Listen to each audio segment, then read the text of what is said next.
I was standing in the grocery section examining an apple when my eyes shifted to a man nervously eyeing the cereal boxes. I casually dropped a sack of flour into my shopping cart, then hid behind a rack and scanned the man's face on my watch. Suspect identified. Tobias Steele, known for industrial espionage and diamond heists. Approach with caution. Slowly, I moved my cart closer to Tobias. Hey, could you pass me 10 boxes of Fruit Loops, please? I'm too short. Don't you just love Fruit Loops? They're the best. I don't like anything sweet. Everyone likes Fruit Loops, dude. That's just criminal. Tobias looked at me nervously, then suddenly started running in the opposite direction. I flung the sack of flour at his head and he fell. Then I pinned him to the ground. Who are you? Your worst nightmare. Hi, my name is Jane, and I'm a secret agent with the CIA. Please like and subscribe to MSA. I grew up with my scientist dad and identical twin sister Camilla. Mom left us when we were babies, and Dad was always busy in his science lab in our basement, so we weren't too close. Having a twin sister wasn't the greatest thing either, because Camilla and I had nothing in common. She was much more girly and a social butterfly, and we never got along even as kids. We further drifted apart in middle school when she made friends with the school bully Kira, and I got into boxing. Soon, I was acing every competition in town. I was good. So good that at 15, the CIA secretly approached me and recruited me. 3 years later, I'm their smartest agent ever. Of course, my family didn't know. They thought I was a weird, introverted tomboy with a thing for flannel shirts and books. After pinning down another criminal, I was sitting in the school cafeteria when suddenly Kira started sniffing me. Ew, you smell like trash. When was the last time you washed your hair? Or shaved your armpits? About the same time you two said something worth paying attention to? Oh wait, that was never. OMG, shut up. Ryan just walked in. Kira, quick, how am I looking? Fix my lip gloss, will you? Camilla was a popular girl, but Ryan was the star of the school. Football team captain, really handsome, totally dumb. You know the list. Camilla started walking in Ryan's direction, smiling and waving at him, but he just smiled and looked away. Ouch, that was painful. Anyway, just get my milkshake, Cammy, and stop wasting time on these dumb boys. You look desperate. Kira walked away, and Camilla was leaving too, but I stopped her. Why do you do everything she says? She's not the boss of you. And you are? Just keep your nose in your books and out of my business. Got it? Loud and clear. Just then, my phone started buzzing like crazy. My secret phone. And I knew it was time for another mission. This time, it was about someone named Belinda Holland, who was running a secret lab on her private island. My mission was to locate that lab, gather intel, and report back. And Belinda's son, Ryan, happened to be the same guy Camilla was head over heels for. For the next few days, I noted every little detail about Ryan. When he practiced football, what he had for breakfast, even the girls he flirted with, just to find that one golden opportunity to strike up a conversation with him, and then get closer. But every time I tried to make a move, something or someone would interrupt us. I was starting to think luck wasn't on my side when one night I caught Camilla sneaking out. Ow, ow, ow! My arm! You're freaking strong for a girl! Gee, thank you. Where are you going in the middle of the night? To a party, obviously. Ryan's mom has this cool resort on a private island, and he's taking me and Kira there tonight. It's kind of a big deal because no one's ever been on it before, and I really want to go. You know how much I like him. Private island. Bingo! It had to be the same island where the lab was located. I mean, how many islands can one person own? I know it's MSA, but let's be realistic, guys. I just had to get to this party. Fine, but are you sure you want to wear that? That dress looks a bit dated. You think? Wait, what do you know about fashion? I know what suits my sister, and this isn't working. Tell you what, you change and I will hold the door for you. Camilla looked at me suspiciously, but then left to change. Once she was inside the washroom, I quickly closed the door and locked it. Dad wasn't going to hear her anytime soon in his basement. I'm sorry. I'll explain everything later. I fixed my hair, did some makeup, and when I was done, I looked exactly like Camilla. Yeah, we were identical, but this was the first time I actually saw it. I took a cab to the dock and got there just in time. I was just getting my bag out when this guy tapped on my shoulder. Are you excited? I've never been to one of Ryan's exclusive parties before. Does this mean I'm famous now? I'm Patrick, by the way, Ryan's cousin. I'm Cam. Before I could introduce myself, the boy screamed and then jumped on me. It's a frog! Oh no, it senses my fear. Please save me. I've never even had a girlfriend or a kiss. Will you kiss me? Please. It's my last wish before I die. Or no, wait. Kiss the frog and maybe it'll turn into a prince or something.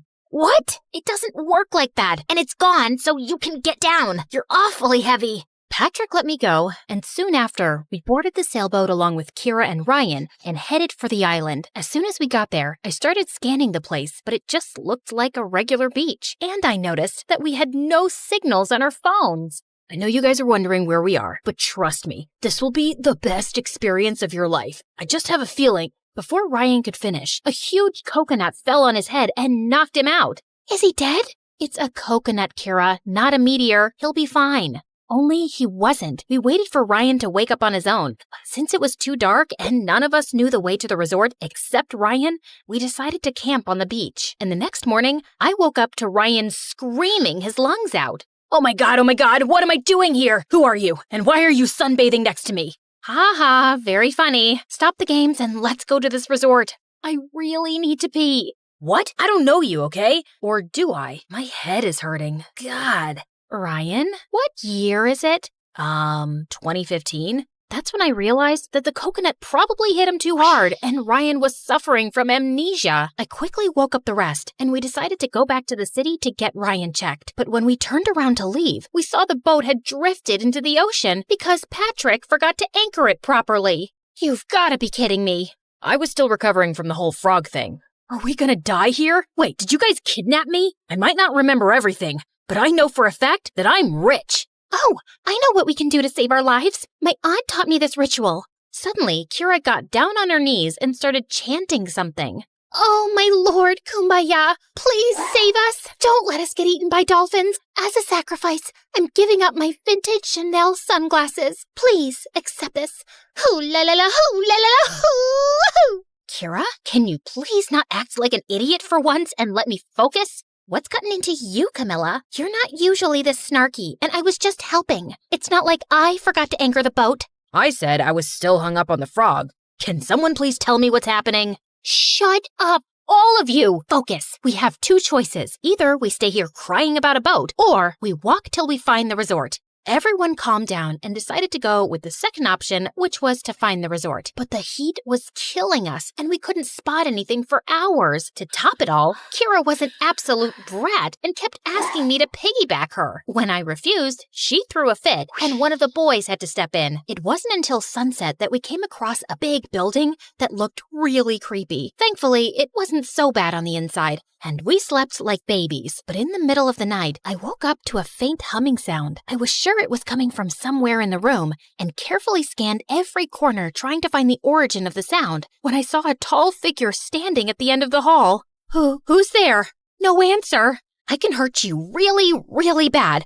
I know kickboxing and kung fu. Still no answer, and the sound kept growing louder as I got closer. It was too dark. I couldn't see the face and was sweating bricks when suddenly Patrick jumped out of the shadows wearing headphones. Ah, what are you doing? What are you doing? And why were you making that sound? I was just singing. It helps calm me down. You should try it. I relaxed a bit, and both Patrick and I sat down. As we got talking, I asked him more about Ryan and Belinda. He was Ryan's cousin after all. I've never really met Ryan before. I was here on vacation, and when he heard I was in town, he invited me to this party. My mom hates his family because she thinks Ryan's mom is kinda snooty. Rich and pretty people are often snooty. Well, I guess that means you're not rich then. But you are pretty. I'm sorry, I didn't mean to say you looked poor. I meant, watch out! Just then, Patrick pulled me in as a lizard fell from the ceiling. We were so close, I could practically feel him breathing on my face. He wasn't so bad to look at, actually. Ew, no, Jane, snap out of it. That was a close call. It's a lizard. Also, you're kind of strangling me. Sorry. Patrick and I left for bed soon after, and the next morning, I woke up extra early to check the places for clues when I noticed that Ryan was missing. I searched for him everywhere in the house, but he was nowhere to be seen. So I rushed outside and walked around till I spotted Ryan standing under a coconut tree. What are you doing? I figured if I stand here long enough, a coconut might fall on my head again and I might get my memory back. I don't think that's how it works, Ryan. Let's go back. We started walking back when I noticed a weird-looking bird following us. I grabbed it to take a closer look when I saw a small camera under its tail. Holy cow, this was a surveillance bird. Just then, the bird started flapping its wings like crazy, making loud beeping sounds, and within seconds, a black van arrived and 2 guards came running in our direction. You're outnumbered, sweetheart. Surrender peacefully, and we might go easy on you. Please, I've fought tougher men than you before breakfast. Let's dance. I launched into some of my best boxing moves, knocking one of the guards to the ground, but the other guard pulled me into a tight grip.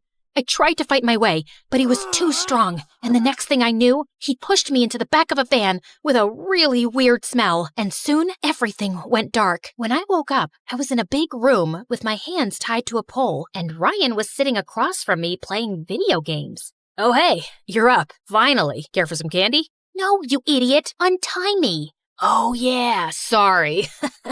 I've been a little in and out with my memory since Mom got me here this morning. There, all done. As Ryan untied me, I quickly got up to run, but just as I turned around, a woman walked in, and I immediately recognized her from the photos, Belinda Holland. She saw my hands untied and screamed at Ryan. "What have you done, you moron? Guards, catch her!" I bolted towards the door and managed to escape the room, but just as I turned the corner, I saw the guards running towards me, blocking the exit. Come on, Jane, you were trained for this. Knock 'em down. I took a defensive stance and was ready to attack when suddenly the window next to me shattered and Patrick jumped in. What are you doing here? Saving your butt, of course. Where's Kira? You didn't think I'd bring her on a rescue mission. Good call. Also, that glass could have hurt me, hero. Oh, yeah. Didn't think that through.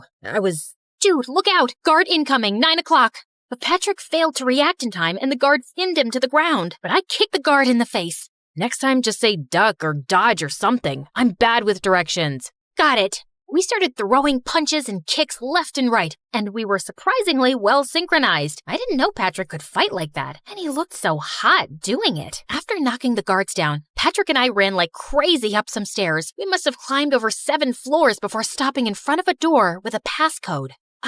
Maybe it's Ryan's birthday. It's his mom's place after all. Patrick started punching numbers like crazy. Okay, it didn't work. Maybe it's his parents' anniversary, could be his jersey number or locker combination, his blood report number. Are you in love with Ryan or something? How do you know so much about him? Because I did my homework. Special Agent Patrick Yapper, NSA. You're an agent? So am I. CIA. So you're not Ryan's cousin?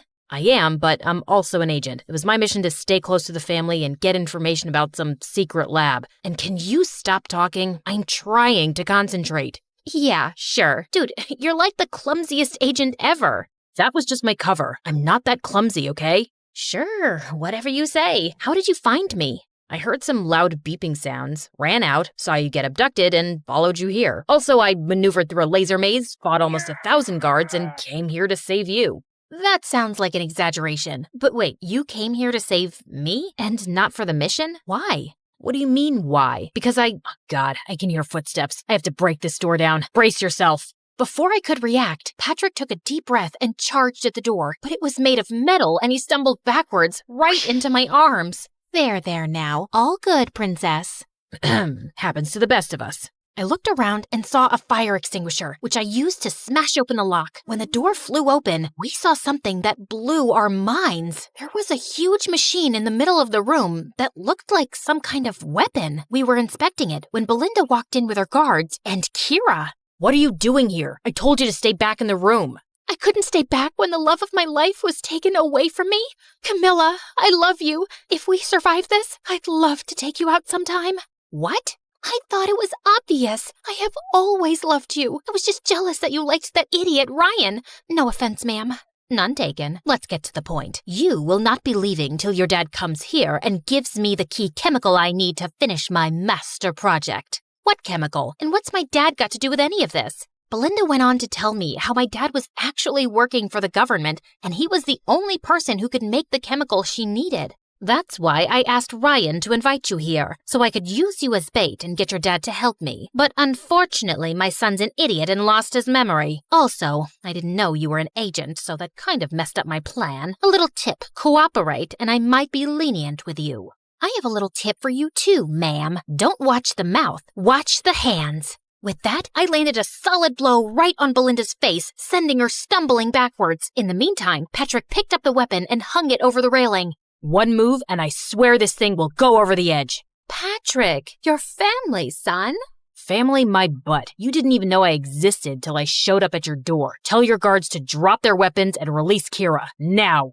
Belinda reluctantly signaled her guards, and when they'd put their weapons down, I took the phone from one of the guards and alerted my team. Within minutes, reinforcements arrived via helicopters and arrested Belinda, seized the lab, and safeguarded the weapon. Ryan, too, was taken in for questioning. When everything was wrapped, Patrick, Kira, and I went back to the mainland, where I saw Dad and Camilla waiting for me. I rushed to them immediately. Why didn't you ever tell me you worked for the government, Dad? You never told me you were a spy either. That's just how things are. But Janie, I am so proud of you. Thanks, Dad. Wait, you're not Camilla? No, I am. Before I could react, Camilla started hitting me like crazy. Who does that to their own sister? You locked me and you took my phone? You know I can't live without my phone.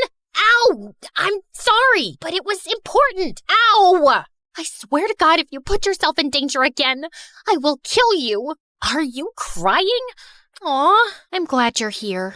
By the time I was done meeting with my family and briefing the team on what happened, I noticed that Patrick was gone. I couldn't even thank him properly. And worse, tell him that I might have a little crush on him. A few weeks passed after the operation, and I was informed that Belinda had finally confessed that she was working for an enemy organization. Ryan was sent to his dad in Germany, and I never heard from him again. Kira finally asked Camilla out, but unfortunately, Camilla didn't feel the same way about her, and they mutually decided to take a break from their friendship. Meanwhile, I tried to use all my sources to find out where Patrick was, but it was like he disappeared into thin air. Then one day, I was in a coffee shop when I heard a huge crash. Ow, my head. Patrick, what are you doing here? What happened to your clothes? I got lost, then took a little detour and fell into a puddle.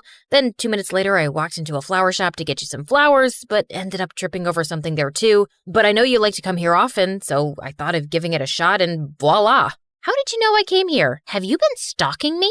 You make it sound like stalking's a bad thing. Stalking just means caring enough to find out things about people that they don't want to tell you themselves. Look, I like you, Jane, and I know I'm kind of clumsy and stupid, and I say all the wrong things, but I was hoping I could get to know you better. But Kira asked you out and... Hold on a second. Kira likes my sister, Camilla. I'm very much into boys, especially clumsy ones. Really? Yes, but you can't disappear like that again. Noted. Now, can I kiss you spy style? Patrick took me by the waist and leaned in to kiss me, but ended up losing his balance and we both crashed into a table. Why am I not surprised?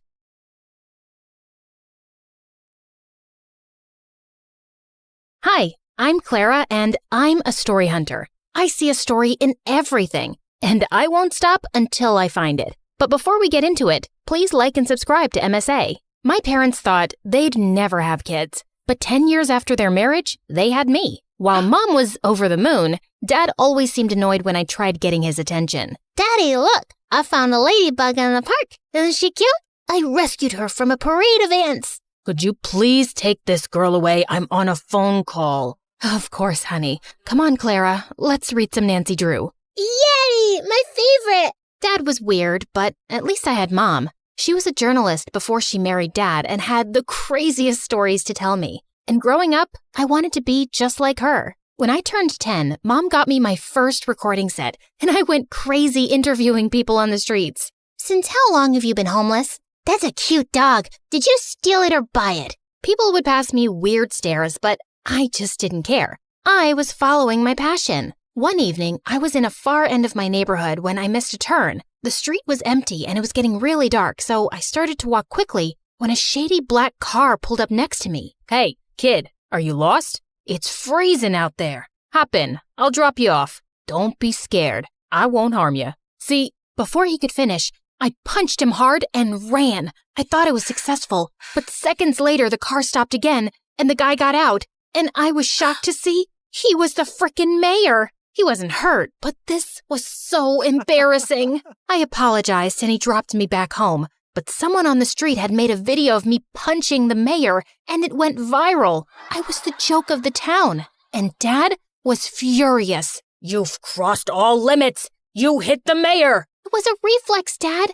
I was scared, and I've read so much about these kidnappers in a black car. All this investigation and these stupid stories are ruining you. What if he wants to take action and drag us to court? I'm a really private person. I don't want this. Jeez, relax, Dad. He won't. He knows it was just a mistake. Why are you getting so worked up? That's it. You're grounded. And no more story hunting. But why?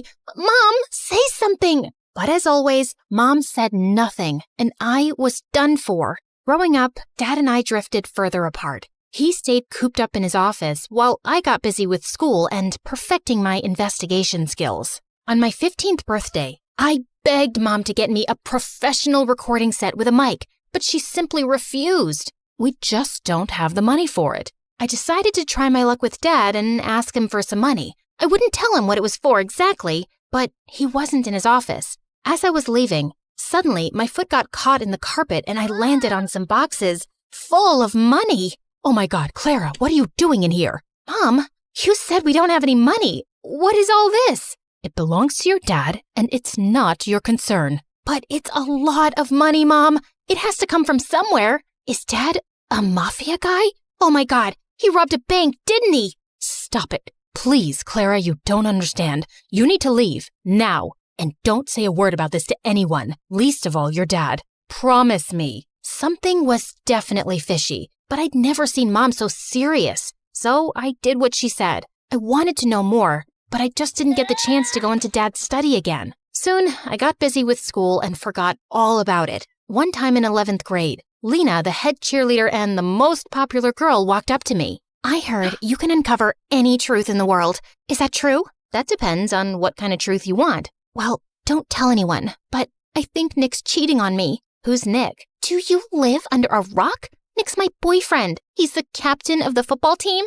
Got it. What about him? I just told you. He's cheating on me, and I want you to find out the truth. Oh, yeah. Leave this to me. Be careful. He's a very good liar. No liar can ever hide the truth from the world's greatest investigator. Go and chill, kid. I got this. I started following Nick around everywhere, but I couldn't find any dirt on him until one day I saw him sneak into the coach's office and saw him making out with another girl. I waited till he left without noticing me, and then, right in the middle of the cafeteria, I made him pay. I dropped an entire carton of milk all over his head. What the heck? What do you want, weirdo? Listen up, everyone. This jerk right here cheated on his girlfriend. No, I didn't. I knew you'd say that. Here's the proof. Nick looked at me in shock as I showed him the video of his makeout session. Lena broke up with him instantly, and he was getting a lot of backlash for cheating on the most popular girl around. Soon after, he left and got transferred to North High, our rival school.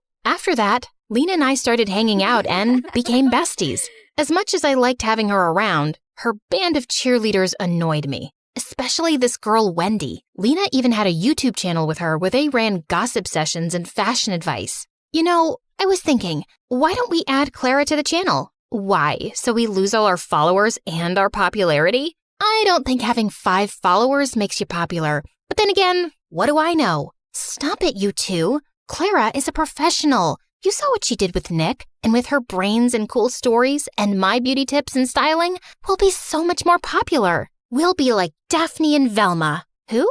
Scooby-Doo? Forget it. We should totally do it. I joined the YouTube channel soon after, and we started with collecting scoops on everyone in school. Within a few months, we hit 1 million subscribers. I was happy, but Lena was on cloud 9. Her popularity was through the roof, and she loved the attention. We got invited to every party in town, and she would drag me with her even when I didn't feel like going. One day I was at her house getting ready for a party when Wendy made a snarky comment. Do you always have to dress up like a homeless person? And why's your hair such a mess? There's nothing wrong with my hair or clothes. I don't want to look all dolled up. Detectives are meant to look rugged, right, Lena? Yeah, but it won't hurt you to put on a little makeup now and then. It'll only make you look prettier. No, it'll make me look like a bimbo. So you think I'm a bimbo? I didn't mean it like that. But Lena was already walking in the other direction. Good job, Sherlock. I wanted to apologize to Lena, but she kept ignoring me at the party and at school the next day. I got that she was mad at me, but it wasn't like she supported me in front of Wendy either. I decided to give her some time and continue doing my bit for the channel. The next day after lunch, I was passing by when I saw Wendy terrorizing the school topper and making him do her assignments. But as I took my camera out, Lena walked up to me and knocked it out of my hand. What are you doing? She's our friend. Nope, she's your friend. She doesn't even like me. Why can't you guys just try to get along? For me? I know you think we're bimbos, but that's the least you can do as my best friend. Oh, you're so dramatic. Okay, fine. I'll let this go. Just this once. And I don't think you're a bimbo. I'm sorry. Stop talking and meet me for boba tea later. Deal? Deal. And just like that, we were back to being besties. And I tried to tolerate Wendy better, even though she still got on my nerves. Soon after, the entire school was buzzing over the senior day prank wars with North High, and Lena was determined to crush the rival school, mainly because Nick was their new student body president. We need to ace this. They should never see us coming. How about we break into the school? You can't be serious, Wendy. You guys will get caught. Not with these masks, we won't. And why are you so negative? I'm being practical. It's the dumbest plan on earth. Back me up, Lena. Actually, I like it. No one will ever know. Now, are you in or out? Out. You know my dad. He would ground me for life if I got caught. You know what, Clara? I've been there for all your dumb investigations. I even got you in on the channel. And now, if you can't support me, then you're not a good friend. Hey, that's not fair. It's my channel too. I made it popular. Really? Wow. Tell me why she's here again. Oh my God, I can't deal with you guys right now. I'm going. Lena turned to leave. I didn't want her to be mad again, so I reluctantly tagged along. But just as we reached there, all the cheerleaders took out spray cans and started trashing lockers and vandalizing the walls. I tried to stop them when Lena banged into me and I went flying into a statue, crashing it to pieces. Those statues are like thousands of dollars. I told you this was a dumb idea. Oh my God, what are we supposed to do? We don't have time. Run! As I made my way home, my heart couldn't stop racing. I'd just made the most terrible mistake of my life, and I prayed no one would find out about it. But the next day at school, I felt numb when the principal called me into his office, with both Dad and Nick waiting for me there, along with a few other people from North High. Clara, where were you last night? I was... Vandalizing property, right? Are you really that dumb not to know that every school has security cameras? The school authorities checked last night's footage, and guess what they found? Nick flashed the phone in my face with footage of me crashing into the statue and breaking it. Everyone else had a mask on, but me. How could I be so stupid? But it was a mistake. Was it? And who are these other girls with you? Do you have a name? I wanted to punch Nick in the face. He knew I wouldn't rat Lena out, even though I was mad at her for putting me into this mess. Now, either you pay for the damages, or you get expelled for a month, or you give me the names of all the other girls involved, and I'll think about reducing your punishment. I can't. I'm sorry, Dad. Expel her. There's no way I'm paying that money. With that, Dad simply got up and left, leaving me in tears. How could he do this to me? I knew it was my fault, but he was my father. Wasn't he supposed to look after me or something? That evening at home, I had the worst argument with Dad, while Mom just stood in a corner like a stone. Were you at that school for some dumb story? You're such a nuisance. I can't believe you're my kid. I can't believe you're my dad either. What father gets his own child expelled over a few bucks? You never supported me, and you always acted like my existence bothers you. And it's not like you're so perfect yourself. What do you even do, Dad? How do you really make money? How dare you talk to me like that in my own house? I don't have to take this. Mom, are you just going to stand there and say nothing? The suspension will go down on my record. How can you be such a coward? What is she gonna say? Listen to me, kid. You better stop throwing tantrums and do as I say, or you'll be out of here. I wanted to scream in Dad's face, and I felt angrier at Mom for being quiet. That night, I felt the most alone I'd ever been. The worst part about this was I couldn't talk to Lena either, even though she'd tried calling me 1,000 times. That night, I slept with the worst headache of my life. And the next morning, I woke up to loud noises and Lena shaking me like a mad person. Wake up, dummy. Wake up. Fine, I'm up. What is that noise? Get dressed and come out. Your mom needs you. It's your dad. He's been arrested. Arrested? For what? Just come down. I rushed downstairs, and I was shocked to see our entire yard was surrounded by police cars and reporters shoving cameras in my face, asking a million questions all at once. How does it feel to be the daughter of a lying thief? Did you know about your father's crimes this entire time? Oh my God, what was happening? Just then, I spotted Mom talking to one of the reporters. Mom, what's happening? And why is Lena saying that Dad's been arrested? What Mom told me next shook my entire world. Your father is a criminal, Clara. He was laundering money from his company to fake accounts abroad. I just knew it. That's what all the money was for, right? Yes. I didn't say anything because I wanted to protect your dad. But what's the point of saving his sorry butt when he couldn't even stand up and protect his daughter? So I told the police everything. I even gave them evidence. I don't want to live like a coward. Mom, I'm so proud of you. And I'm sorry for calling you that. It's okay. I know it was a lot for you. Now, let's start afresh. Talking about a fresh start, can we be friends again? I miss you, and I'm sorry for dragging you into this mess. Looks like you did me a favor there. If not for you, I wouldn't have been expelled, and Mom would have never taken the step forward. So, thank you. So that means we're cool? Well, will you treat me to boba tea later? And keep that Wendy away from me? You got it.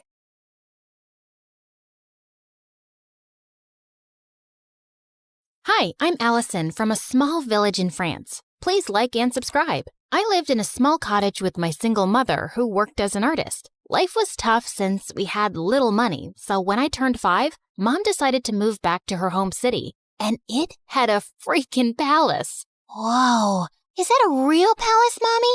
I want to see what it looks like from the inside. I want to meet the king. The king doesn't live there, Allie. Only his sister, the Duchess, does. And only those who work in the palace can go there. Soon after, Mom got a job as a royal portrait artist, and I would beg her to take me along someday. But she always said I was too clumsy, and the palace was full of delicate things. I'll be careful, I promise. Oh, I forgot to tell you. There's also a ghost who has lived in this palace for decades. Was the ghost there when you were a kid? Yep. Then it must be old by now. I can easily outrun it. Of course, I didn't believe her. If anything, it made me more curious about the palace. When I was 9, Mom was called by the Duchess to make her portrait, and this time, I followed her. Somehow, I managed to sneak inside without getting noticed. And boy, was it pretty! As I wandered around, I slipped into a nearby room full of toys and blingy things. I'd never seen anything like that before,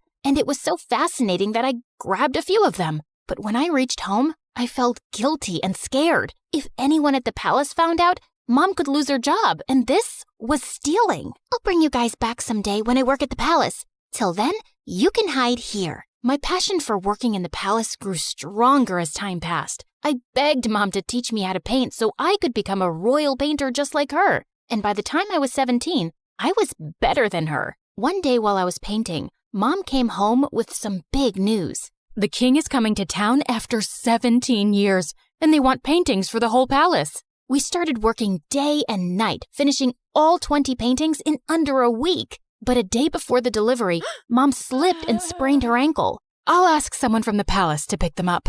No, I can take them. I promise. I won't break a thing. Whoa! Are you sure? We can't lose the job. Yes, Mom. You can count on me. I managed to convince Mom and then left for the palace. I also took the stuff I'd taken all those years back. I could finally put that back. When I entered the palace, it was exactly as I'd remembered. Wow, how dull. This place could really use some color. I was so lost looking around that I tripped over a giant statue's foot, and the paintings flew in the air. Just then, I heard someone scream, and when I looked back and saw a girl, I almost passed out. It was like I was looking in a mirror. I touched her to make sure she was real, and she slapped my hand away. Don't you touch me, you peasant. Don't you know who I am? My doppelganger?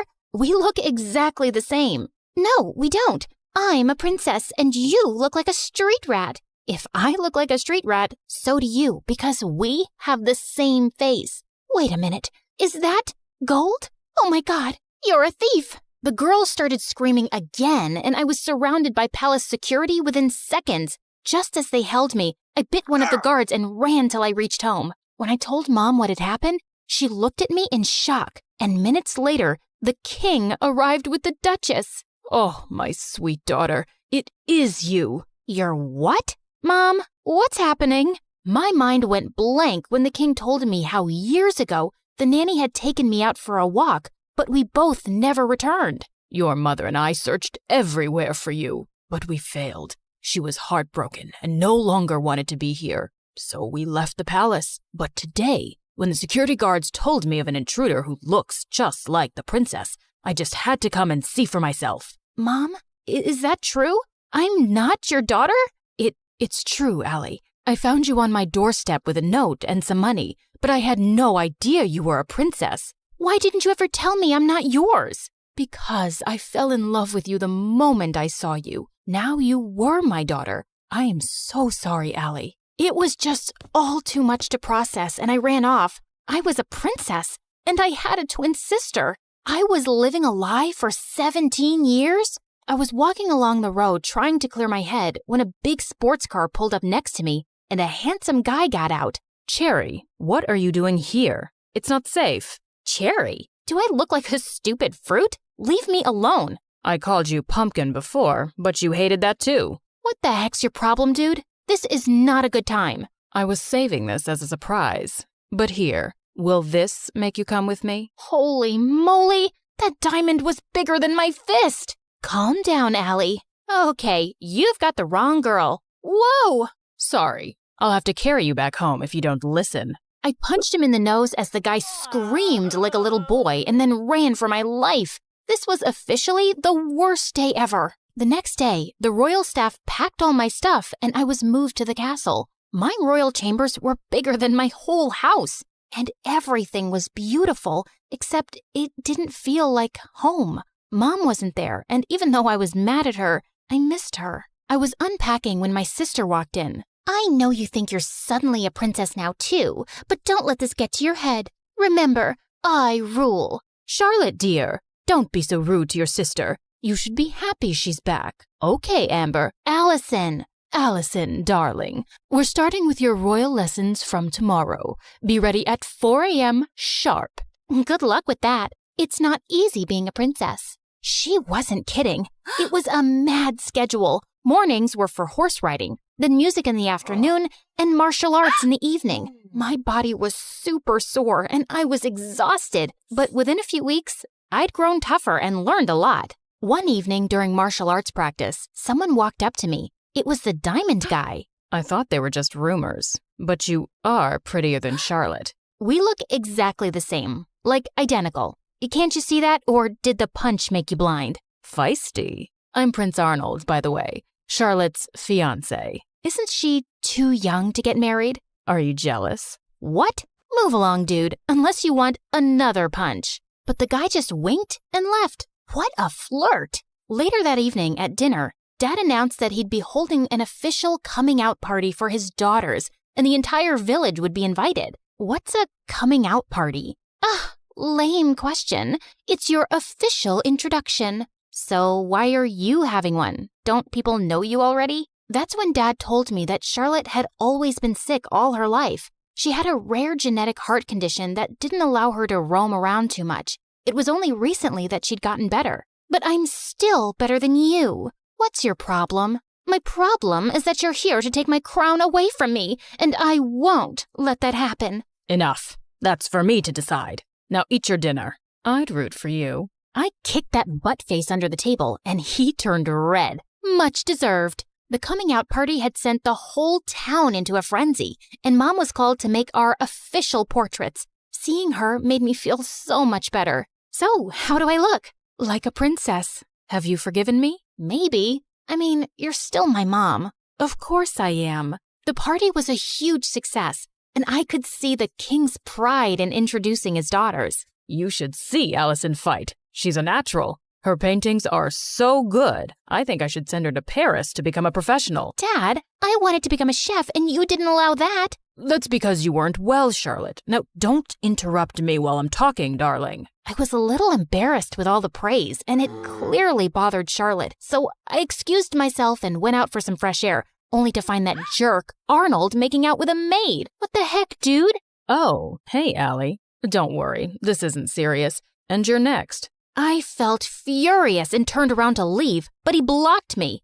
Oh, don't be so mad. Come here. Arnold pulled me in and was about to kiss me when I pushed him hard, but Charlotte walked in just then. What's happening? Wait, I knew it wasn't you. My darling Charlotte, this imposter tried to take advantage of me. She tried to kiss me while pretending to be you. What? That's not true. This guy's been flirting with me ever since I came here. Charlotte, he's a jerk. I just caught him making out with a maid.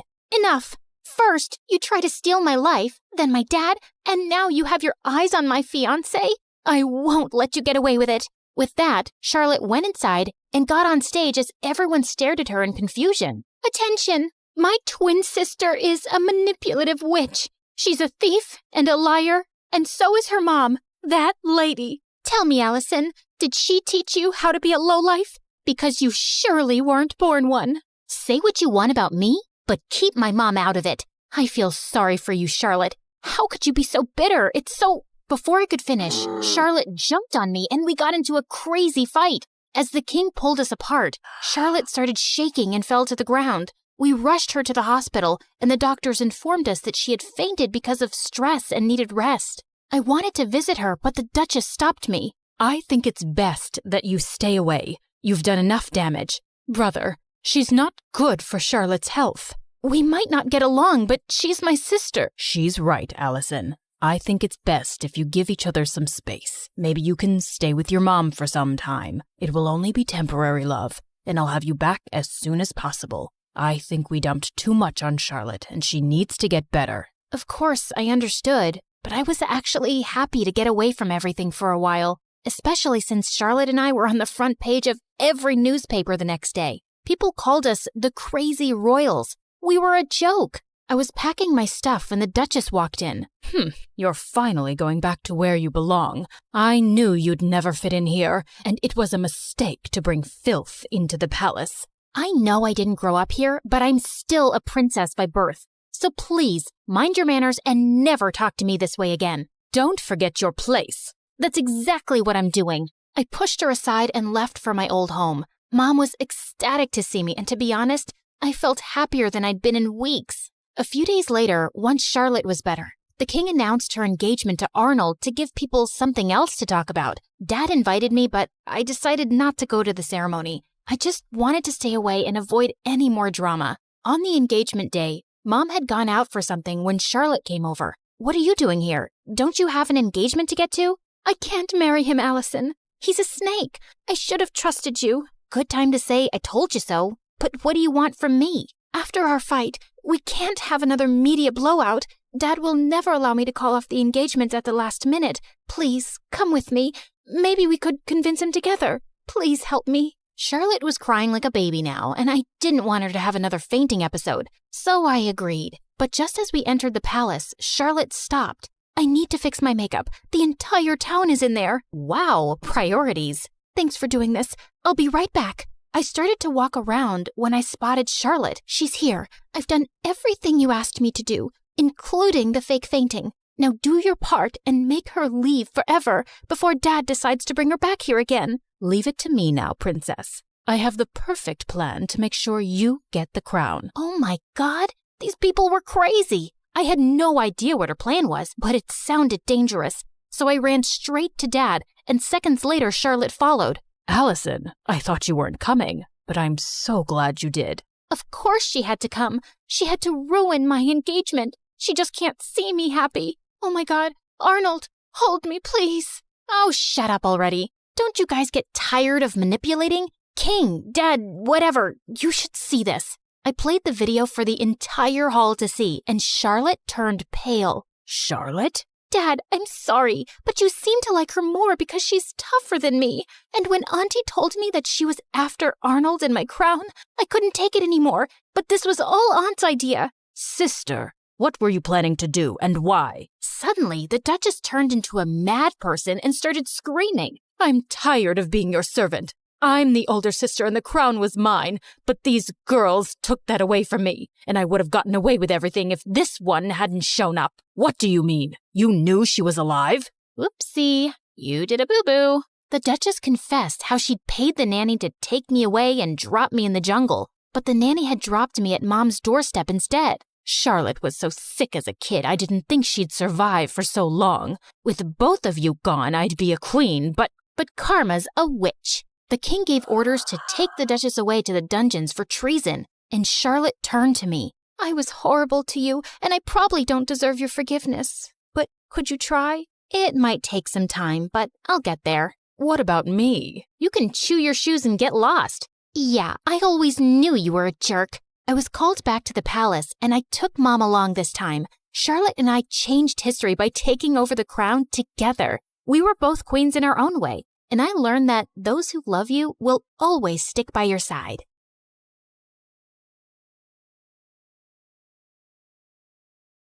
Hi, my name is Ashley, and I live next to the worst family on earth. They're the biggest snobs ever. They drive around in the fanciest cars and clothes and look down on everyone else. And they have a son named Jack, who's an absolute troll. But before I continue, please like and subscribe. If you do, you might see a shooting star tonight.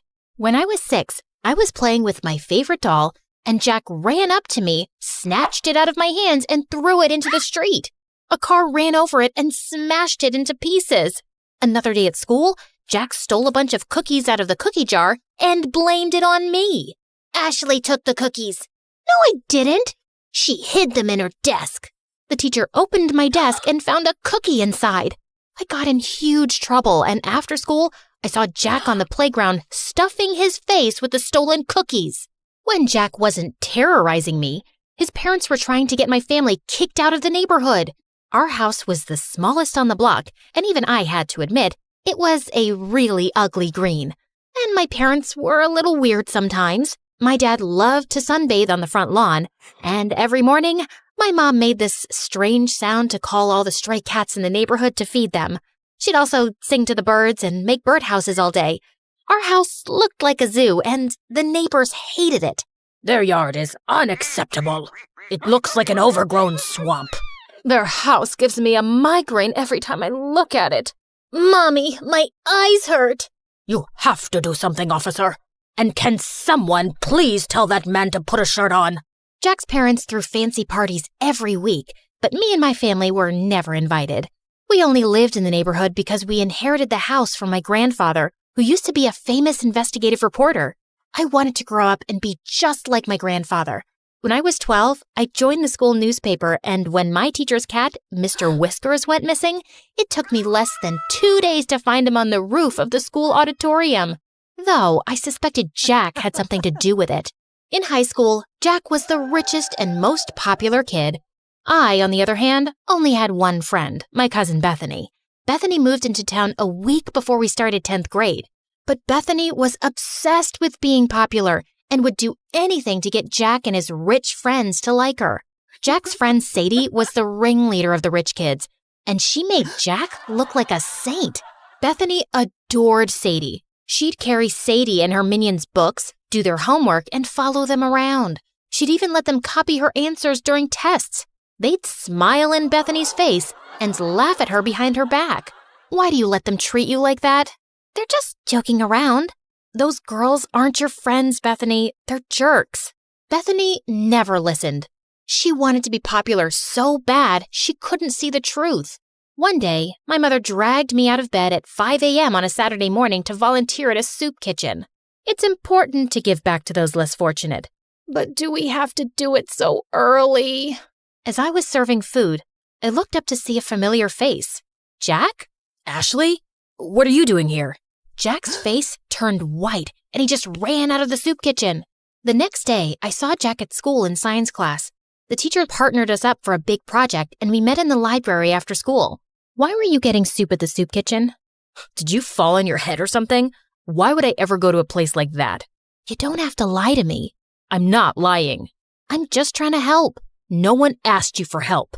The next day, Bethany and I were walking to class, and we ran into Jack in the hallway, and Jack gave me the meanest, coldest stare ever. What's up with you and Jack? I saw you two whispering in the library. Are you guys dating? Is it a secret romance? Oh, Jack's so cute and so rich. I'm so mad you didn't tell me. Jack and I aren't dating. Then what's going on? Can you keep a secret? Of course. I told Bethany about how I saw Jack at the soup kitchen and his weird behavior afterwards. But all Bethany cared about was that I had the attention of such a rich, popular boy. But I had an itch to investigate. So later that afternoon, I stopped by Jack's house to check things out. But I heard Jack's parents yelling inside. I heard someone coming, so I hid in the bushes. Then the door swung open and Jack rushed out. He darted down the street before I could say a word. Jack missed our study session the next day. Then he started missing all his classes. I started to worry, so I called and texted him, but he didn't answer. A few weeks later, I went by his house again, but when I knocked on the door, a strange woman answered. There was another family living in Jack's house. The wheels in my head started spinning. I started asking around to see if anyone knew what happened to Jack. Sadie said Jack and his family were vacationing in the south of France? Or was it the Hamptons or Tahiti? It was probably all three. Jack is so lucky. I wish I was rich. There was even talk about why he'd moved. Jack's dad bought a new mansion that's twice the size of the old one. Twice the size? He's richer than I thought. The explanation seemed reasonable, so I let it go. During summer break, I was heading home one day after running some errands when I saw a boy in an oversized hoodie playing guitar on the sidewalk. He played a sad song that was so beautiful, it made my heart sink. When the song ended, some people dropped money in the can beside him. I walked over to put in some money too, when a suspicious-looking guy crept up and snatched the boy's can. Then the thief ran toward me. Without thinking, I stuck my foot out and tripped him. Give that back, or I'll turn your face into scrambled eggs. I took a martial arts stance that I saw in a movie once. It worked, because the thief dropped the money and ran. I picked it up and turned to the boy whose hood had come off. It was Jack. Jack? Are you okay? Jack shook his head and broke down into tears. He told me that his parents broke up, then his dad sold their house, stole his mom's money, and fled the country. Now Jack and his mom were broke and living in a shelter. I felt so bad for Jack. No one deserved that, not even a rich jerk like him. So I invited Jack and his mother to my parents' house. Ashley, why is this woman in our house? They're in trouble, Mom. They need our help. Jack's mom apologized for the way she treated my parents. My parents forgave her and invited them to stay in our guest room for as long as they needed. Luckily, Bethany was away all summer with her family, so I could keep the secret. Jack and his mom were so grateful that they helped out as much as they could around the house. Jack even tried to help my dad fix a leaky faucet. That didn't turn out well, but the gesture was sweet. I tutored Jack to help him catch up on the work he'd missed at school. It was odd having Jack in my house at first, especially when I saw him walk out of the shower with a towel around his waist. A few weeks later, Jack's mom got a job and they moved out. I hated to admit it, but I missed having him around. On the last day of summer, Jack sent me a text asking me to meet him. What's all this? I wanted to thank you. It's not much, but it's the best I could do. Jack opened the basket and pulled out my favorite foods, chili dogs and Brussels sprouts. You and your family are the strangest people I've ever met. What's that supposed to mean? It's a good thing. No one's ever been so kind to me, and I love how you and your parents live your lives without caring what others think. It's inspiring. How do you do it? I don't know. It's just how I was raised. I wish I was as strong as you. I looked at the biceps bulging out of his shirt. I think you might have me beat. School's gonna be so tough. I'm supposed to be the rich kid with the fancy car and the millionaire parents and... You're not that guy anymore. And to be honest, you were a real jerk before. I like the new you way better. Since we're being honest, I have to admit something. What? I think I have a crush on you. Really? And I'm pretty sure you have a crush on me too. Then Jack pulled me close and kissed me. We talked for hours that night, and he even played me some songs. I saw Bethany at school the next morning after summer break.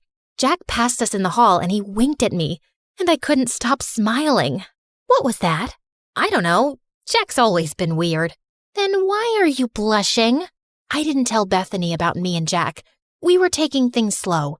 One day, Jack and I were walking home from school when Sadie and her rich friends pulled up in a fancy car. Hey, Jack, where's your ride?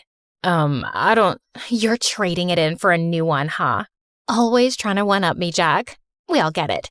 You're the richest, but I'm a close second. Yeah, My new car is going to be great. It's twice as expensive as the last one. Jack, what are you doing? Ditch that loser and hang out with us. Plus, we have to decide what color we're going to wear to the winter dance. I'm not going to the winter dance with you. Then who are you going with? Tell me you're not going to take that freak instead of me. If you're referring to this amazing girl standing beside me, then yeah, I am. Sadie was pissed and drove off.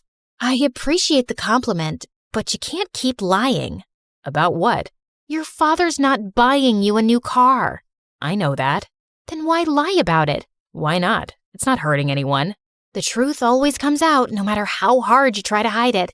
Let's talk about something else. What time should I pick you up for the dance? I think I'll pass. I'm allergic to liars. Jack and I didn't talk after that.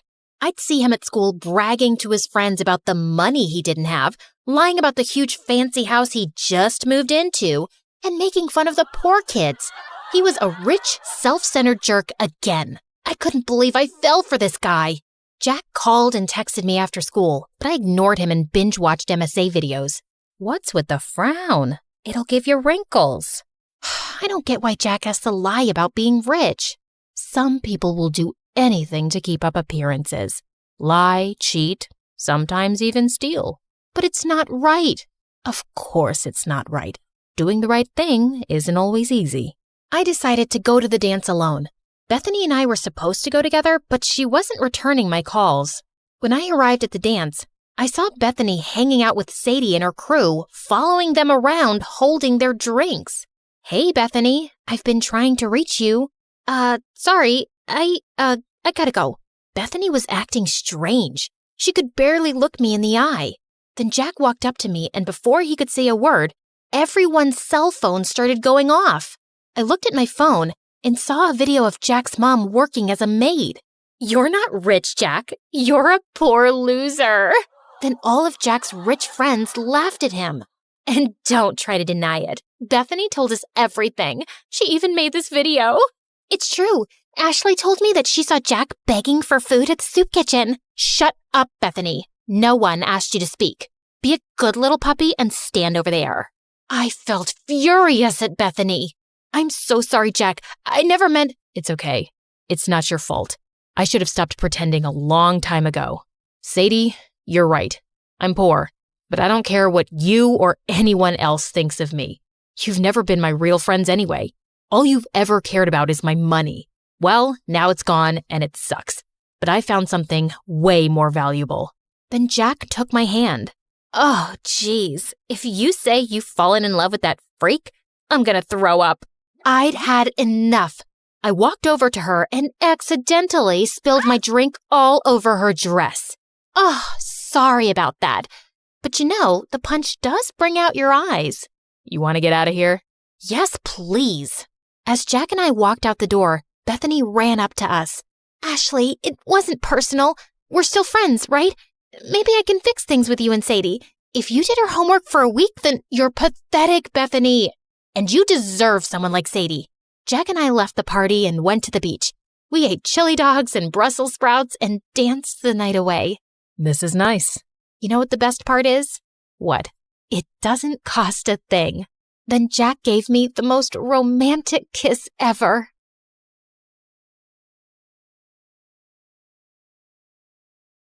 You've heard of a rags to riches story, but how about a riches to rags one? Like and subscribe to hear my reverse Cinderella story. Hi, MSA Nation. My name is Patricia, but since we're friends, you can call me Trisha, but not Patty. I hate Patty. Growing up, I was extremely rich, like next level rich, like Oprah meets Rihanna meets King Charles rich. It was all thanks to my mom, who the world knew as Cheryl. She was the most impressive person I knew. She and her best friend, whose name I won't mention for reasons that will soon become clear, were business tycoons who got a ton of investors and created a huge mega corporation right out of college. Ever heard of Amazon? Their business was kind of like that. Let's call it BFF Enterprises. It employed thousands of people all across the country, and Mom and her friend reaped the rewards of their extraordinary efforts. I aspired to have a BFF like Mom's. As a VIP daughter of a VIP, I was enrolled in etiquette classes immediately. By the time I was 5, I was practically Julie Andrews. You know,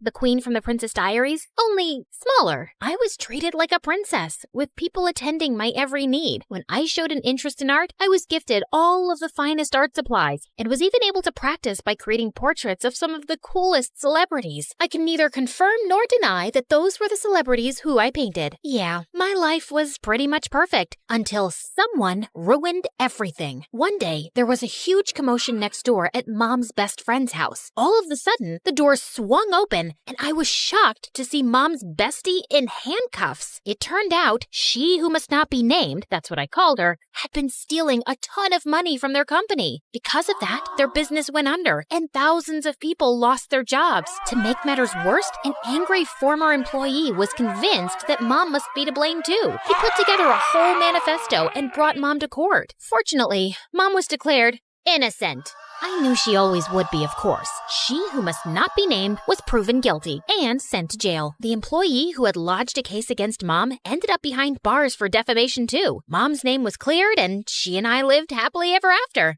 That's the end of my story. Thanks for tuning in. Just kidding. It got a whole lot worse from there. Even though she was innocent, the public knew Mom as the face of the company, and they were mad. Mom and I weren't exactly well-equipped to fight off an angry mob, so the government intervened for our safety, and we were forced to join the Witness Protection Program and completely change our identities. We were given cover stories and everything. So, remember before when I said my name was Patricia? Well, that was sort of the half-truth. I had a different name before all of this mess. A gorgeous name. But that and everything else were taken from me when she who must not be named ruined my life. I was pulled from my life of glamour and ease and relocated to here. Yeah, the house was a serious downgrade from what I was used to. See what I mean about an opposite Cinderella story? I know this is different from what we're used to.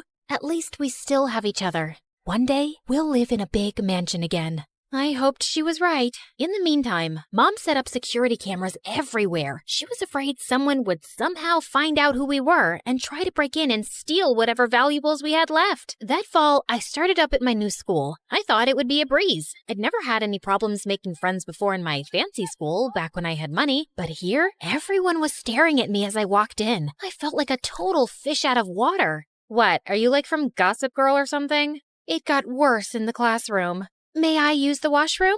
Mayhaps the princess would like a peasant to escort her. And even worse than that in the cafeteria. Look, Gossip Girl thinks she's at a royal banquet. Here, have some slop like the rest of us, princess. I was about ready to blow my cover and demand Mom let us move back to our old life when... Hey, leave her alone. Your mama sure would be mad if I told her that this is how you minded your manners. Wow, thank you for that. Don't mention it. Someone has to show you some proper small-town hospitality. I'm Sally. Patricia. Where are you from, Patricia? I grew up in the big city with a ton of money.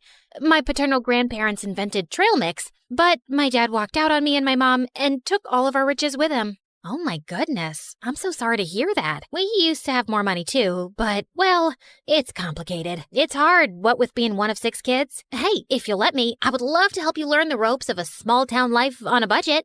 Under Sally's wing, I started to really get the hang of my new life. She taught me all the tips and tricks to finding the best deals while thrift shopping. $5, final offer. The art of sandwich making. The more cold cuts, the better. Even how to use a lawnmower. She was a hoot. While all the other neighborhood kids were riding bikes, Sally would show up places driving her dad's lawnmower. And you don't need a license for this? Nope.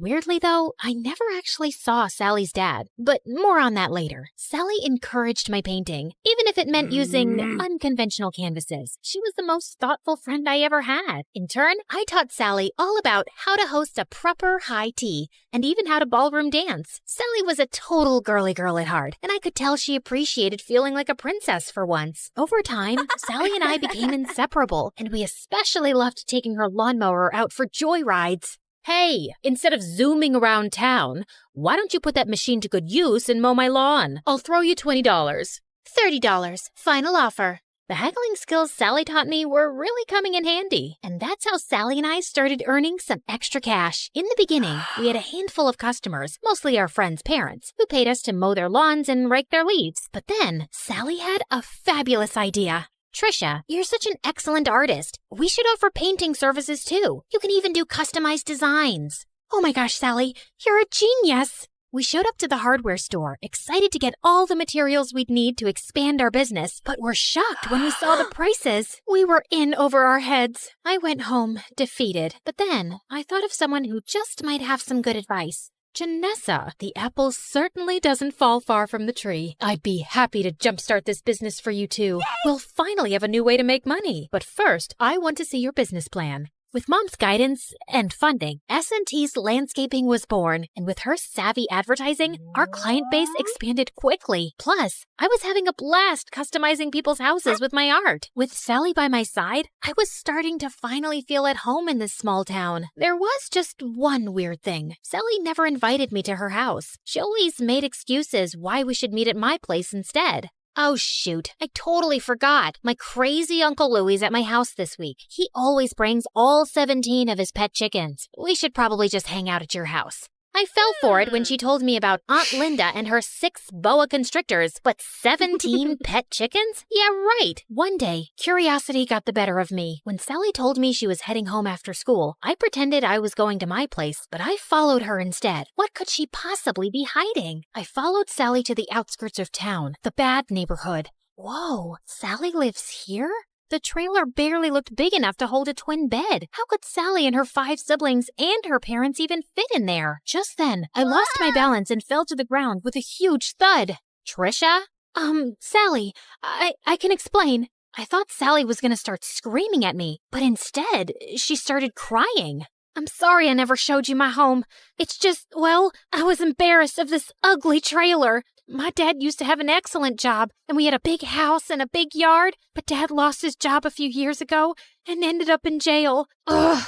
If it wasn't for BFF Enterprises, we would never be in this mess. He was just trying to stand up to their evil owners, and instead Cheryl hired her cronies to make it look like Dad was lying and put him away. It felt like my stomach had dropped out of my butt. Sally's dad was the angry former employee who'd made a case against Mom. Thank goodness Sally had no idea who Mom and I actually were, thanks to our aliases and dye jobs. But why was she blaming Mom when it was really her dad who put us in this mess? I knew I shouldn't say anything or risk Sally getting suspicious, so I ran home before I put my foot in my mouth. Trisha, wait! Was it something I said? I avoided Sally the rest of the week, which wasn't easy. I felt so conflicted. Sally was my best friend, but she hated my mom and blamed her for her dad being in jail. So, I decided to get Mom's advice. I need to talk to you. Sally's dad is your angry former employee who ended up in jail. Oh, come on now, Trisha. What a strange joke. Why was Mom calling me Trisha? At home, she always called me by my real name. Mom, this is serious. Sally has no idea who I really am, or that you're actually the co-founder of BFF Enterprises. Just then, Sally popped up from behind the couch, and suddenly, Mom's behavior made sense. Sally, it's not... I can't believe this. I thought we were best friends, and all along, your family is why my family is suffering? Sally, please, leave me alone. I don't want to talk to you ever again. I've heard of surprise birthday parties gone wrong, but never this badly. I probably lost my BFF forever. But Mom was more preoccupied that Sally would out us both. What are you doing? Follow her. Make sure she doesn't talk. Do whatever it takes. I hadn't seen Mom this stressed out since the trial. I tried texting, calling, even showing up at Sally's window, but she wouldn't even look at me. I returned home completely hopeless. Did it work? Will she keep quiet? She won't even talk to me. Just then, Mom turned into a fire-breathing dragon. Well, not literally, but I'd never seen her this angry. Then we need to move again, now. But this is her home. Sally is my friend. Some friend. As soon as she talks, I'm going to jail. Mom, what are you talking about? Why would you go to jail? The judge said you were innocent. Of course he did. I bribed him. My business partner and I were both stealing funds from the investors because we deserved more. But unlike me, she was dumb enough to get caught and unwilling to do whatever it took to stay out of jail. And Sally's dad figured it all out and tried to get me behind bars too. But I showed him I am not to be messed with. I couldn't believe it. I was so blinded by all of her generosity over the years. I'd never even once suspected that she could have done anything criminal. And I felt so awful for Sally and her family. They didn't deserve this. But then again, how could I choose between my mom and my best friend? What Mom said next, though, made everything totally clear. You got us into this mess. Now you have to get us out. Me? I'm just a kid. You're the one who was so greedy that you stole money and ruined your company and all of your employees' lives. You even let your own best friend take the fall. You cared so much about money, you forgot about what really matters, friendship. Trisha, come back here. My name isn't Trisha, Mom. It's Janissa. So, let me reintroduce myself. Hi, MSA Nation. My name is actually Janissa. Pretty, right? Okay, back to the action. I grabbed the security cameras on my way out and headed straight to the police station. It had our conversation and Mom's confession recorded. The police took my mom away, and because I had just turned 18 recently, they let me take care of myself. And that night, the story was all over the news. I knew I'd done the right thing, but I'd never felt lonelier. The next morning, I woke up to a knock at the door. Sally, you have to believe me. I didn't know about my mom. She told me everything for the first time yesterday. I can't believe you did that for me, Patricia. Well, I had to. It was the right thing. I mean, sure, I probably could have bounced from town to town with Mom for years, pretending to be someone I'm not, but I don't want to be like Mom, throwing my friends under the bus and not caring about hurting other people. I would choose friendship over luxury 1,000,000 times. And by the way, my real name is Janissa. It took months, but after campaigning tirelessly, we finally got Sally's dad out of jail and back home where he belonged. With Mom behind bars, I was finally free to come out of hiding. Even though I was totally free to move back to the city, I decided to stay put in this small town. After all, this had become my home. I even asked Sally's family to move in with me. Plus, Sally's dad was able to take over the landscaping business. With him in charge, business is booming. Everyone is just so thrilled that he's back home where he belongs. We did have a company name change, though. I'm just so happy to have my best friend by my side.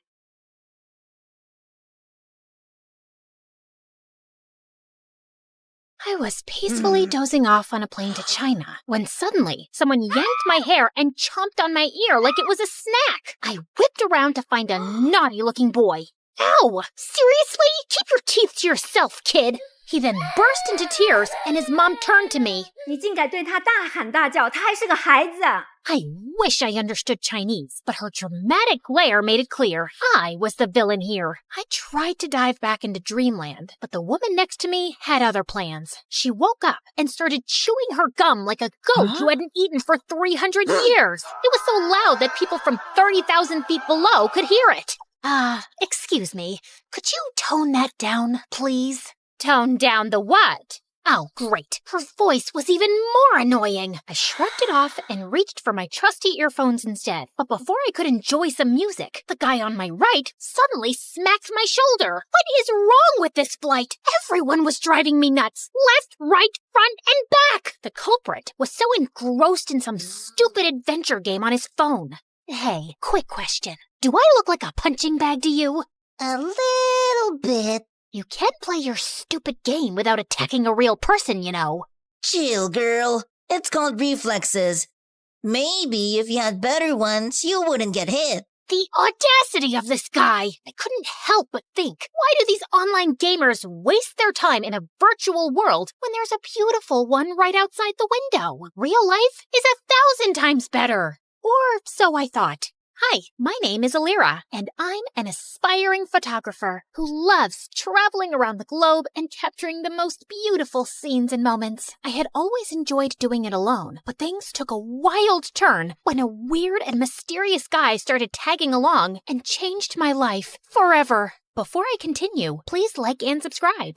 After dealing with all those annoying passengers, I eventually fell asleep after listening to music while letting my imagination run wild. Soon enough, the plane finally landed, and I headed straight to my beautiful hotel. I took a short beauty sleep while waiting for nighttime to roll around, and when it finally came, I excitedly jumped out of my bed, took my camera, and immediately rushed outside. Stunning views, beautiful people, inviting lights, glowing lanterns, and the sweet traditional vibes of China. This is the dream. Walking along the streets, I stumbled upon a guy sleeping on a bench. Judging from all the stuff around him, he must be homeless. Poor thing. I found myself clicking pictures of him, my camera perfectly capturing his struggles and hardship from every detail of his form. Just then, a green owl suddenly appeared from behind the bench, perched on the sleeping guy as if he owned him, and scowled at me. Relax, little buddy.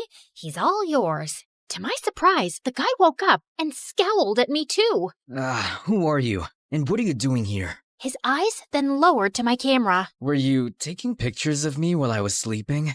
Duh, I was taking pictures of the street, but you were blocking my view. It's not my fault you were sleeping there. That's a terrible excuse for disrespecting my private space. The private space? That's rich coming from you, who is sleeping on public property. Delete my pictures, or I'm gonna delete it myself. Don't you dare touch my camera! Do you have any idea what it takes to capture a beautiful moment or view? The countless hours, the right timing, the quest for the perfect angle. I pour my heart and soul into every shot. Those aren't just pictures. It's a piece of me, a piece of my struggle, my passion, my life. So please, don't take that away from me. I trailed off when I realized that he was now holding my camera and swiping through the shots. But how? So you're not only homeless, you're also a snatcher. Give it back, you jerk. I lunged at him to retrieve my camera, but he suddenly vanished. I spun around, and he was still swiping. This guy, I swear to God. In all fairness, you have quite a remarkable talent for capturing beautiful images. What do you think of me now? Just some lousy, try-hard photographer? I snatched the camera back, and this time he didn't resist. He practically handed it over. I immediately checked my gallery and realized he hadn't deleted anything. Relax. I usually don't meddle with other people's business. Unlike you.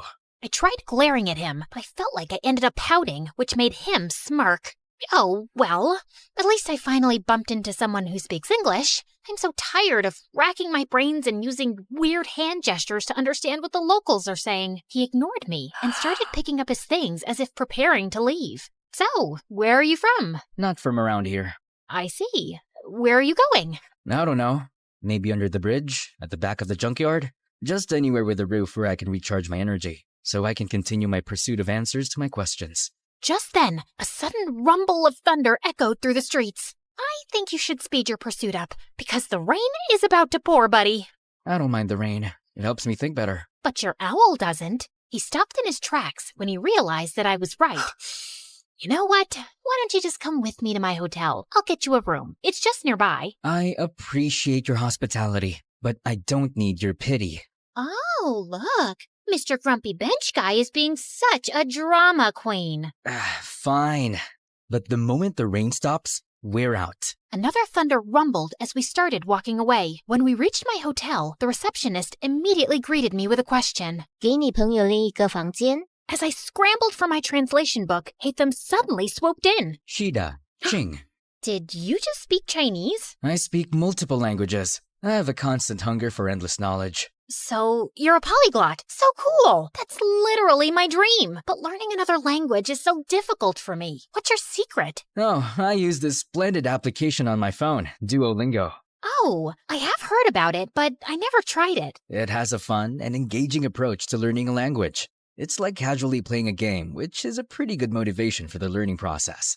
Okay, that sold me. I immediately downloaded the app and was greeted by a cute green owl named Duo, who looked very familiar. I turned to his pet, who was sitting on his shoulder. Whoa, Duo looks exactly like your owl. They have the same name too. Just a little warning. Duo's nice and helpful, but he can be a little persistent sometimes. But it's also for your own good. Well, he seems to be a cute little guide. I went straight to my first lesson, and I was already liking it. Shui means water. Shui? Gosh, I am so thirsty. I need some shui. Okay, got it.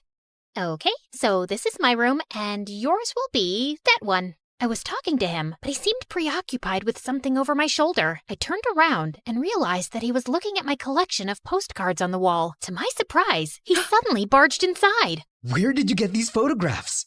Those are the places that I captured with my precious camera. And these right here are my goal destinations. They're beautiful, aren't they? He looked so ecstatic as he gawked at one of the pictures, like it was the most delicious meal he had ever seen. Where is this place? That's my next destination, the Tianzi Mountain. It's one of the reasons why I visited this country. Take me with you. Consider yourself lucky, my friend, because I'm going there tomorrow. I always preferred traveling alone, but maybe it was time for me to try it with a travel buddy this time, at least for a day, and just for fun. The next day, we traveled to the mountains, and when we got there, Hatham's calm demeanor instantly changed to ecstatic. The stone forest. An image of a familiar place seemed to have flashed right before his eyes. The stone, what now? He ignored me and started navigating the place, running around like he owned it. Dude, wait up! We rode a cable car, crossed a river, and jumped from one stone to another, and after an hour, I felt like collapsing. Slow down, Spider-Man. I'm not a marathon runner with endless stamina, you know. Jeez. When I finally caught up, I found him standing in front of a mysterious and ancient-looking monument. He fiddled with a rock against it, but nothing happened, and he looked super frustrated. Hello? I would really appreciate it if you would tell me what's going on. What is that thing? And what are you trying to do with it? This is a totem, and I need an electroelement to activate it. What do you mean, electro-element? Electroelement. Something, anything that produces lightning. Oh, you mean electricity? Huh? Lucky for you, I've got something here. What is that? You don't know what a taser is? It's my go-to for self-defense. Zaps people with electricity or whatever you call it. Interesting. He immediately took it from me and tried it on the totem. After a few sparks, it suddenly got triggered and a glowing symbol appeared on top of it. Holy cheeky bananas! Is that a hologram or something? He found 2 more totems, and after doing the same thing to each of them, a strong streak of light came from above, forming a pillar. What in the world is happening? Is this some kind of secret experiment from the government? And what's your deal with all of this? I've been traveling from place to place looking for these runes. Since I'm not from around here, I don't know where to go. I need to activate these beacons in 6 places scattered around the world. With your knowledge and resources, things are going to get easier for me now. But for what? Why are you doing all of this out-of-this-world stuff? We need to go. Dude, you didn't answer my question. Sometimes, the journey to find answers is more important than the answers themselves. Whatever you say, Plato. After activating the first beacon, we embarked on a thrilling and action-packed adventure of a lifetime. After Tianzi Mountain, we rushed straight to Huanglong River, which Hatham kept calling Luhua Pool Liu. There, we had to light up some fire totems. There were 5 of them, but according to him, only 3 needed to be activated. Of course, those 3 we needed were surrounded by water. Great, right? Hatham was all business, using his fancy tricks to get those waterlogged totems blazing, while I just snapped pictures of these outrageous moments. Our next stop was the breathtaking Matterhorn in Switzerland, aka Dragonspine, according to my travel buddy, where we faced a puzzle with circular platforms and wall signs. The place was so cold that I had to huddle by fire torches just to keep myself from turning into a popsicle. I let Mr. Mysterious Smarty Pants solve the puzzle by himself, while I continued my Duolingo sessions. You know I can't miss those streaks. With each beacon we activated, I felt a mixture of excitement and curiosity. What was this leading to? And why did it feel like the world had turned into one big adventurous playground? During our flight to our next destination, I found myself fully immersed in my new favorite app, Xin Chao Ten Toila Elira. You could take a break sometimes, you know?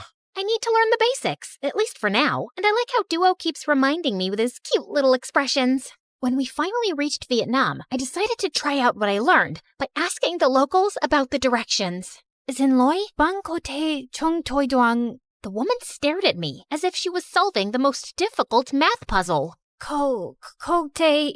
Xin lỗi, nó ngàn con đít chỗ, chúng tôi viết đúng viết vinh, ha lồng đục trong. Được chứ, bạn chỉ cần đi thẳng, rồi đi qua cái cây khổng lồ kia, sau đó rẽ phải và đi bộ khoảng 200 mét sẽ thấy một khoảng đất trống.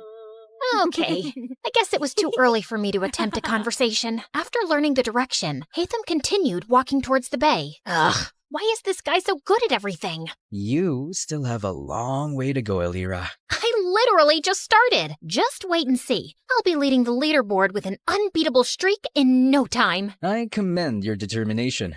Keep it up. Soon enough, we were greeted by the beautiful emerald waters and towering limestone islands of Halong Bay, or as Hatham called it, the Golden Apple Archipelago. While I was snapping pictures left and right, Hatham got to work immediately. He solved a music rock puzzle thing, and after activating the place, we toured around the city and enjoyed their local food. I even tried conversing with the locals with the help of my brilliant travel buddy. It got me even more determined to learn more. So during our flight to Scotland, I got really busy with leveling up and earning rewards. I never knew that learning could be this fun. Learning could also be done in silence. Sorry. And soon, we finally reached our next destination, the Isle of Skye in Scotland, or as Hatham called it, the Star Snatch Cliff, Mondstadt. After walking around, we came across a green fan-like object. I watched in amazement as he applied some wind pressure to activate it, unleashing a powerful upward current. Whoa, that's so dope! So, what's next? Time to fly. After taking a large cloth from his bag and holding onto it, he wrapped his arm around me, and we gracefully floated in the magical breeze. I never thought I would experience flying like this, not even in my wildest dreams. If this is a dream, I hope I can keep enjoying it and not wake up too soon. Our imaginations know no bounds, Elira. They possess the extraordinary ability to unlock infinite possibilities. We then found 2 more fans along the way before we finally activated the totem at the top of the cliff and summoned the pillar. I stood there for a while and looked ahead at the seemingly endless horizon, thinking about how Hatham sees this beautiful world in his own vision. Finally, we were down to the last one, Deshra Desert Sumeru, or as we call it, the Great Pyramids of Egypt, my favorite. Hatham looked so nervous and excited while I was taking some pictures of the legendary structures. After hours of touring around, I followed him as we headed to the group of old, weathered columns. So, how do we solve this one? We need to hit the larger columns until you match them with the corresponding symbol on the smaller columns beside them. Match all 3 big ones to the smaller ones to summon the last pillar. Aye, aye, Captain. I grabbed a tree branch lying nearby and used it to help him hit the columns until we finally summoned the last pillar. All the pillars scattered across the world that we activated should be glowing now too. I dropped my jaw in amazement when their fusion created a swirling, glowing vortex or something. Is that a freaking portal? Yes, it's a portal back to my world, Elira. To your world? So there's indeed another world out there? Before he could answer me, the earth beneath us mildly shook, and a horrifying creature suddenly appeared right in front of us. Holy crunchy potatoes! Is that a transformer? Did Hatham summon that machine from their world? What if he was actually a bad guy who was set to ruin our world? Oh my gosh, what have I done? I wasn't ready to say goodbye to our beautiful Earth just yet. I have yet to discover the other wonders of... My paranoid voice trailed off when I realized that Hatham was gone. Just then, I felt a strong, glowing presence behind me. I slowly turned around and saw him and Duo transforming into something with dust particles and glowing green projections dancing around them. Everything then cleared away, revealing a strikingly handsome video game character and his adorable sidekick. Hatham, is that you? This is my true form, Elira. And my real name is Zal Hatham, a scholar from Sumeru, and our academia scribe. That machine in front of you is a primal construct, only found around the desert area of Sumeru. This machine enemy is often found guarding the temples and ruins, and I need to defeat it. So it's like the final boss in the game, and you're the brave hero. I suddenly felt bad for suspecting him as a bad guy. As the primal construct started charging toward them, 3 ethereal green mirrors popped in and hovered around Hatham, radiating a brilliant emerald light that almost blinded me. He then started fighting the monster, moving with grace and precision, consistently blending freestyle moves and rotational attacks with his sword and abilities. Watching them fight was mesmerizing, as if I had been transported into an epic video game. He unleashed a barrage of reflective attacks, boomerangs slicing through the air, slashes carving through steel. Each hit dealt a lot of serious physical damage. Soon enough, the terrifying machine was finally defeated. Dude, you were so cool! How did you do that? I don't need to fight. I only need to think. Everything else is connected. All I have to do is find the weakest link, deal with the causal factors, and everything else tends to resolve itself. Okay. Enough with your deep philosophical words, dude, and maybe start explaining everything to me properly. You know, I've been following you around like a dumb little kitten and catching up with your stamina. As a gratitude for helping me, you deserve to know the truth. My friend Kaveh and I were trying to open a domain, but something went wrong. It started malfunctioning. The rule is to hit these columns using a physical attack and never use any elemental attack. Kaveh didn't know this, so he used his elemental skill because he thought it was more efficient. It made a different reaction to the process. and instead of opening a domain, it opened a portal that connected to the human world. And before I knew it, it started sucking my friend. I tried to save him, but I was the one who got pulled inside instead. I got teleported here, which was a very different place, and I have been finding my way back for quite a long time. Thanks to my friend Duo here, who also got accidentally teleported for some reason. He's been my companion since the day I got here, and he's the one who has been helping me learn the different languages of humans. Now that makes sense. And no sense at the same time. I swear, I'm stuck in a fantasy adventure novel. Anyway, I'm glad that you finally made it. I appreciate all your help in this journey of mine, Alira. As much as I wanted to discover more about your interesting world, I need to return. Tevat needs me. Oh, well, traveling won't be the same anymore without you. I'm gonna miss you a little bit, I guess. Just play Genshin Impact, and I'm sure you will enjoy the magical beauty of our world, Tevat. We have 7 nations brimming with natural wonders that you would love to capture. You'll meet a diverse set of people with unique personalities and abilities like me. And together, we will fight exciting enemies. We'll share every adventure in this enchanting realm. I felt a lump in my throat as he extended his hand, but knowing that I would be seeing him again, I shook it with a smile. See you around, Alira. I watched them as they entered the portal, returning to their world. Come here, boy. Bam, bam, eat that monkey butt. All right, Hatham, time for some snacks. Ever since I started appreciating video games, I became the annoying passenger this time. These games opened my eyes to the existence of extraordinary places that remain hidden from our physical world, places that only exist in our minds, yet they possess the power to transport us on thrilling adventures. They hold captivating magic and beauty, offering a gateway to fictional worlds. Now, I embrace the opportunity to immerse myself in both realities, and because of it, I have never felt alone again. I was so into the game that I jerked when an incoming announcement sound chimed in. Ladies and gentlemen, this is your captain speaking. We will begin our final descent to Paris shortly. And now, it's time to explore the famous beauty of Paris. Bonjour, comment allez-vous? Wait, is it allez-vous? Allez-vous? Bonjour, comment allez-vous?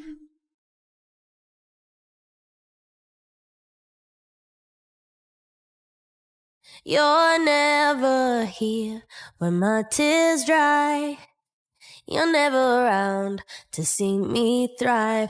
When it's my birthday or my day off, you got other plans and can't show up. Hi, I'm Lucy.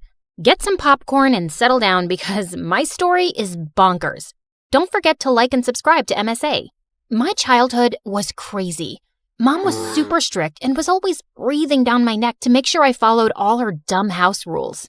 Lucy, this placemat is 0.5 inches to the left. I'm so disappointed in you. Seriously? I got no dessert because of freaking placemats. And Dad was a complete weirdo. He stayed in his study all day long and only left at night with a suspicious-looking briefcase. But whenever I asked him what was in it, he would always tell me to mind my own business. So rude. One day, I was playing football by myself in the park when 2 mean-looking men grabbed my ball and squished all the air out of it. Hey, are you stupid? You're supposed to kick the ball, not squish it. She's a little firecracker. Where's your dad, little girl? He owes us an apology. Why? Who are you? And what did my dad do to you? You ask too many questions. Let's just say your father isn't a very nice man. Selfie! And they took pictures with me and left. What was going on? I ran home and confronted Dad. He looked panicked but told me it was no big deal. But I wasn't going to let it go. That night, I sneaked out of my room like a ninja and tried to get into Dad's study. But suddenly, a loud alarm went off and red lights flashed all over the house. I nearly jumped out of my skin in fright. Dad was so furious, he made me write 200 times, "I will mind my own business." But the next day, he was gone. I looked for him everywhere and called him, but his phone was off. And I felt guilty. Had he left because of me? But Mom refused to talk about him. Aren't you even a little bit worried about Dad? He's missing. He's a grown man. I'm sure he can take care of himself.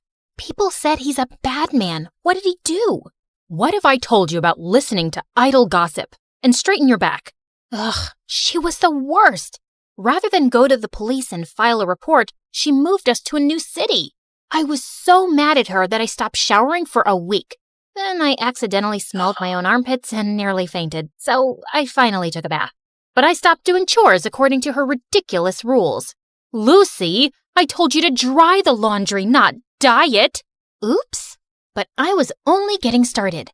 I always put the forks and knives in different drawers around the house after washing them and screwed up the TV remote so it wouldn't work properly. I dyed my hair orange and got fake piercings and tattoos, but told her they were real. She was so upset, she got me enrolled in an insanely strict school. They have uniforms and rules. I'm sure they'll knock some sense into you. Not if I knock them over first. St. Mary's was a mansion with super rich kids. The lawns were perfectly kept, and the halls were so clean they shone like diamonds. But I got in trouble on the very first day. I was putting my books in my locker when suddenly someone threw a hoodie in my face. Wear this. Your ugly face is gonna make me vomit. Then look somewhere else, creep. This is a respectable school. We don't want people like you, so you better clean up. She knocked the milkshake out of my hand and pushed me down in the mess. I saw red. I was about to get up and slap this crazy witch when suddenly a boy came running down the hall and stood between us. Picking on the new kid on the first day? You're really desperate for attention, aren't you, Crystal? Mind your own business, Anthony. This is my school, not your dad's office. What I say goes. Maybe I should give him a call and we'll see who really runs this school. Crystal looked furious. She flipped her hair and left with her minions, and Anthony helped me up. Hey, I'm sorry about Crystal. Just because she's the principal's daughter, she thinks she can boss everyone around. Thanks for coming in like a knight in shining armor. I always wanted to save a damsel in distress. Oh, you didn't save me. You saved her from me. But the teachers at the school were like Mom Pro Max. They gave detention for everything. Need to sharpen your pencil twice a day? Detention. Spend more than 5 minutes in the bathroom? Detention. The last straw for me was when one of the teachers took away my bag of candies and threw them in the trash. Just keep your candy at home. Mom is a bigger candy police than the teachers. One time I had more than one M&M and she took me to the dentist for a cleaning. That's intense. Come over to my place and we can play video games and eat all the candy you want. Anthony's house was bigger than the White House. There were guards all over the place and a whole room dedicated to gaming consoles, snacks, and a freaking cotton candy machine. Fart in my face to wake me up because I must be dreaming. You are so weird. We played till our eyes hurt, and it was the best time I'd ever had in my life. Over a dinner of greasy burgers, I told him all about my parents, how we'd moved so suddenly, and how I'd never had a normal childhood, and how Dad left. I think Dad was a criminal or something. That's the only logical explanation. Is that why he disappeared? Maybe. This is the best burger I've ever had. Mom would freak out if she saw me eating this. That just shows your mom really cares about you. My dad builds bridges and has a whole list of rules that he needs to follow strictly or people's lives could be in danger. Your mom is just trying to build a strong bridge. I'd never really thought about it like that. Maybe Mom wasn't so bad. But Anthony was so wrong because when I got home, Mom was waiting for me in the living room, boiling with anger. How dare you go to a friend's house without permission? Do I even know these people? You'd know about my friends if you cared about anything other than your stupid rules. You're grounded. I hated my life at home, and Crystal was making me miserable at school. She was the student body president and was always after me for breaking some rule, which she made up herself. Ugh, I know you can't fix your ugly face, but at least have the decency not to smile. Your crooked teeth really make everyone cringe. Detention. For smiling? That isn't against the rules. No, but it should be for you. Well, if I'm gonna do the time, I might as well do the crime. I was getting detention so often that kids in school had started calling it getting a Lucy. It was ridiculous. So I decided to get even in the most Lucy way possible. I came in super early one day, did a little dance for the security camera, and drew poop emojis all over Crystal's locker. But why stop there? The whole school was a blank canvas. So I drew the little brown swirls on every whiteboard and bathroom stall. The school went nuts. One of the teachers fainted. The principal called me into her office, and soon after, Mom showed up with Dad's briefcase. She told me angrily to go outside for a few minutes. You're definitely going to get expelled, Lucy. That's what happens when you don't follow the rules. But just then, the principal came out looking pale and sweaty. Well, Lucy, I've decided not to expel you. I can see you don't do well with rules, so maybe we can relax a few and make learning easy for you. What? I was shocked, but Crystal had a full-blown meltdown. This loser drew poop all over my locker. She can't get away with this. I want her out, Mommy. Kick her out. The principal had to drag Crystal into her office because she was kicking and screaming like a 5-year-old. And Mom grabbed my hand and took me home for the day. What just happened? What did you say to the principal? Did you threaten her? What's in that briefcase? That's none of your business. Just keep your head down at school. I saved your butt this time, but it won't always work. No, maybe you're a criminal just like Dad. I don't trust you at all. I won't do anything you ask until I know the truth. I ran out the door and went to stay with Anthony. It was the only place I felt safe. Mom kept calling, but I ignored her calls. The next day, people in school were looking at me like I was some kind of hero. One of Crystal's minions actually dusted my locker and opened it for me, while another girl brought me coffee and offered to carry my books. What's going on here? Why are you guys doing this? Because someone finally put Crystal in her place. She's no longer the student body president thanks to you. We were all so tired of her being mean to us. Aw, shucks. But I didn't really do anything. Thanks for the coffee, but you don't have to do this anymore, okay? Life was pretty sweet after that. The teachers left me alone, and Crystal's day of ruling the school halls was over. She was always glaring at me like she was planning something evil in that petty brain of hers. And a few weeks later, I found out what. Someone had spray-painted poop emojis on every teacher's car and left a giant cat turd on the principal's windshield. Don't look at me. I didn't do it. Then who did? You're such a witch, Lucy. Everyone tried their best to make you straighten your ways, but you're a lost cause. Once a criminal, always a criminal. You take that back. You're a criminal. I slapped Crystal so hard that her contacts fell out. I was expelled on the spot, and the teachers reported me to the police for destroying their cars. My case was being investigated, and I was probably going to end up in juvie. But I wasn't a criminal like Dad, and I had to prove my innocence. So that night, I sneaked into the school's security room and got all the camera footage on a USB, and then ran to Anthony's place. Lucy, what happened? Why did you do that to all the teachers' cars? I didn't. Someone's framing me, and I'm going to find out who. We used his laptop to look through the videos, but there were hours and hours of it, and I was getting sleepy. I went to the bathroom to change into my pajamas when I saw something that made the hair on the back of my head stand up. Hey, Lucy, I think I found the footage, but it's no good. The person's wearing a hoodie and a mask. I don't think you'll be able to prove it wasn't you. And that's exactly what you wanted, didn't you? I threw the hoodie and mask in his face. They had the same spray paint stains as the one used to make the emojis. He looked shocked at first, but then an evil grin spread on his face. No one is going to believe a nobody like you. They shouldn't have believed your dad either. What are you talking about? What does my dad have to do with any of this? He has everything to do with this. When you joined the school and I read your name, I knew you had to be that nosy journalist's daughter. Journalist? Stupid, naive Lucy. Doesn't even know anything about her own parents. Yes, he found some stupid evidence against my dad for fraud and ruined his reputation. He sent him to prison. And now I'm going to send his precious daughter to jail. Just then, the door slammed open and the police rushed into the room. Anthony, you're under arrest for property damage. What? It was her. You have no proof it was me. Actually, you slipped up. I have a dashboard camera in my car, and that caught your face when you were ruining it. Lucy, are you okay? Suddenly, Mom came into the room, and I was so glad to see her. I gave her a bear hug. I was so scared, Mom. Anthony told me some weird stuff about Dad. He's a journalist? Yes, sweetie. He is a very brave man who exposes criminals and bad men in the government. People are always trying to harm him, so he had to leave the country. And that's why we moved, to keep you safe. But how did you know I was here?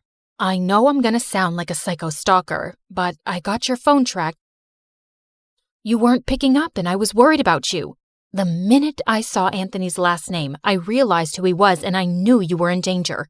I am so glad you stalked me. I didn't realize you were living with so much stress. And tell me now, Mom, what's up with the briefcase and how'd you scare the principal? It has your father's research and proof that he's used to expose people. I told your principal I had dirt on her. Do you? Nah, but it scared her enough to let you stay on in school. But you don't have to go back there. We can find you a better school. That's okay. The kids aren't half bad there. But when can we see Dad? I was thinking we could visit him in the summer. Would you like that? I would love it, Mom.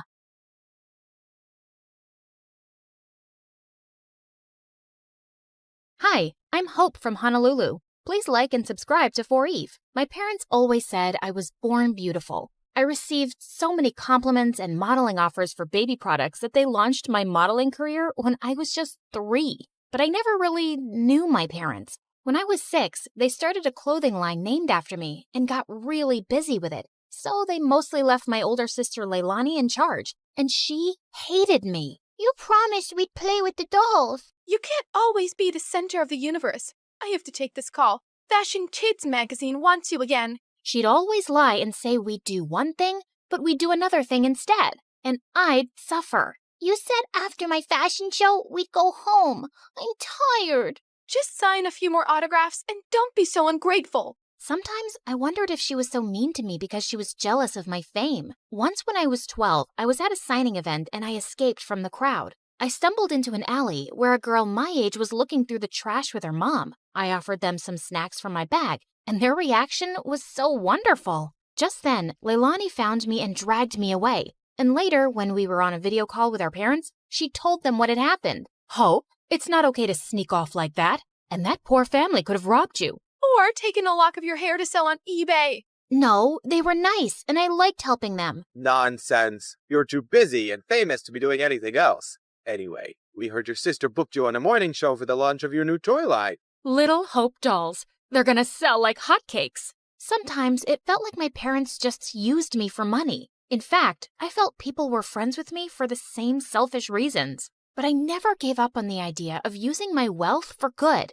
When I turned 14, I held my first fundraising event for homeless people, and it was a big success. But my second fundraiser turned into a complete nightmare, because the day after it, my face was all over the news with the words, "Teen Thief." Hope, they're saying you kept all the funds for your business. What? Why would they think I took all that money? The news is saying they got an anonymous tip. This can't be good for your career. It's all over social media. They're calling it the biggest scandal of the year. You need to stop all this charity nonsense. We need to work on saving your reputation so you won't lose out on any modeling contracts. I didn't care if I never modeled again.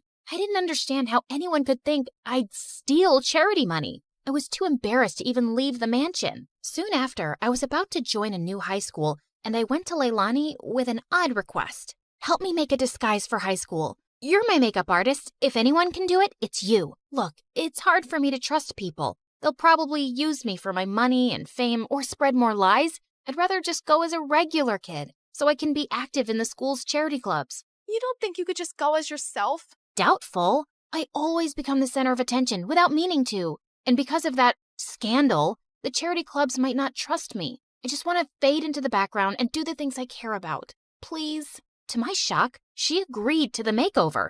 She gave me cute short hair as part of my disguise.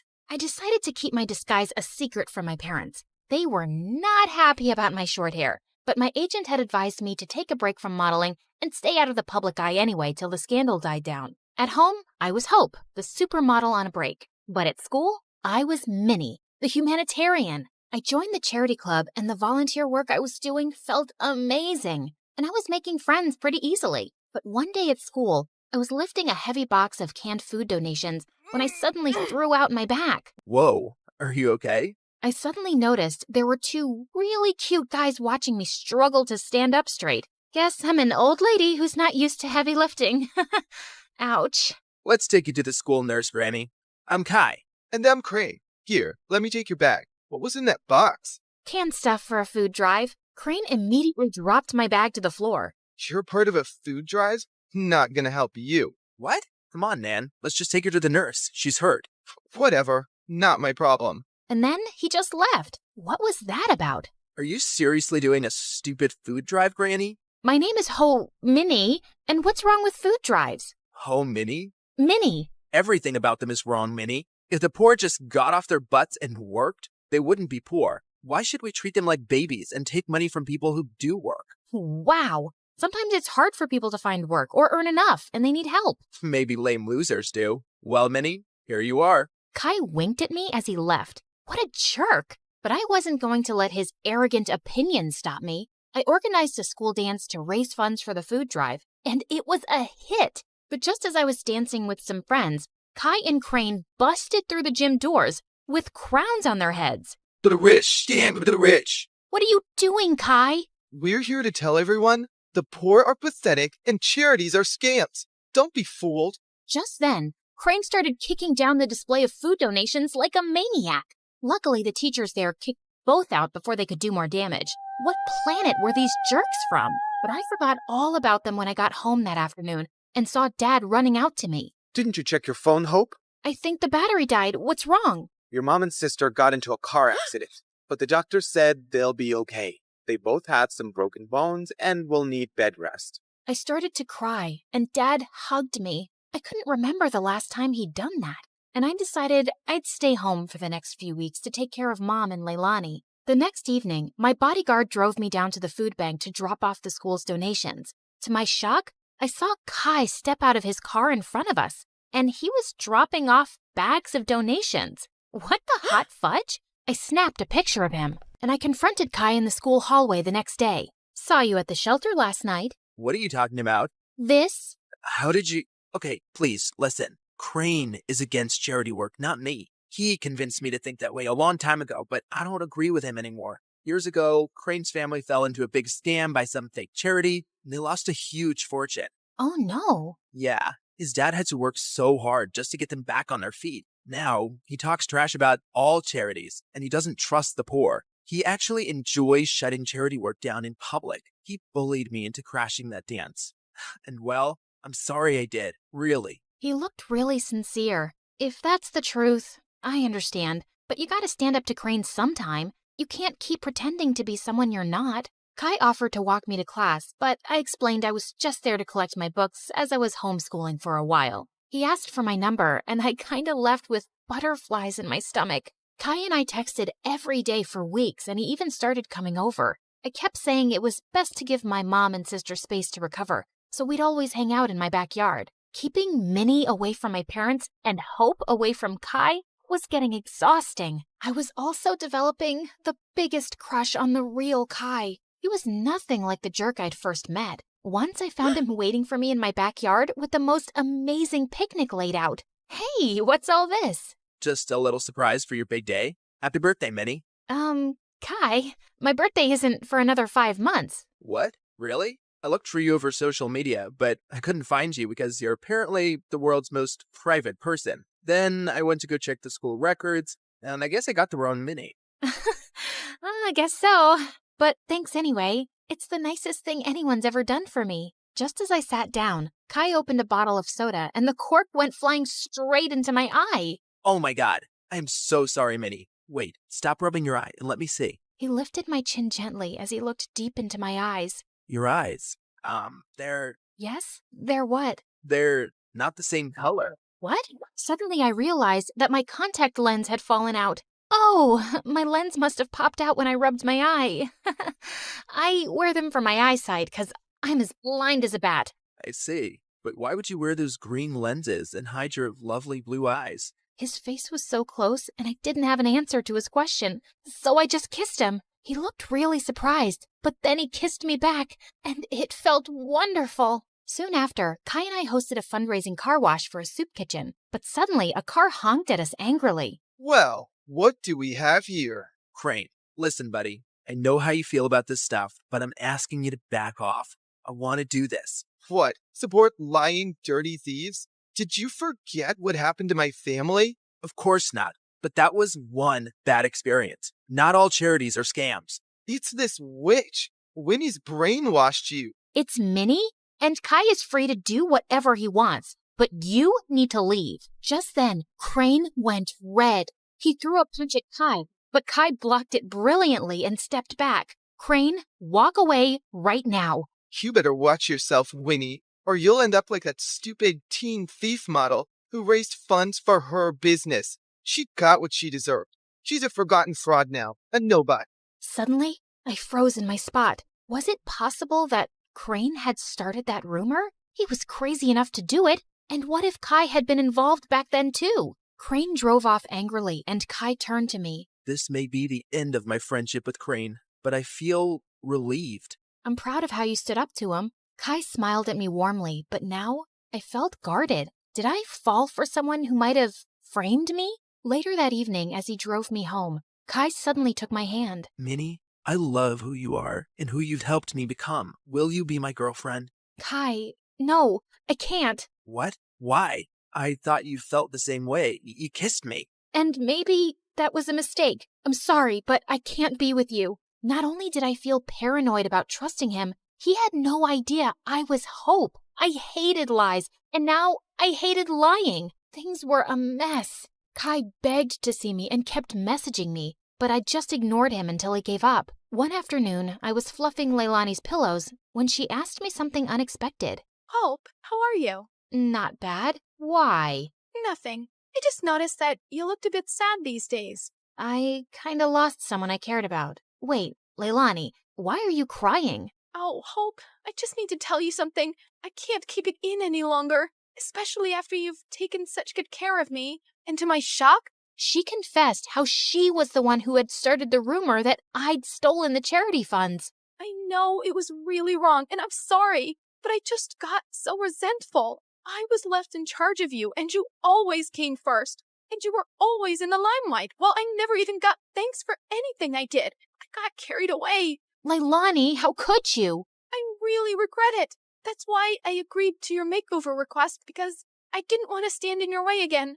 I know how good-hearted you really are. Do you know what you've done?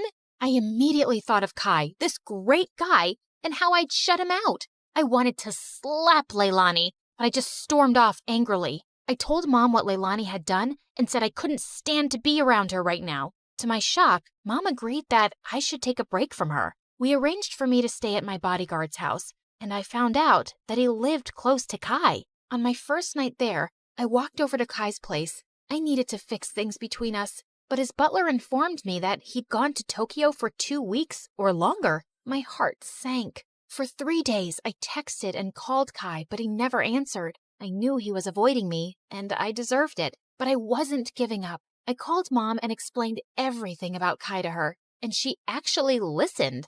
Tokyo might be a nicer break for you. OMG, Mom, you'd let me go? Yes, sweetheart. Ever since the accident, your dad and I have been thinking how hard we've pushed you and your sister. We just wanted you girls to know success early on, but we've realized there are more important things than success and money, like happiness and family. You've been amazing during our recovery, honey, and you really deserve to go. Thanks, Mom. I love you. And the next day, I was on a flight to Tokyo with my bodyguard and checked into the same hotel as Kai. Just as I stepped onto the elevator, I was shocked to see Kai inside. He looked awkwardly at me.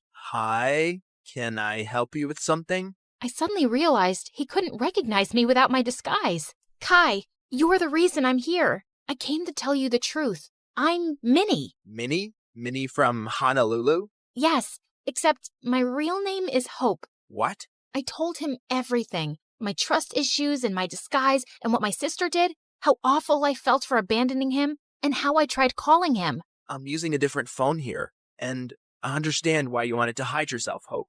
I've missed you. Do you think we could give us another chance? You flew all the way here to make things right? I'd be a jerk if I say no. But could you do just one thing? Give your sister another chance. Come on, charity starts at home. I will. I promise.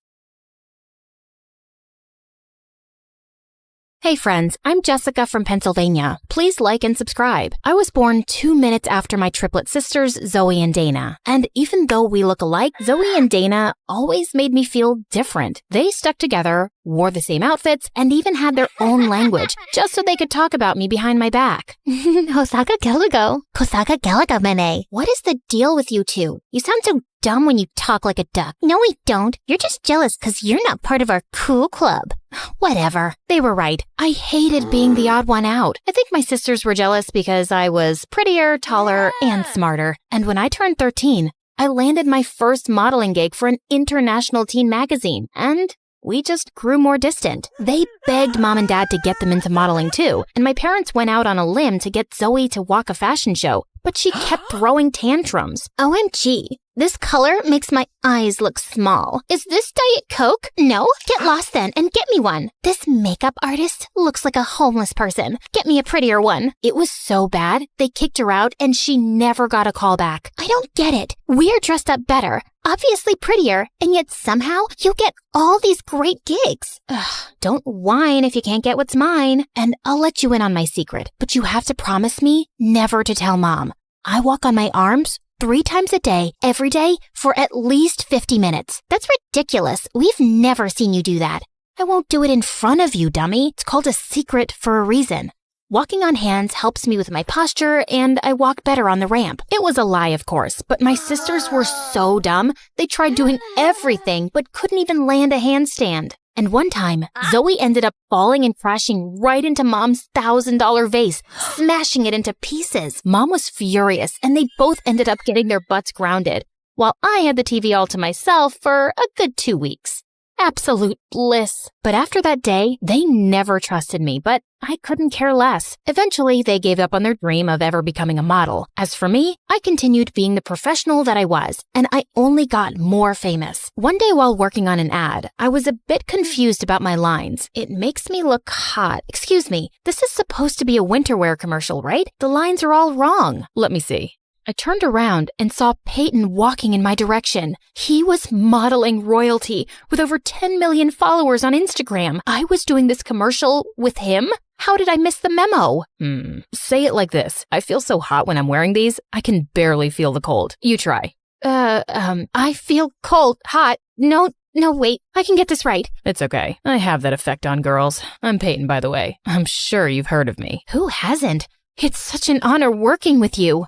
Peyton and I absolutely nailed that winter wear ad, and our chemistry was so good, we ended up doing a lot of ads together. We started hanging out more and more, and soon became good friends. The more I got to know him, the closer to him I felt. You know, apart from good looks and almost perfect body, I also happen to be an amazing singer. Oh, how cool. I've always wanted to be a model, but do you want me to sing for you? Oh, yes. I'd love to. Before I could even finish my sentence, Peyton started singing, and it was so bad. I could feel my eardrums cry.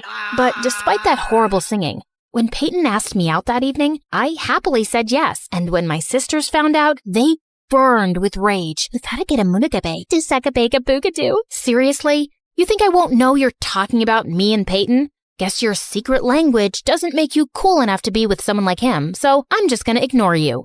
Ignore us all you want, but you can't ignore the fact that Peyton is too good for you, and you'll never be able to keep him happy. Say what you want. I'm late for my meeting with my super hot boyfriend.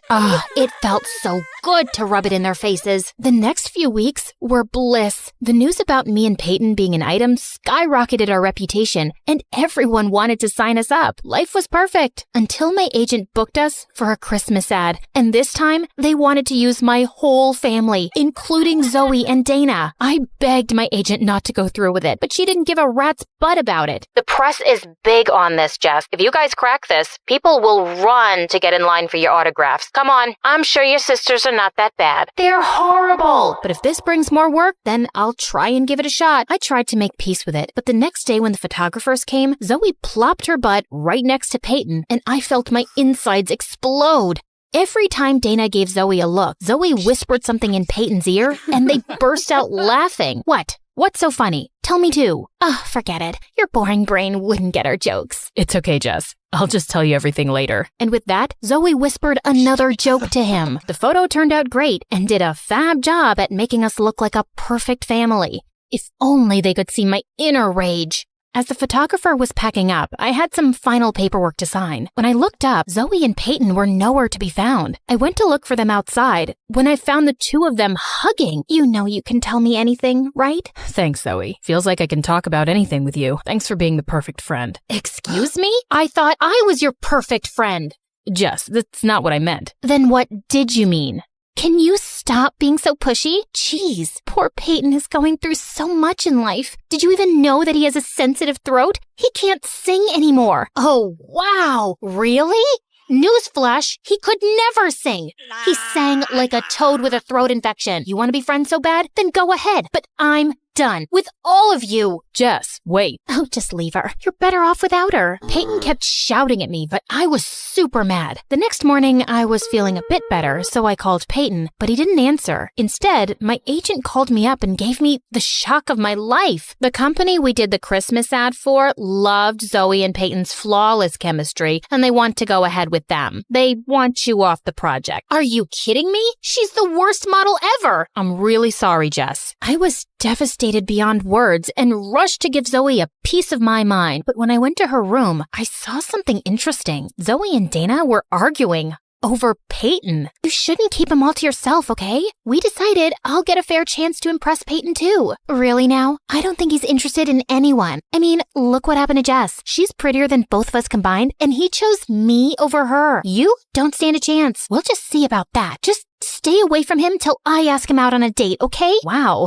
at least they accepted I was better than them. But this was the first time ever I'd seen them argue. I thought this was the worst they could do. But a few days later at the success party of our Christmas ad campaign, Dana walked up to me asking if I'd seen Zoe, and the perfect idea struck me. I think I saw her go upstairs in the study. Oh, Dana, I think she's with Peyton. If I were you, I'd let them be. She's what? I'm gonna kill that witch! Dana looked like a raging bull as she ran upstairs, and of course, I followed. She opened the door dramatically, just as Zoe was about to kiss Peyton. Get your filthy hands off him. Oh my God, Dana, are you crazy? Get out. Not before you tell me what's happening. What do you think is happening? We're making out? And then Dana jumped on Zoe, and the two broke out in a huge fight. Peyton and I tried to separate them. But suddenly, Zoe lost her mind and somehow ended up smacking Peyton across the face. Oh my God, perfect. Peyton left angrily and Zoe followed him, while Dana ran and locked herself in the room. I celebrated with the team alone and managed to impress them so well, they gave me another individual project. That evening, as I went onto the porch to get some fresh air, I saw Dana sobbing silently. Here, drink this. It's vanilla milkshake, your favorite. What? Suddenly, she hugged me tightly and started sobbing inconsolably. I'm so sorry. I'm the worst sister in the world. Please, please forgive me. Ew, you got a booger all over me. Yuck, Dana. Sorry, it's just that I've been awful to you all my life. I even tried to get in the way of your career and love life, and look where it landed me. My life's a mess. No, it's not. Get a grip, girl. And why are you sorry now? Did you not think about the time you left me alone while you gossiped in Egyptian with Zoe? What? Your dumb secret language? Oh, that was actually nothing. We just said some nonsense to piss you off. It was Zoe's idea. So you're telling me there's no language at all?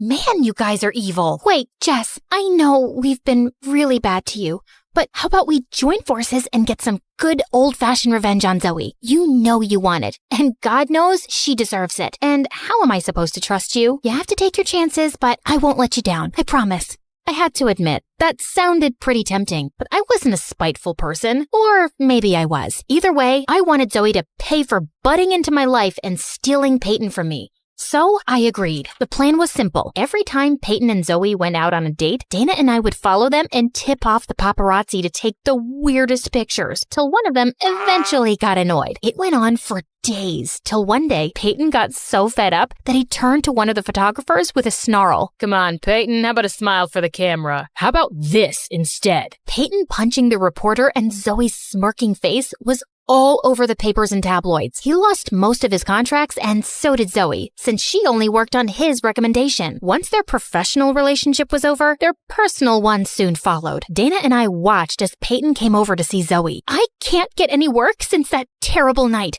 Why couldn't you control yourself? It wasn't such a big deal. Of course it's not a big deal to you. You like the attention. I don't. What do you mean? I mean that a small-time dumb model like you would want cameras to follow you everywhere. Wait a minute, maybe it's you who keeps tipping them off. This makes no sense. Oh, it makes perfect sense. Getting photographed with someone as famous as me would be a dream come true for someone like you. Shut up, Peyton. You can't talk to Zoe like that. Why are you jumping to her defense? Did you forget how she took over your life and your boyfriend? Seems like she did me a favor there, because I can do a lot better than a bug-eating idiot like you, and so can Zoe. Now do us both a favor and get out before I knock your teeth in. Peyton pouted and left, and Zoe turned to me. Why did you do that? I clearly don't deserve your sympathy. You're my sister, Zoe. The only person who can talk down to you is me. But I hope you learned a lesson. I did, and I'm sorry for everything. All the times I've been mean to you. Yeah, we're sorry too. We're the ones who tipped off the paparazzi. It's okay. I kinda deserved it, so we're good? Might take me a little while, but I'll get there. Even if it takes us years, we're gonna prove to you that we've always got your back. Triplets. To the end. A few days later, my agent told me that due to bad publicity, Peyton got dropped from his modeling agency. Zoe and Dana worked non-stop to get back into business, and I helped my sisters in every way I could, till they were eventually good enough to land their own gigs. Working together brought us closer. But I think the best part was when we got to go on vacation and just relax and do little things together like chatting and even learning new languages. Agana binagutge, amunkachukadu.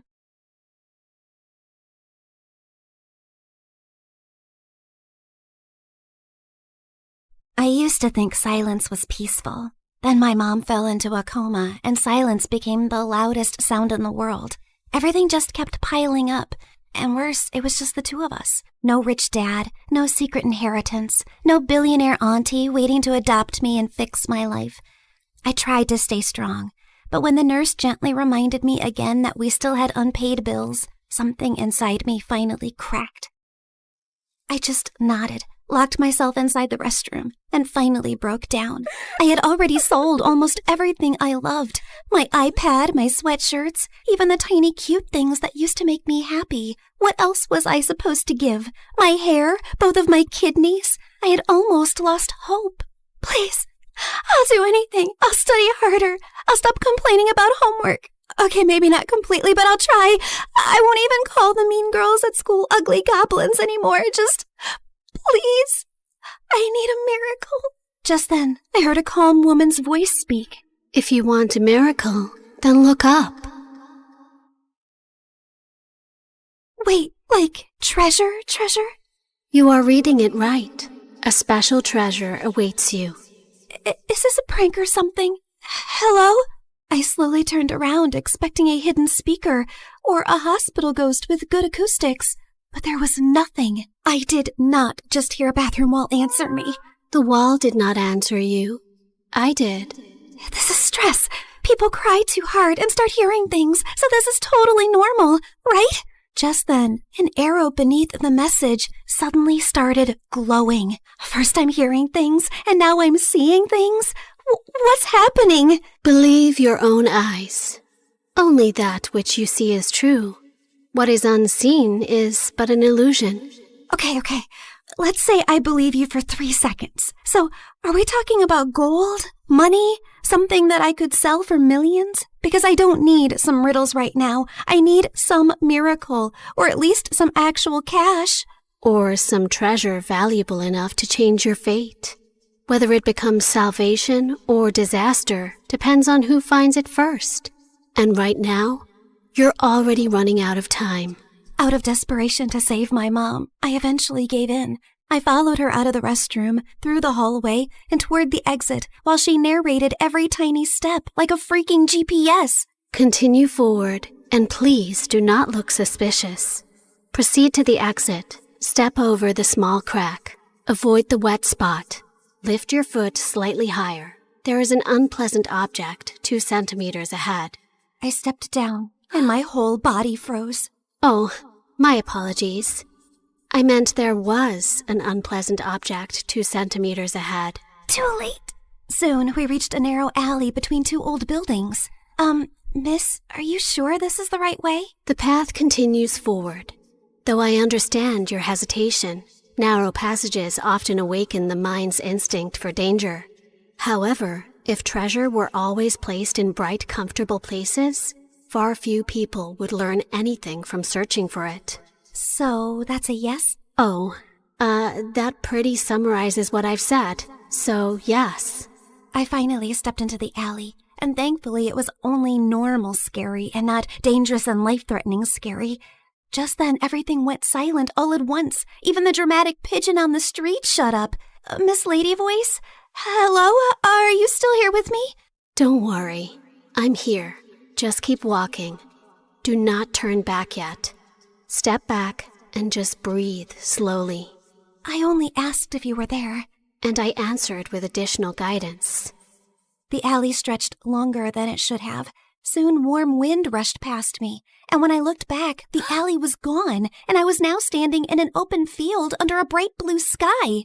Holy yummy cheese balls! Did I just teleport to another place? I also noticed a small glowing orb floating in front of me, shining softly like a tiny star. Yes, you have arrived in Mondstadt, the city of freedom, a land of wind, songs, nights, and many stories carried through time. I realized that the glowing orb pulsed when the voice lady continued yapping. So that meant her voice now had some sort of a body? So you mean I'm not somewhere in Europe and not dreaming? Yes. This is not Europe, nor is it a dream. A world with its own laws, gods, stories, wounds, and miracles. Why am I exactly in this unfamiliar land? I just want my mom to wake up. Then keep walking, Sabrina. The treasure hunt begins here. Fine. If this treasure can really give me a miracle, then lead the way. Watch out! Explosive encounter highly likely nearby. Explosive what? Just then, a loud boom suddenly echoed from somewhere near the trees, and a tiny red figure then burst out from behind a bush. Ta-da! Clee is here! Spark Knight of the Knights of Favonius. She is known throughout for her enthusiasm, remarkable explosive talent, and a long history of incidents that are best described as energetic. Sorry about that. Clee was only doing a little fish blasting. Well, maybe not a little, but the fish tastes so good, so Clee thinks being grounded for a day is worth it. Anyway, are you here for the treasure hunt? You know about that? Uh-huh. Miss Nicole told Clee. She said a dear traveler named Sabrina would arrive. Wait, you can hear her too? And she actually has a name? Of course. Miss Nicole is the best. And she talks inside heads because she can't talk with her mouth. Mom says she's very smart and very nice, but also talks a lot. Alice said that? Yep. I see. Clee skipped closer and grabbed my hand like we'd been friends for 10 years. Can Clee come play with her today, Miss Nicole? Please? Yes, you are allowed. As far as Alice is concerned, nothing is more important than a request from her beloved daughter. Yay! But why does Sabrina look so sad? Did someone make you cry? Was it a bad guy? Clee can blow them up! Only a little. Well, maybe not a little, but Clee will try. I'm not sad. You are. I know crying faces. Jean makes that face when Clee accidentally causes big disasters. My mom is really sick. She's in a coma right now. That's why I need to find the treasure so I can buy her medicines and pay the bills. Clee gave me a soft smile and squeezed my hand. Mom always says love can travel very far, even farther than my best bombs. So your mom's love must still be with you too, even if she's sleeping. Thanks, Clee. You're welcome. And don't worry, we're going to find that treasure, help your mom, and only blow up the bad guys. Maybe we can do the first two without the third one? Clee will try very hard. Just then, Nicole's panicked voice suddenly filled my head. Watch out! Hilly Charles incoming! Hilly what? Literally 6 seconds later, masked monsters burst out of the bushes, and Clee pulled out her bombs like this was a normal Tuesday. Jumpy, jumpy, go! Boing, boing, boom! Yeah! Oh my god, am I gonna die? Stay calm. Step back. Duck! Now! Before I could fully lose it, golden light bloomed beneath us. Moment of birth. A glowing flower platform rose from the ground, blocking the monsters just in time. Then a calm boy appeared above us and landed lightly. Mr. Albedo, you came! Clee knew knew you would. I heard explosions nearby and thought it would be wise to investigate. Finding Klee here confirms my hypothesis. Sabrina, this is Mr. Albedo. He's like my big brother, and he's super smart. Nicole quickly explained that Albedo was the chief alchemist of the Knights of Favonius, and that his knowledge of ancient mechanisms would be very useful for our treasure hunt. Klee is my little spark knight. I need to keep her safe and sound. Besides, investigating the unknown is certainly my thing, so count me in. Well, I guess the more the merrier. After that, Nicole led us to Thousand Winds Temple, an ancient ruin full of broken pillars, weird symbols, traps, slimes, and things that clearly wanted me flattened. But somehow, because of Nicole's directions, Albedo's magic, and Klee's little bombs, we made it through. I thought you were just going to lead me to the treasure. You did not warn me about all this. Seriously, did I get transported into a video game world or what? A world is only called a game by those watching safely from the outside. To those inside it, every path, every danger, every choice is real. Wow, that was beautiful, but also very unhelpful. Then allow me to be more direct. Keep moving. Something larger is approaching. Larger? Just then the ground shook. From the dark corners of the ruin, 2 giant metal monsters slowly woke up. Please tell me those are statues. Please. Unfortunately, no. Those are ruin guards. Ancient machines built for battle. And judging by the glow in their eyes, they have already identified us as a threat. Before I could pee my pants, someone crashed down from a broken wall and stood between us and the machines like a walking shield. One swing sent a ruin guard flying back like a stupid little tin can. Whoa, this guy looked like he could punch a mountain and the mountain would apologize. Uncle Varka, you came! Klee knew you would. Now the big metal meanies are in trouble. Ah, the almighty Knight of Favonius to the rescue. How timely. Ha! Miss Nicole! Didn't expect to find you leading children into ancient ruins. And I didn't expect you to enter by jumping from a wall. Yet, here you are. Fair enough. When the coast was finally clear, Albedo calmly stepped toward the broken machines and found a small glowing fragment inside them. The moment he lifted it, the air around us shimmered. The first clue has awakened. First clue? Nicole's glowing orb rose into the air, stretched like a flower opening, and became a beautiful woman. Well, there you are. I was wondering how long you planned to stay as a floating light. Wait, you're Miss Voice Lady? You actually had a physical form this whole time? Nicole looked at me, and even though her lips did not move, her voice gently entered my head again. My apologies. Until the first clue awakened, I could only guide you through a small projection of my presence. Now that the path has opened, I can take this form before you. However, for certain reasons, I am unable to speak. This is the only way I can communicate with you. Now then. She continued yapping for 8 more minutes straight. And from what I understood, she was an angel called N from the Hexen Circle, a circle of powerful witches. She then explained that the glowing fragment was a piece of the treasure's scattered light and could lead us to the traces left across Tevat. The treasure you seek was broken long ago. Its light scattered across Tevat, leaving traces behind. This fragment will reach those traces. The brighter it shines, the closer we are to the treasure. Across Tevat? As in, this whole world of yours? Several regions, yes. That means a long trip, but don't worry. With Miss Nicole's incredible sense of direction, we'd never have to worry about getting lost. Yay! More big adventures! Wait, no, not yay.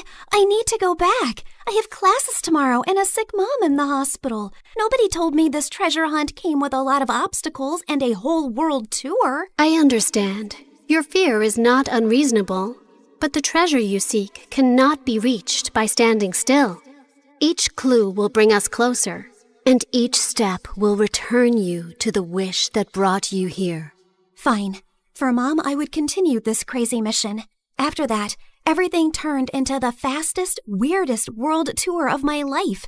The mute angel continued her directions like an unmutable treasure hunt navigation guide, dragging us across a giant magical map, jumping from one region to another, while I tried my best to stay alive and understand what was actually happening. In Inazuma, the sea was angry, the sky was angrier, and my stomach was fighting for its life. Storms often remind mortals that control is an illusion, and yet... Miss Nicole, respectfully, I'm about to throw up into the ocean. I suggest you give the kid the short version, Miss Nicole. Very well. Storms pass. Thank you. That one helped. In Sumeru, we finally got one peaceful break near a waterfall. Albedo sketched the view. Klee showed me Dodoko, and when she said her mom gave it to her so she would never feel lonely, my chest hurt in the softest way. After our little break, Nicole led us to Natlan, where we were nearly roasted alive. Fiery creatures chased us through rocky paths while she calmly yelled directions. And at one point, Varka carried Klee and me like luggage. This is fun! Uncle Varka is the best! Hold on tighter! Every trace we followed made the fragment shine brighter. And by the time we reached Fontaine, it was full-on glowing, like it had finally remembered where the real treasure was hidden. Nicole led us beneath the water to hidden ruins, where the fragment pointed us toward the final trace, the one hiding the real treasure. Freaking finally! Soon, we found a mysterious sealed door, and Albedo figured it out like a puzzle in minutes, using one of Fontaine's underwater mechanisms like it was nothing. The sealed door opened, and I thought we had finally reached the treasure. Behind it were more passages, hidden compartments, and even more puzzles. I swear to God, is the treasure shy or what? Ancient civilizations valued protection. Finally, we reached a chamber where a small chest waited on a pedestal. I opened it with shaking hands, but there was no gold, no money, no jewels, nothing I could sell. Inside was just a small, broken, flower-shaped relic. No, we traveled across Tivat for this? For a broken thing? It is indeed damaged. We can fix this, right? Yes, but not with gold, not with force, not even with knowledge alone. Then how? This relic is a vessel of hope. It reflects the heart's deepest wish. It was never meant to make someone rich. It was meant to answer the part of a person who refuses to give up. I stared at the tiny broken flower and slowly understood. The treasure was never something I could sell to fix my life overnight. It was hope. The one thing I had almost lost in that hospital restroom. Nicole said every region had left something inside me. Courage, endurance, wisdom, strength, and truth. I held the broken relic and thought of Mom's smile, her warm hugs, and the little things she did whenever I was sad. I wish for my mom to wake up. I don't need gold or anything. I just want more time with her. Please. Just then, the relic started glowing. Golden light filled the cracks, and the broken petals slowly repaired themselves until the flower became whole again. You fixed it! The restoration is complete.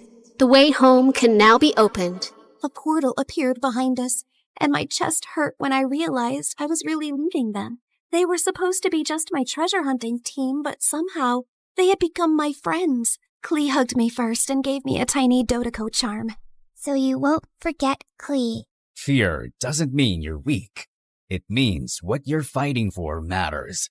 Always remember that, kid. If fate allows us to meet again, perhaps we could continue this conversation over dessert. You asked for a miracle, but you were the one who kept walking toward it. Remember that, too. After a tearful goodbye with them, I finally stepped into the light. When I opened my eyes again, I was back in the hospital restroom. I thought it had all been a dream until I felt Klee's Dodoku charm in my pocket. So it was real. Everything was real. I ran back to Mom's room. The bills were still there. Mom was still sleeping. But I felt different. Scared, yes, but not empty and hopeless anymore. One day, my seatmate was secretly playing some online game called Genshin Impact. And the second I saw her screen, my soul almost left my body. The characters looked way too familiar. And then it hit me. So I was in a game? That night, I downloaded the game beside Mom's hospital bed. And when Nicole's banner finally appeared, I pulled for her. Not gonna lie, I really miss her voice and her endless yapping about lore and random facts. Step into the world of Genshin Impact, the open-world action RPG where you explore, battle, and uncover the secrets of Tivat across PC, mobile, and console, all seamlessly connected. Experience exciting new adventures in Luna 7 Truth Amongst the Pages of Piranha, featuring powerful new weapons, fun minigames, and exciting rewards to enjoy. Uncover a brand new story chapter in Sumeru. Meet new Wishbanner characters like Nicole, Prune, and Lowen. One afternoon while I was studying beside Mom, her fingers finally moved. Mom? Hey, sweetie. Mommy, you're awake. You're really awake. I missed you so much. And for the first time in a long time, the silence in the room did not feel scary. It felt peaceful at last.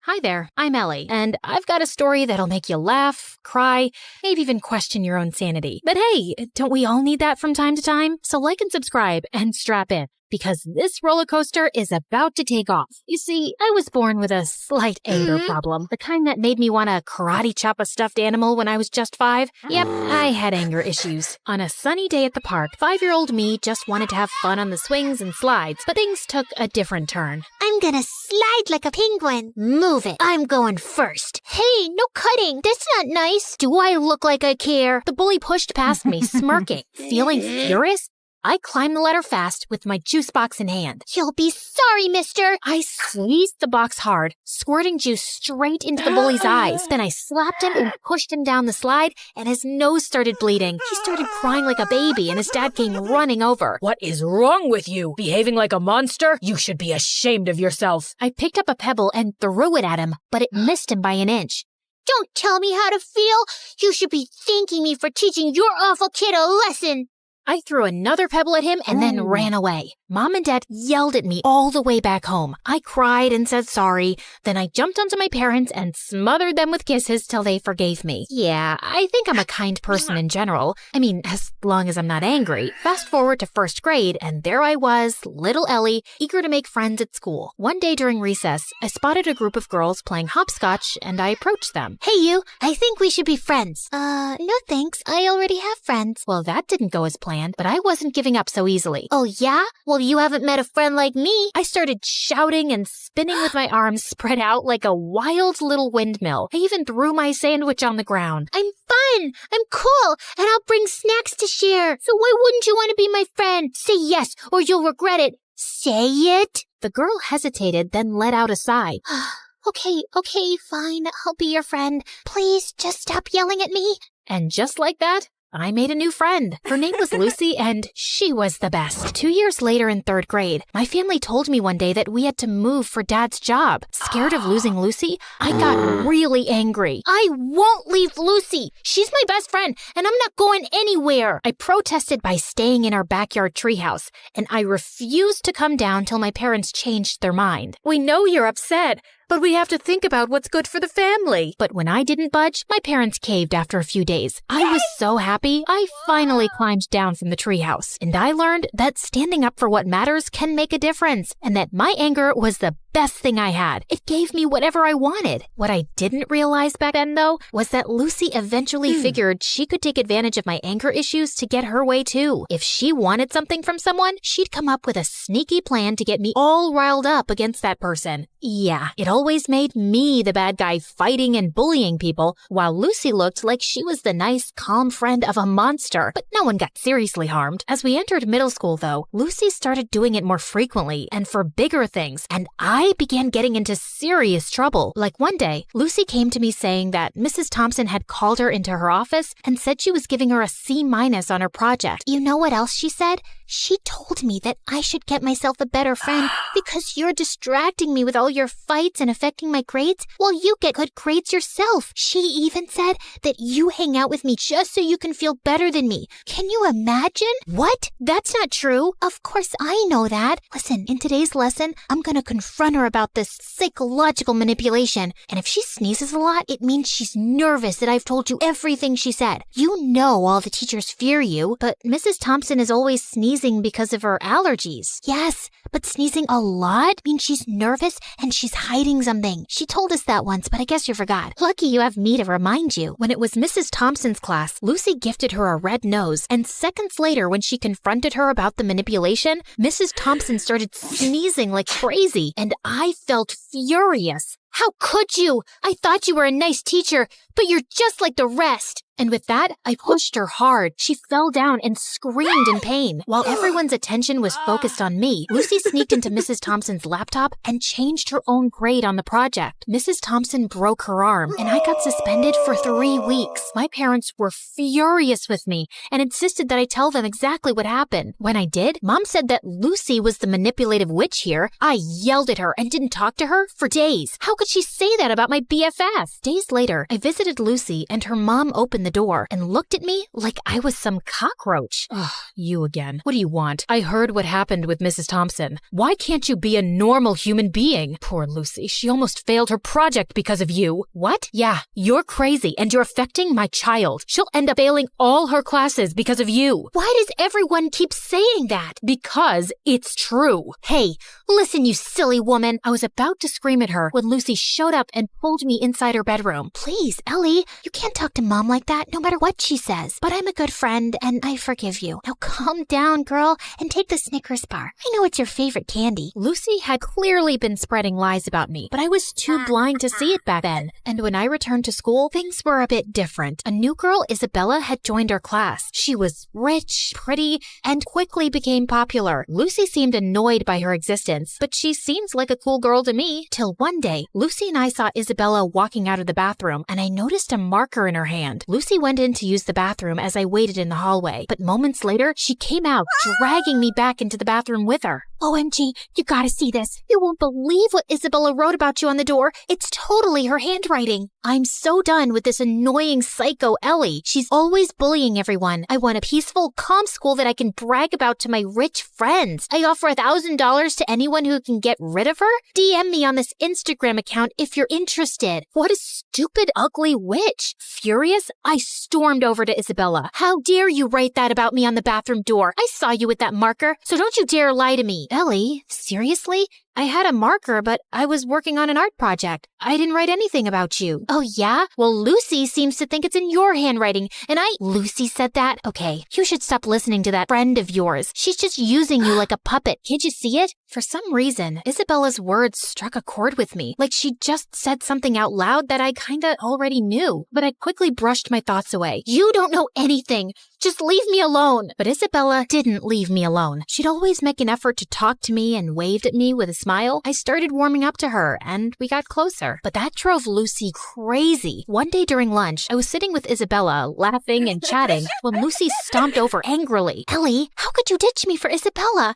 After all we've been through together? Just calm down, will you? I'm not ditching you, just spending time with Isabella. We can all be friends, you know. Are you for real? How dare you replace me? And with that, she pounced on me. I didn't want to fight her, so I just pushed her away, but she grabbed my hair again. Luckily, someone called a teacher, and Lucy got detention for 2 weeks. And I swear, those were the best 2 weeks of my life. Things were calm and peaceful, and I didn't have a single fight with anyone. Isabella even convinced me to start getting therapy for my anger issues, and I felt really good about it. Then one day, Isabella told me something. Hey, Ellie, yesterday when I got back from school, I was shocked to find Lucy in my house. I asked her what she was doing there, but before she could reply, her mom showed up. She's our maid. I swear I had no idea. She said she'd brought Lucy over to help her clean the kitchen before Christmas. Oh, yeah, I know that her mom works as a maid for you, but we never talk about it, because I don't want to embarrass her or anything. But I don't have a good feeling about her suddenly being in your house. She might be up to something fishy. So we decided to keep an eye on Lucy that afternoon, and we watched from a safe distance as Lucy's mom gave her instructions to clean. But just a few moments later, after her mom left, we heard a loud crash, followed by Lucy's scream. We rushed to find Lucy lying on the floor with a broken shelf and scattered kitchenware around her. We tried to help her up, but she screamed in pain and couldn't move. Just then, Lucy's mom and Isabella's parents came running too. Oh my God, what happened?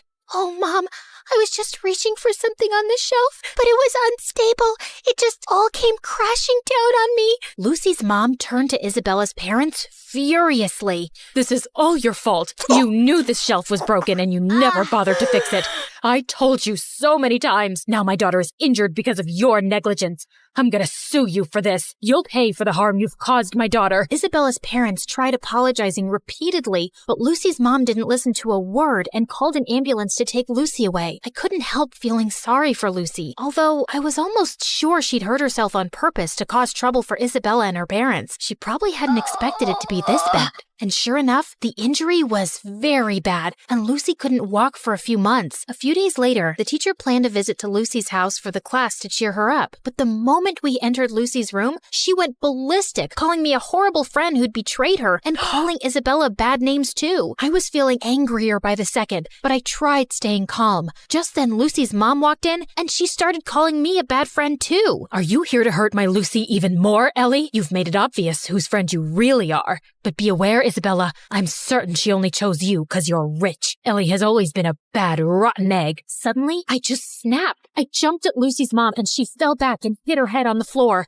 Everyone looked shocked, and I knew I'd messed up big time. I ran out crying. When Mom found out about it, she was so mad. Ellie, I can't believe you attacked Lucy's mom. She called me, threatening to contact child services and telling them that you need to be put in some rehab center because you're a danger for other people. I honestly felt terrified hearing that, and my first instinct was to lash out and scream in my defense. But instead, I took a deep breath and thought of my friendship with Isabella, and it helped calm me down. Mom, I know it was wrong, and I'm really sorry. I'm working on controlling my anger. I'll be better, I promise. Mom looked really surprised and then nodded, but she still took my phone away and grounded me for a month, and I didn't protest. I knew I deserved that. Back at school, Isabella told me Lucy's mom was going ahead with the lawsuit, and I really wished there was something I could do to help. Lucy or her mom wouldn't listen to a word I'd say. But then one day, I was in the school's bathroom when someone knocked on the stall door. It was Lucy's mom. Ellie, I need to talk to you. I've been reading Lucy's diary, and I've discovered the truth about her actions. She's been using your anger issues to her advantage. I sometimes had a feeling that something was off with Lucy's behavior, but I never knew for sure. Are you still gonna sue Isabella's parents or report me to child services? No, I just wanted to apologize to you, and I won't be causing you or Isabella's parents any more trouble. I'll also get Lucy the help she needs. We might even move to another town and live with my sister if it means Lucy can get better therapy. I'm so sorry for everything, Ellie, and I want to thank you for being a good friend to Lucy, despite everything. With that, she gave me a quick hug and left. I felt tears pricking my eyes. I was kind of sad I wouldn't get to see Lucy again, but I also felt lighter and free. Moments later, Isabella walked in. Ellie, everything's gonna be okay. Isabella hugged me tight, and for the first time in a long while, I felt like everything would be okay.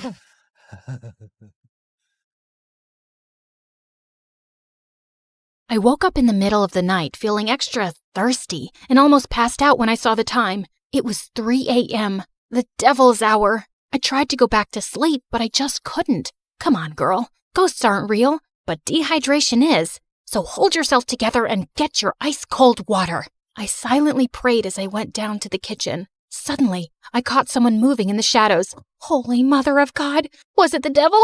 I was about to scream when I realized that it was just my older brother, Kevin, who looked suspicious. I silently followed him as he went down the basement and was surprised when he opened a mysterious door that I had never seen before. But before he could enter, he looked back and saw me. Don't you ever tell anyone about this, especially Dad, no matter what happens. Why? What's inside that room? He just patted my head and smirked. The devil himself. He then disappeared into the room and locked it, leaving me shaking in fear and confusion. Hi, my name is Kendra, and this is my story of how my mysterious brother changed my life forever. Before I continue, please like and subscribe. After what happened last night, the first thing that I did in the morning was to check that door in the basement. But unfortunately, it was padlocked to death. Kevin was definitely hiding something in there, and it was killing my curiosity. I was finally able to corner him during dinner. Are you sure that you weren't dreaming? Because that totally didn't happen. That night was really weird, so he could be right. Our conversation was cut off when Dad joined us. Son, it's time for you to take over the company. We will be holding a gala next weekend to introduce you to everyone. They're all so excited to meet you. But Dad, no buts. You're graduating in a few months, so prepare yourself. I don't want any problems. Understood? Of course my brother couldn't say no to him. He was always Dad's favorite, his golden boy, the perfect son. While me, I was just a stranger to him. If Mom was still alive, things would probably be different. Later that night when I was about to sleep, I almost screamed when I saw Kevin leaning against my door. Can I help you? What makes you feel alive, Kendra? Huh? What's with you? Why are you being so weird? The less you know, the better. Good night, Peanut. Peanut? Where did that come from? That was the weirdest and longest interaction we've ever had. He was a year older than me, and we had never been close growing up. His time was spent in his room reading, in the piano corner perfecting his sonatas, or with Dad talking about business while playing chess.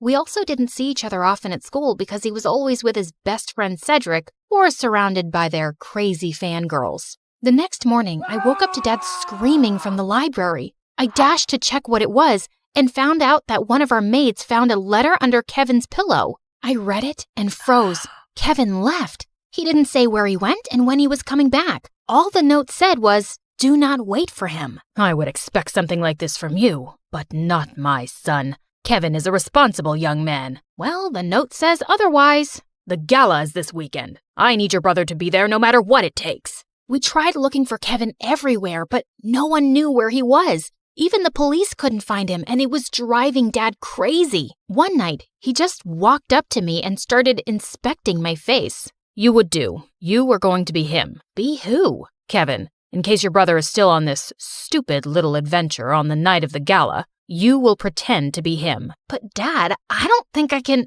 Kendra, you are a capable young lady. Of course you can. You'll be saving our company from humiliation. I know I have not been very vocal about your accomplishments, but I do notice. Will you do this for me, sweetheart? I had never heard Dad talk to me that way, and it felt really good. So I found myself giving in. Besides, it would only be for just one night, right? I just needed to hide my hair under a wig and dress up like Kevin and just smile and avoid conversation as much as possible. Simple. When the big day finally came, I was a nervous wreck. There were too many important people, and Dad kept reminding me not to mess up. Luckily, the party was a success, and I thought my little mission was finally over until Dad came up to me. You did well. Now we just have to make sure that your brother will not fail his classes so he could graduate. You'll need to attend school as him. But how about me as Kendra and my grades? I'll call the school and tell them that I sent you out of the country for an emergency. Anything you fail, you can take for a summer class. But no buts. This was already decided. And remember, no one should ever know about this. But Kevin and I were just too different. After carefully thinking about it, I finally decided to do it. It was my chance to impress Dad. I just needed to do one little thing, which was to learn everything about my brother to make it believable. I checked his room, but I didn't find anything useful. I had to ask for help from the person closest to him, Cedric. But there was one problem. At school or whenever he visited my brother, I would usually lock myself in my room because every time our eyes met, I felt like passing out. The guy looked like a demigod, and I just couldn't handle him. But this time, I had no choice, and I knew exactly where to find him at school, the music room. As I peeked into the room, I saw him playing the violin, and I was instantly mesmerized. Just then, he stopped playing and smiled at me. Just avoid his eyes, and you'll be fine. Did it tickle your soul? Huh? The rhythm, the passion, the climax. Sorry, but I'm not into music. I stepped back, and he started walking towards me. How about this? Did it tickle your soul? I suddenly became mute. This is the first time you talked to me, and I'm surprised. What brings you here, Cupcake? Cupcake? I got a grip of myself and slapped his hand away. First of all, I'm not food. And second, I'm not here to talk about souls and music with you. It's about my brother. Suddenly, his face turned serious. I had already talked to your dad about it. Kevin ran away and he didn't want us to find him, and there's nothing we can do about it. I know, but I need your help with something. I told him about Dad's demands, and he suddenly laughed.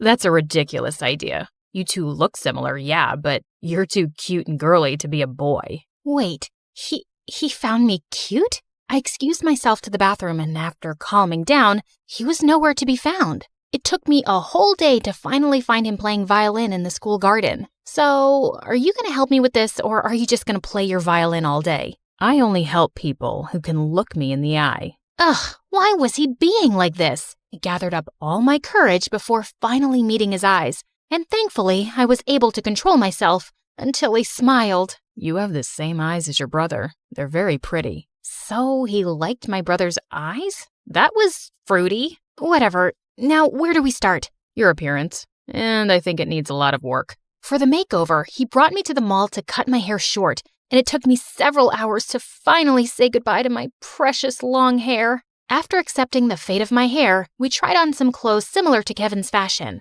As I walked out in a leather jacket, he came up to me to zip it up. He was so close, I could hardly breathe. Looks perfect now. He then taught me about my brother's stance, walk, and gestures. I told you to walk faster, not like a gangster. And stick out your chest more. Think of yourself as the hunkiest man alive. Like this? He held my hips to guide me, and I felt like exploding from the sparks. Just then, I noticed some girls around drooling over us. Both guys are so cute.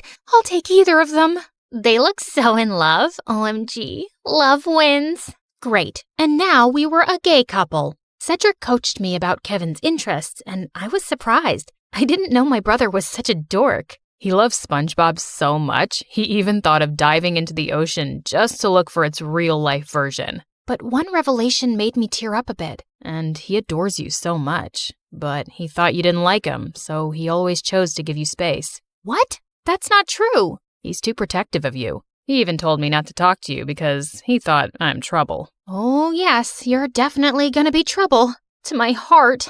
That weekend, we continued practicing until I looked convincing enough, and when we finally got to school, I just stayed close to him and smiled at people from time to time. I was doing an excellent job at being my brother until it was lunchtime. We sat at their usual table for lunch when suddenly someone sat on my lap and kissed my cheek. It was Lauren, the prettiest and coolest chick at school. What in the frickin' pregnant duck is happening? What? You hate my kisses now?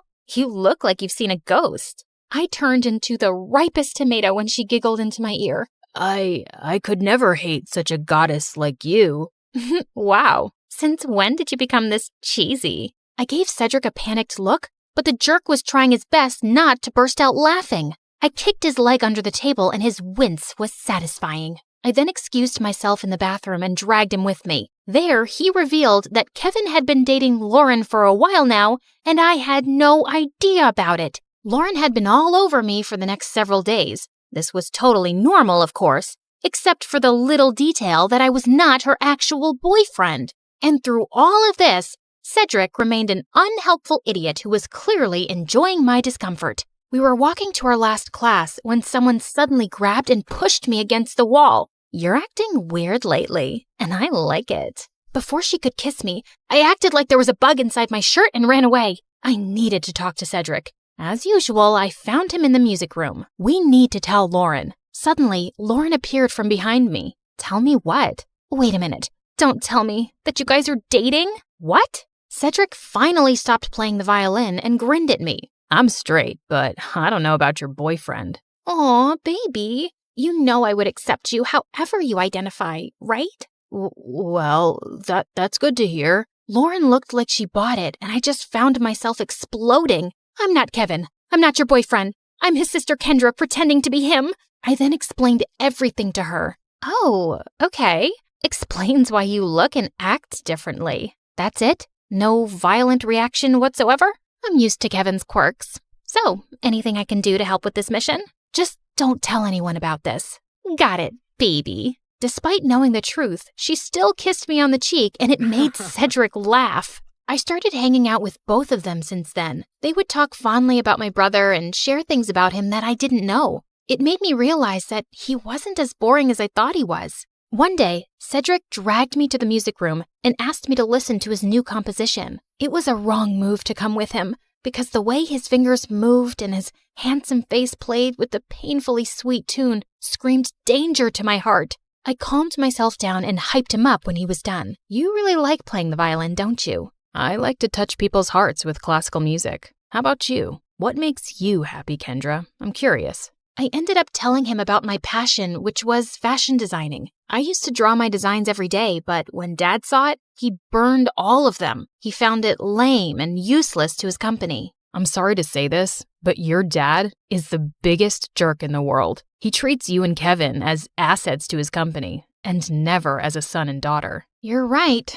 but it just made me crave for his love and approval. Someday, I hope you'll be able to find the courage to do what you need to do. You have me now, you know. I'll take care of you. He leaned in closer, and I thought he was going to kiss me, but to my surprise, he pulled away and walked back to the platform to play again. What was that all about? After the incident in the music room, I started thinking that maybe Cedric liked me too, until one day I heard him talking to Lauren in an empty classroom. You like Kendra, don't you? What are you talking about? She's off limits. And besides, she's just like the little sister I never had. Those words were enough for me to accept the truth, that Cedric will just be my dream. To distract myself, I invited Lauren for a sleepover, and as she was trying on some of my favorite clothes, I couldn't help but admire how beautiful she was. Just then, I found her smirking at me through the mirror. Are you falling in love with me now? What? No, I wish I was as pretty as you. Oh, honey, you are prettier than me, and not to mention cute. She ended up knocking on my drawers, spilling some things. There was one thing that suddenly caught my attention. A peanut. What was it doing there? Suddenly, I remembered Kevin calling me a peanut before he ran away. Why don't we crack it open? Maybe he left a secret message or something. And he actually did. I'm finally alive. Wait a minute. That night before he left, he asked me what makes me feel alive. Lauren and I then came up with a mission to find the answer to that question. Your brother is too mysterious sometimes. Maybe Cedric knows something, but unfortunately, he was useless. One day, Dad suddenly called me and started asking about Lauren. I learned that she's dating your brother. Her parents and I are talking about a very important business deal. We will have dinner with them tomorrow night. Make sure to be extra attentive to her. I thought it wouldn't be much of a problem until they suddenly decided to marry us off with Dad knowing that I was Kendra. He was crazier than I thought. Do you think Kevin will be home by then? I don't know if he's ever coming back. I can't believe you dated an idiot. Watch your words, honey. That's my idiot. Well, we need to find your idiot ASAP. The next day, we met up with Cedric in a cafe to talk about finding my brother. We don't even know what makes him feel alive. Shouldn't we just wait for him to come back? Our parents are talking about marriage, for Pete's sake. We're running out of time. Do you know what my parents would do if they found out they were being played? Out of panic, I remembered something again. The mysterious door in the basement. I told them about it, and we waited for Dad to be out before destroying the padlocked door, only to find out that it was actually a dark room where Kevin developed all his photographs, and it was connected to his room. And all those pictures were related to an island that only meant one thing. Kevin was staying on one of them. It makes sense now that he always disappears on weekends. I also found a camera in his bag one time, but I never saw it again. And why didn't you both tell me about this earlier? You're both idiots. And with that, the three of us were off to an adventure to get my brother back. As we traveled, I kept on flirting with Lauren to avoid Cedric. And for a moment, I thought I saw his deadly glare through the rearview mirror. Was he jealous? I wished. In a span of 2 days, we had already visited 7 islands, but there was no luck. Just when we were about to give up, we suddenly spotted someone resting on a hammock. It was Kevin. He looked shocked to see us. Suddenly, he glared at Cedric. Dude, you told them? Wait, you knew? Let me explain. No, you knew. And you kept silent while I was going crazy trying to find a way to bring back my brother so I could get me back. Kendra was equally furious. Babe, I can explain. Shut it, Kevin. You're not my favorite person right now. Kendra. Later. I need to speak to my brother. I walked away and Kevin followed me.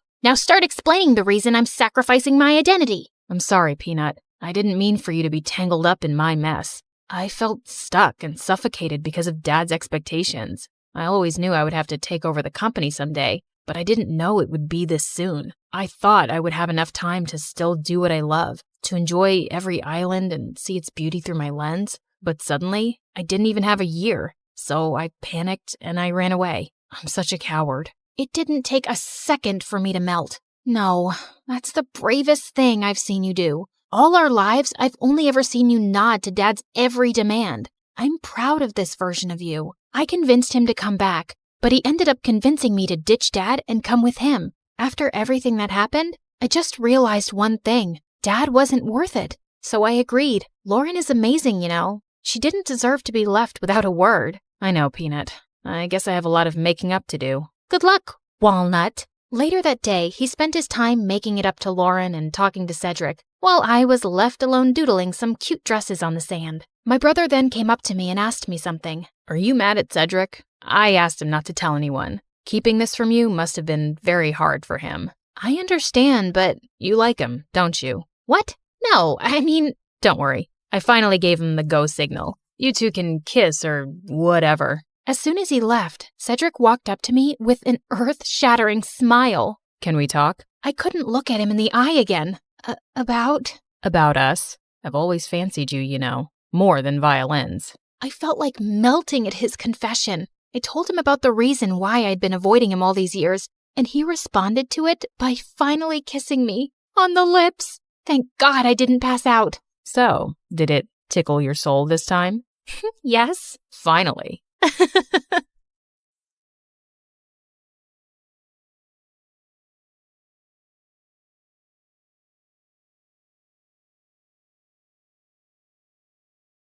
It had been a day. My evil nemesis had taken my spot as valedictorian, a solid gold helicopter landed in my backyard, and I was being stalked by a prince.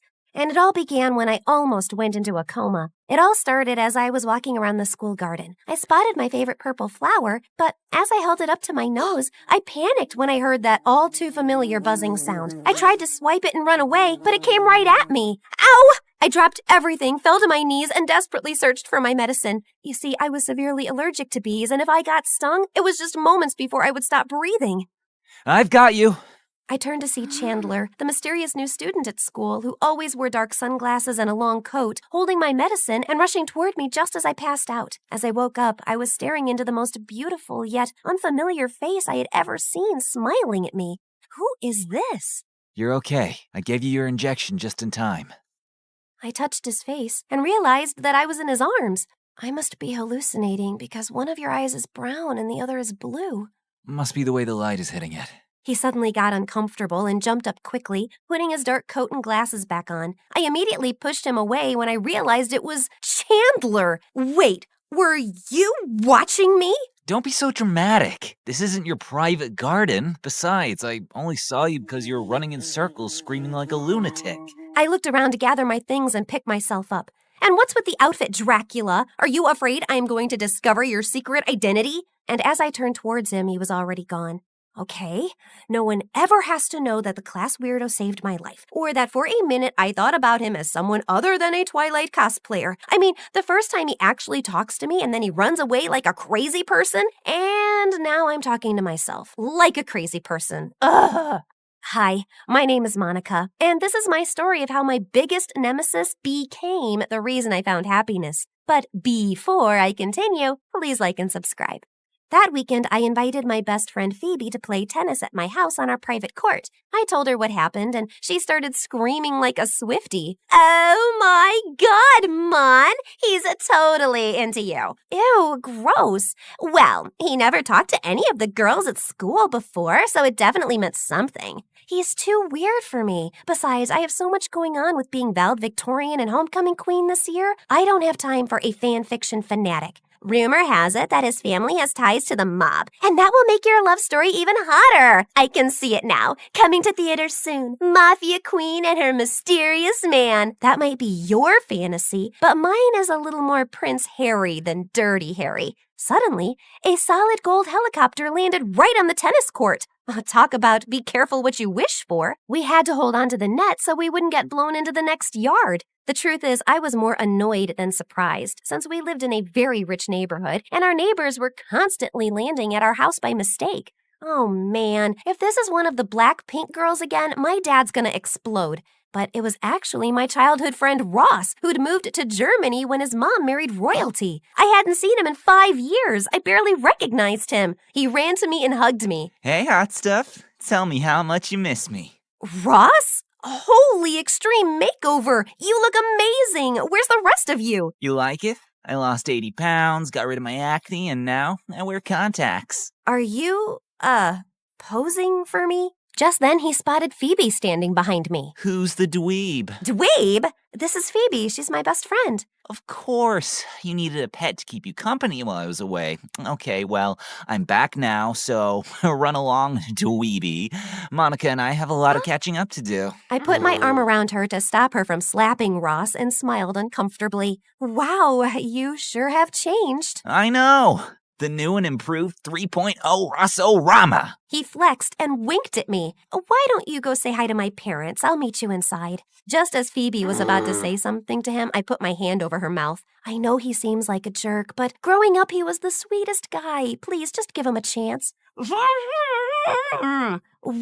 Oh, I said I'll give him a shot, but if his manners don't improve, I'll show him how good I am with a tennis racket. My parents told Ross he could stay with us until his parents arrived a few weeks later. I thought it would also be a good chance for us to reconnect and for him to remind me of his sweet side that I used to love so much. Yeah, that so didn't happen. From the minute he arrived, he was bossing all the house staff around and constantly parading around with no shirt. Sure, he had a great body, but the minute he opened his mouth, I wanted to put my boot in it. Let's face it, guys, somewhere out there, there's even someone who Ryan Gosling annoys, am I right? And to make matters worse, he insisted on taking his precious gold helicopter everywhere, to the mall, the movies, and worse, to my school. One day, the helicopter landed on the football field, and as he stepped out, he took a t-shirt gun and shot shirts with a picture of his face on them at all the girls swooning over him. Yes, ladies, and a few of you boys, I see you. Your dream man, Prince Ross, has arrived.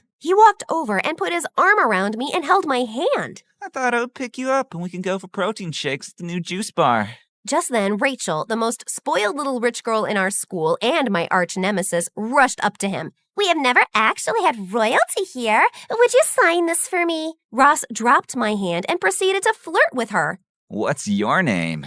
Rachel, but you can call me yours. Aha! Yours. Until someone else comes along in 3, 2, 1. Excuse me. Let's face it, you change your mind about boys more often than a traffic light says go. And speaking of that, why don't you just go? Rachel went to charge at me, but Ross got in between us both. Aw, ladies, I know it's hard, but don't fight over me. I was so disgusted that he was acting this way. You know what? You can have him. Later that day, he came up to me at the house. Can we talk? If it's about how amazing you are, no thanks. I think I've had enough of the Royal Ross reality show to last me a lifetime. Actually, I wanted to tell you I'm sorry about how I acted, and I brought you these. He handed me a bag of gummy worms. Remember when we were little and we used to bury them in the backyard because we wanted to set them free? You remember that? Of course. You were, and hopefully still are, my best friend. You were. You are. It's just that you were acting... I was just trying to impress you. You befriended me when no one else did, and I wanted to show you that I was finally worthy of you. You don't need all that to impress me. I chomped on a gummy. Just you, me, and maybe we eat the worms instead of burying him this time. We stayed up all night talking, and it was like I had my best friend back. I was in such a good mood until I got to school and heard the announcement. Our new valedictorian and also homecoming queen for this year's senior classes, Rachel. I didn't hear anything after that. My blood boiled. How could she have beaten my GPA? Wasn't she failing math last week? I was so mad I wasn't looking, and I bumped into Chandler and almost fell over, dropping all my books. But he caught them and me before we hit the floor with almost superhuman speed. He pushed his sunglasses to the tip of his nose, and he looked at me with a hypnotic stare as he held me. Running from another bee? I could only manage to mutter as I started to melt into his gaze. GPA, homecoming. Oh yeah, I heard. You should definitely ask for an investigation because Rachel is as likely to have gotten those 2 honors as I am to wear ballet slippers to school. I felt like time stood still, and I never wanted it to start again. But then Phoebe walked up with a big grin on her face and tapped me on the shoulder. What you doing? I was startled, but Chandler didn't let go. His big, strong arms just held me. I'm okay now. You can let me go. He released me, took a step toward me, and whispered in my ear. I don't know if I can let you go.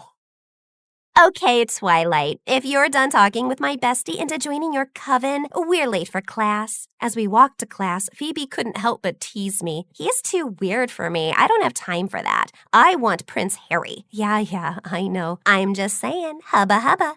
I had after-school activities that day, so I got home late and walked into an unusually quiet house. Mom? Dad?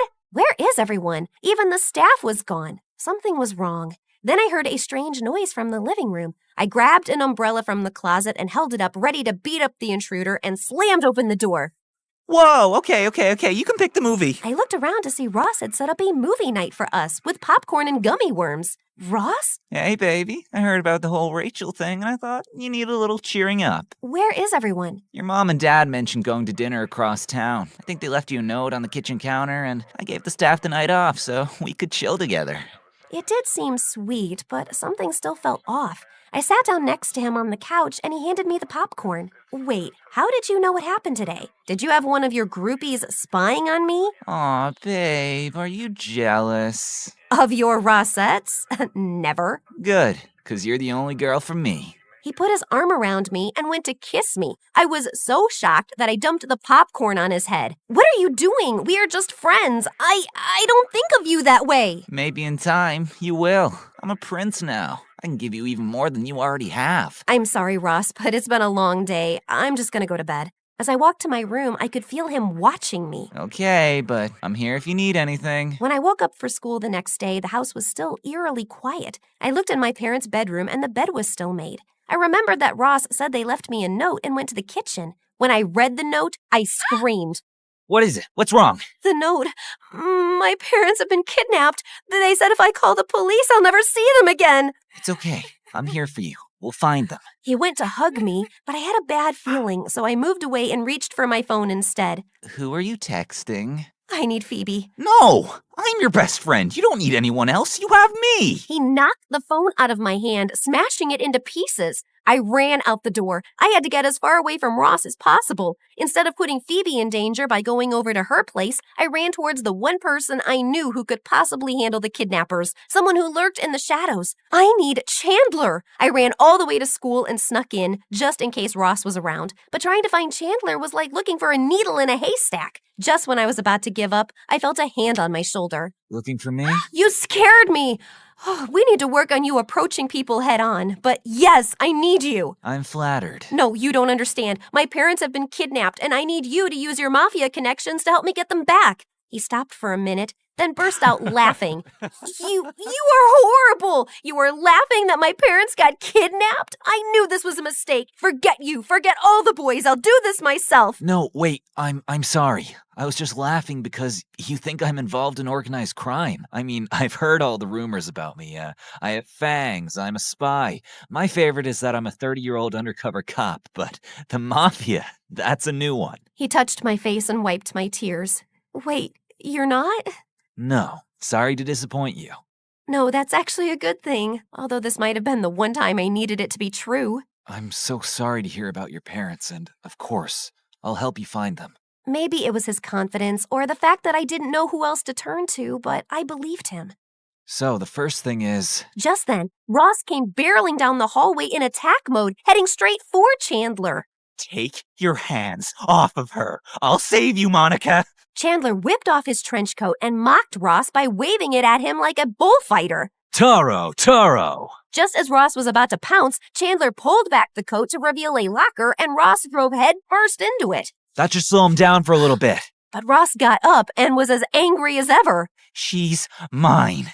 And as soon as I stop seeing double, I'm coming for her. Or maybe not. Time to go. He grabbed my hand and we rushed out of the school doors to his motorcycle. I'm not getting on that thing with you. But then I turned to see Ross running towards us. Change of heart? He tossed me his extra helmet and we took off.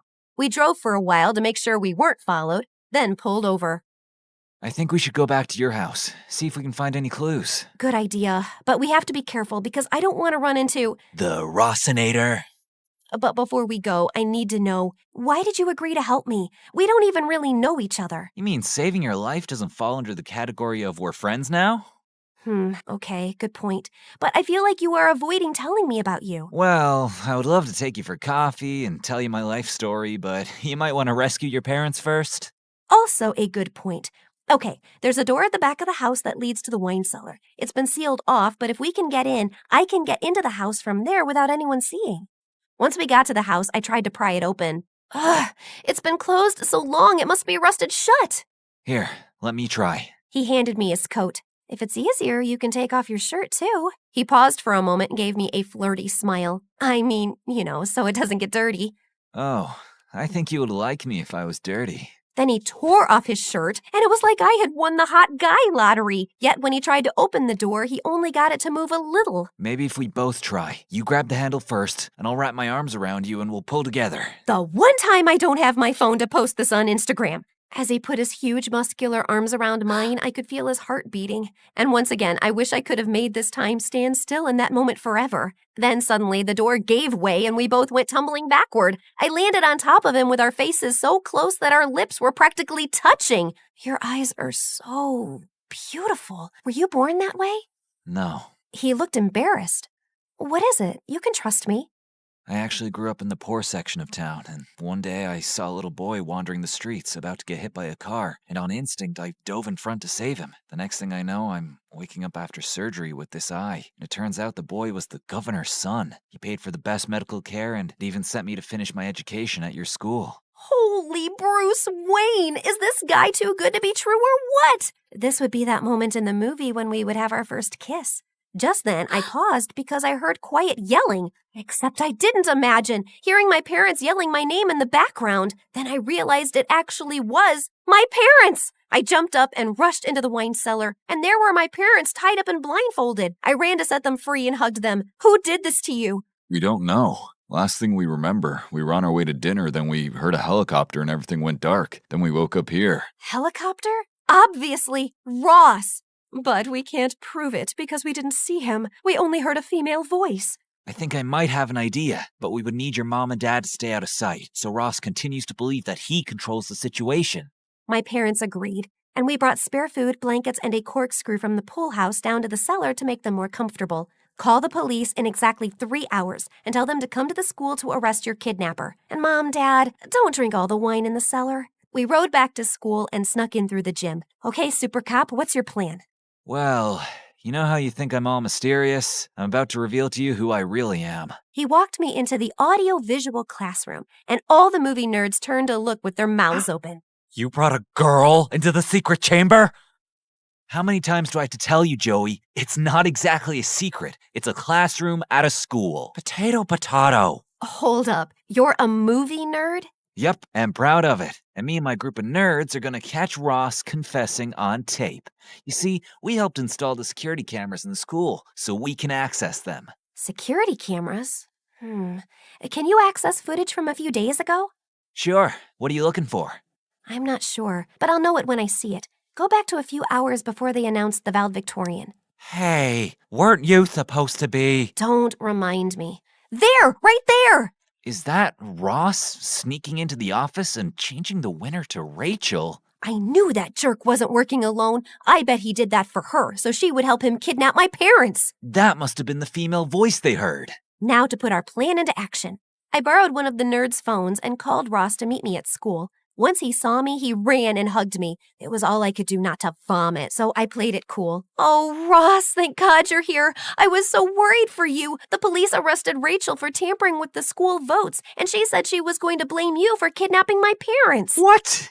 That's crazy. I had nothing to do with any of that. She must be saying that because she has a super crush on me. But you know, my heart and my helicopter belong to you. Just then, Rachel came out of the AV classroom where she had been watching on camera as Ross blamed her. You liar! You are the one who wanted to kidnap her parents so you could save them and make her fall in love with you. Oh, Ross, you did that for me? Oh, that's so romantic. Well, in that case, yes, it was all my idea. I would do anything for you. That's a wrap. The police arrived, and even as they carted him and Rachel off in the police car, he was still patting himself on the back. Can't believe you're choosing him over me. I'm a catch. Phoebe came running up to me and gave me a great big bear hug. Mon, I've been so worried. You weren't answering your phone, but I finally talked to your parents and they explained everything to me. I knew that jerk was no good. Maybe next time you listen to your best friend. 100% from here on out. Best friends forever. Later that night, Chandler and I finally had that cup of coffee and learned a lot about each other. Monica, I've liked you since the first time I laid eyes on you fleeing from a bee. I knew then you were my movie queen, and I just hoped that you'd be okay with dating a poor movie nerd on a scholarship. So, is this the part in the movie when the hero finally kisses the heroine? Nope. This is the part when she kisses him.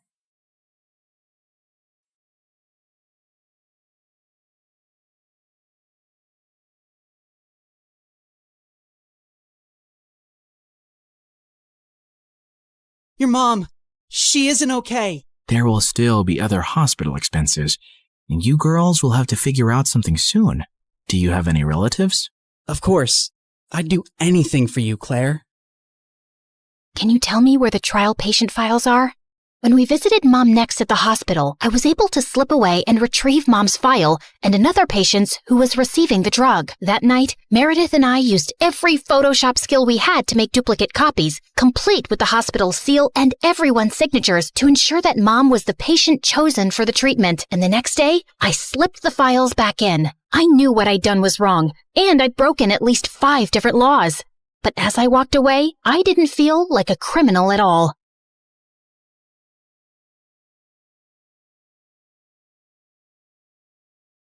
I was walking down the hospital corridor with Freddie when Meredith came running towards us. Where have you been? Mom's awake. She's finally awake. Huh? Oh my God, seriously? This better not be a joke, Meredith. I swear on my beautiful face, it's the truth. The doctors are just checking her vitals. Can you girls stop making so much noise? It's a hospital. Oh, shut it, nurse. We're in the coma ward. Who are we disturbing here? Don't you want these people to wake up? How dare you talk to me like that? This is preposterous. That's not even a real word. Remind me to buy you a dictionary. How did you become a nurse? Jeez. We ran down to Mom's room to find her fighting off the doctors. She jumped onto her bed like an animal and started screaming at them. Where am I? Are you doing a science experiment on me? You will not touch the daughter of Vladimir. I learned how to catch fish with my bare hands when I was 3 and tackled a bear when I was 5. You think you are any match for me? Ma'am, we mean no harm. We're your doctors. How are you old enough to be a doctor? You have pimples like a teenager. I'm fully qualified. Shut up, little boy. Tell me where I am before I take your eyeballs out and play bubbles with them. Mom? Mom turned and stared at me with wild eyes. Let's get out of here before she attacks us. For once, I agree with Meredith. Who are you? And what did you just call me? Hey guys, the last time you saw me, I was walking down a hospital corridor after switching the clinical trial files. That was 2 years ago, so let me get you up to speed on everything that's happened since then. Mom entered the clinical trial, and her tests started showing signs of progress, but she didn't come out of her coma anytime soon. Freddie tried to help us, but Meredith and I had to learn to manage on our own. And it turns out, there's a lot you can steal from a hospital. We never had to buy toilet paper or cleaning supplies again. And we always had endless cups of pudding and Jell-O. Meredith, is that diaper cream you're putting on your face? A girl's gotta moisturize. It's very hydrating. My face is as soft as a baby's butt. What did you score today? More useful things like new bed sheets, pads, towels, and batteries for our TV remote. Time for our show and more Jell-O. Woohoo! But we still needed money, and after high school, we went back to our conning ways. I always pushed away the guilt and justified it to myself with things like, we needed the money, we had no other choice. But I have to admit, I also felt a thrill every time we outwitted someone and got away with it. It started out small, like hitting venues of concerts and games in different cities and selling fake tickets to desperate fans, hoping to get in at the last minute for twice the regular price. By the time they figured the tickets were bogus, we were gone. Or going to the American Idol audition venues and convincing hopeful contestants that we were part of the TV show crew, and we'd get them through to the next round if they paid us a little money. Then, we set up an Instagram matchmaking business account with tons of fake success stories. We were getting booked for our services by loads of women. We'd always meet at the client's house in disguise. What is this exquisite dessert? It's like a cloud melting in my mouth. It's a Japanese cheesecake, delivered fresh every day from Japan. You are just the kind of people I like. Ow! Let's get down to business, shall we? Wow, I mean, this cake. Yes, business. This is your daughter? Oof. We know she's a bit plain. And she's 6 feet tall? With that face? Is her case hopeless? Oh no, we've dealt with a lot of uggos before. Believe me. Ow! What my partner means is there's someone for everyone out there, and we're experts at making those two people meet. We'll need a small advance, and we'll bring you a portfolio of suitable bachelors in a week. You'll be the mother of the bride soon, watching your little giraffe walk down the aisle. Sounds good, right? Make that check to cash, please. Can you also pack the rest of this cake? We'd take the advance, keep in touch for a few weeks saying we were gathering options, and then disappear. Of course, people soon started commenting on our page, calling us frauds and reporting our account, but we made a good amount while it lasted. We tried out a wedding planner service next. That's a gorgeous cake, but it's so expensive. But it goes so perfectly with your pink and white theme. Also, we're planning to order 2,000 pink and white roses. And an ice sculpture for the reception area. How much will all this cost? You can't put a price tag on happiness. Daddy will have a heart attack. He's gonna have one anyway. I just saw him eating a block of cheese. Why should that stop you from having the wedding of your dreams? Really, you deserve the best on your big day. Okay, I'm sold. Let me write you a check. When that went bust, we became travel bloggers and influencers. With our huge number of fake followers, we managed to get into the best hotels for free as long as we wrote a review. When I'm rich, I will buy a hotel and live there. They have the best beds. Room service? Yes, we'll have 2 lobsters, 4 sushi platters, 2 beef burgers with fries, the prawn tempura, the fish tempura. Okay, anything with the word tempura. And why don't you bring up the entire dessert menu? Thanks. Of course, none of these businesses lasted too long, and we were always on our toes, traveling from place to place, changing disguises, trying not to get caught. The only person who had any idea of our activities was Freddie. But whenever we went back home, he was always happy to see us and never asked questions. 2 years had gone by like this, and Mom was finally awake, except she didn't remember being our mom. Now, we had no chance to ask her about the fake IDs and laptop we'd found, because all she seemed to remember was her childhood in frickin' Russia. We showed her pictures of us together, and the doctors explained that she'd lost most of her memory, and they were unsure if she'd regain it. Oh, my girls. I am so sorry I don't remember anything about you, but I feel a connection to you, as strong as the frost on my toes, walking barefoot in snow, and as sweet as the smell of my grandmother's honey cakes, and as deep as the violet skies of Siberia, and— Yeah, we get it, Mom. We love you too. As the 3 of us sat in a cafe later, I was still trying to process everything when I saw Meredith had a faraway look on her face. I know that face, Em. What are you planning? Oh, nothing. Just thinking how excited Arthur will be when he finds out Mom is awake. You're talking about our neighbor, Arthur? Yeah, he's been visiting Mom every week for 2 years. He's always been in love with her. He'll be happy, but she won't even remember him. That actually works in his favor. Mom always found him irritating. What are you saying exactly? What if we convinced Mom that she was deeply in love with Arthur before she went into a coma? I'm sure he won't have any problem playing along. Maybe we even say that they were engaged before she got sick. If we set them up, Mom will be taken care of for life. Arthur is rich with a capital $sign. Wow, Meredith, you're a frickin' genius. Jeez, why are you girls always scheming? Because our parents are not neurosurgeons. You can't use that excuse forever. Watch me. Like we expected, Arthur immediately agreed, and we got to work. We photoshopped tons of pictures of Mom and him, and soon he even turned up with a giant emerald ring. You chose this Russian emerald ring from an antique shop where I proposed to you. Oh, it is so beautiful. I wish I remembered all of these moments. But I do feel a connection to you, as strong as the smell of lavender on a Russian summer breeze, and as warm as Papa's fur coat, and as comforting as a bowl of kidney pickle soup, and— Kiss her, now! As Arthur and Mom kissed, Meredith and I walked out of the room and burst out laughing. We laughed till we almost peed our pants. Oh God, my tummy hurts. Are we doing the right thing? Fooling Mom? She's no fool. She asked me how rich Arthur is yesterday. Now she feels very connected to him. And within a month, Mom was walking down the aisle in a grand wedding in Arthur's garden. Of course, Meredith and I had made all the arrangements and totally overcharged Arthur. I promise to cherish and to love you forever, and follow you to the ends of the earth. We will go to Russia. and start our new life there in the lovely house you have bought me as a wedding gift. And yes, I will cherish and love you and whatever, etc., etc. Now you may exchange rings. Did you just hear what I just heard? Are they moving to Russia? That can't happen. Is it too late to object to this wedding? Shh! You guys are ruining the ceremony. What's wrong with you? Are you a moron? You know she can't go to Russia? Why not? She's Russian. Isn't she? Oh, yeah, she shouldn't go to Russia. Hold it, everyone. Sorry, Mom, but you can't go to Russia. Oh, sweetie, I will take you girls with me, don't worry. We're taking them with us? No one's going to Russia. Can we, discuss this later? You're ruining the moment. Arthur, shh. Listen, Mom, we need to talk. As I got up to talk to Mom, I tripped on my dress and crashed into this big cage holding 100 pigeons, and they all started flying off. This was supposed to be for after the ceremony! But suddenly, those pigeons turned vicious and came back to attack everyone. They clawed at people's hair, poked them with their beaks, and pooped everywhere. As the guests ran around in chaos, someone slammed straight into the wedding cake. Meredith and I grabbed Mom's arms and dragged her home. What is wrong with you two?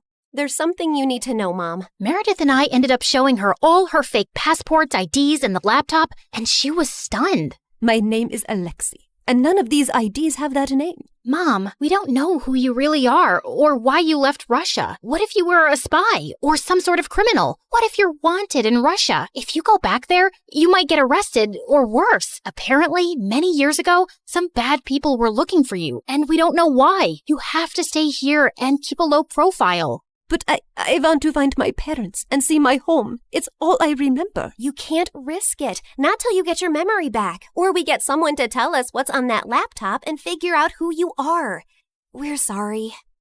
We hugged Mom as she cried, then fixed her makeup and returned to the wedding. The pigeons had left, and the guests were leaving too. Stop, everyone. The wedding isn't over yet. And Arthur, Mom wants to move to Hawaii instead. From the top, people! Arthur was very confused, but they finally got married. Later, as everyone moved towards the dance floor, Freddie asked me to join him. So, now your mom is well and you have a rich stepfather. What are your plans? I like traveling around with Meredith. Maybe I'll do that for some time. There isn't any reason to stay here anyway. Ouch. Why don't you just hit me with an axe? Of course, there's you. I can always come visit. That's not good enough, Claire. Look, I have to say this now. I've been in love with you since forever, and let's not pretend you don't know that.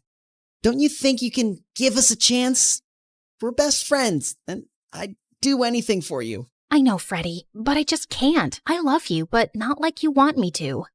You can try dating me. Maybe you'll feel differently. I don't think I will. And I can give you a good life. You don't need to live like a freaking criminal anymore. Some people might call me an artist. Con artist, yeah. Still a criminal. Maybe I enjoy being one. It's kind of thrilling. I don't really believe that. You don't want to believe that. We're too different, Freddie. You're going to be a neurosurgeon like your parents, and you'll find a nice girlfriend and then marry her and live in a nice neighborhood, and you'll be content. I'm not sure that's the life I want. It sounds boring. I wish I'd said something else when I saw Freddie's hurt face, but there was no easy way to let him down. He kissed me gently on the cheek and walked away, and I felt a lump in my throat. Mom moved to Hawaii with Arthur, and Meredith and I went down a crazy path over the next few years. There wasn't a scam, fraud, or con we didn't attempt. We never stuck to the same thing for too long, in case the police picked up a pattern, but word got around in underground circles about 2 female con artists, and we actually started getting hired for our services. People were always less likely to suspect 2 pretty, innocent-looking girls than someone who looks like a thug. And working with these thugs, we learned how to forge signatures, create counterfeit money, make fake checks, and steal credit card information. I'd always been bad with computers, but Meredith even showed a great knack for hacking. We made good money, partied with rich people, traveled first class, and stayed in amazing hotels. But for me, the glitz and glamour gradually started to fade. I was getting tired living out of suitcases, always wearing disguises and looking over my shoulder. I had no real friends, and even if I met someone I thought I could like, I knew I couldn't be in a real relationship. I was almost thinking of talking to Meredith about quitting the con artist life when one day she burst into our New York hotel room looking beyond excited. You won't believe the job we just got. It's gonna pay us $250,000. Who would pay that kind of money? And for what? Turns out, the kind of people who take you to their headquarters blindfolded. As Meredith and I walked into an underground room, a large chair swiveled around to reveal...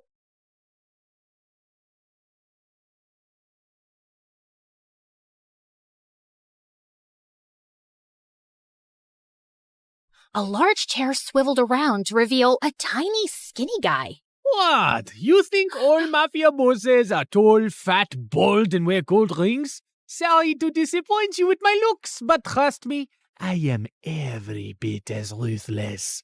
Something about his steely gray eyes sent a shiver down my spine.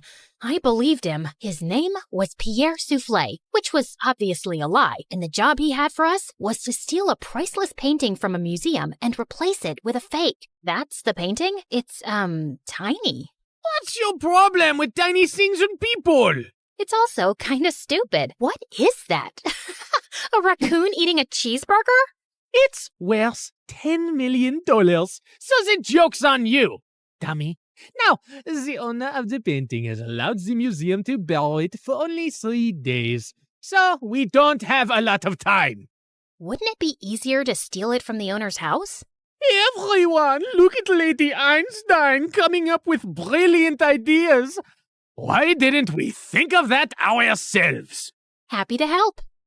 Of course we thought of that ourselves. Trust me, the museum is easier. Why choose us?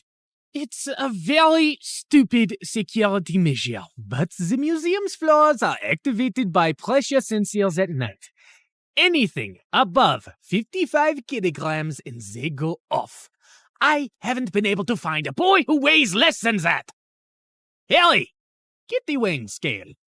Meredith weighed 52 kgs, while I weighed 55.1. How is this possible? You eat so much more than I do. What can I say? I got all the good genes. Okay, you're out, fatty. Meredith, you're my leading lady. The plan was to enter the museum through its large air ducts, carrying the fake painting with us. We first had to make a stop in the security room and disable all the cameras and alarms. Then we'd crawl back through the ducts till we reached the exhibit area, and I'd lower Meredith down along with the painting so she could switch them out. As Meredith made it to the bottom, I dropped the painting to her, and she missed it. And we heard a loud crack. Oh my God, did you break the frame? Me? It's your fault. Who told you to throw it like that? I was expecting you to catch it. But what was I thinking? You made us lose the Frisbee tournament in 8th grade because you're so bad at catching things. Unless it's someone's boyfriend. Seriously? You were so distracted by that hot boy on the bleachers, your throwing skills were completely off. FYI, that boy was totally into me. Why are we even talking about Frisbees and boys right now? You started it. No, I didn't. Okay, shut up. Let me think how to fix this. Are you trying to glue it together with your saliva? You got a better idea? Any idea would be a better idea than that. Look, it's a museum. They must fix broken, ancient things here all the time, right? I'm looking at the floor map, and there are some offices in the left wing.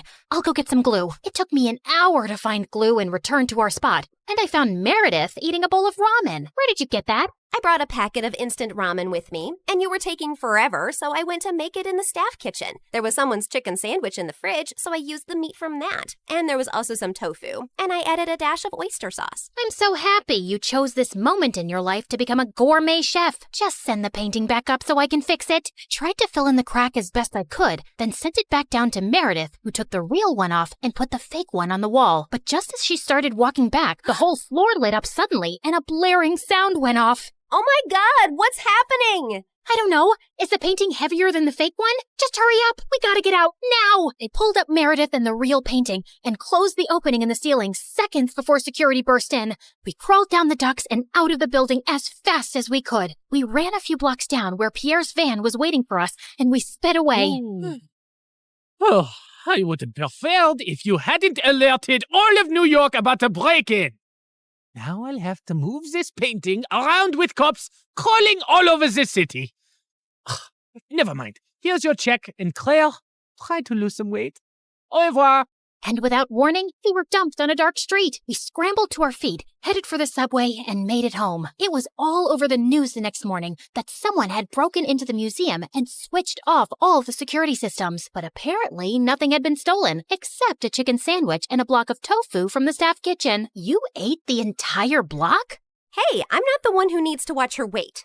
I do not need to. Whatever. Listen, I've been meaning to talk to you about something. It'll have to wait. I got a hair appointment. We'll talk over dinner? Yeah, sure. I was gonna tell Meredith that I wanted a break from this life, and I wasn't sure how she'd react. As I sat in a cafe later, I suddenly found a cute guy next to my table. Mind if I sit here? There are no other empty seats. I won't disturb you. I promise. We actually ended up talking for over an hour, and I found him sweet and charming. I'd love to meet you again if you're free. I don't live in New York, but I come every weekend. You come here for work? No, actually, I came to visit my mom, who's admitted in the hospital here for a medical trial. She has some rare brain issue that sent her into a coma. Oh, I'm sorry to hear that. How long has she been in a coma? 6 years now. It's been the toughest thing I've ever dealt with. Actually, she was part of this other really promising clinical trial before, but that didn't work for her. He was in a hospital in Connecticut. As he kept talking, I suddenly felt like I was spinning around very fast, and I could hear my heartbeat in my ears. My chest felt heavy, and I could barely breathe. I don't know what I said to the boy, but I just ran out of there and didn't stop till I got to our hotel room. Hey, I was about to call you. What's wrong? Claire, are we in trouble? I am a terrible person. Hey, you're not that terrible, just a bit ugly. You don't have cops after you, do you? Meredith, I met someone. It's not a cop, is it? No, I met a random guy in a cafe, and his mom was in a clinical trial. I hope this gets interesting at some point. In a hospital in Connecticut. Oh my God, the same hospital Mom was in? And the same trial? What a small world. No, it's not the same trial. It's a different hospital, too. Okay, I'm bored again. The coincidence made me interested for a bit. Meredith, his mom's been in a coma for 6 years. We did that to someone. Didn't you just say it's not the same trial? Yes, but for a few seconds, I thought it was the same trial. And I just realized for the first time today that we did something awful to someone out there. When we switched the patient files, we took away someone else's chance to get better. You realized this just now? Are you dumb or something? Of course that's what we did. I mean, I never really thought about it like this. It was just a name on a file. But meeting someone who's going through that with their mom for years, it just made it so real. We're really bad people. Not really bad, if you consider all the bad people in the world. Okay, look, we didn't have a choice. If I had to do something like that to save Mom all over again, I'd do it in a heartbeat. Okay, so we did that to save Mom, but what about everything else? We had a choice to not continue living this life, but we didn't stop, and I want to stop. What's the big deal, man? It's not like we're stealing from poor people. It doesn't matter who we steal from. It's not about them. It's about us and the people we've become. I don't want to be this person anymore. Look, just calm down. I'll get you a pina colada and everything will seem better. But I pushed her away angrily and she landed on the floor. She looked up at me, stunned. No, I am done. Meredith and I barely spoke over the next few days, and I had no idea what was going through her head. But I'd made my decision. I was going to go home. I sent Freddie a text to say I'd be coming next week, and he called me back. Hey, I'm actually in New York with my parents for the weekend. Can we catch up? The moment I saw Freddie, I just burst into tears, and he hugged me tight. As we talked over dinner, he assured me that he'd talk to Meredith and try to make her come home too. We had just stepped out of the restaurant and walked 2 blocks down, when suddenly a black van screeched to a halt beside us, and some men pulled us in, handcuffing and blindfolding us. When our blindfolds came off, I realized we were in Pierre's quarters, and I found Meredith there too. What's going on here? Welcome. We just gathered here to discuss a teensy-weensy, itsy-bitsy issue. Now, Meredith, go ahead and tell them the moronic thing of titanic proportions that you just did. Apparently, Meredith had found her way to Pierre's headquarters and stolen the real painting from him. She had then tried to sell it to a buyer she'd arranged, and while the exchange was about to happen on the docks, the cops had showed up. Meredith had barely managed to escape, but the buyer and the painting were in police custody. The police didn't let it get out in the news, but they knew the real painting had been stolen and replaced with a fake. They were probably watching every dock, airport, and train station to see if someone would try and move it out. And your sister practically handed it to them. What were you thinking? It's your whole quitting the biz talk that made me do it. I did it for us, so we could sell the painting and retire to Bora Bora for good. And what the heck is Freddie doing here? Hi, guys. I'm Freddie. Old friend. Nice to meet you. Not terrified at all. You made me lose a fortune, and you double-crossed me. And Pierre does not take betrayal well. Harry! Sam! Yes, sir! You know what to do. Boss? I'm not really sure how I feel about punching a girl. Yeah, boss, I'm not really comfortable with this. Maybe we can just punch the boy. I'm not really a boy. I used to be a girl. Ask Claire and Meredith, we practically grew up like sisters. Please don't hurt him. He has nothing to do with this. Silence! You buffoons! I didn't say hurt anyone yet. I just wanted you to threaten them. But of course, you're useless. I'll do myself. Torture Harry and Sam after this meeting. Now, get lost. Then Pierre shifted his cold gaze to me. That painting is everything to me, and I want it back. And now the only way we can get it is from the owner himself. You, Claire, will be executing this mission. The heir of that painting is a young, charming millionaire, and you will get to know him, become his girlfriend, kiss, cuddle, yada yada. You need to earn his trust completely, so he lets you into his life and his home. Then, when the time is right, you'll steal the painting from a high-security vault inside his house and bring it back to me. You will do this if you care about your moon sister and this girl/boy and his family and your mother and your stupid husband and your whole neighborhood. What if I fail? I don't think you want the answer to that. But once you succeed, I'll give you two enough to go to Bora Bora and never return. I'd be ecstatic to never set eyes on you annoying girls again. I had my eyes on the target from across the street. As soon as I saw him walk towards the cafe, I headed for the entrance. Just as he opened the door, I bumped straight into him, spilling coffee all over his shirt. Oh, God, I'm so sorry. I wasn't looking. I'll pay for the dry cleaning. His arm rested gently on mine. Hey, it's okay. It was an accident. I looked up into his bright green eyes. In fact, you're the one who's without a coffee now. Can I get you a new one? Sure, I'd like that. Can we also start over? Hi, I'm Christina. Hello, I'm Eric.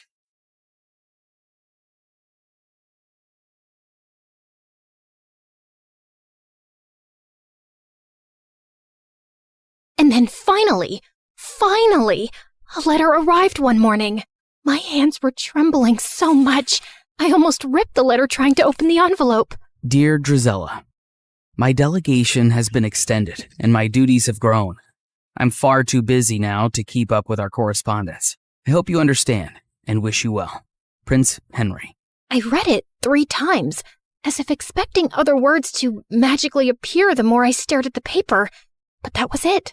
Just this cold, impersonal letter after all these months. I told myself that he was really busy with big, important things. It had been almost a year since he left, and people can change. It's not like he ever said he loved me or promised me anything. And of course, there was nothing left to do now but move on with dignity and grace. I found great comfort in pastries and gained a lot of weight. I considered becoming a nun, but decided against it since nuns aren't allowed to curse. I went to the village witch and said a friend was asking about ways to hex a prince. I started writing a vicious breakup letter to Henry, then realized you can't break up with someone you were never technically with, so I ate more pastries. Then I started running at dawn, lost all the weight, and used Cinderella's stupidly good skin and hair stuff so he'd choke on his regret the next time he laid eyes on me. But no matter what I did, it didn't dull the ache of missing someone who didn't miss me back anymore. It had been months since that last letter, and I had picked myself up and moved on. So I wasn't expecting my stomach to lurch when an official invitation arrived from the palace, announcing a grand ball in honor of the prince's return. Great. Other people could honor him. I wasn't going. Besides, Anastasia was terrified of dancing, And Mother wouldn't be up for it either. Over the past few months, she'd grown very weak and was always tired. I'd asked a couple of doctors to examine her, but they had no answers. Cinderella had been on top of her care, of course, always fluffing her pillows, rubbing her feet, making her special herbal teas. And the thought had crossed my mind more than once. What exactly was she putting in those concoctions? I didn't think she was beyond slowly poisoning a woman for her inheritance. I'd thrown the invitation in the trash. But sometime later, Cinderella came into the living room, clutching it to her chest. You're invited to a royal ball. Can you believe it? Oh, I've never been to a proper ball or worn a ball gown, and I've never seen the palace. I know I'm not invited, but maybe I could go, if you could take me with you. Yeah, no. We're not going. Royal balls are dull. Take our invitation and go, love. I'll arrange a carriage for you. You deserve to have some fun. Yeah, there was no cute fairy swishing a wand and going bibbidi-bobbidi-boo. Just my own mother handing Cinderella one of her finest gowns, a string of expensive pearls, and some money to buy shoes. Because naturally, Cinderella's feet were impossibly tiny and delicate, and she couldn't borrow shoes from us ogres. And off went Cinderella, looking like a vision. Since she was finally out of the house for a few hours, there was no way I wasn't going to snoop through her room, which was, as I suspected, disgustingly perfect. Not a speck of dust, and everything was arranged with military precision. Psychopath. I rifled through her drawers, opened her wardrobe, peered under the bed. I didn't find some secret stash of poisons or a diary confessing to slow murder. I wasn't even sure what I was looking for, and I was beginning to feel stupid. I turned to leave when suddenly, my elbow bumped into a picture frame on her vanity, knocking it to the floor. I cursed under my breath as I picked it up. Luckily, nothing was broken, and the picture had just come out. As I was placing it back in, something slipped out, a folded piece of paper tucked away carefully. And when I opened it, I recognized the handwriting instantly.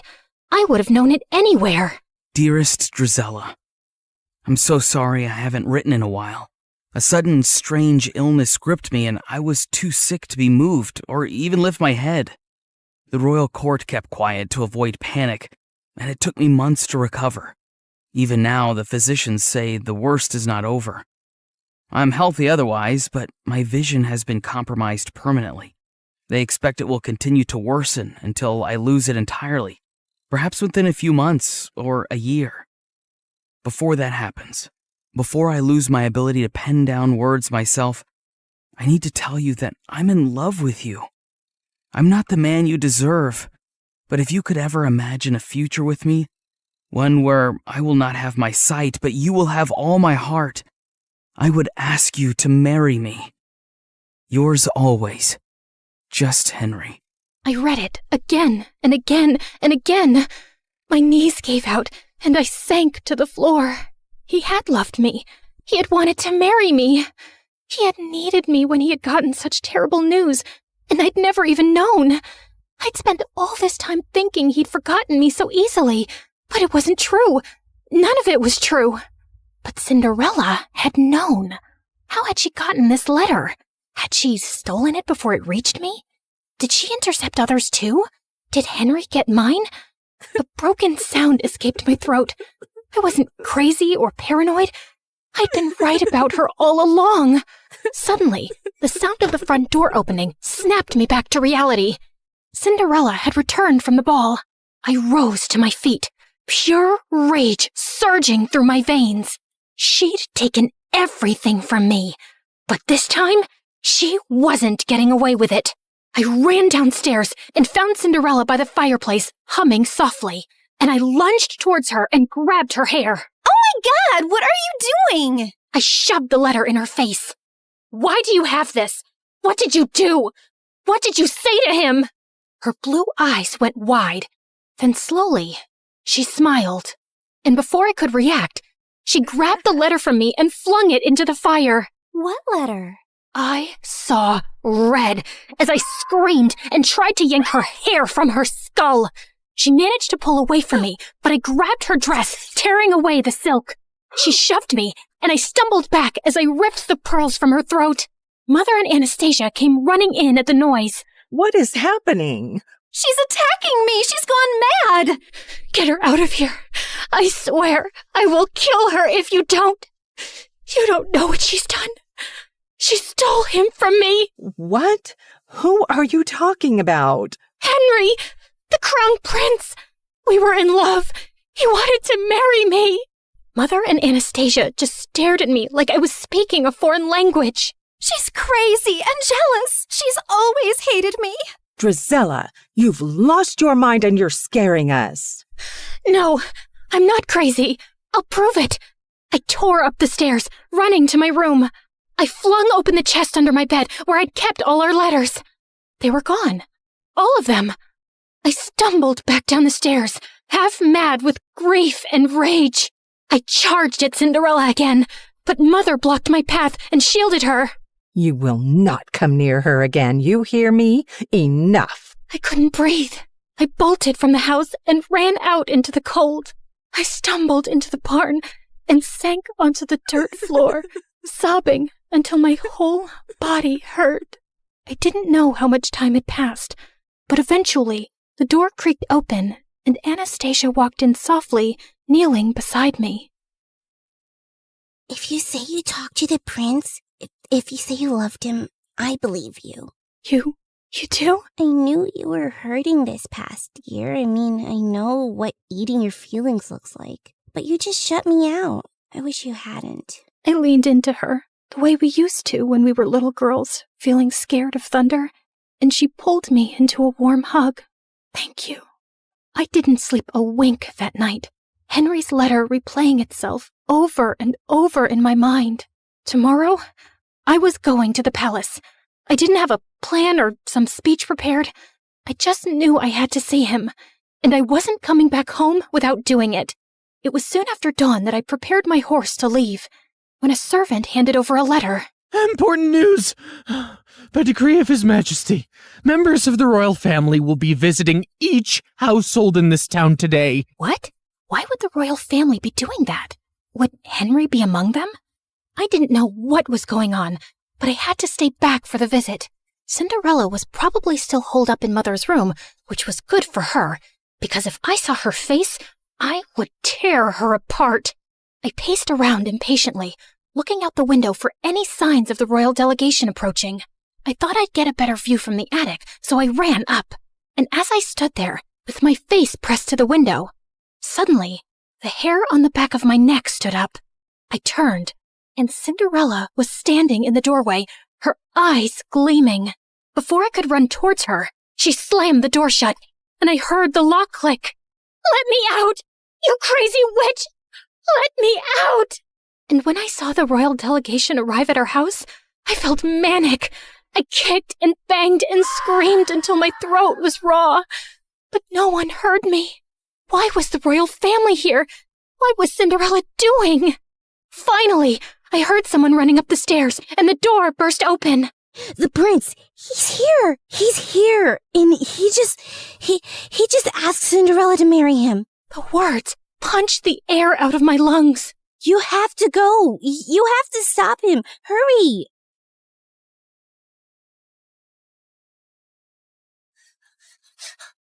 Just as the royal delegation was preparing to leave.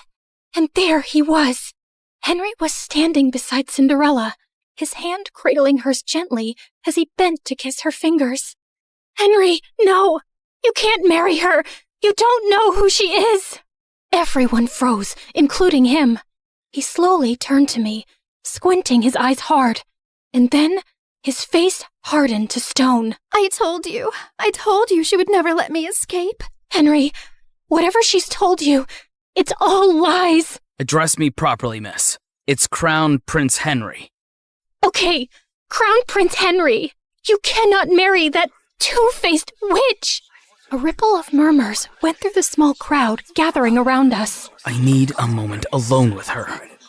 He led me forcefully into the stables away from everyone and slammed the door behind us. You are the biggest liar I've ever met. All the time you whined about your perfect stepsister replacing you when it was just a poor, abandoned girl that you and your family made your slave? I felt like he'd slapped me in the face. She didn't even dare tell me her name yesterday at the ball.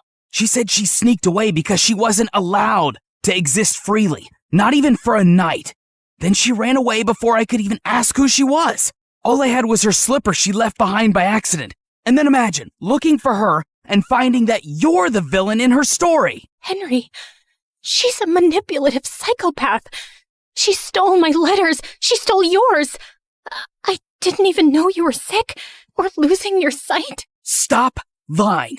It was your handwriting on the letter I got, where you told me you couldn't be with me because of my illness, where you said it would be better to end things before they really even began. I never wrote that letter. She faked it. I think she always knew about us right from the start. Are you really so twisted that you think she plotted all this? So according to you, she intercepted our letters, forged your handwriting, and had been spying on us all along just to ruin things between us one day? I know it sounds crazy, but it's true. For a second, a shadow of doubt crossed his face, and I thought he might believe me. But then his jaw tightened. No, you didn't want me. And now you just don't want her to have me either. My heart felt like it would explode. You met her last night. How can you marry someone you don't even know? As if time is a guarantee of anything. I knew you for much longer, but it turns out I didn't know you at all. She knows about my ailment, and she accepted me as I am. And even though I've lost most of my sight now, when I look at her, she glows like an angel. She's kind and beautiful and good. I know she will save me, and I will save her from you. As he started walking away, I felt something break inside me, like a monster being unleashed. Maybe it's a blessing you're going blind, Henry. I hope it happens faster for your sake. It's better if you're spared from seeing the snake you're marrying or the fool you've become. And I wouldn't have married you anyway. A blind fool is no prince, only a burden. Mind your tongue when speaking to your prince. And if you ever cross my path again, I will have you exiled. I walked out after him and watched from a distance as he took Cinderella's hand, lifted her into the royal carriage, and rode away, taking every dream I'd ever dared to have with him. What was it that Henry had called me? Ah, yes, the villain in Cinderella's story, in that she would save him and he would save her from me. Yes, her beauty was so bright, it even enchanted an almost blind man. It made everyone else look ugly. I calmly stepped over to the oil lamp and knocked it over. Then I stood back and watched as the flames ran up the curtains, licked up the walls, ate up her belongings, gobbled up all her lies. The whole room blazed, and it felt good. The fire spread faster than I'd expected. The house was old, and the walls were bone dry. By the time the servants managed to put it out, half the estate was gone. Mother, heartbroken and sickly, packed up what little we had left and moved in with some distant relatives. Anastasia went with her. And me? Well, I was declared unwell, hysterical, and quite dangerous. I was locked up in a sanatorium, just a fancy word for a prison with prettier walls. Anastasia tried to visit me regularly the first few years, bringing me sweet treats and books, but over time, the visits got fewer, and eventually they stopped altogether. And so, here I stayed, my name forgotten, just one half of the ugly stepsisters duo. The real question is, did Cinderella get her famous happy ending? Honestly, I don't know. The Crown Prince had a relapse of his disease a few years later, and this time, he did not survive it. I'm sure Cinderella wore black for a while and looked stunningly tragic, but I doubt she really mourned him, because I don't think she was capable of loving anything or anyone. But who knows? Maybe she lived happily ever after anyway, bedecked in jewels and finery, admired and beloved by the people, and with a whole castle to scrub to sparkling perfection. Anyway, this is how my story ends. It's so depressing, isn't it?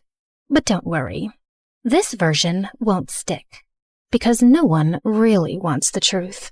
Not when the truth is ugly and the liar is beautiful. Hey, before you click away, can we talk?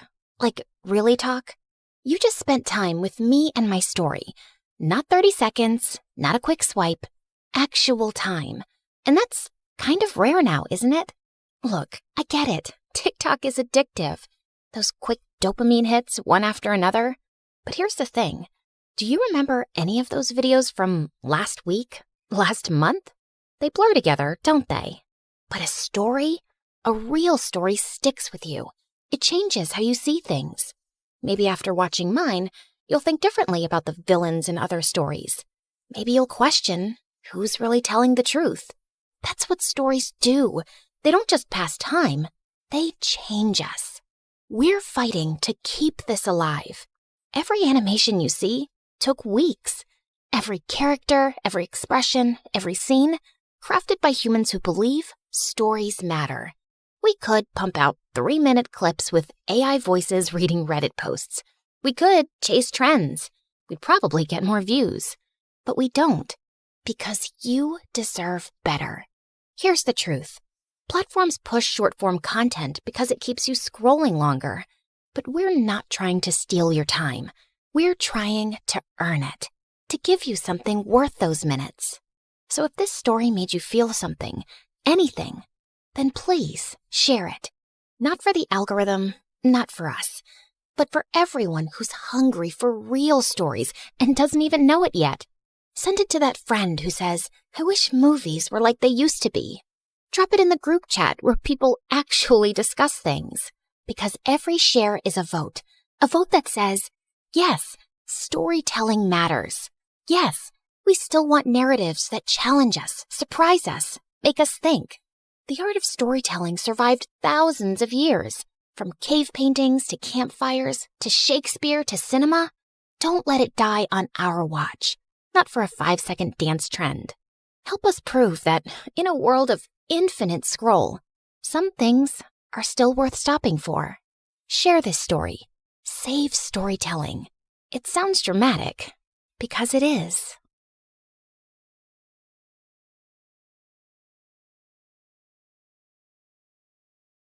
I can see the clouds of danger swirling around her. She has a curse, and to protect her, you must follow these rules. She must never open a closed door, and always eat in the eastern room of the house. She must wear mismatched shoes, and never address a stranger first. But fear not, I also predict happiness for her. On her 16th birthday, the first boy she sees will be her one true love.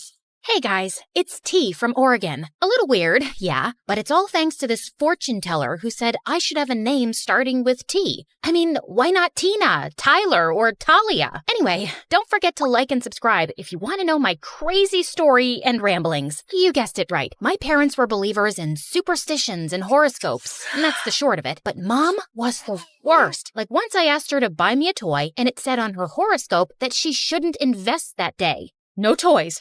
It's a sign. I didn't understand it at the time, but when I was 5 years old and I was at my aunt's house playing with her cat, I opened the back door, and suddenly an enormous box full of dishes and glasses came crashing down in front of me. It slightly hurt the cat, and an icy chill ran down my spine. My mom was totally right. She knows best. My parents immediately took me to the fortune teller for more advice, but they couldn't find her anywhere. She was gone. So they removed all the doors in our house and told me to stay inside. But Mom, what fun am I gonna have inside? Oh, honey, I'll play with you. My parents did their best to make me happy. We would play The Floor is Lava and build blanket forts, play hide and seek, and play makeup games. But growing up, when I tried to ask anything about the prophecy, Mom reminded me about my safety. A part of me also believed it, especially when I dreamed about my one true love and all the trips we would take together. I had a map full of pins with my ideal destinations, and I knew all the capitals of the world by heart. He will open all the doors for me and greet every stranger first. Only 2,017 days left. The summer I turned 13, many good things happened at once. I got a new phone for my birthday, and a new next-door neighbor moved in. I spied on him from my window, and he was super dreamy. Long legs, sparkly eyes, and that smile. Calm down. Maybe he's just cute from a distance. Since his room was just across from mine, I used to zoom in with the camera of my phone, but all I could see was the spider crawling down the wall and a poster for a video game he liked. Bingo! I downloaded the game on my phone, and only 2 players in my area. That must be him. Yeah, we girls make the best detectives, right? I went from fighting imaginary potatoes to defeating trolls and orcs online, and it was so much fun, and he noticed me. Hey, you're pretty great at this. Want to team up? Sure, you're pretty good too. Thank you. I saw from your profile that you're local. There's a gathering of players this weekend. Want to come? All those new people? What if I slipped and talked to someone by mistake? Sorry, I can't. You see, Can I tell him the truth? What if he thinks I'm a weirdo or a liar? But I was a weirdo. I asked him for his number and started texting him. Shh, I hit up his Insta and Facebook, but we all do that, right? And soon, I poured my heart out and told him everything. Wow, that must be tough. Are you sure the fortune teller was right? I never met her, but my parents are absolutely convinced she was, and I want to trust that they know what's best for me. I don't know if there's a fate worse than staying locked in all the time. When I went to bed that night, Sebastian's words kept ringing in my ears. I dreamed that I was going to school and traveling everywhere. So when I woke up, the disappointment was too much. I think you're right, but now I need to convince my parents too. And so, my campaign for free tea began. I stuck my forehead closer to the radiator to fake a high fever, but I just got a red forehead for my trouble. Then, I turned on the water tap in the kitchen to flood the floors and send my parents outside. But my mom just got out the mop, and I ended up having to help her clean. I wrote letters pretending to be a long-lost cousin needing help, and even snuck out at night. But I was caught by the traps my dad had set up. Nothing worked. Oh dear, she's gotten to the rebellious age, right? Nothing I do seems to work. And just then, there was a tap-tap sound. Someone was knocking at my window? Could it be burglars? Should I scream now? I got my hair straightener and my perfume spray. Hi, it's Sebastian. Hi. I'm T. Yeah, I know. My teammate and my friend. I can hear you cheering from my room. You talk to yourself a lot, you know. How embarrassing. Was I that obvious? And I'm about to slip.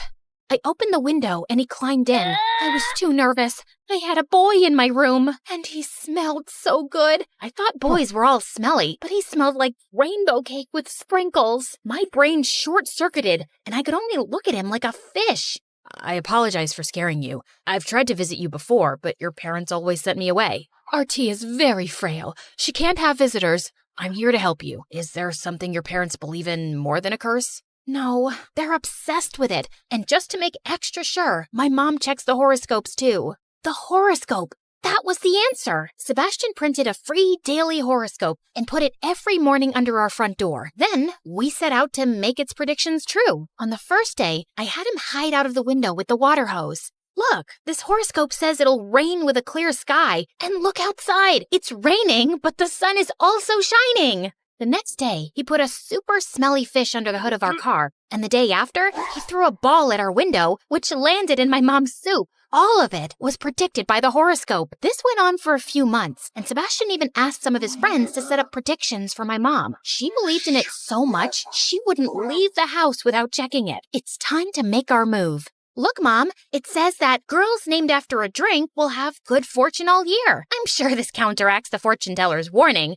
This horoscope is never wrong. I really want to go to school. I'm not sure. But T's all grown up now. She knows she must not open any doors, right? Yes, of course, Dad. I finally enrolled in school. The evening before my first day, I was super nervous. Am I doing the right thing? What if the fortune teller was right? What if something terrible happens? I tried a million outfits, and Sebastian stood at his window giving the outfits votes with a pedal like in a fashion competition. It doesn't count if you give me all 10s.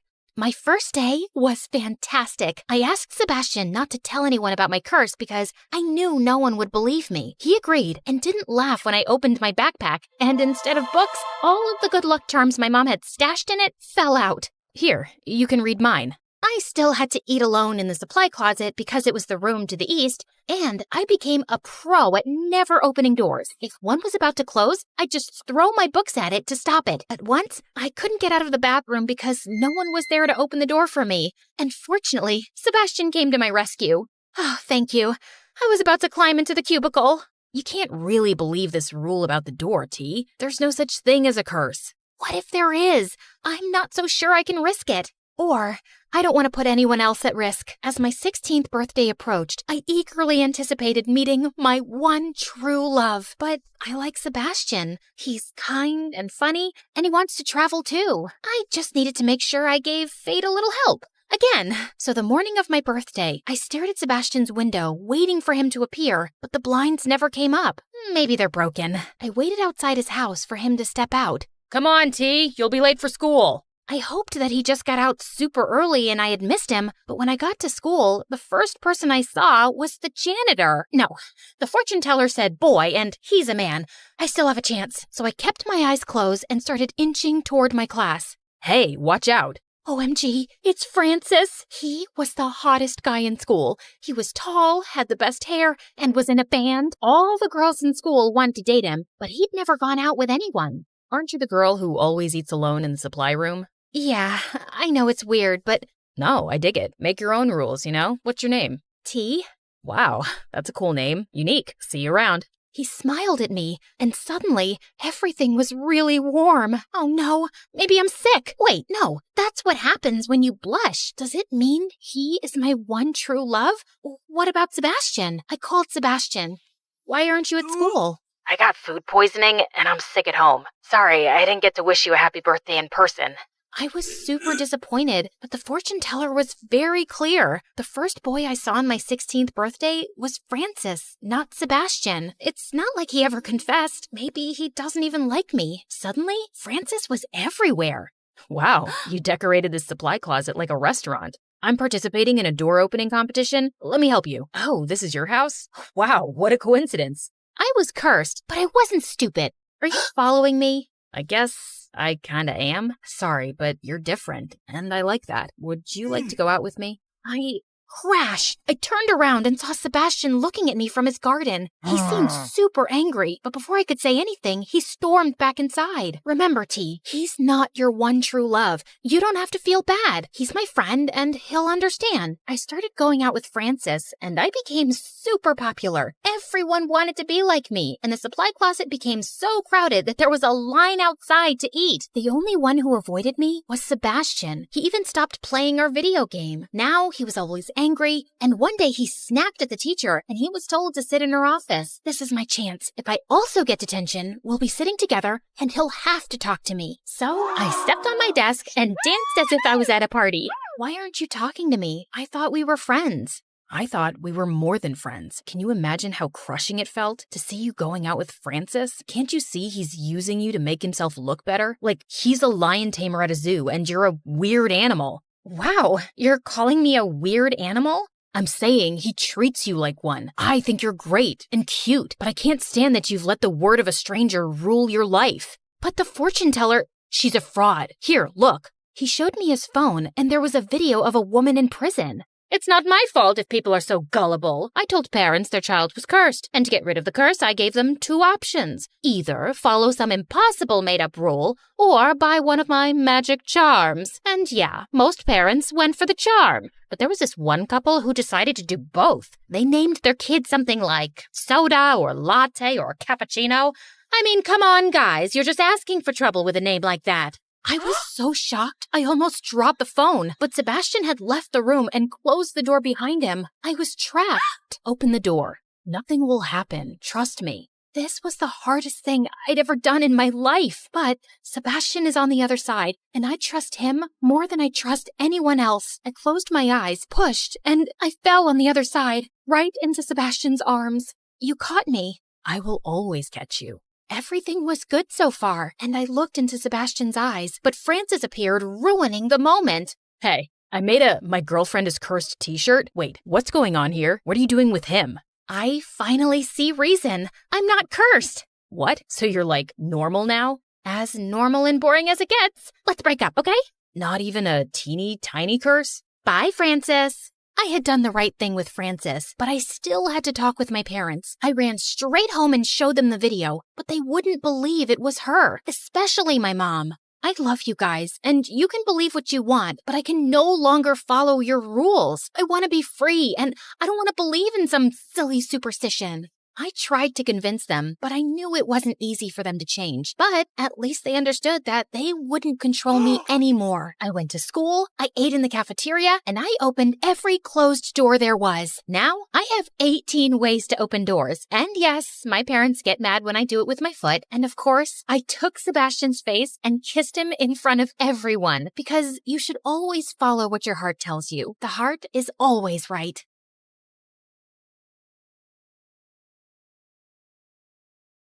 Little Natalie's tummy couldn't stop growling. She had been hungry the whole afternoon, but it was evening now and her mom wasn't home yet. Those rich people should stop making my mom work so much.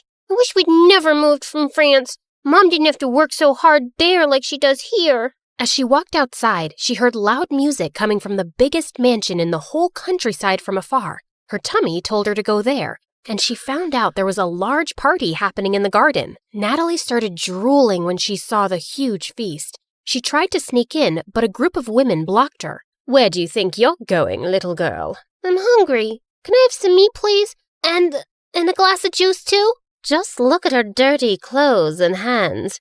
Disgusting. You're not welcome here, child. Be off with you. Natalie was so mad at their meanness. Just as she turned to leave, she noticed a young boy around her age hiding in the bushes, and he looked furious. He was staring at a maid who was being scolded by the lady of the mansion, Mrs. Harrison. How can you serve these fruits in a stupid basket? We have an expensive tray for this. Another mistake, and you're fired. Mr. Harrison was trying to calm his wife down when their daughter Harper, who was the same age as Natalie, was making things worse. I don't have the mood to eat those fruits anymore, Mom. That woman ruined my night. Natalie felt so bad for the humiliated maid. She joined the boy in the bushes. I hate these people. Me too. And that's my mom they're yelling at. They don't deserve all this delicious food. I have to teach them a lesson. Wait, are you going to do something bad? Mom said you shouldn't do bad things no matter what. But he just ignored her and dragged a bag of manure lying close by. Then he started climbing a tree that overlooked the garden. But moments later, the branch under him cracked, and he went tumbling down straight onto the food table, spreading cow poop everywhere. Everyone screamed, and Mrs. Harrison looked ready to explode. She yelled for security, and Natalie thought she had to do something to save her friend. And with that, she ran towards the nearest barn, rode on a young horse, and made it run around the garden, completely ruining the party. You little rascals! Natalie grabbed the boy's hand, and they fled the scene. I can't believe you just did that! You're so cool! Natalie's tummy suddenly let out another growl. He chuckled and took out an apple from his pocket. For you! Make it 2, 'cause I saved your butt. I'll get you another one soon, promise. What's your name? Natalie. And you? Caleb. Nice to meet you, Natalie. Can we be friends? Okay. And since then, Caleb and Natalie became best friends. Growing up, they shared their love for food and their hate for rich and mean people, especially for people like the Harrisons. Caleb was 11 years old when his mom met a guy, Mr. Cross, a gardener for the Harrisons. His mom said that from now on, Mr. Cross would be taking care of them. Hello, Caleb. Your mom told me you like apples. And reading? Not long after, Mr. Cross and Caleb's mom got married, and he became the hero in Caleb's eyes. He was so amazed by his stepdad, how smart and strong he was, and how good he was to both him and his mom. When I grow up, I want to be just like you, Dad. I'm sure you'll be better than me and every wealthy man in this land, my child. He would help Caleb understand his math homework, give him tips on how to build a dove house, and he also gave him really good life lessons. My dad told me something. I want to share it with you too, 'cause you're my best friend. Really? Tell me. He said, sometimes we need to stand up for ourselves and fight back, whatever it takes. Yes, we fight back the right way. Mom said we shouldn't do bad things no matter what. I know, you told me. But is it bad to defend ourselves? Do we just let other people do bad things to us and say nothing? You always speak about how unfair the system is in this town for poor people. Yeah, I do think that. Like, if someone hurts you, I'll hurt them, too. Natalie was surprised by how firmly Caleb said it. Suddenly, as she changed her position, she lost her balance and fell. Caleb laughed and helped her up. Now, I don't know how to hurt the fence or the ground, but Caleb then kicked the fence and stomped his foot on the ground. Natalie found it funny. She liked the thought of Caleb as her protector and felt really lucky to have a best friend like him. And over the years, she grew to like him as much more, but she was too scared to admit it, too scared to ruin their friendship. One day in high school, she decided to cook his favorite food and surprise him at lunch, but her heart ached with jealousy when she saw him laughing with some girls in the canteen. She was leaving when Caleb called her name and walked up to her. Is that for me? Before she could reply, the girls jumped in and glared at Natalie. Why are you friends with that dumbhead, Caleb? Same question. Handsome boys like you should hang out with pretty girls like us. Suddenly, Caleb wrapped his arm around Natalie's shoulder. My girlfriend is not a dumbhead. She's the smartest, coolest, and most beautiful girl I've ever known. So please, stop talking rubbish about her. Girlfriend? As the humiliated girls left, Natalie turned to him. Why did you tell them that nonsense? Those girls are going to hate me forever. Are you mad? Yes, I'm mad because you lied. We're not dating. We're just friends. Fine, I'm sorry. But what if I wanted to be more than that? What do you mean? Can I hold your hand? No. I love you, Natalie. I've loved you since we were kids. Do you love me too? Caleb's sincere gaze made her melt.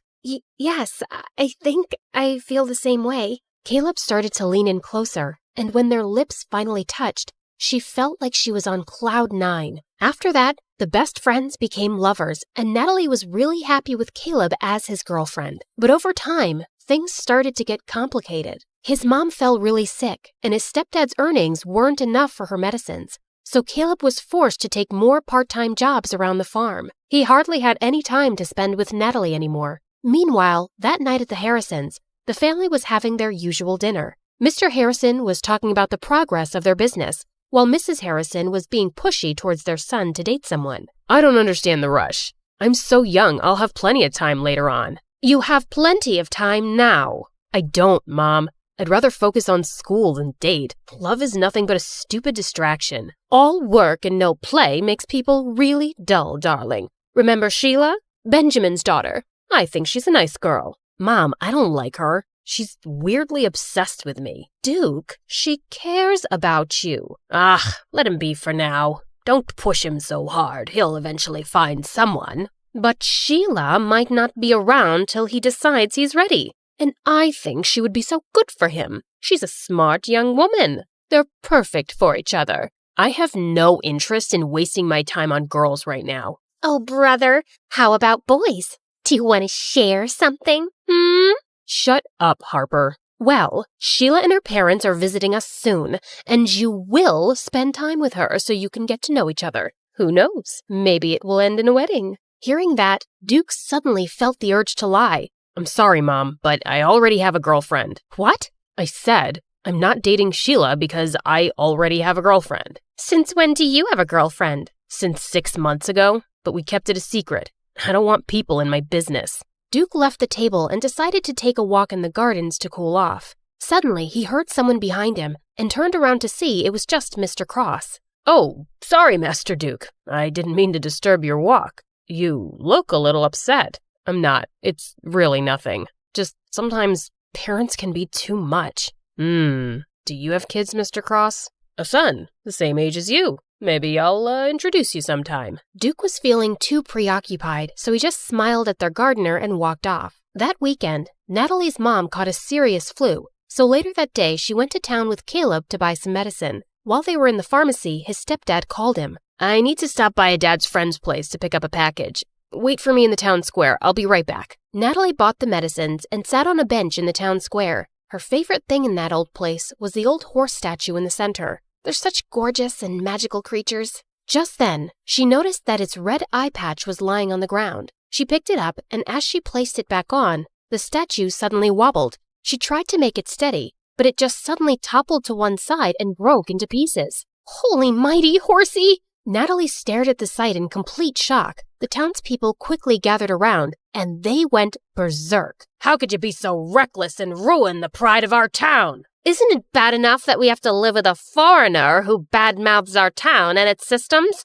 And now you've ruined our cultural legacy! Some of them even started crying, and Natalie felt panic. She tried to contact Caleb, but her phone's battery was actually dead. I swear, I didn't do anything. It was already unsteady. Please, forgive me. But the townspeople were blazing mad. Soon the police came, and as they were questioning her, everyone suddenly became silent as they made the way for someone. Natalie lifted her head and met someone's eyes. Duke, the oldest child of the Harrisons. What's going on here? This girl just caused serious damage to a public property, and we need her to come with us to the station. Duke just nodded at them, and soon, Natalie found herself sitting in a police station. Please, officer, just let me go home first. My mom is sick, and she must be really worried. But the officer just ignored her. A few minutes later, Duke came out of the main office. You're free to go. I've taken care of everything. Huh? What do you mean? I paid $50,000 for the fine and damages, so you won't go to prison. What? Why are you doing this? You don't even know me. Because I need you. What? What do you mean? Duke then dragged her outside the station to talk. Listen, I need you to work for me as my fake girlfriend for a month, and I'm going to pay you for it. I'm sorry, but can you repeat what you just said? I'm not sure if I heard it right. I think you did. You don't look like you have any hearing problems. Is that how you joke? Because it's super lame. Even hyenas won't laugh at it. Do I look like a clown to you? How can you offer me a ridiculous job when you don't even know if I have a boyfriend or not? Look, I don't care whether you're single or whatever. I'm not interested. I just need you to pretend to be my girlfriend and convince everyone that we're in love, especially my family. But why would you need a fake girlfriend anyway? You can just have a real one. Just choose any girl but me. You rich people are used to getting whatever you want anyway. I asked you to be my fake girlfriend, not to become an interviewer. In private, we'll be practically strangers minding each other's business. I can prepare a contract tomorrow. What makes you think I'll accept your offer? I don't want this weird job. Don't worry, I'll think about another way of repaying you. There is no other way. Accept my job, or return my money immediately. It should be the exact amount that I spent to save your sorry little butt. Natalie wanted to yell at him for blackmailing her, but she knew she couldn't pay him back. Let me think about it. I don't have much time. I'll give you a day. Let's meet at the cafe tomorrow, same time as this. Before Natalie could say anything more, he turned around and left. When she got home, she found Caleb's messages saying that he'd be staying at his stepdad's friend's house for the night. Natalie really needed to talk to him, but she was also worried about how he would react. She also didn't want to tell her mom about this yet and stress her out. So later that night, she went to her favorite spot on the farm to think it over alone. Suddenly, Caleb appeared beside her. Hey, what are you doing here? Wait, Nat, are you crying? Tell me what's wrong. She didn't have a choice but to tell him everything. Are you serious? You shouldn't have let him help you. He took care of it himself, and I could never pay $50,000 on my own. But of all the girls, why does he want you? This is stupid. I thought Harper was evil. I didn't expect that her brother would be worse. Look, if he didn't help me, I'd be cold and miserable in jail right now. But he obviously helped you just to force you into this stupid job. What am I gonna do? He left me with no choice. Seeing my girlfriend dating another guy is torture, Nat. It doesn't matter if it's fake or not. Caleb got up and furiously kicked some rocks. Okay, fine. I won't do it. I'll have to think of another solution then. As Natalie's tears poured, Caleb sighed and sat down. Okay, I'm sorry. Don't cry, please. Let's talk this over. You'll just be acting, and it's only for a month, right? And are you sure he's paying you a huge amount for it? Yes, I'll just be a fake girlfriend. I'll never fall in love with that jerk, ever. Okay, I'll agree to it, but on one condition. What is it?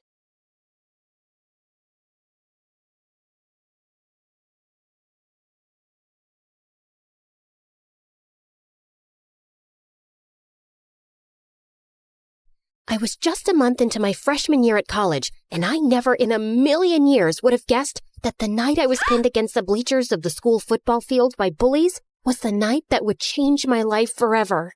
Well, Sydney, you have two choices. You can kiss my shoe or lose your hair. I have a rule that I never kiss cheap shoes. Now get away from me. Oh, look, she's gonna cry.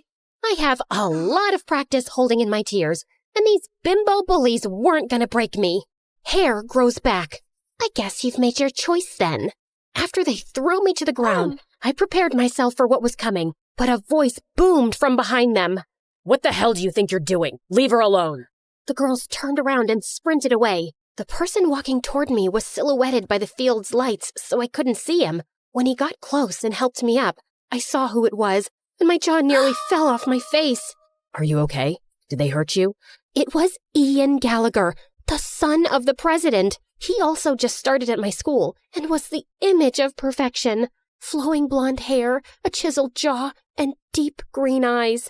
Other than my pride? No, but there wasn't much of that to begin with, so I'm good. Thank you. Maybe you and Sydney should go get some food, Ian. Who was this guy, and how did he know my name? Yes, absolutely. Are you hungry? Joe Jr.'s diner is just up the street. I'm Todd, Ian's assistant. Our driver will be happy to take you and then bring you back to your dorm room afterward. Right, Ian? Yeah, absolutely. Please stop saying absolutely. Absolutely. I mean, right. I wasn't sure what was happening here, but whatever it was really frickin' weird. Okay then, shall we go so you two can eat and get acquainted? Can you two hold on for just a minute? I need to pause this here. As you already guessed, my name is Sydney, and it would be awesome if you clicked like and subscribe. And while you do that, I'm going to fill you in on some quick backstory. I grew up in a huge house with everything a girl could want. Giant stuffed animals, so much chocolate that Willy Wonka would be envious, and an arcade packed with every video game that ever existed. There was only one thing missing. My parents. Sure, I had an amazing nanny who hated children and would lock me in my room when she wanted to be left alone. But all I wanted was to spend time with my mom and dad. They ran an international hotel business and traveled the world visiting their properties. Even when they were home, all they would do was criticize me and compare me to others, like my spoiled brat of a cousin who screamed whenever she didn't get what she wanted, or their friend's daughter who was forced to perform at the most ridiculous beauty pageants, or even the little girl on the cereal commercial who ate the cereal, acting like it was the best thing ever. That little girl appreciates her life. I've never seen you enjoy your cereal that much, Sydney. I felt so bad about myself that I developed this nervous facial tic where I would squeeze my eyes shut and then open them really wide. Yeah, weird facial tics are like catnip for bullies at school, and when you're the smartest kid in class, it just adds to their joy when they stuff you in the garbage can. So I kept to myself and didn't care about my appearance because there was no point. No makeup, big glasses, and my hair in a bun. I looked like a mini version of the school librarian.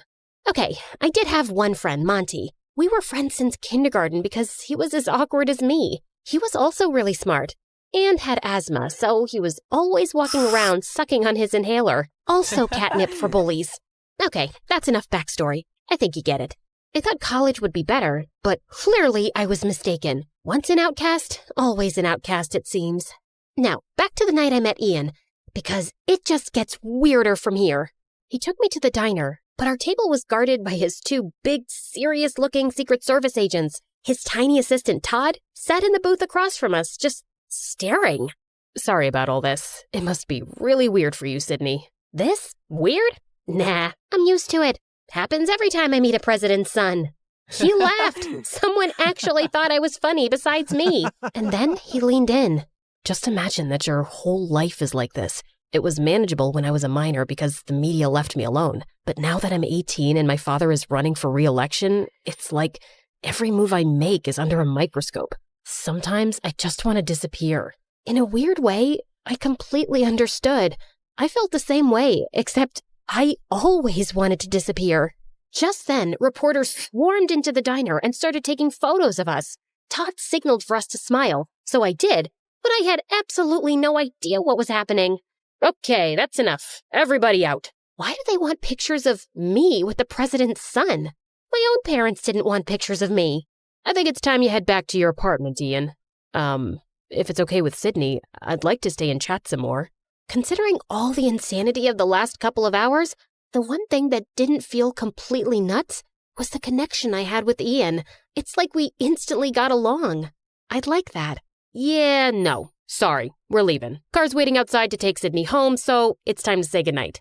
I couldn't believe how Ian's assistant was treating him like a child. And then I felt something touch my hand underneath the table. Ian slipped me a piece of paper with his cell number.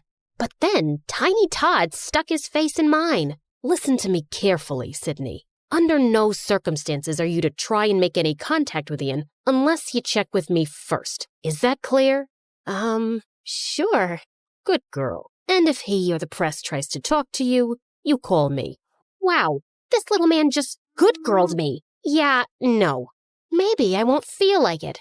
Well then, I'll make a single phone call and have you expelled, which I will also do if Ian learns about this conversation. So we're going to keep this between you and me, right? I was frozen. If I got expelled, my parents would disown me. All I wanted to do at that moment was to wrap my fingers around Todd's throat and choke him. But instead, I just nodded. When I got back to my dorm room, the first thing I did was call Monty. Yeah, we both applied to and got into the exact same colleges. And then, like the weirdos that we are, we chose to go together. That's crazy. So you hit it off with Ian Gallagher, like for real? I wouldn't say we hit it off, but I feel like we kind of get each other. You mean like you and me? Yeah, but the difference is, he's the president's son. But why me? Because you're amazing, Sydney. You're like the smartest person I know. You're funny, you're not deserving of Ian's attention, that's for sure. That's not true. You're deserving of anyone's attention. You're just saying that because you're my best friend. I want to call him, but I'm scared his tiny jerk assistant will find out and get me expelled. So don't let him find out. I stared at the number on the piece of paper for like an hour before I got the courage to call Ian. And then, late that night, he snuck out of his apartment and picked me up. I'm so glad you called. Now hold on to me. They let you have a motorcycle? Nope. They have no idea. And then we sped down the road, and it was thrilling. I actually had to pinch myself to believe that I wasn't dreaming. We raced up to a narrow, twisting road to a spot that looked out over the city below. Wow, this view! I found this spot when I first got to school. I needed a secret place to get away from everything. My dad, his re-election campaign, Todd. He was so sincere. When he looked into my eyes, I thought I would melt into a big puddle. He's such a jerk. He really is. Why do you let him treat you like that? Why don't you just fire him? I wish I could. My dad hired him to manage me, and now you're in it too. I'm so sorry. What do you mean I'm in it too? He then handed me a copy of the morning newspaper. On the front page was a photo of Ian and me at the diner with the headline, Ian Gallagher's new college girlfriend? I couldn't believe what I was seeing. If you never want to see me again, I totally understand. This is my life, but it doesn't have to be yours. I had spent my whole life avoiding attention, and here I was, about to be on the front page. My instinct was to run away as fast as I could, but Ian needed someone, and for some reason, that someone was me. We just sat on a rock and talked and laughed for hours, but as the sun came up, Ian looked at his watch and panicked. Oh no, they're going to be looking for me. We have to go, now. We sped down the road, but suddenly there were flashing lights behind us. It was the police. At that moment, I knew I was going to get expelled. My life was officially over. But instead of being pulled over, Ian floored it. We raced down the road away from the police car.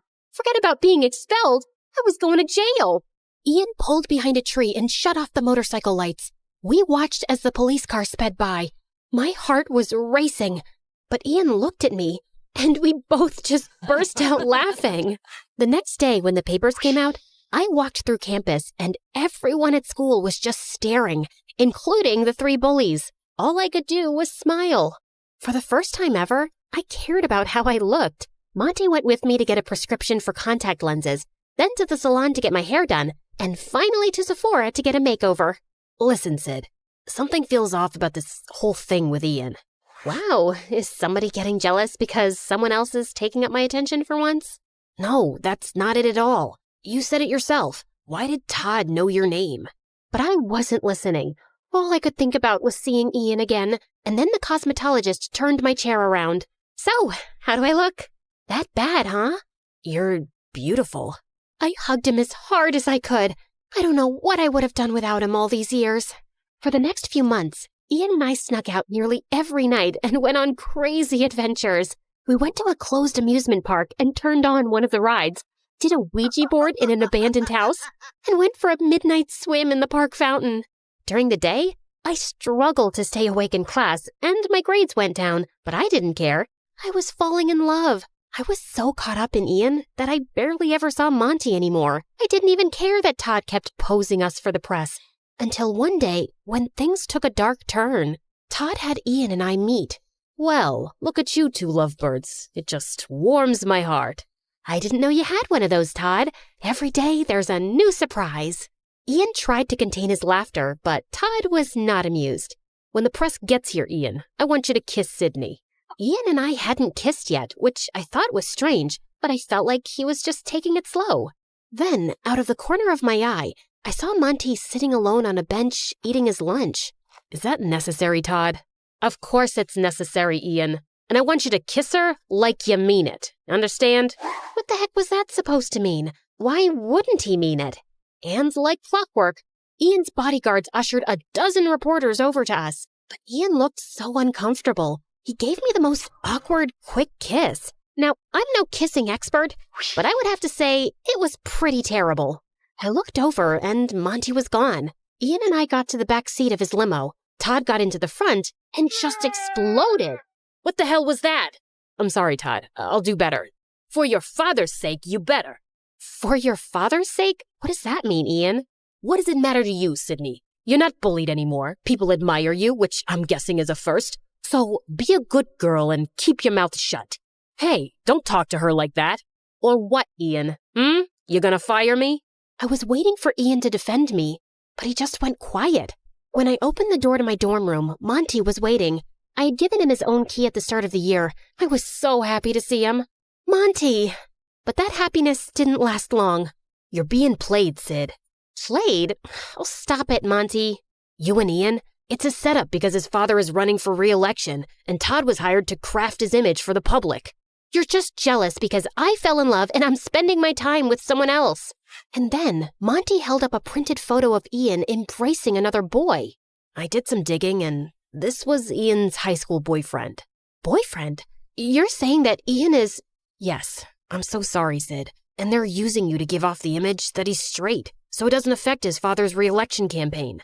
Wow, Monty, you are pathetic.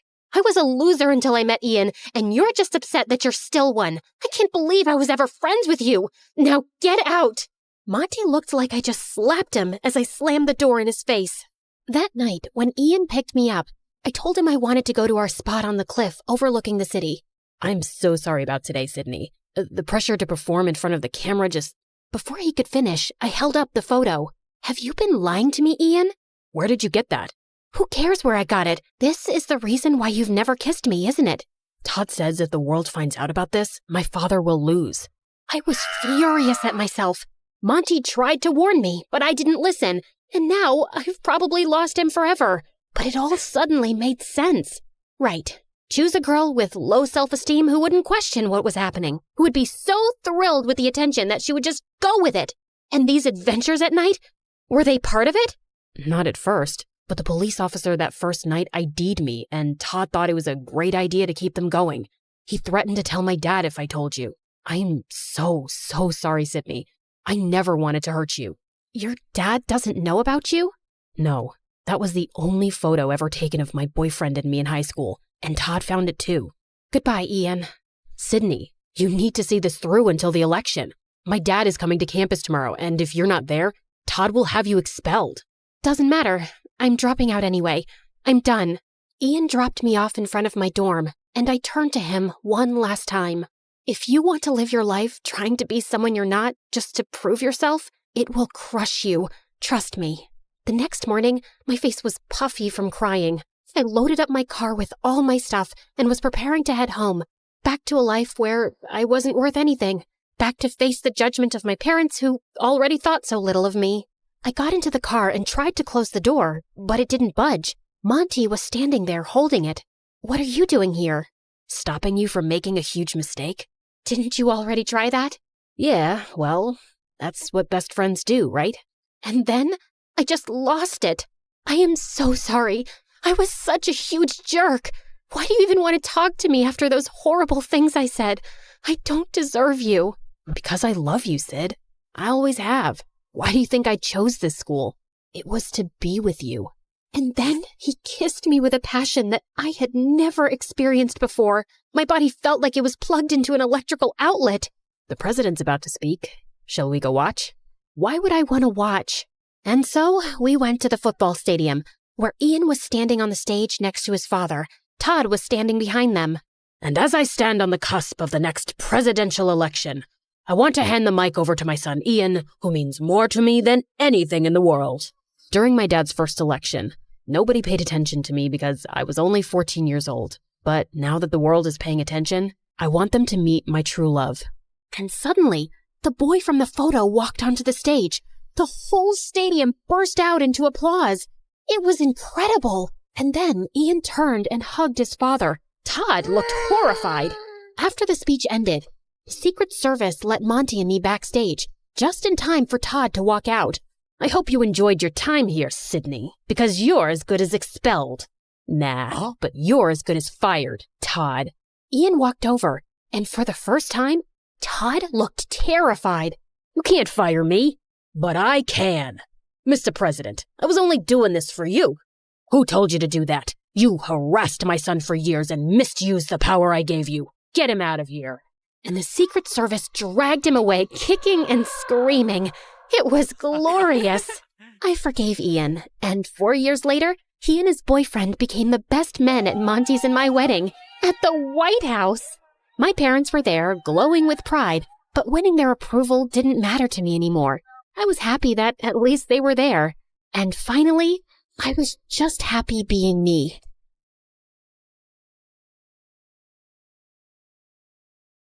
The heir of that painting is a young, charming millionaire, and you will get to know him. You need to earn his trust completely, so he lets you into his life and his home. Then, when the time is right, you'll steal the painting from a high-security vault inside his house and bring it back to me. Do y'all remember Eric? You know, the guy Meredith and I were fighting over the night Mom went into a coma? The guy who was so hot he made boiling water look cool? The guy whose smile shone brighter than the sun and whose eyes were deeper than the Amazon rainforest? The guy who... He looks familiar. Oh my God, I've kissed this guy once. Yeah, the guy who stole my heart the minute I saw him. And then Meredith kissed him. Do you girls know him? Not super well, but I'd rate him number 8 on my list of good kissers. And I've kissed tons of people, so that's pretty high. Oh, Pierre, you really gotta see his brothers. They look like... Ugly old girls, I know. I know everything about him, but how well does he know you? He and his family lived in our neighborhood only for a month, and that was years ago. I don't think he'd recognize me now. Yeah, she's not that memorable. You're all still going in disguise. We have to convince him that you're just a stranger who has randomly bumped into him with no agenda. Also, he must believe you're very rich, so he doesn't think you're a gold digger. From Pierre, we learned that Eric's mom had passed away at his birth, and his dad had remarried a woman years later who already had children of her own, the quadruplets. The world makes sense again. Thank you. Eric's maternal grandmother recently left the painting to him in her will. His father is a big business tycoon, so they always have security at the mansion. But the painting is even harder to access. The only way you'll make it in and out of there is if you're welcomed into their home.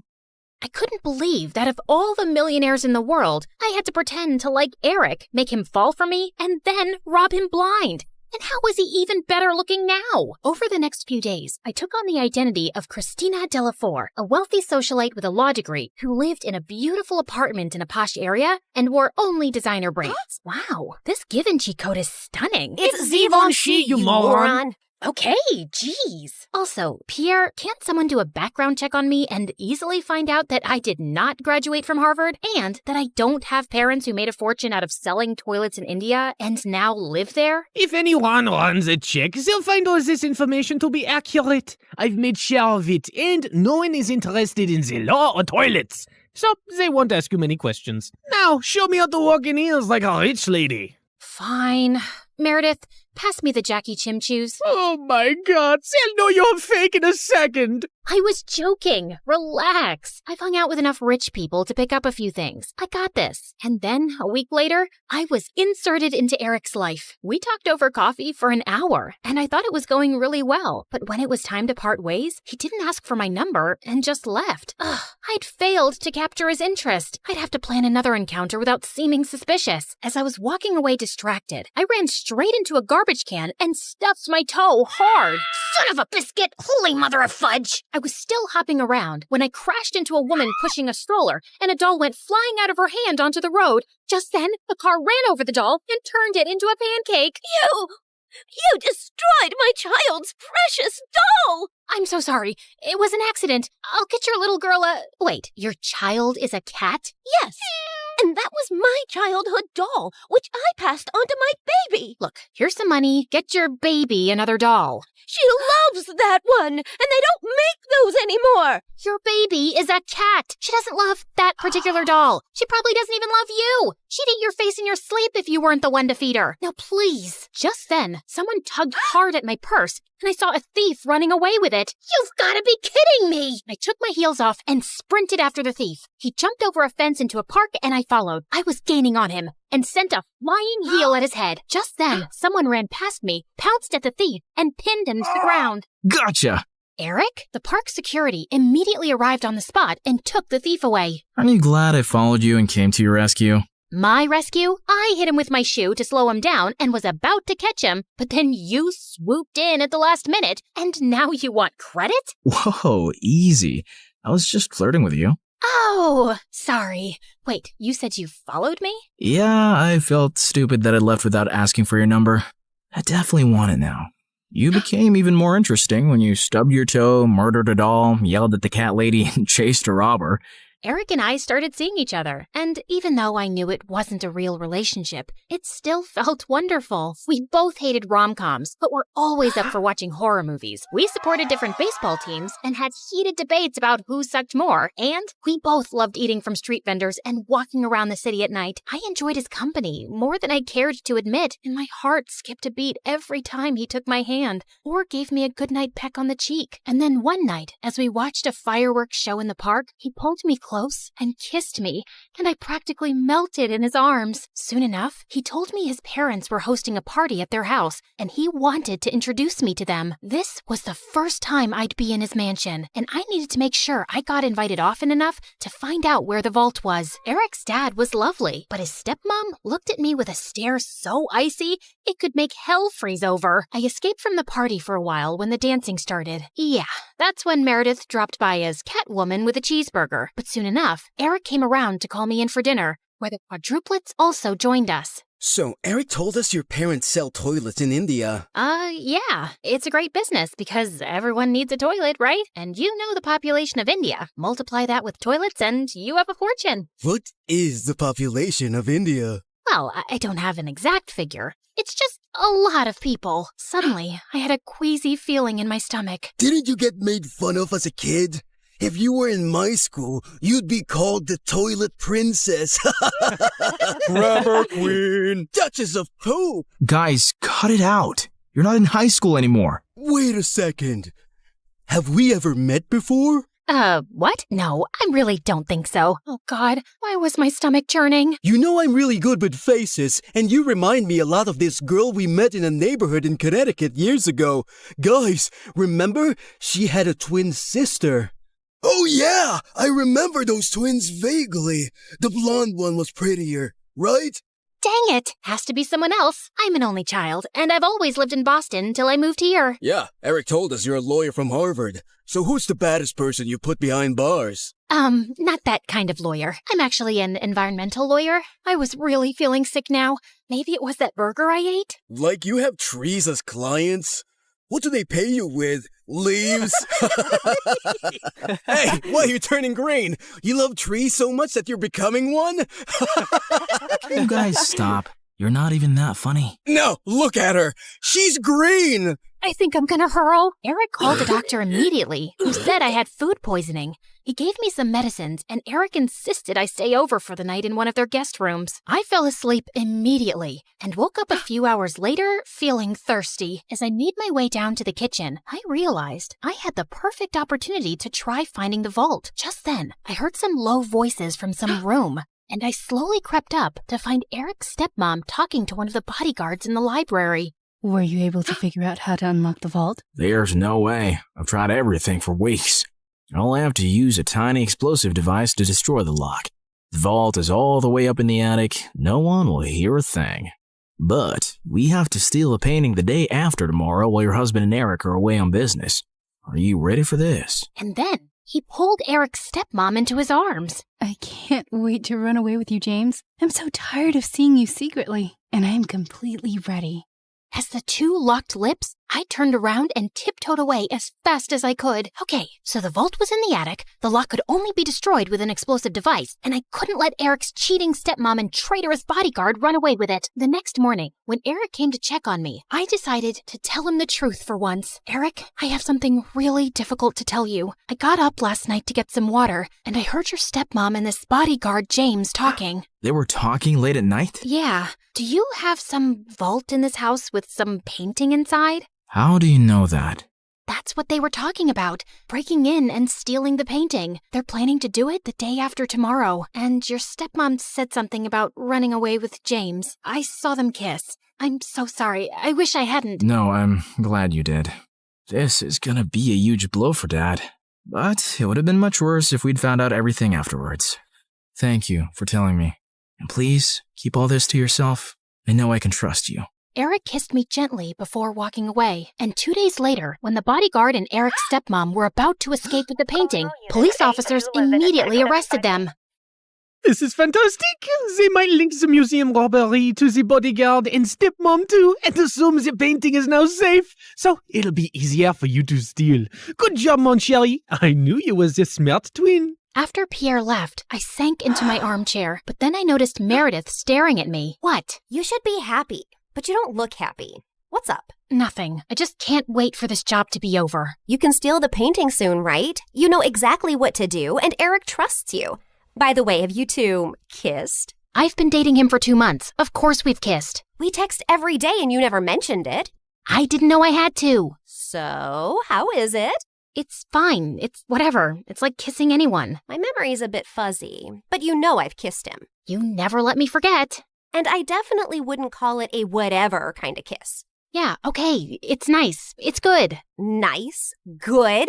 Oh, wow. Don't make me jealous with all the passion. Okay, you want to know what kissing Eric is like? It's like flying through space, like a meteor that explodes into 1,000 stars, and then jumping into really cold water that makes you feel alive all over, and then feeling warm and tingly down to your toes, like having hot chocolate next to a fireplace on a snowy winter night. So, I'm guessing it's better than kissing the pillow you used to practice on? I did not. Shut up. You're in love with him, aren't you? I was about to snap at her again, but then I just sighed. Yes, I am. The night of the heist arrived, and I felt sick to my stomach, but I just wanted to get it over with. Eric's dad was away, and Eric was holding an important shareholders' dinner with which most of the household staff was busy. I'd volunteered to host the dinner with him and got ready to leave before their meeting started. Thanks for your help tonight. You're the best. Oh, it was nothing. Don't thank me. So, I'll see you tomorrow at our coffee shop? It's a date. As Eric walked away, my heart felt like it was breaking into a million pieces. This was the last time I'd ever see him again. I gulped down my tears, and instead of leaving, I sneaked up unnoticed to the attic. Inside, I found a heavy metal door to a vault. I took out the tiny explosive device Pierre had given me, placed it on the lock, and activated it. In a few seconds, there was a tiny pop and a sizzling sound. Then, I heard the lock click open. I walked into a tiny, dark vault and found the painting under a glass case. Praying to every god that no alarms would go off, I lifted the case carefully, put the painting in my bag, and started sprinting down the stairs. But just as I'd reached the second floor landing, one of the ninja turtles blocked my way. What are you doing? Hey, bro! You know when I stayed over a few weeks ago? I dropped a necklace and I was looking for that guest room and I got lost. But it's fine. I'll just get new earrings. See you later. He suddenly grabbed my bag and pulled out the painting. Do you think I'm a moron? A moron? You? No way! Sorry, which one are you? Michelangelo. Okay, no one has time for that. Now listen, Mike, you're definitely the smartest of your brothers, and just a tiny bit better looking than all of them too. We're identical. That's what they want you to believe, but I know you're better.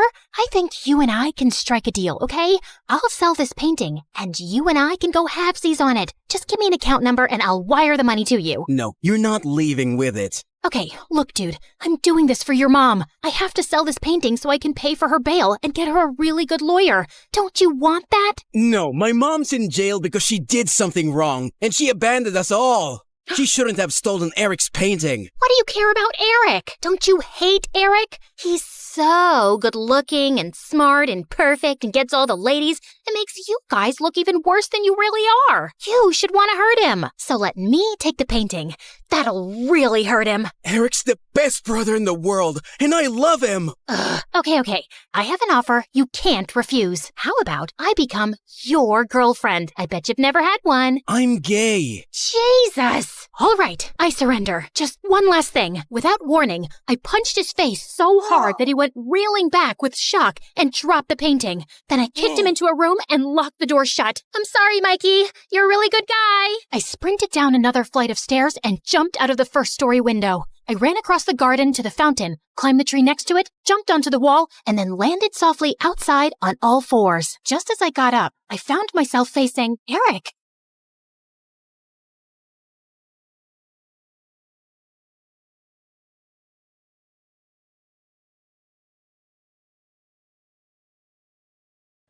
Hi, I'm Blair, and I'm about to tell you a crazy story. Before we continue, please like and subscribe to MSA. Growing up, my parents fought constantly over money. Dad was a struggling sculptor, and Mom, who was a waitress, cursed the day she met him because we constantly had money problems. She always said dropping out of school was her biggest mistake, so she made sure I studied hard. That's how I earned a full scholarship to one of the city's top schools. But my true passion was painting. I fell in love with it at 5, taught myself through YouTube, and by 13, I was winning major school competitions. Dad was proud, but Mom didn't like it one bit. Art's a hobby, Blair. You can't make a career out of it. Definitely not a successful one. It was my dream to become a world-famous artist. Well, mine and my best friend Ashley's. She was an artist just like me, and we'd been best friends since middle school. Ashley was rich, so she got to go to amazing art classes and shared everything she'd learned with me. And whenever my parents argued, I'd sneak over to her mansion. Life was just better with Ashley around,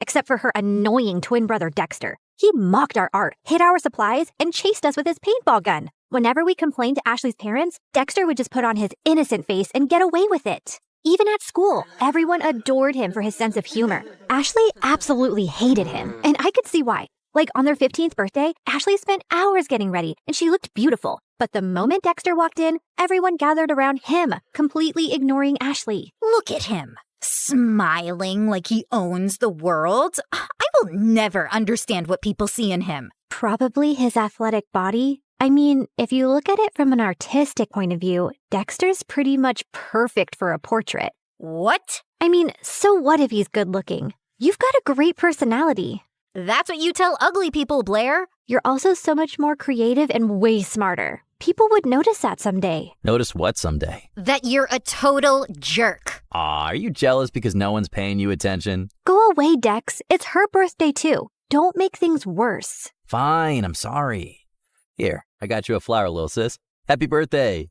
But as soon as Ashley took it, the flower squirted water all over her face, ruining her makeup, and Dexter ran away laughing. As we grew older, Dexter just got more annoying. At 17, he joined the football team, became the most popular guy in school, and a serial heartbreaker. Every day, some girl would be crying over him, and it was nauseating. As for me, my parents were fighting a lot more lately, and one day, Dad just packed his stuff and left. Shortly after, he filed for divorce, and Mom went bonkers. She refused to shower or step out of the house, and a week later, she came home and told me she'd quit her job. Between rent and expenses, we soon ran out of our savings and didn't even have enough money for food. Do you have cash? Sure. Let me just grab some from the secret trust fund your dad left me. No, I don't have cash, you moron. Just run the card again. I've already tried 3 times. It's not working. Pay or leave. Mom just started yelling at the cashier like a madwoman. He called security, but as they approached, Mom grabbed a bunch of stuff and bolted in the other direction. She went round and round in circles before the security guys finally caught her and dragged her out. Since Mom was acting all kinds of crazy, I took up a part-time job at a cafe to help out. But between work and school, my life was miserable, and Ashley wasn't helping. What do you mean you're not coming for the concert? We booked this months ago. Things were different back then. Now I have to work. Ask someone to cover your shift. We're short-staffed, and I need the money. But Hank's gonna be there, and I need your help talking to him. You're not getting out of this. Ashley kept pushing me, but I kept refusing, and eventually she gave up. The next morning, she told me Hank had asked her out, and I was happy for her. College applications were looming, and I desperately wanted to get into NYU's art program, where Ashley was applying to. It was expensive, and I needed a strong portfolio for a scholarship. I couldn't risk my mom finding out, so I stayed late after my shifts at the cafe to work on my portfolio. One day, while I was heading back home, it started raining heavily. It was already late, so I couldn't get the bus, and was waiting for a cab when someone walked up to me with an umbrella. Dexter, what are you doing here? I was just across the road running some errands, and by errands, I mean date that didn't go too well. Anyway, I saw and I thought I'd help. Dexter led me to his car, and on our way, we got talking. He asked me how I was doing, and I don't know why I ended up telling him everything about Mom and how things were really tough at home. Ashley told me about your parents' divorce, but I didn't know things were so bad. If you need anyone to talk to, I'm here. Something about the way he said it made my heart melt. And after that day, Dexter and I got closer. He would wait for me at the cafe and then walk me home. We'd debate over classic movies, argue over music, and bond over our favorite MSA videos. The more time we spent together, the more I saw a different side of Dexter. One that was kind, funny, and surprisingly thoughtful. And before long, I started having feelings for him. You know, I've always had a bit of a crush on you. Really? Why? You're kind, beautiful, smart, creative, and you're probably the toughest person I know. Wow, thanks. I always thought you're kind of annoying. Gee, thanks. What a compliment. Let me finish. But now I think you're the only person who gets me. You've shown me what it's like to really connect with someone, Dex. I guess what I'm saying is... That you like me? I like you too. And then Dexter kissed me, and it was perfect. I wasn't sure how Ashley would take it, but before we can even gather the courage to tell her, we found her crying in the school garden the next day. Hank dumped me. He says my nostrils are too big and that my face reminds him of his dead cat. What kind of reason is that? The kind that's a lie. Hank's a total player. Why would you ever fall for him, you dumb... Ow! I mean, I'm sorry you're hurting, but don't weep over that idiot. You're stronger than that. Be a man, woman, girl, be a girl. Did you hit your head or something? Why are you even talking to me? Blair, I need a hug. The next few days were a mess. Ashley was hung up on Hank and dragged me along for endless shopping sprees and salon visits to distract herself, and I didn't think it was a good time to tell her about me and Dex, who I wasn't even getting to spend any time with. She was also home all the time, so Dexter started sneaking into my room late at night. This is not fair. You're totally ignoring me. I know, but she's miserable, and she needs me. Hey, Han, remember when you needed her, but she was too busy falling in love? Anyway, my football team's having a party tomorrow night, and I'd love for you to come. It's low-key, just close friends. How close are we talking? Close enough to do this. Dexter leaned in to kiss me, but before he could, someone knocked on my door. Ashley! He hid under the bed as I opened the door. Who are you talking to? No one. I was just humming to myself. La la la. See? You tell me, what's up? No time long see. You're being weird. Anywho, I need your help. I've heard the football team is having a party tomorrow and Hank's gonna be there. I need him to know that I've moved on and this party is perfect for that. I have the invites. You're coming with me. No excuses. But I have to work on my portfolio. I promise I'll help you after the party. Please say yes. Ashley looked desperate that I couldn't refuse. Dexter was furious, though. He didn't answer my calls or reply to my texts. Even at the party, he ignored me. But I could see he kept looking my way. Ashley had hired some guy to be her fake boyfriend, so she left for the dance floor with him while I waited for Dexter. I was near the pool when I almost slipped, but someone held on to me. Careful there, sweet cakes. You'll hurt yourself. Blair, right? I'm Hank. I know. Great. Then let's skip the introductions and dance. I don't want to. Come on. She said no. I turned around and saw Dexter looking furious. And who are you? Her boyfriend? Yes, now back off. Or what? You'll hit me, pretty boy? You bet I will. Dexter punched Hank right in his face and he stumbled backward. Hank charged at Dexter and the two got into a fight. Everyone gathered around and I caught sight of Ashley's face in the crowd. She looked furious. I ran over to her, but I slipped and fell in the pool. I don't remember much after that, but when I opened my eyes, I was in a room with Dexter and Ashley staring at me. What happened? You passed out. You don't know how to swim? I didn't exactly grow up with a pool in my backyard, so no, I don't. You're bleeding. That's no big deal. Yeah, no big deal. Just like it's not a big deal to hide from your best friend that you're dating her idiot brother. How could you not tell me? I don't know, okay? I freaked out. You've always hated Dexter, and then you'd just broken up with Hank, so I didn't want to rub my relationship in your face. You don't have to treat me like I'm a child who doesn't have a handle on her emotions. Anyway, you've chosen Dexter. Although I can't understand why him out of all the boys on the planet. But you did, and you're my best friend. So I'll accept it on one condition. Never, never make out in front of me, or I'll projectile vomit all over you. Deal? Deal. After that, things went smoothly. Dexter and I could now date openly, which made me really popular. One of his friends asked me to create a portrait for her dad. He loved it so much that he gave me a lot of commissioned work. Soon, I was making enough to quit my job at the cafe, and life became a lot easier. I even finished my art portfolio and was working on some last-minute changes one night when Mom barged in. You're applying to an art college? Why didn't you tell me? Who told you? Doesn't matter. Have you forgotten how much we've struggled because of Dad? And who will even pay for this college? I don't have that kind of money. I'll get a scholarship, Mom. I made a portfolio. Look. No, art school is too expensive and not worth it. You'll join a community college and stay close to me. Now give me that. Mom snatched the portfolio from me and left. I followed her, but she locked herself in her room. No matter how much I begged, she wouldn't open the door. Mom didn't get out of her room the whole day, and since submission was only 2 days away, I had no choice but to give up on my dream. I was talking to Ashley and Dexter about it when he came up with a brilliant idea. Dad knows the dean personally.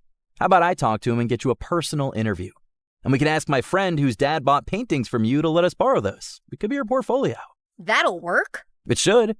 I'm not letting you give up on your dreams, Blair. What about Mom? She just has to make peace with it. I know you love her, but what she's asking of you is not fair. She's acting like the kid in this relationship.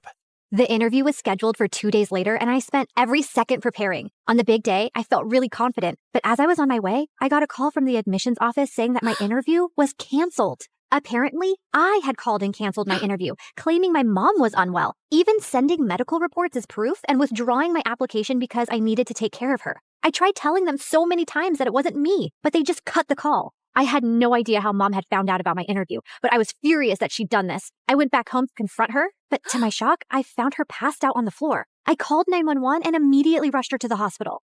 On my way, I messaged Dad, and by the time we reached, he was already there. And what he told me next shocked me. A month ago, your mom fainted at work and was diagnosed with a rare heart disease. She needs a transplant, but since she couldn't afford it, she turned to me for help. But why didn't you tell me? We're trying to arrange money, and we wanted to wait till then to tell you. She didn't want to worry you. And here I thought she was lying when she submitted those documents. What documents? I explained about NYU and my interview with the dean. I don't think your mom's behind this. She was skeptical, but after seeing your portfolio, she was impressed. She told me she was changing her mind about you pursuing an art degree. I thought she threw my portfolio away. No, sweetie. She was proud of you. But Dad, if Mom didn't call them, then who did? Does anyone else know that she's sick? Yeah, Ashley's dad knows. We needed money for tests, so I asked him for a loan and sent pictures of your mom's report to prove it. I told him to keep it a secret so you wouldn't find out. I immediately understood who might have done this. But just to be sure, I called the admissions office and asked them for the number they received the call and reports from. And when I saw who it was, my mind exploded with anger. I took a cab, reached Ashley's place, and barged into her house. You called the admission office and told them that my mom was sick and I won't be attending the interview? Don't even try to lie to me. I have proof. My mom was sick, Ashley. You could have told me that at least. Instead, You used that against me. Hold on, I think there's some confusion. Why would Ashley do that? Ask her. And suddenly, Ashley's face twisted into rage. Yes, ask me. Ask me why I'd go out of my way to make your life miserable, Blair. It's 'cause I hate you. There, I said it. I hate you. First, you were my best friend, and you chose to date the person I hate most, my doofus brother. It was bad enough my parents always chose him over me, but even you? Also, I couldn't stand how perfect your life was. You have a football jock boyfriend. Everybody loves your art. Everybody loves everything about you. Heck, even the boy I liked likes you more. I didn't want to go to college and be second to you again. So I told your mom about your art school plans, hoping she'd stop you. And when she failed, I used the pictures and did what I had to. I can't believe I trusted you. I thought you were my best friend. How can you do this to me? You've shattered everything we had. I never want to see you again. We're done. Don't think I'll cry over it. I'm going to NYU, Blair. I'll make new friends. You disgust me. Whatever. I never saw Ashley's face again, and Dexter told me that his parents heard her entire confession and ended up grounding her big time. She didn't even get through NYU, but I did, thanks to Dexter's dad who got me a second interview. Mom stayed in the hospital for a few more weeks before coming home. A month later, we found a donor. It was tough to get the money for the surgery, but we managed, and Mom made a full recovery. Today is my first day in college, and I couldn't be happier.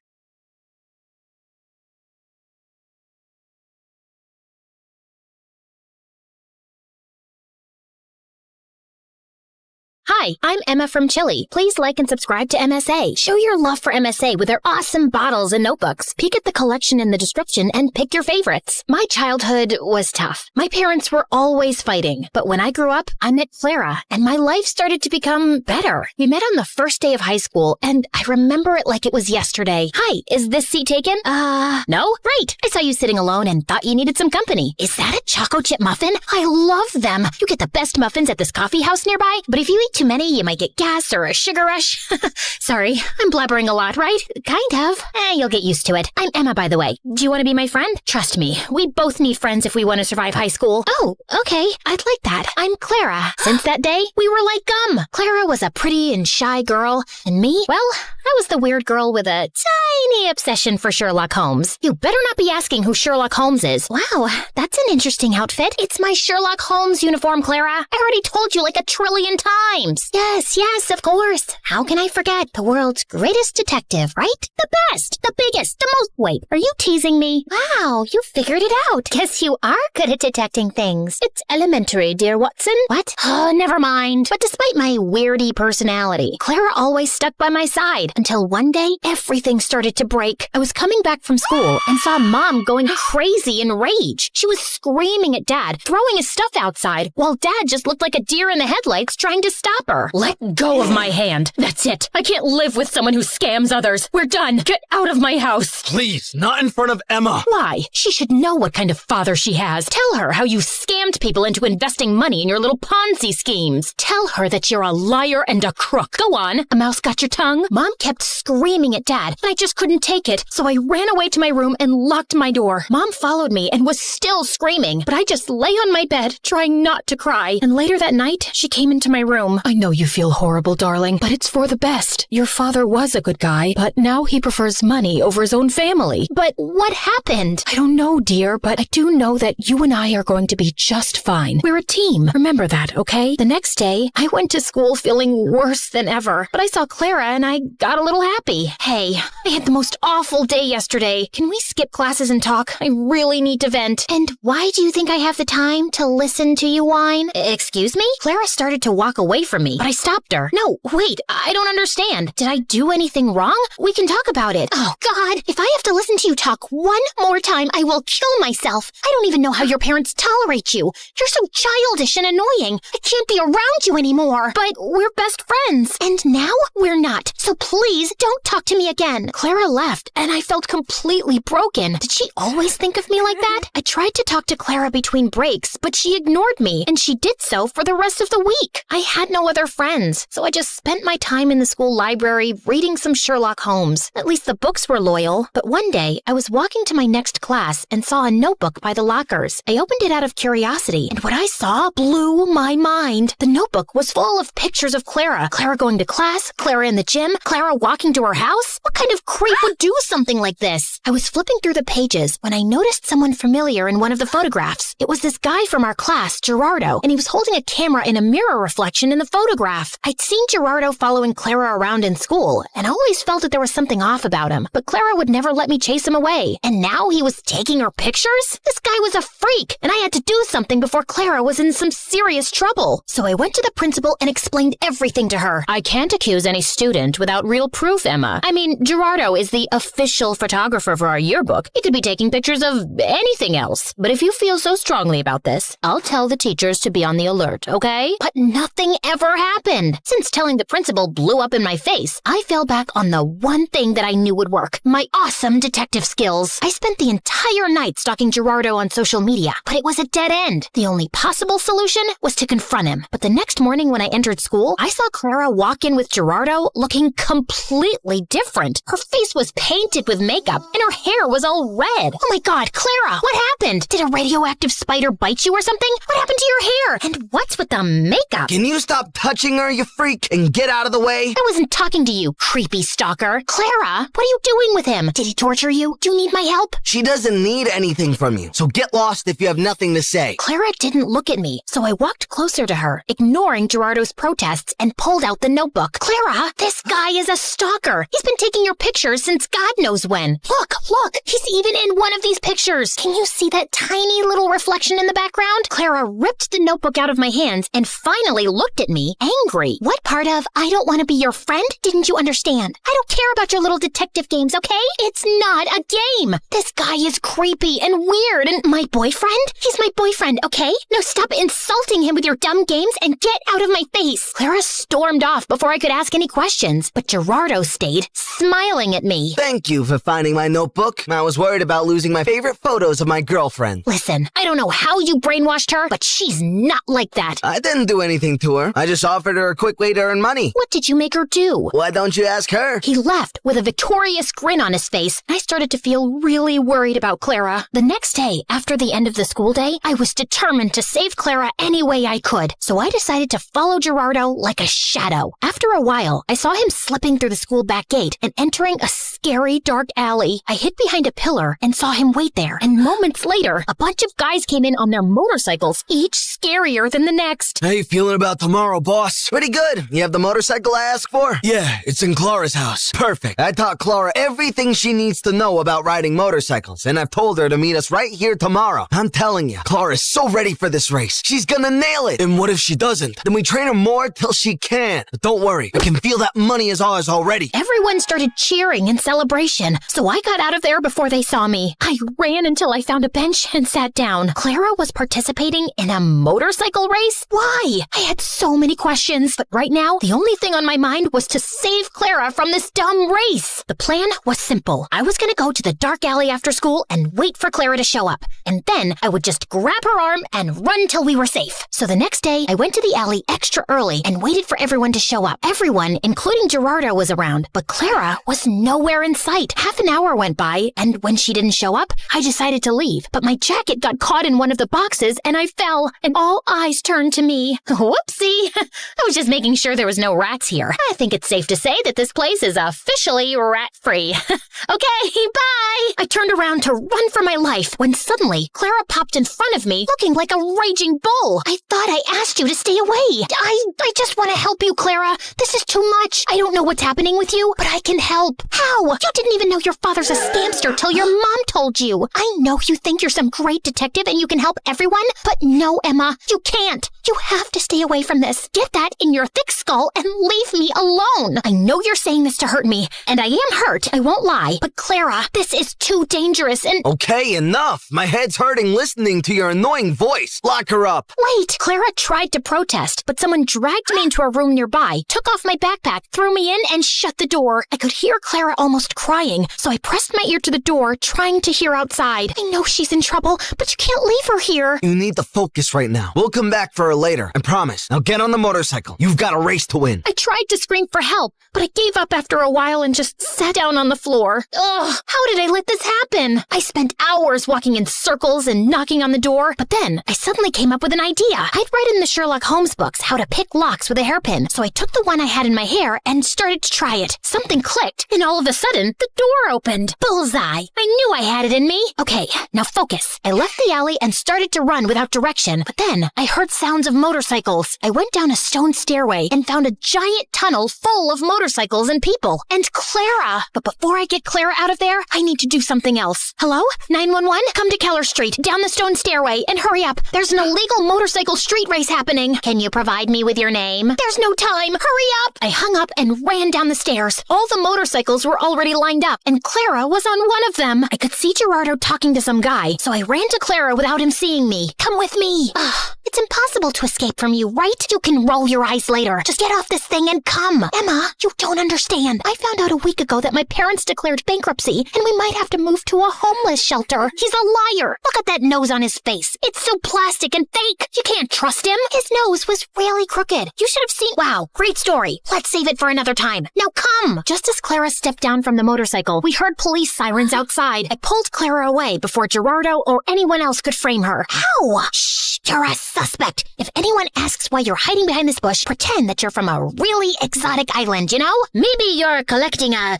Emma, I'm such an idiot. I've ruined everything. My grades, my life, my future, our relationship. Gerardo told me not to talk to you anymore because he wanted me all to himself. Emma, I am so sorry about everything. I just really need my friend right now. Hey, don't worry. I'm not going anywhere. You and your family can stay with us until you guys get back on your feet. Let's just go home and get you cleaned up. I missed you. I missed you too, Emma. Thank you.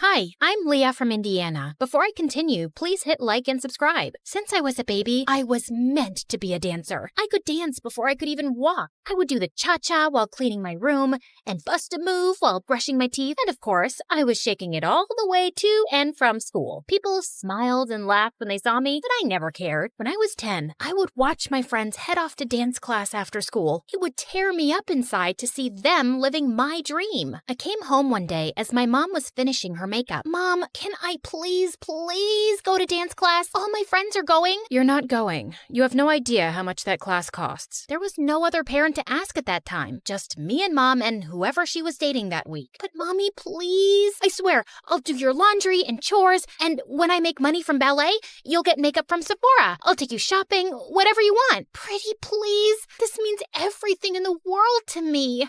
We'll see if that ever happens. Right now, I don't have time for this. I'm going to be late. The answer is no, and that's final. She left me alone in the cold house while she sped off in Ted or Fred's Ferrari to some fancy dinner. For me, another night of instant noodles. I felt devastated with how my life was going, just dreaming about my dream of dancing. But then I turned 12. I was alone, like always, and before I could blow out my candle on my plain cupcake, it flickered out. Oh no, there's still so much to wish for. I was about to leave for school when Mom barged in. Hold on, Leah. You have mail. My mom handed me a card with my name and address on it. Who's it from, Mommy? To Leah from Aunt Lucy. Who's Aunt Lucy? I haven't spoken to her in years. I don't talk to that side of the family. She gave me a ticket. Mom snatched it immediately from my hand. That's not a ticket. It's a check for $10 million.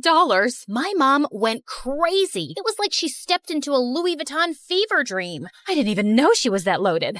I could do so much with this. I could buy a Gucci dress, an MK bag, and a diamond set. And I can't wait to see the look on Mary's face. She'll be fuming. And oh, that Tony who dumped me, he'll come crawling back like a puppy, begging me to take him back. I didn't remember the last time my mom looked so happy. She showered me with hugs and kisses, even making me twirl around like a ballerina. I had so much to ask Aunt Lucy, but Mom said she didn't have her number or anything. And when I turned 14, Mom decided to move. So we packed up everything and headed to New York City.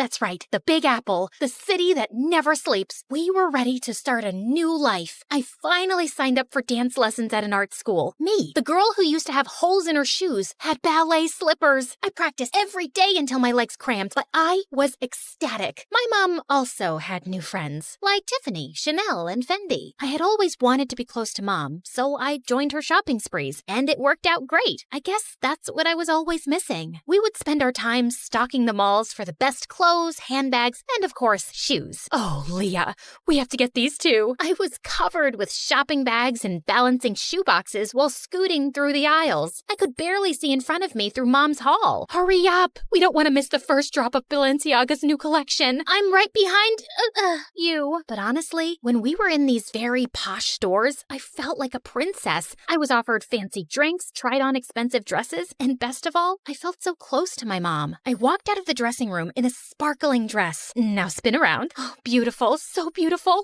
We'll take it. I looked at myself in the mirror. I could barely recognize myself, but maybe this is who I was supposed to be. I carefully teetered in the heels my mom had picked out for me, but crashed into the mirror. Do you think we could look at some flats? While I spent so much time with my mom, I might have been distracted from my dancing. My dance teacher seemed to be losing patience with me. Okay, Leah, you're up next. Saute. I smiled nervously at my dance teacher, attempting to jump, but fumbled the landing. The other students giggled at me. Have you been practicing? Yes, of course. I lied. What time did I have to practice? School was out at 3. I told my mom I would be at Bloomingdale's by 4. I mean, it was so unreasonable. Besides, I never looked more like a ballerina. The clothes, the hair, the shoes, the makeup. I was the definition of what a ballerina looked like. It wasn't my problem if my teachers couldn't see it. By the time I was 16, me and my mom had our routine down. Shopping, dining, and dining. Mom had friends she'd visit while I was in school, and we'd chat about them over dinner. And you wouldn't believe her hair.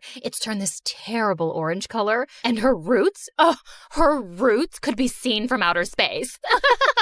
Honestly, Leah, I'm beginning to think you're my only real friend. She loved me. My mom loved me. Just then, 2 men walked into the restaurant and surrounded us with serious faces. Jeannie Roberts?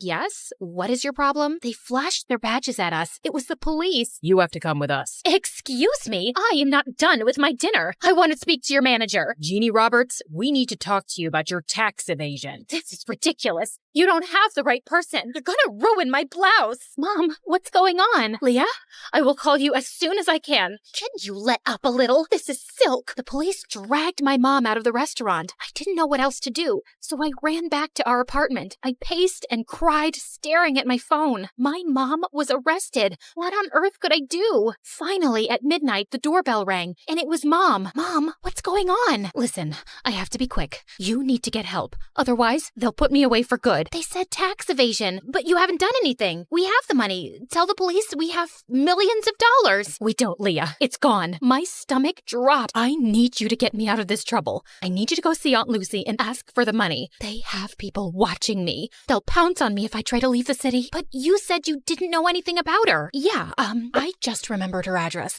Go to her and get the money so I can get out of here. I had no other choice. It was just me alone, and I had to save my mom. I hopped on the first train I could find. There were 1 million people on the subway, and I squeezed my way through the crowd. The train car jerked, and the guy's soda splashed all over my face. He glared at me. Hey, watch it. But he splashed me. Finally, I arrived at my aunt's house and knocked on the door. Her house towered over me with dozens of closed shutters and fading awnings. I'm not interested in buying anything. I'm not selling anything. I'm Leah. Are you Lucy? I'm looking for my great aunt Lucy. Leah? I ran to her and opened my arms for a much-needed hug, but I was taken aback when Aunt Lucy sidestepped me like she was avoiding a bug. Do you know you look very sticky? I know. I took the subway here. My mom asked for your help. You helped us before, and we appreciate it, so I didn't help you. Well, with the money you graciously gave us, you helped us a ton. That was your father's last investment. I was instructed to cash it out and send it to his next of kin. That's you. My dad? I can only recall bits and pieces of him. I know. You're not missing out. So, Jeannie's in trouble. You want something from me? Why should I bother? We're family, aren't we? I always disliked your mother. Spoiled, selfish, and vain. Does the apple fall far from the tree? You look just like her. But I didn't look like myself. She wanted me to leave, but I couldn't. She was my only hope. I kept pestering and pleading with her for days,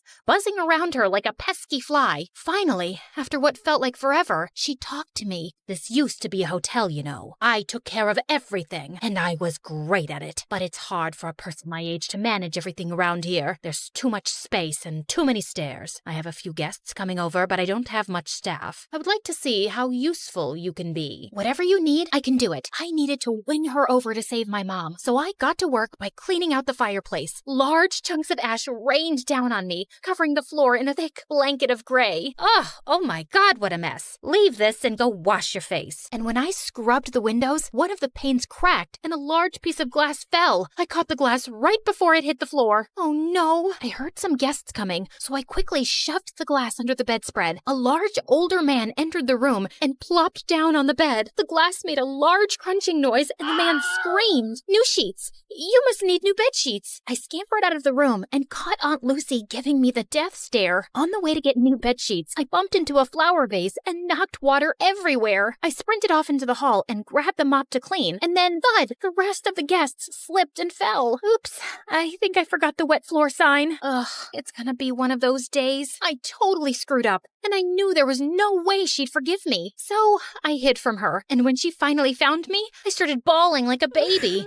She couldn't be mad at a sobbing girl, right? I could see her face soften, and I figured I had a chance to get on her good side. I tried to make up for all the mistakes I had made. I gave my aunt a foot massage, made her fresh juices and warm soup, and in my final efforts, I polished her dresser and found a music box. Don't break it. Oh, I wouldn't. I love it. I'm a ballerina too. Well, maybe. I used to be. You're a little young for used to be anything. For me, this ballet feels like Aunt Lucy and I were finally talking, and it felt like the ice was melting. She told me how she used to be a dancer. When I was a baby, my dad would tell her all about how much I loved dancing. I finally got through to my aunt, but I still needed her help. I brought up how desperate I was to save my mom. I was wrong. You're not like your mother at all. Okay, enough of all this. Let's go. We took a car downtown and met my mom. What on earth happened, Jeannie? You are still as disappointing as ever. Ugh, here we go. Why did you even bother to come here? You could have sent the money with Leah, but I guess belittling an innocent woman is more your speed. Aunt Lucy asked Mom for her tax forms, but all she got was silence. Mom, just give her the paperwork. She'll help us. What's wrong with you? Okay, fine. I'll just leave. And then Mom spilled the beans. She had conned us. The cops were fake. The tax problem was fake. All a scheme to get money from Aunt Lucy. I can't believe this, Mom. How could you do this? I had to. The bank was going to take the apartment, so I had no choice. I was in debt and knew only you could convince your aunt. I'm sorry. I know I spent a little, but I spent on you too, and it was for us, right, Leah? It made you happy, right? You were happy, and that's what made me happy. But I'm behind on all of my classes. We're out of money, and we don't even have the apartment. And now you're definitely not happy anymore, so I'm not happy. And I don't see how I could ever become a dancer. Enough. Leah, you need to go to school and work on your studies. You want to be a ballerina? Yes, of course. Then you are coming with me. And Jeannie, you need to pay all of this off. You'll need a source of income to dig your way out of this. This is an impossible situation. I know I made a mistake, but I want to change. And I can't live without you, Leah. I had doubts, and I was furious too. I even stepped outside with my aunt to leave. But then I realized I couldn't abandon my mom, not even after all the things she did. Okay, Mom, I think we should try to be a family, all of us together. I believed that this time it was going to work out. The three of us went back to the hotel and were ready to start our new lives together. But the next morning, Mom, I ran around the hotel but couldn't find my mom. Her clothes and purse were gone. I searched up and down until I got to the front desk. The cashier's box was completely empty. She left and took my Aunt Lucy's money.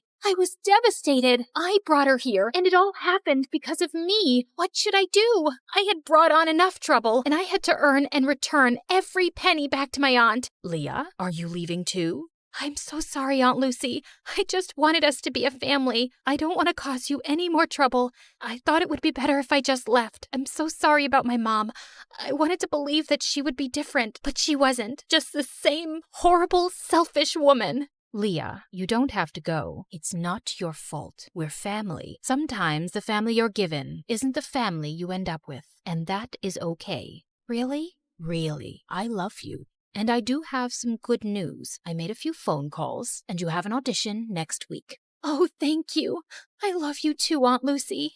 At the audition, I danced my heart out, and for the first time ever, I was supported and loved by my Aunt Lucy, and that sounds like the perfect kind of family to me.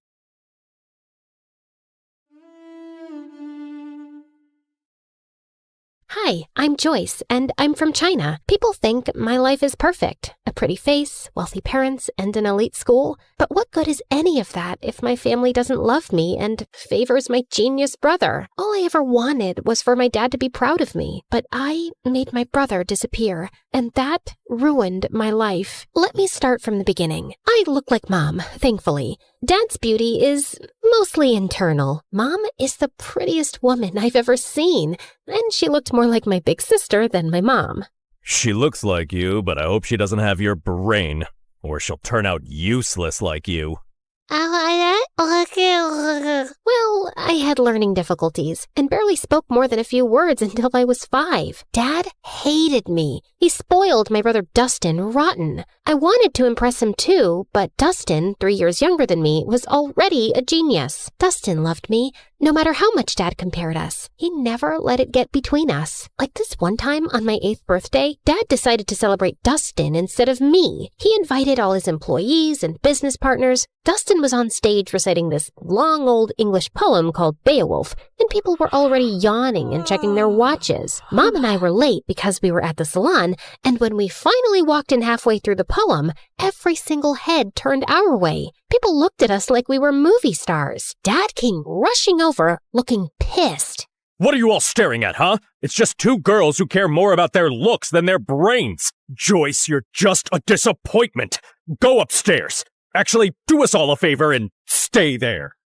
I went to my room, and a few people, including Dustin, gave me the thumbs up and told me how pretty I looked in my dress. So I gave them my best princess bow, threw a couple of kisses like a celebrity, and kept walking. Once Dustin started 1st grade, my parents adored him even more. Dad gave him the entire 2nd floor, 3 private drivers, and 1 jet. Maybe you're wondering why a 6-year-old needs a private jet. Yeah, me too. But when you're that rich and that obsessed with your genius kid, I guess a bicycle just doesn't cut it. Anyway, once, Dustin took me on his jet to France for breakfast.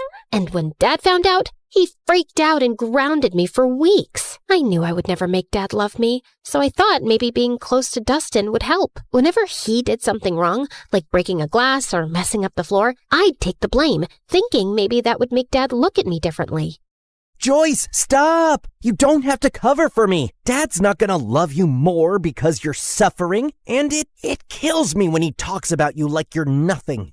No, you're just too young to get it. Once, when I was in 7th grade, Dustin had a science project and wanted to test gravity and weight. He used a bowling ball from our private bowling alley and dropped it on different items. One of those items was an old watch he thought nobody wanted, but it turned out it belonged to our maid, a gift her mom had given her when she was a child my age. When she found it broken, she lost it and said she would tell our parents. I panicked. I couldn't let them think their perfect kid could be this careless. So I did something I'm not proud of. I knew our maid had a sick mother, so I called her. This is Joyce. I'm sure you know who I am. Your daughter is threatening me and my brother, and I don't like that. I know you're sick and you need monthly medications, and your husband is useless and your son steals from you. And your only provider is our maid. So I advise you to talk to your daughter and tell her to back off, or I'll talk Daddy into firing her. Do it before it's too late. Then I hung up with a tight feeling in my chest. The maid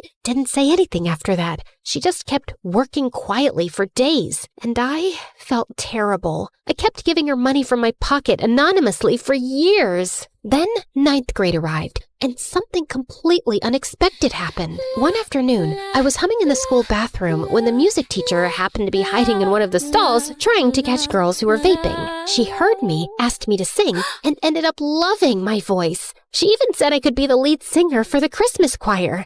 I was over the moon. And no, of course Dad didn't come to the choir. Only Mom came. And she didn't even stay until the end because Dad called her to come home for whatever reason. But everyone else was so impressed by my voice that a few people came up to talk to me afterward, including this kind-looking man who honestly resembled Keanu Reeves. If Keanu had a paunch. I'm Peter Anderson. I'm a music producer. You've probably heard the rumors that I'm a fraud, but this town loves gossip more than the truth. Anyway, I see real talent in you, and if you're interested, I'd love to help you become a singer. Here's my card, and maybe we can talk more in my office. I was so happy that someone finally noticed something in me and wanted to help me shine, even if it was this half-fraud kind of a mess person. Of course I kept his card with me, and I didn't tell anyone except Dustin. So I guess you're the child who'll make our family proud after all. What is that supposed to mean? I mean, Joy, people think the perfect favored child is the lucky one, but it's actually the ugly, stupid, neglected one. Like, how would you discover your voice if you lived in a cage chasing someone else's dream? Okay, wow, this is getting deep. Don't worry, I won't go that deep. I know your IQ. Anyway, I need a favor. I know you're going to that Halloween party this weekend, and Dad would never let me go. So maybe you could sneak me out with you? I really, really want to go. They're bringing Chicago-style pizza. And if Dad finds out I snuck out, at least he'll know I was with you.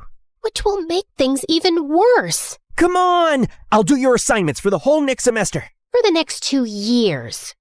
Fine. Shake on it. Wait, did you like this video and subscribe to MSA? Obviously. Why do you think I turned out so emotionally intelligent? Guys, interact with our video so this story blows up. What are you waiting for? Comment now! That weekend, I snuck Dustin out and we headed to this huge party 5 blocks away. Dustin was wearing a white ghost costume. Way too simple for a genius, but whatever. I dressed like Amy Winehouse, and honestly, I looked really cool. The party was wild. Everyone was having fun, and a bunch of kids were wearing the same ghost costume as Dustin. I kept an eye on him until this cute guy came up to me and started talking. I liked him, and when I saw Stephanie staring at us with jealousy, I realized she probably liked him too. She was a girl from my school who was always jealous of me, so I decided to annoy her even more. She walked over and started talking to him, and he didn't mind. So, Alan, did you know I have a really good voice? I can sing Can't Help Falling in Love by Elvis Presley, if you want. They have karaoke here. It's Derek. The singer? No, my name. Anyway, I'll show you how it's done. Then she rushed to the karaoke machine and sang in front of everyone. Her voice wasn't bad, and I saw Derek nodding along. When she finished, everyone cheered, and she looked like she owned the world with that smug smile. I don't know what came over me, but I ran up, grabbed the mic, and started singing too. Everyone went silent, listening. I even saw kids showing each other their goosebumps. When I finished, Derek came over to hype me up. That's my girl. I felt amazing, especially when I saw Stephanie's annoyed face. My eyes followed her as she stormed out of the party, and I saw a few boys in ghost costumes leaving too. That's when I remembered Dustin. I tried to run after him, but kids kept stopping me for high fives and congratulations.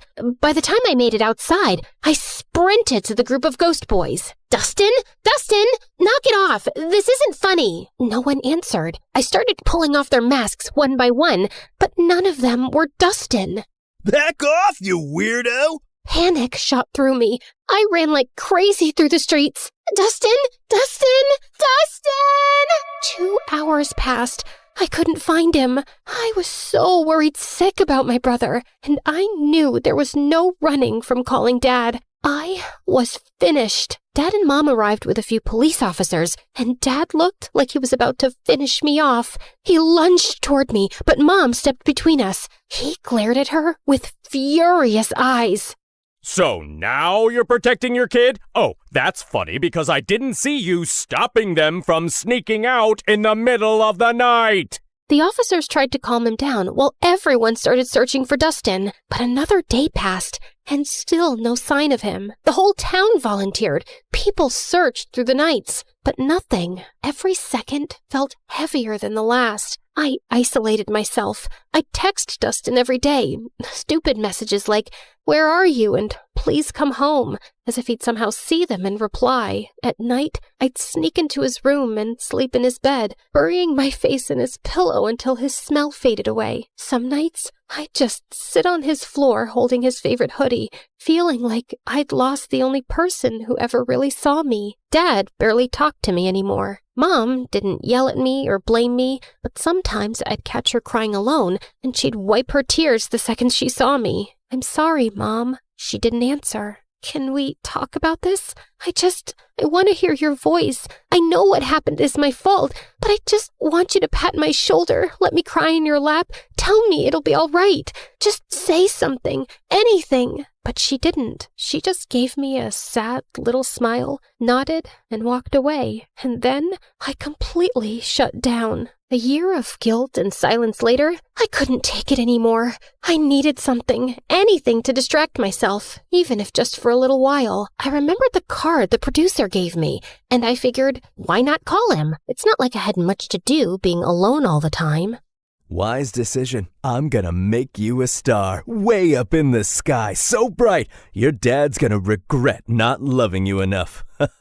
Well, that's definitely a dream to live up to. He started helping me get small singing gigs at local cafes, and I loved it. The attention, the clapping, the feeling that I mattered to someone. One day, someone recorded me singing and posted it on TikTok, and it went viral. People loved my voice and kept commenting that they wanted more. So, Peter created a small YouTube channel for me and uploaded my videos there. He was so proud. It felt nice having a father figure in my life who actually cared. But when my dad found out, he completely lost it. Oh, look at you! Enjoying your little fame with that fraud producer. He's not a fraud. He helps me a lot. He even made me a YouTube channel, and it's growing. Aw, and who gets paid from YouTube? Did he even give you a single cent? Or does he just toss you a few pennies you get from those miserable cafes? I'm not doing this for money. I do it because I love singing.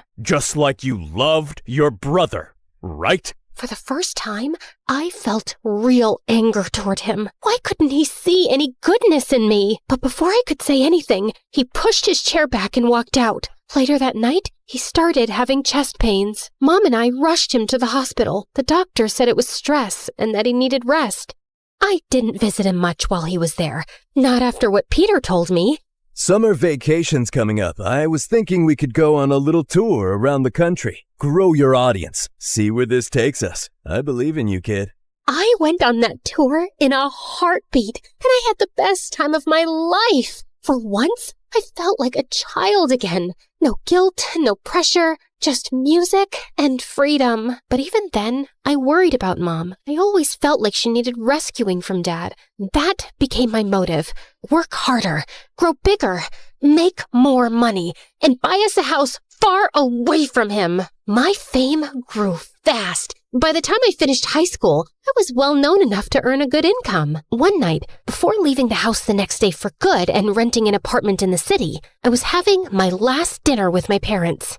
You know, Joy, now that you're getting into business and success, you should know it comes with stress. You might even end up in the hospital since you're so fragile. So I was thinking, I don't trust that knucklehead producer of yours. I should be your manager. I have a pretty good feeling I'll finally be proud of you, especially once we start making real money off your little talent. I paused. The moment I thought would never come had finally arrived. Sure, my dad wasn't nice to me, but maybe this was my chance to make him proud. Maybe I could make up for everything that happened years ago. I looked at Mom for a reaction. She gave the slightest shake of her head, but I convinced myself she didn't mean anything by it. I'll think about it. That night, I told my producer I was choosing my father as my manager.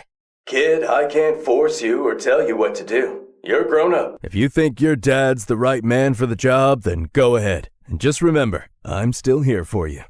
I canceled my move to the city, and Dad became responsible for all my finances, all my schedules, and everything.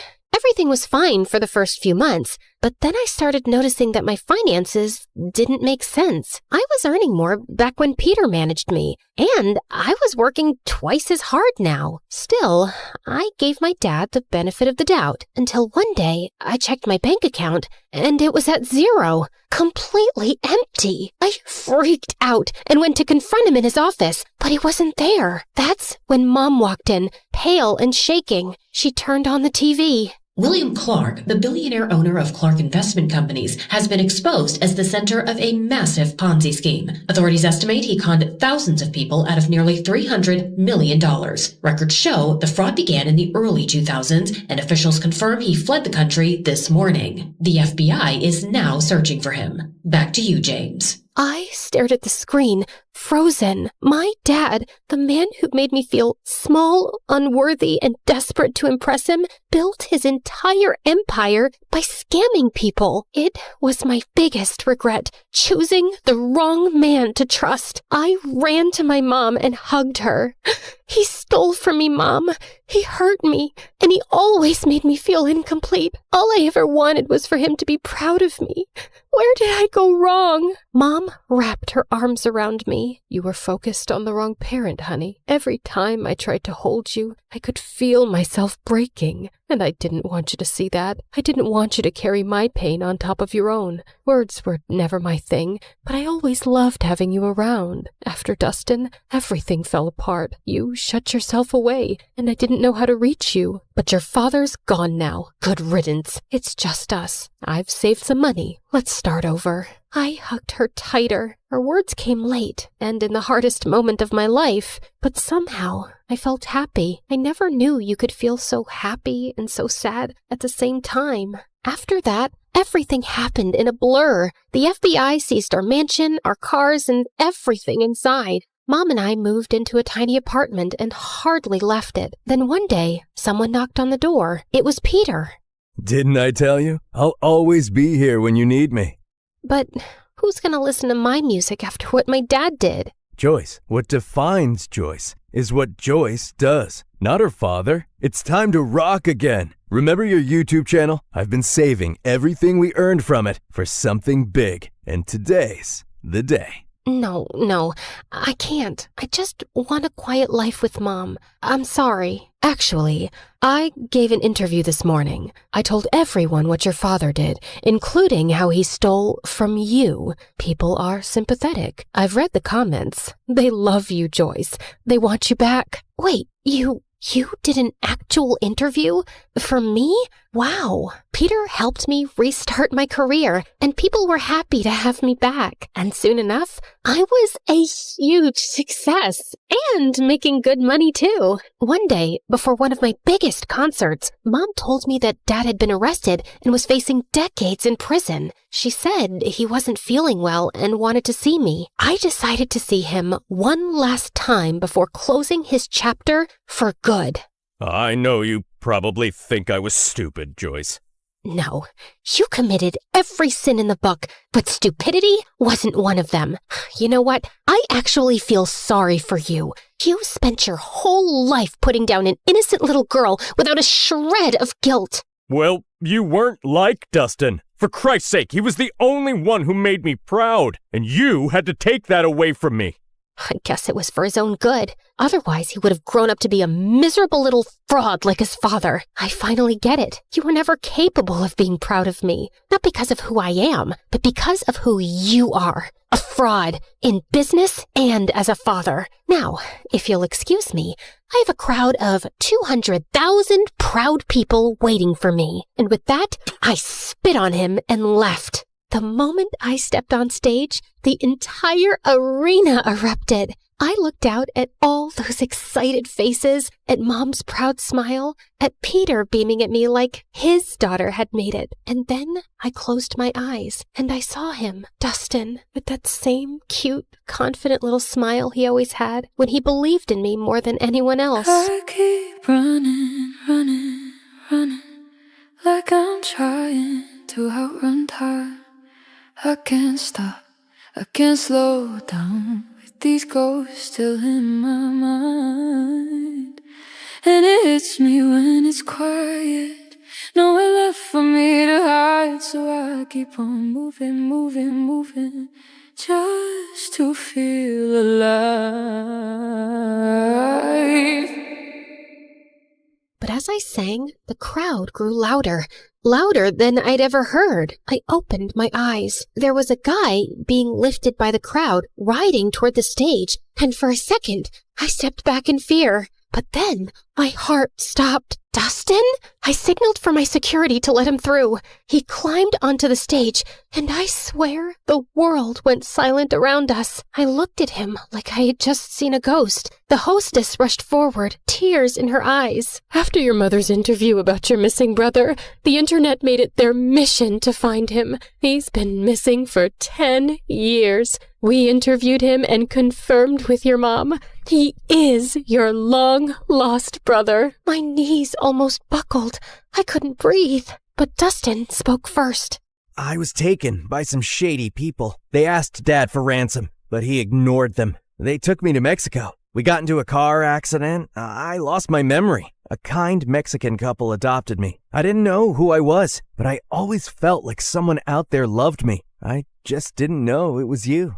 My heart shattered and healed all at once. I dreamt about this moment every day, always imagining myself as the stupid, reckless sister who failed you. I never pictured meeting you like this, as a woman with a life and strength and dreams of her own. Welcome home, brother. I threw my arms around him, and he broke too. And when I looked up, the whole arena was crying with us. I turned back to the microphone, wiping my tears. Thank you, everyone. I learned something I wish someone told me sooner. You can't buy love. You can't chase approval. Not even from the people you want it from the most. The greatest person you can learn to love is yourself. And once you do that, everything else falls into place. Thank you again. And now, if you'll excuse me, my brother and I have a lot to catch up on. And with that, we walked off the stage together for the first time in years, and the first time all over again. Because sometimes the people who make you feel the smallest are just trying to make themselves feel big.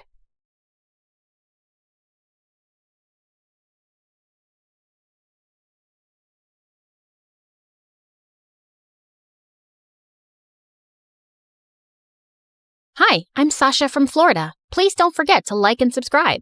My mom always told me that when I was born, I came like a ray of sunshine in their lives.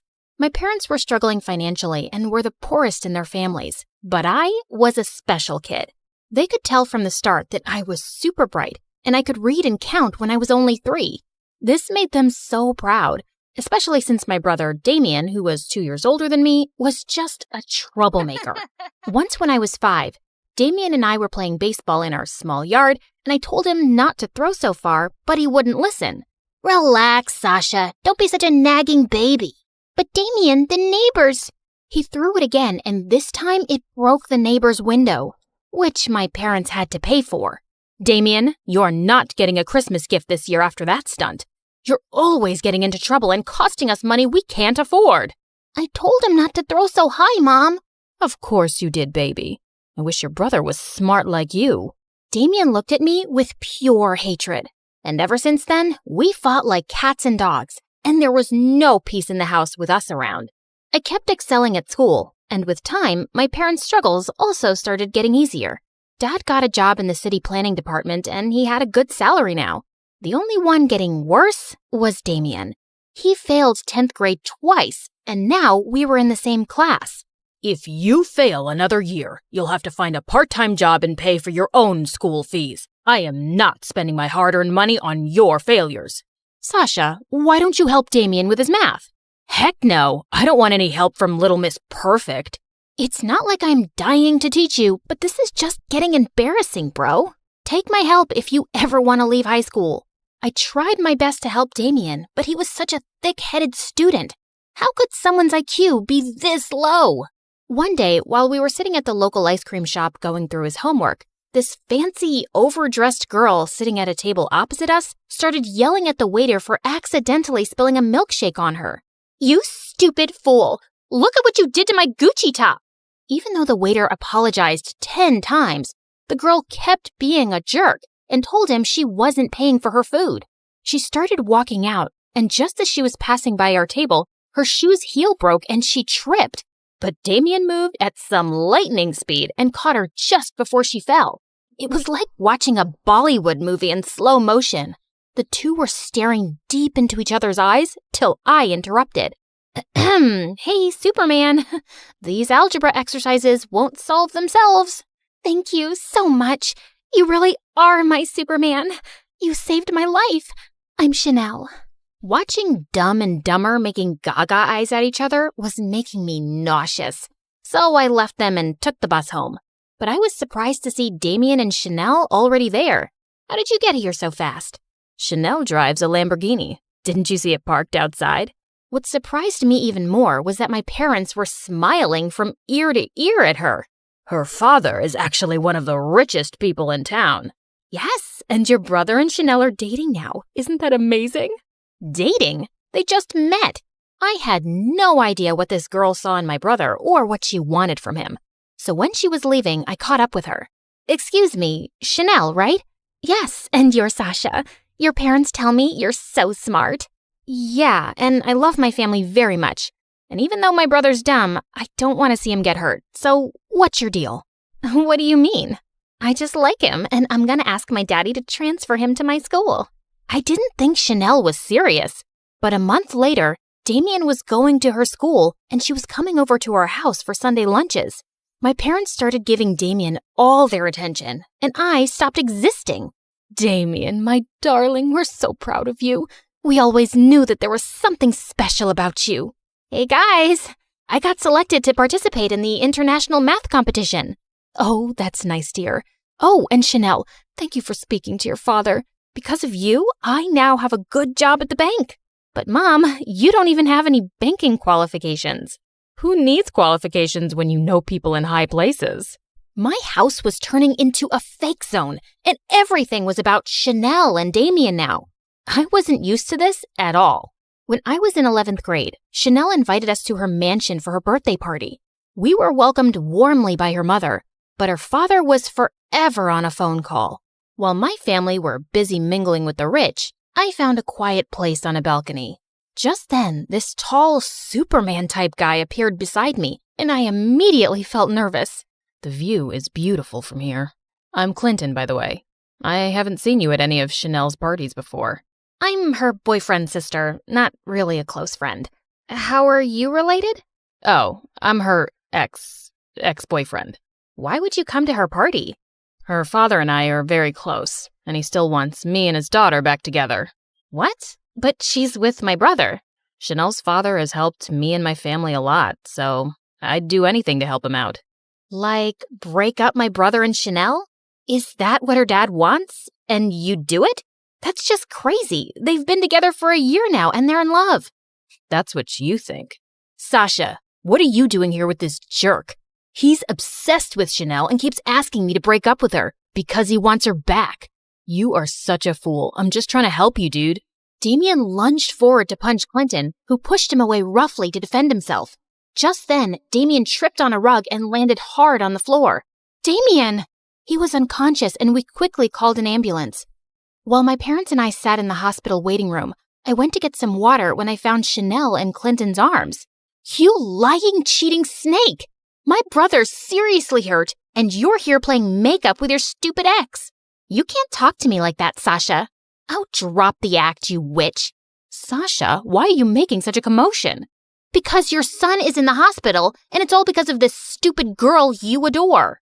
Just then, I spotted Grandma's pearl necklace around Chanel's neck. Hey, what are you doing with that necklace? It was a gift from your mother. Mom, why would you give her that? You always said it was mine. Sasha, please calm down. Chanel has done so much for our family since she came into our lives. You need to be more thankful. Chanel is fooling all of you. She is not who she seems. Enough of your jealousy. Not everything is about you, Sasha. After my dad said that, I suddenly lost it and pulled the pearls off Chanel's neck, sending them flying everywhere. I ran away before my blind, foolish family could say more. When I went to see Damien later, he did not look great. You bruised like a peach, bro. But I'm glad you're awake. Where's Chanel? Listen, there's something I need to tell. I'm right here, Damien. Oh, you had me really scared, babe. Damien, don't trust anything she says. Just hear me out first. Sasha, just mind your business, okay?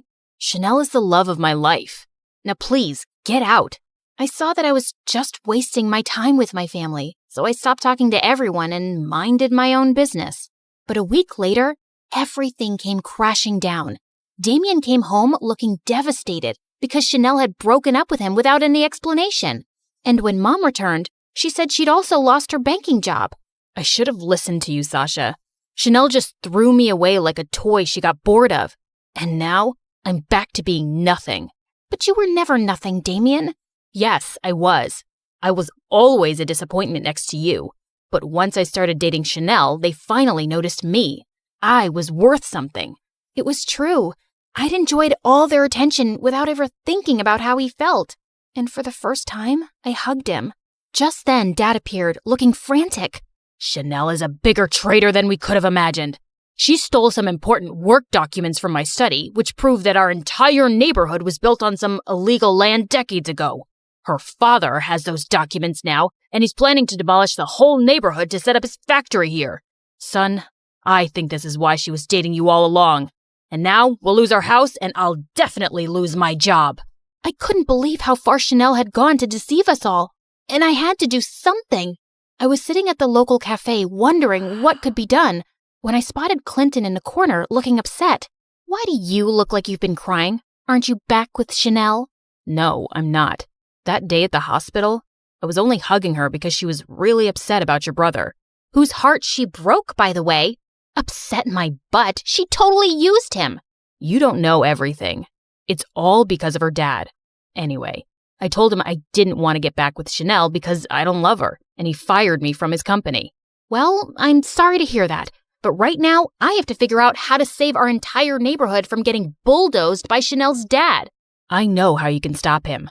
Look, I still don't really trust you, but I'm listening. Clinton told me that Chanel's father had some important documents in his safe at home, which proved he'd committed fraud to steal people's lands. I still have the access card to his home office, and the whole family goes to the golf course every Saturday morning. That's when we can get in. If we expose him, he'll be ruined. I was very nervous about this whole plan, but a lot of people were about to lose their homes, so I had to try. When the day arrived, we managed to get into his office and get the documents from the safe when suddenly Chanel walked in. What are you doing here? Chanel, I should call the police. I was scared out of my wits, but suddenly she took my hand. But I won't. My dad's been using me for his dirty business all this time, and I'm sick of it. I don't want anyone to lose their homes. So go and save your neighborhood. I suddenly hugged her. Thank you, and I'm sorry. No, you had every right to be angry, but you have to know, even if it started off as an act, I really did fall in love with your brother. Come on, Sasha, we have to go. They'll be back any moment now. The documents we had were enough proof to get tons of lawsuits slapped on Chanel's dad and shut his illegal businesses for good. And our neighborhood was safe. You did it, Sasha. We're so proud of you, love. Well, I wasn't alone. Clinton helped me. And Chanel. Just then the two walked in and Damien looked furious. What? Why would you have anything to do with these people, especially her, after what she did? She only hurt you because of her father, Damien. You have to give her a chance. Yeah, and all that time I warned you about breaking up with Chanel, I was just trying to protect you from her dad's plans. Because you're a good guy, Damien. Also, you should listen to your sister because she's strong and smart. I was taken aback by Clinton's words, and the way he looked at me gave me butterflies. We don't know about Damien, but we will never forgive her. Mom, Dad, you aren't completely innocent here either. You only started giving Damien attention when he brought a rich girlfriend home. And you accepted all kinds of favors from Chanel, even though you didn't deserve them. Let's just all forgive each other and start over, okay? We left Damien and Chanel to talk things over, and I was certain things would be right between them because they truly loved each other. We make a good team, don't we? I guess you could say that. We should, team up more often. Okay, I'll contact you next time there's another neighborhood that needs to be saved. Or how about you try to understand what I'm saying and realize I'm asking you out? Yeah, I understood that the first time. And sure, why not?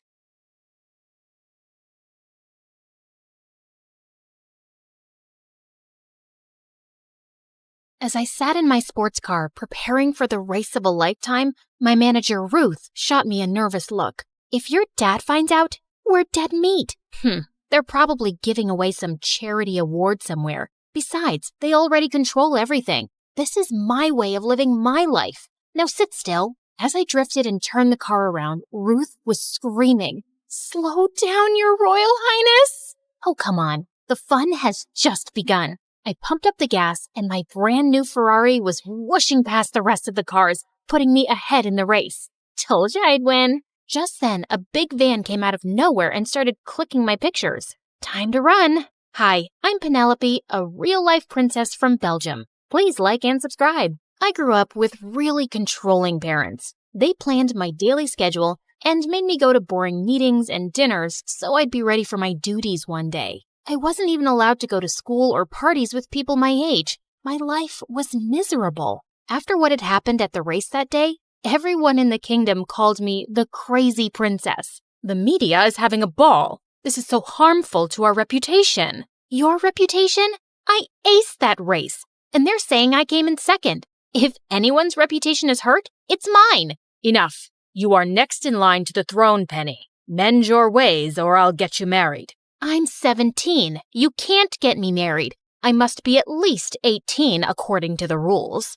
I am the king and I set the laws. Dad received a call and left before I had a chance to argue any further. Surely he wasn't serious, right? The next morning, I was swimming in my private pool when Ruth walked in with William, Prince of Denmark, and my childhood best friend. I got out and hugged him tight. Wow, you've become prettier over the years. I wish I could say the same for you. We laughed and decided to catch up over dinner. But when I got to the table, I saw him talking to my parents, and they looked serious. What's going on? Penny, darling, we were just discussing the venue for the marriage. Oh, wow. Who's getting married? Us. William looked at me, grinning, and I felt my mind numb.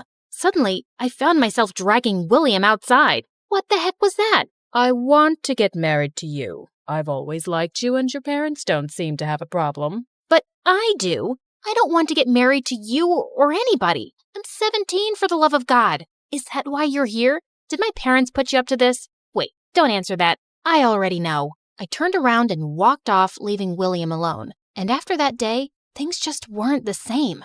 I avoided William all day long, and it came to a point where I couldn't step out of the house. It was insane. Just as I was trying to figure out a way out of this, Ruth told me she was leaving for New York on official duty for a year. You can't leave me. You're the only one on my side. Then join me. Nobody knows you there. You'd be free to do what you like. That did sound like a brilliant idea, but I knew Mom and Dad would never allow that. That didn't mean I couldn't try. So the next day, I went to their chambers to have a one-on-one. I want to finish my last year of school in New York. No one, least of all William, should know where I am. And why should we listen to you? You have to if you want me to get married. If this is the last year of my single life, I'd rather spend it away from all this drama. After hours of arguing, they finally caved and agreed to enroll me in one of the best schools in New York under a different name, Mia. Within a week, I was on a plane to my new life. But New York was busier than I'd imagined. If not for Ruth, I would have totally lost my way. Tired and exhausted, I hit the shower as soon as I reached the hotel. But just as I entered the bathroom, I saw someone under the sink. If you're a thief, let me warn you, I know karate. Really? I'd love to see that, Jackie Chan. Don't come up. I will legit punch you. I quickly left and grabbed myself a robe. Come out. The guy slowly dragged himself out, and when I saw his face, I almost passed out. He had to be the most handsome guy I'd ever seen. If you're done staring, can I leave? I have another job to get to. Not so soon, mister. Do you know what would have happened if I didn't see you? This is a strict violation of human rights. I'm late. Call a protest, light a candle, I don't care. My job's done. And he turned around and left. What a jerk. That night, I couldn't get a wink of sleep and woke up feeling annoyed and exhausted. I would have skipped my first day if Ruth hadn't boosted my confidence. As I entered the classroom, I immediately noticed a familiar face, the hot plumber guy. And unfortunately, he was the only one with an empty seat next to his. I'm Asher. What? If you're stalking me, you might as well know my name. You wish. I joined recently. It's my first day. Explains why you're wearing your skirt inside out. I looked down and he was right. How embarrassing. As if that wasn't awkward enough, Asher was also my lab partner and just the weirdest guy ever. I'd never seen him talk to anyone, and he was always either with his books or playing football. If I tried talking to him, he would awkwardly turn in the other direction. What was up with this guy? A few days later after school, I was happily relaxing in my hotel when someone knocked on my door. Asher. You forgot your list of lab supplies. Thanks. You could have given these to me tomorrow in school. I don't know about you, but this class is really important to me, so don't screw up on these. It's important for me too. Clearly. Anyway, I'd love to stop and chat, but I'm late for my night job. Unlike you, I have work to do. Did he just call me useless? Asher turned to leave, but I ran behind him. Hey, jerk. I know you think all the world's weight is on your shoulders, but it's not. Everyone has their battles, so don't you dare talk down to me again. I turned around and left, slamming the door in anger. What an absolute piece of work this guy was. When I told Ruth about him, she had the weirdest thing to say. Maybe he has a crush on you. What? No. The guy hates me for some reason, and he's such a prude. Gosh, he gets on my nerves. And yet, somehow all we've done is speak about him. Whatever. A few days later, we had a surprise literature test, and I aced it. But I saw Asher sulking in the corner. And later, during an experiment, he screwed up badly and spilled everything on the counter. His mind was clearly somewhere else. Are you okay? Yeah, I'm fine. Just do your thing. Fine, dude. I was just asking. I'm sorry. I didn't mean that. It's just that I've scored miserably on my literature paper. If I don't get this right, I'll lose my chances of ever getting a scholarship. What's a scholarship? Asher gave me a confused look before explaining it to me. I had no idea that people struggled so much to get a good education. For the first time ever, I felt lucky to be born rich. Fine, I'll help you. You will? Yeah, but you'll owe me one, and you'll stop pissing me off. Deal? Deal. Soon after, Asher and I started with his classes in my hotel room, and he was worse than I thought. My love is like a red, red rose. It blooms in June. Who talks like that? Now take my hand, look into my eyes, and say it again. And try not to sound like a robot. Asher took a deep breath and did exactly what I asked. But just when he took my hand, I felt a weird rush in my body. My love is like a red, red rose that's newly sprung in June, that's sweetly played in tune. How was that? Wow, that was brilliant. Yeah, cool. That was, good. Pretty awesome, actually. My heart was racing faster than ever. What was this heart-pounding rush? I'd never felt anything like that before. Asher and I were still holding hands when the door flung open and I saw William standing there. I leave you for a month and I already have competition? But why this peasant? William, what the heck are you doing here? I came to check up on my girl. Oh, shut up. I thought we were over this. Just leave me alone. I won't let you go this easy, love. William tried to take my hand, but Asher interrupted him. I don't think Mia needs you here. Now, if you don't want your butt kicked, I suggest you leave. Her name's Penelope. If you like a girl, at least get her name right. I'm leaving now, but this isn't over. After William left, Asher turned to me, confused. What was he talking about? Asher looked at me confused as I told him the whole story. Whoa, that's insane. You're an actual princess? Yeah, I'm sorry. I just wanted to live like a normal person for once. Suddenly, I felt my hand on his, and my stomach erupted with butterflies. I hope you won't throw me in the dungeons for being a jerk to you before. I just might, if you annoy me again. After that day, Asher and I got a lot closer. He promised not to tell anyone about me, and I promised to help him with acing his literature tests. Once we got talking, I learned that we had a lot in common. My parents are too busy in their own world. I was always ambitious, and they had no money, so I figured out a way to make it on my own. Now, I love being independent. I wish I could make my life the way I wanted.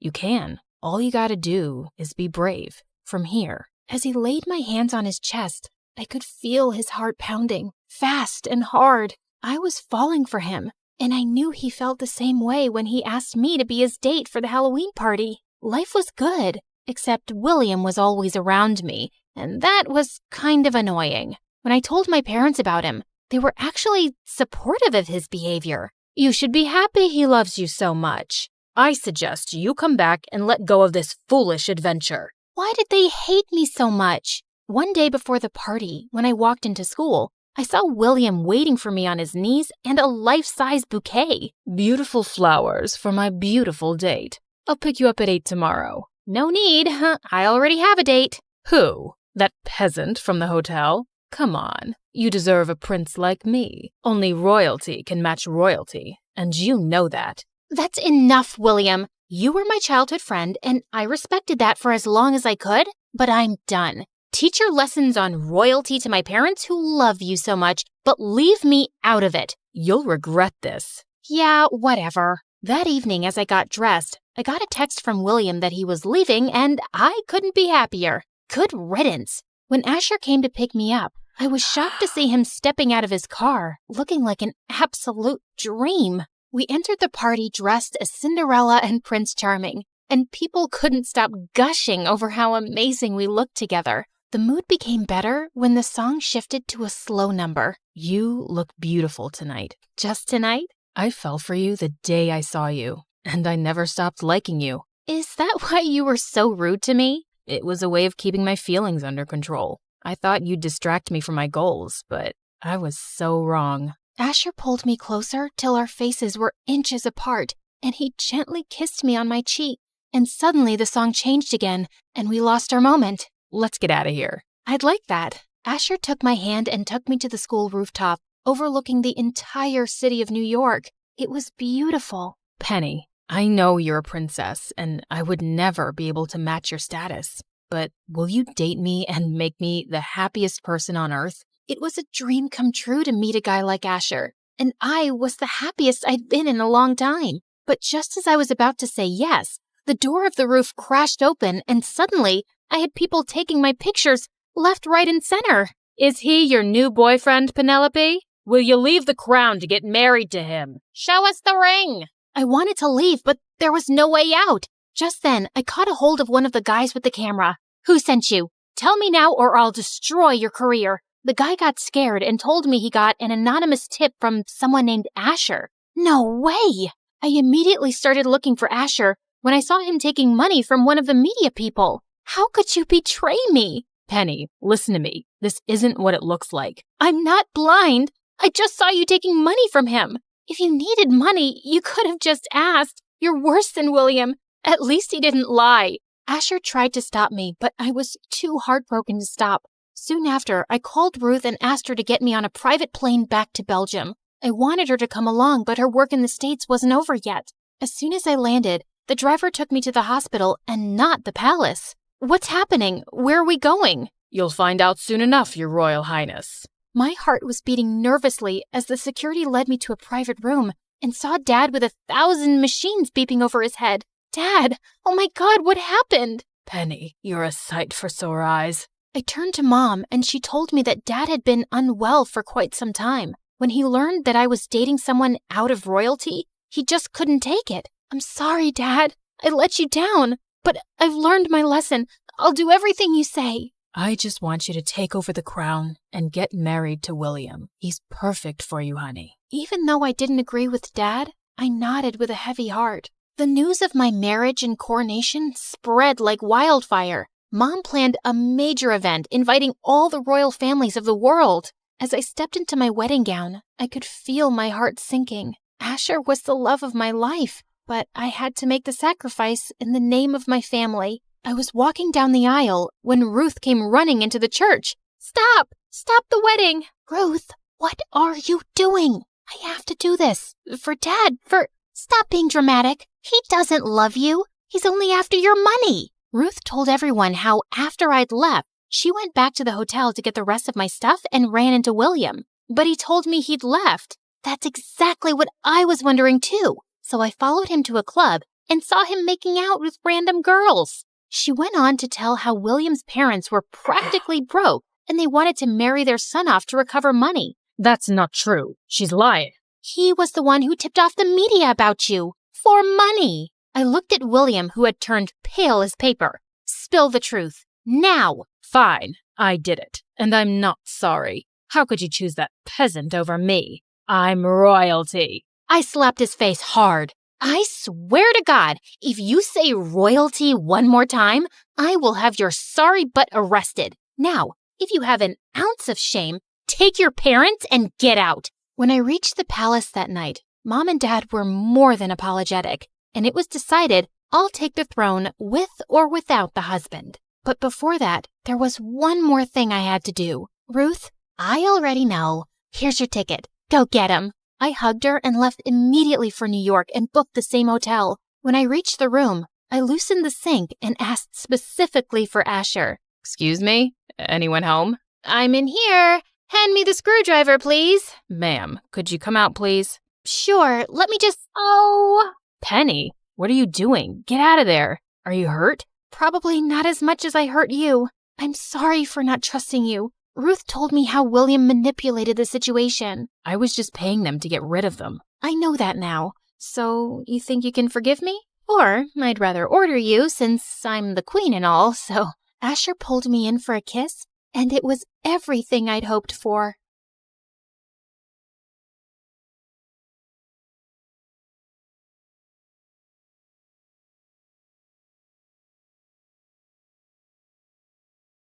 Hi, I'm Catherine from Arizona. Please like and subscribe. When I was born, my parents were very young. Dad was an inventor, and Mom was an aspiring model. Mom spent most of her time at auditions and fancy parties, while Dad and I stayed home in his lab. The two of us would go from business to business trying to sell Dad's inventions, but no one ever bought anything. I love that Dad let me help with his experiments, even though I was clumsy. Like once when I was 7, I tripped over my shoelace and ended up spilling some beakers, and the whole lab stank of rotten eggs. Nobody could pass by our house for a week without gagging. Another time, I left a burner on the lab and went to the park, and by the time I returned, I found a fire brigade outside the house. Mom was furious when she came home, but Dad always had my back. He was the sweetest, but Mom fought with him over everything, especially the fact that he didn't make enough money. And then one day, Mom just left with her new friend. Dad said she was going on a business trip and would be back soon. Well,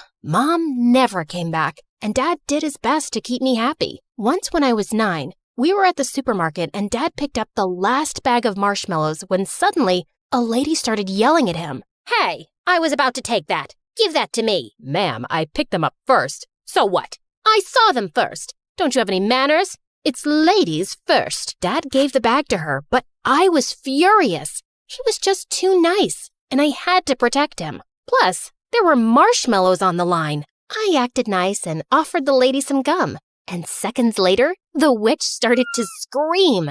It was a spicy gum that made your mouth feel like it's on fire for 10 hours. One of my favorite inventions. Dad and I kept working together, and by the time I was 12, we had developed something spectacular. He sold our invention to a huge corporation, and overnight, we became millionaires. We moved into a huge house, and Dad started his own company. But I couldn't help noticing that sometimes he was really sad. What's wrong, Dad? Nothing, honey. I'm totally fine. Then one day, a magazine named him the city's most eligible bachelor, and suddenly, he was going on dates every weekend. I was jealous. For so long, it had been just the two of us. But Dad seemed happier. Dad had always homeschooled me, but now he was too busy. So I started school for the first time in 9th grade. We had a test in science class soon, and I turned in my exam in 5 minutes and got all the answers right. My teacher, Mr. Johnson, swore I cheated. I didn't cheat. I studied the chapter last night.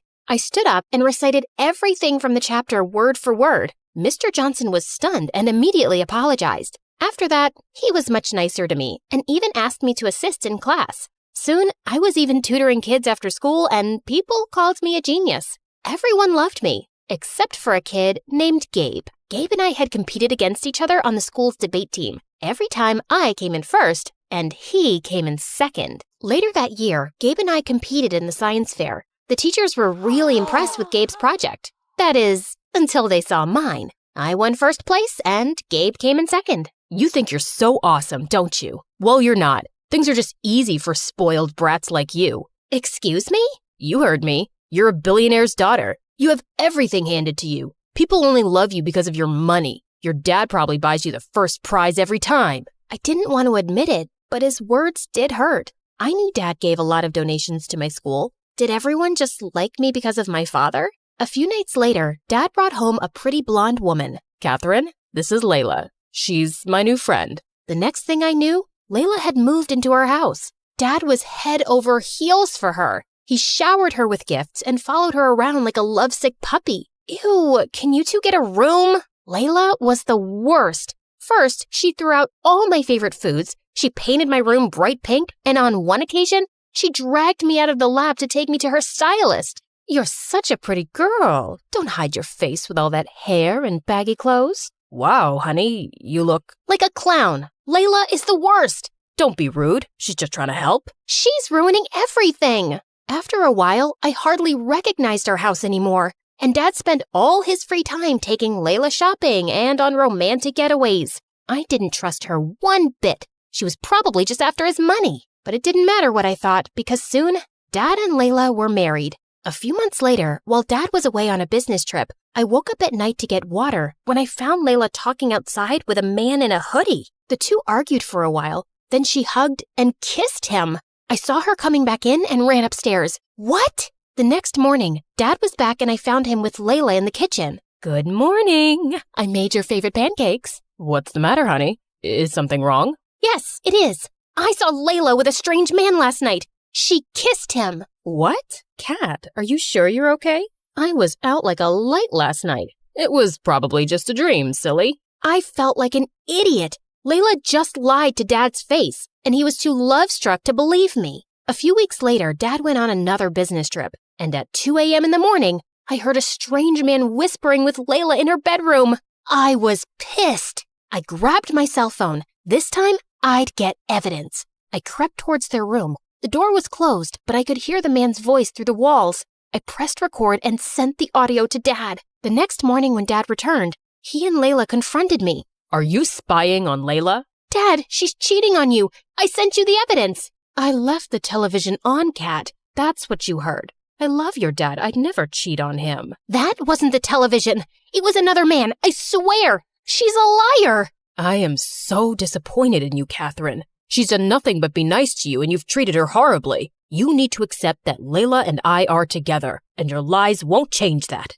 Dad grounded me for a week. After that, I didn't say a word about Layla's late-night excursions. If Dad wanted to be with a cheater, so be it. I focused on school and preparing for the next big debate competition, but I noticed that Gabe wasn't there. He wasn't my favorite person, but I started to worry when a few weeks passed and none of the teachers or students knew why he was absent. Then I remembered that Gabe worked at a local deli after school. One afternoon, I decided to stop by the deli. I saw Gabe at the counter looking like he hadn't slept in days. Gabe, are you okay? What are you doing here? I was just worried about you. I brought you the homework you missed from class. Why are you being nice to me? No one's ever nice to me. You might be my nemesis, but I still care. Suddenly, Gabe burst into tears. He told me about how his mom was sick and he was working day and night to pay for a special surgery she needed. I'm scared I won't be able to raise enough money in time. I can give you the money. I don't want your charity. It's not charity. Consider it an investment. Competing with you keeps me on my toes. Gabe accepted the money, and a week later, he ran up to me and gave me the biggest hug. Whoa, I can hardly breathe, buddy. Mom's surgery was a success, and it's all thanks to you. Also, I'm sorry, Catherine. It's not true that you win everything because you're rich. You're just better than me, and I know that. Soon, Gabe and I started spending all our time together. We studied together every day, texted late into the night, and sent each other our favorite MSA videos. I was happy being at his place anyway because I wanted to avoid Dad and Layla as much as I could. One day as we were walking home, he was unusually quiet. What's wrong? You look like you swallowed a lemon. I don't know how to say this, but I was thinking, just contemplating if maybe you would consider or like to, Just spit it out, man. Do you want to go with me to the winter dance? Oh, I don't know. That might not be such a good idea. It's okay. I get it. You'd rather go with some rich, cool guy, not a poor nerd like me. No, I don't care how much money you have, and we're both nerds, duh. It's just that I'm a horrible dancer.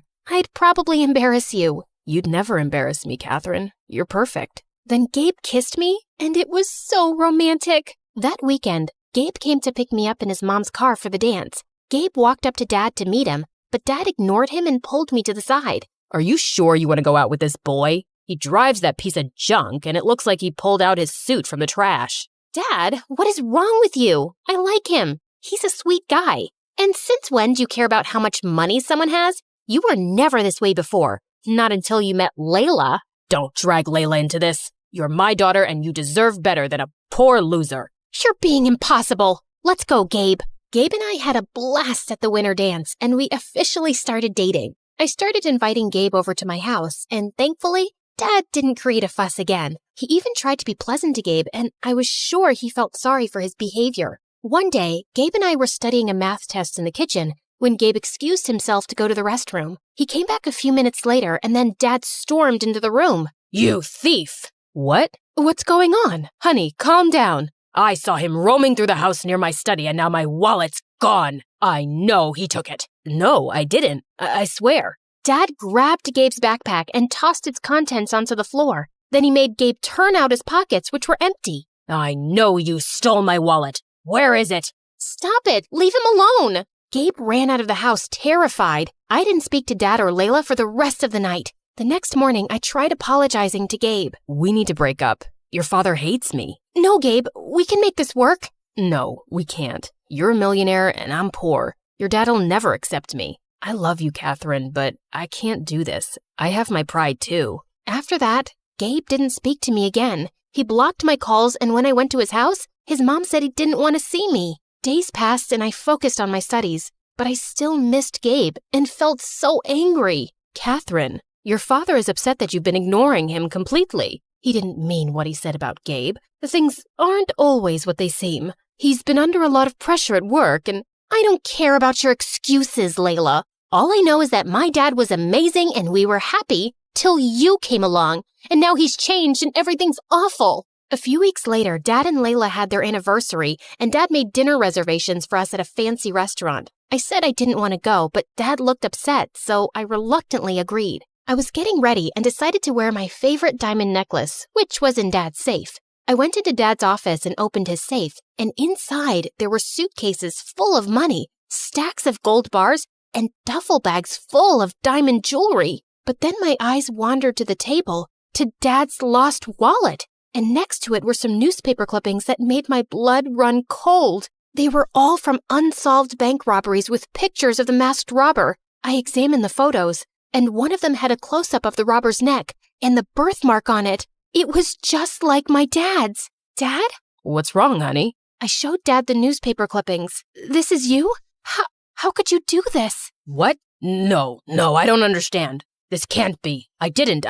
Then Dad fainted and hit his head. Layla called the ambulance and Dad was rushed to the hospital. I sat in the waiting room while Layla spoke to the doctors. Then she asked me to come into Dad's room. Layla and I have been keeping a secret from you. I have dissociative identity disorder, also known as a split personality. I struggled with it when I was younger, and I had it under control for years. I was his psychiatrist and fell in love with him. He was good for a while, but then his condition got worse. That was your dad in the hoodie outside the house that night, and he was the one you heard in the bedroom. He was supposed to be out of town getting treatment, but both times, he came home acting strange and saying things that didn't make sense. He didn't ever let me tell you because he didn't want you to worry. I have no memories of the robberies, Kat, I swear. I didn't know things had gotten that bad. I'm so sorry, honey. I hugged my dad and Layla. I felt so bad for Dad and for how I'd treated Layla. Dad was released from the hospital. The judge decided not to press charges for his crimes, but ordered him into therapy, and we returned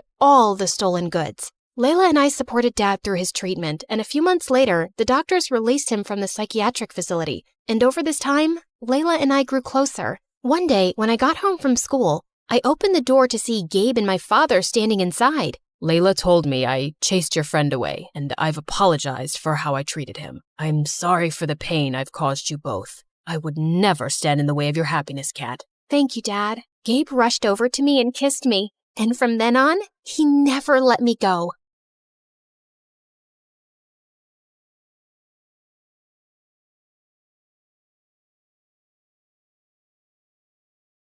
When the music kicked off and everyone started dancing, I escaped to the garden for some fresh air. As I sat down by the fountain and sighed, a soft object hit me squarely in the face. Then someone in black jumped down from the tree above me. Brought your favorite cheeseburger.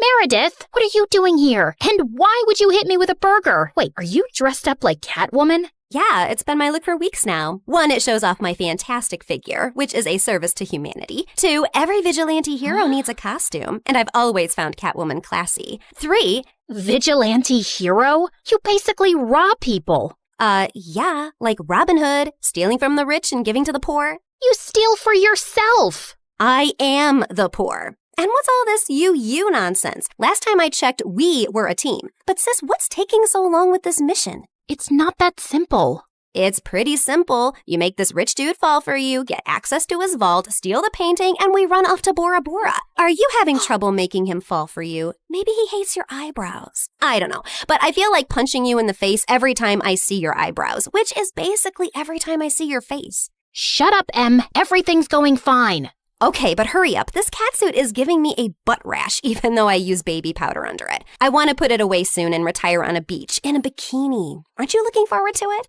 Just take the stupid suit off. You're a con artist, not a cat burglar. And of course I'm looking forward to it. You should go before you blow my cover. And thanks for the burger.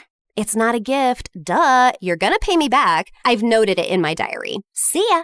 I couldn't help laughing as I saw her clumsily climb the wall, then fall over to the other side. But as I turned away, I felt troubled. The problem wasn't about making this rich guy I had to rob fall for me. He already had. The problem was, I'd fallen for him too. Let's start from the start, okay? Hi, I'm Claire, originally from Connecticut. And yes, you might have heard some fun words being used for me. Deceitful witch, manipulative liar, and con artist might come up, none of which is an exaggeration. But people change, okay? Before I tell you my crazy story, please like and subscribe. My mother was born into what she always called old money, which basically means her family had been rich for a long time and their wealth was passed down generations. Unfortunately, it skipped our generation. Apparently, my dad was extremely charming and swept Mom off her feet when she was just 20. She married him against her parents' wishes and they cut her off from their wealth. Then, 2 years later, Mom gave birth to twins, Dad met another woman, and he abandoned us. At least he left us the house in a nice neighborhood, but my grandparents refused to help Mom out and said she had to live with her decisions. Mom, how are you feeling now? Like my organs are shutting down one by one. So, same as this morning then? Here's some chicken soup. There's no chicken in it. Well, you asked for chicken soup when there was no chickens in the fridge, so I guess we all have to use our imaginations, don't we? Oh, the soup at my parents' house always had chunks of chicken and big fat prawns. What has life come to now? I was raised as a creature of luxury. I'm like that fairy tale princess who couldn't sleep because of a single pea under her mattress. So you say, but there's a bunch of sharp pebbles under your mattress and you sleep like a log and snore like a bear. What? How could you put pebbles? I do not snore. Leave me to decompose, please. Well, you have to return to your waitressing job, so get well soon, Mom. Shall not. I loved Mom, but she was basically a spoiled, selfish child who just couldn't adapt to her change in fortunes and start acting like a freaking parent. My sister Meredith and I were twins, but we looked nothing alike. With her soft blonde hair and big baby blues, she looked like the kind of sweet soul who saved kittens from trees, helped old people across the road, and sang to birds. She didn't look like she had an ounce of evil in her, which wasn't true, like at all. But we'll come back to that later. From an early age, it was clear to me and Meredith that we had to be resourceful for money. I started doing odd jobs for our rich neighbors in the 8th grade, like raking their gardens, walking their dogs, and babysitting their kids. But Meredith was always finding more creative ways, like taking stupid boys in her class on paid exclusive tours to an alien site she'd discovered in the nearby forest. I'd seen her digging up the crater where the spaceship had landed, or selling youth water to high school girls, claiming she'd traveled far to the Fountain of Youth over summer break and had a limited supply. They actually thought she was telling the truth because it tasted different. Yeah, that's because she was filling up bottles from the neighbor's gross jacuzzi. People eventually caught on and stopped buying from her, and that's when she started stealing from me. But whenever I'd confront her, she'd throw a tantrum and deny it like I'd accused her of killing someone. So the next time, I hid money in my diary and made my latest entry. Dear Diary, guess what? What? When Mom took Meredith to the hospital for her sore throat the other day, the doctors made a shocking discovery. Meredith has a rare, incurable disease. She only has a few more months with us. We've decided not to tell her so she isn't scared and lives the rest of her short life in peace. Yes, I'm sad, but not that much because my baby sister is going to a better place. Anne's leaving me all her stuff. I knew my trick had worked when Meredith came down one morning with swollen eyes. When Mom asked her what was wrong, she burst into tears about her incurable disease. Where would you get an idea like that? Yes, Meredith. Please, tell Mom where you got this idea from. You wrote it in your... Wait, you chubby witch! You made me believe I was dying! Meredith lunged at me and we went rolling all over the kitchen floor. But she ended up getting grounded for a month for stealing and invading my privacy. I soon started missing her at dinner time though. So late one night, I snuck into her room with ice cream to find her playing darts with my face as the target. I'm sorry you're stuck here, but you did steal from me. I know we don't have a lot right now, but we'll work hard and make money in the future. But the future is in the future. What do I do now when I need money for mascara and gummy bears? Maybe we can think of some business idea. Oh, I thought you'd never ask. She pulled out a box from under her bed full of t-shirts. So you know my friend George, the next-door gardener's nephew? Apparently he volunteers at a mental institution every weekend. The owners got t-shirts made from all the patients, but they refuse to wear them, blah, blah. So now the mental place has hundreds of these lying in storage. George said he can score them for me, and we could have our own t-shirt range with cute things written on them. Look, here's one I made for myself. I want to go to Bora Bora, but I'm Bora Bora. Please help me. Funny. I'm very serious, actually. I'm gonna live in Bora Bora one day. So, are we selling these t-shirts? I'm in. I also made one for you. That'll be $10, thanks. Money can't buy happiness, but poverty can't buy anything. Please help me. You should pay me for wearing this. Meredith didn't have the best reputation in our neighborhood or school to sell things, so we decided to hit the other end of town and set up a t-shirt stall outside a private school. With my salesmanship and Meredith's flirting, we managed to sell quite a few on the first day. We started setting up shop at different locations, and one day as we were heading home, Meredith suddenly said she had to pee really badly. So we walked up to the closest house to ask if they'd let us use the bathroom. We rang the bell, but no one seemed to be home. I was peeking in through the window when suddenly I turned around to see Meredith already crawling halfway through one. Are you crazy? That's breaking and entering! I'll kick in your face so hard that you'll need plastic surgery, which we don't have money for. If you don't want to be ugly for the rest of your life, let me pee. I let her go and was standing guard at the door when, to my horror, a car suddenly pulled into the driveway and a snooty woman stepped out. Hey, you girl. What are you doing lurking around my house? Were you thinking of breaking in? What? No, of course not. I'm a Girl Scout selling cookies. Yeah, I study in the, Aston Bridge School for Girls. Oh, I see. It's a lovely school. I know many people whose children go there. Sorry for my mistake. I'll be happy to buy some cookies from you. Put me down for 20 boxes. Sure. It's, $5 a box, so that'll be $100. I'm putting your name down on my list, and I'll drop them by tomorrow. That's perfect, sweetie. Here's the money. I'll see you soon. Just then, I saw Meredith slip out the window, and as soon as the lady went in, we ran like crazy down the block and then collapsed on some grass. Look, I took some pastries from her kitchen. Perfect for a spontaneous picnic. That's stealing. Oh, you're one to talk. I heard the whole cookie conversation from inside. You took that lady's money and you're never going to give her any cookies. I was just trying to distract her before she caught your butt. I didn't think she'd be dumb enough to actually give me the money. I can return it. Look, she didn't do it out of the goodness of her heart. She's a rich snob who was being really rude till she thought you were someone rich too. You didn't force her to give you money at gunpoint. Oh, Claire, this has just given me the best idea. You're not serious. Yes, I am. Dumb people deserve to be tricked. And what does $100 mean to someone who has a gold toilet seat?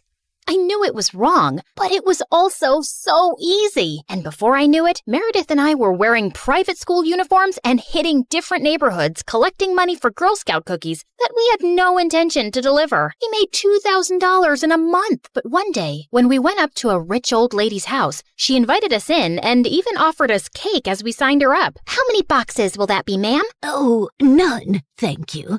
You see, I don't buy imaginary cookies. What? I'd heard that there were 2 conning Girl Scouts in town, and I was ready for you. I've called the police, and you 2 will end up in a detention center. Just then, there was a loud bang, and the power went out. In the confusion, Meredith kicked the old lady and yelled, "Run!" As we were sprinting down the street, I suddenly noticed a nerdy-looking boy my age running beside us too, grinning and waving at us. Hey, hold on. Who are you? I'm your new neighbor, Freddie. I'm the one who saved you from that old crow. What? I'm so confused right now. New neighbor? You moved into the house next to ours? Why are you here? I was bored and saw you girls leaving your house, so I followed you for fun. Don't worry, I won't tell anyone about your little cookie secret.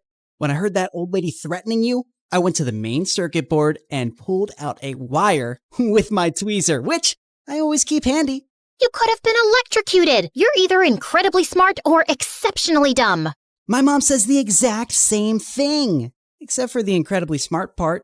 Listen, you geek, what do you want? If you think you're gonna get a cut of our profits. No, my parents are well off. They're neurosurgeons. I just want to be friends. I swear, I don't have any siblings and I don't know anyone here. What if we say no? I'll keep following you around until you say yes. Okay, fine. Congratulations. You got yourself 2 friends. Oh, I'm so happy. Merry Christmas and a Happy New Year. And from that day on, that goof really did become our best friend, especially mine. He was like the sibling I never had. I mean, the nice sibling who did my nails and watched the channel I wanted to watch on TV without arguing. He was also really generous. I didn't want to take advantage of it, but Meredith and Mom had no problem keeping all the gifts he was always getting us. We decided to lay low with our conning activities in case the old lady had actually told the police about us. But soon after we joined the 11th grade, a new drama unfolded in our lives. A family moved into the huge white house across the street. Apparently, the couple who'd bought the place was loaded, and they had 5 teenage boys. Finally, some eligible bachelors on our street. Thanks. My feelings aren't hurt at all. Oh, I'm sorry I left you out, sweetie. Maybe you'll find someone too. I mean, they have 5 boys. There's a good chance one of them is gay. What? Why would you think? Okay, girls, here's a basket of goodies for you to take over as a welcome present. Now go, throw yourselves at those boys. Meredith and I rolled our eyes, but we decided there wasn't any harm in checking them out, and we were welcomed by the ugliest quadruplets ever. They were really sweet and really excited to see us, but with their orange hair, acne, and buck teeth, they were not a pretty sight. Man, I feel sorry for those parents. Like, Mom got one average-looking kid, but God made it up by giving her me. But those parents, God decided to use copy-paste on that ugly model. They must have done something terrible to deserve this. You are so rude. Oh, shut up. I know you're thinking the same. I just have the guts to say it out loud. But then a day later, I'd just woken up when the bell rang, and I opened the door to find the most gorgeous boy ever standing outside.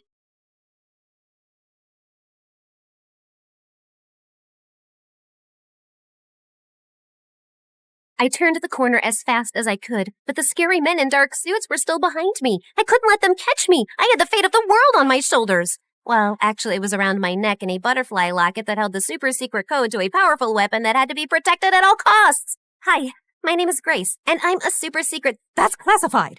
Let's just say I have a special set of skills. But before I continue, please like and subscribe.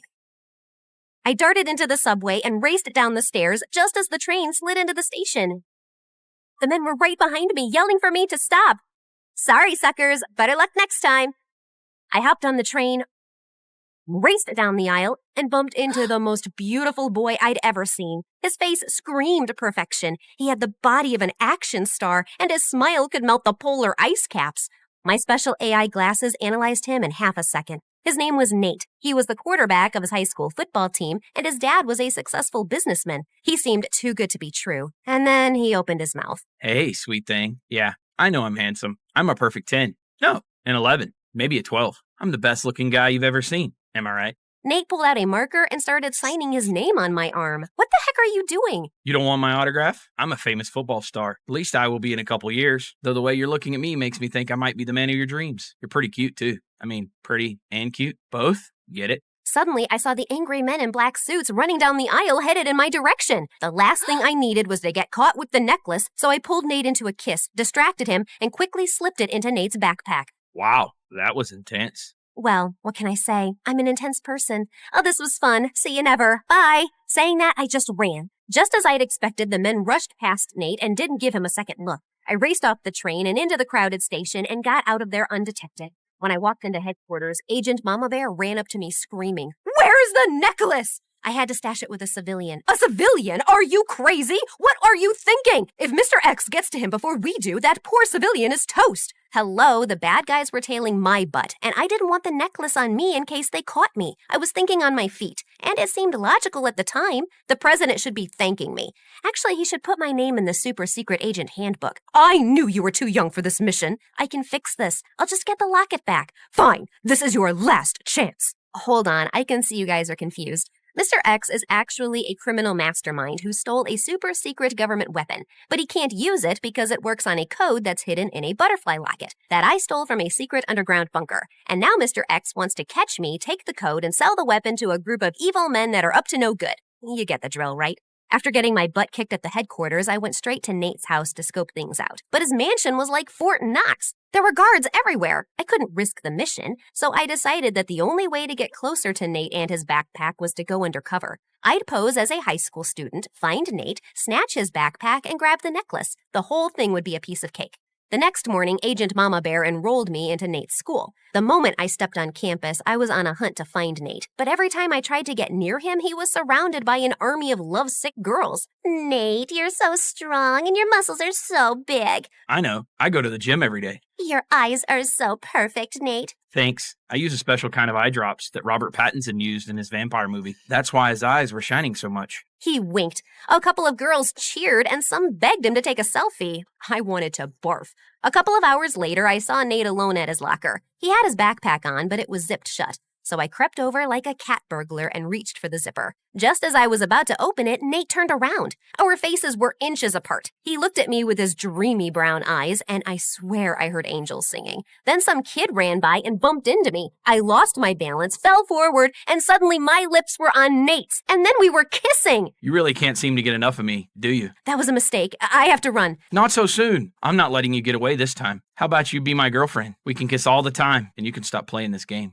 I don't have time for games. You have something of mine and I need it back. Did I steal your heart? Well, baby, you stole mine too. Enough of this. You're wasting my time. Just as I was about to snatch his backpack and grab the locket, this rich girl named Pam walked up with her minions and 2 burly bodyguards. She was the spoiled daughter of a rich politician. Pam shoved past me so hard I almost lost my balance. Hey, jerk, you pushed me. That's what I mostly do with garbage. Is this street rat bothering you, Nate? If she is, I can tell my guards to send her away. She's not a street rat. She's a nice girl. We met on the subway. The subway? Yeah, it's this thing underground. People use it for transportation. It's been around for over 100 years. Duh, I know that. It's just disgusting. How many times must I tell you, Nate? You shouldn't hang out with peasants. You could get cooties. Cooties aren't real. Yes, they are. My cousin got them, and she was in the hospital for a week. Nate, let's go. I'm allergic to poor people. If I stay near that girl any longer, I'll get a rash. Pam grabbed Nate's arm and whisked him away. Nate looked back at me and winked. After that, every time I tried to talk to Nate, Pam showed up and acted like a maniac. I saw Nate outside at lunch, but when I approached him, Pam started screaming and threw herself on the ground to get his attention. Nate, help! Monster ants are eating me alive! Of course, Nate fell for her act. He rushed to her side, picked her up, and held her in his arms like she was an overgrown baby. She was beyond annoying. Later, Pam and her band of minions ambushed me in the bathroom. Hey, subway girl, I'm getting really sick of you chasing after Nate. He's mine. Back off or else. You're the one chasing him like a lovesick puppy, and honestly, it's pretty pathetic. Get some self-esteem, girl. Oh, you're gonna regret that. Pam started jumping around like she was a boxer. I really don't think you want to do this. Ha! You're ugly and stupid. Can't you count? It's 3 against 1. Pam charged at me like a raging bull. I stepped to the side, and she ran straight into her friend. The third minion ran up to me, and I threw water in her face. She slipped on her shoelace and fell on top of Pam. Pam and her minions ran to the principal's office and told the principal that I'd attacked them. But my AI glasses caught the whole thing on camera and sent the principal a video of the incident from an anonymous email account. Pam, your behavior is unacceptable, and I have no choice but to suspend you and your friends. Out of nowhere, one of Pam's bodyguards walked into the room, whispered in the principal's ear, erased the email, and left. On second thought, sorry, Pam. You and your friends did nothing wrong. Please enjoy the rest of your day. What the fudge?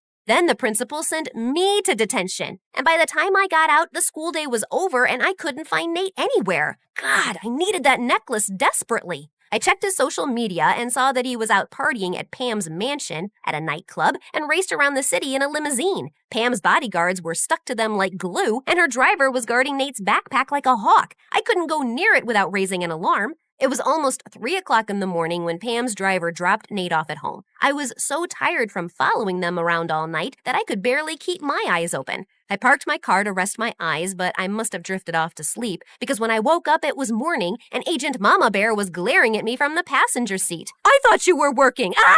Ah! Oh, here you go, as fresh as a daisy. I was working, I just dozed off. We don't have time for naps. You can't let Mr. X get that locket before you do.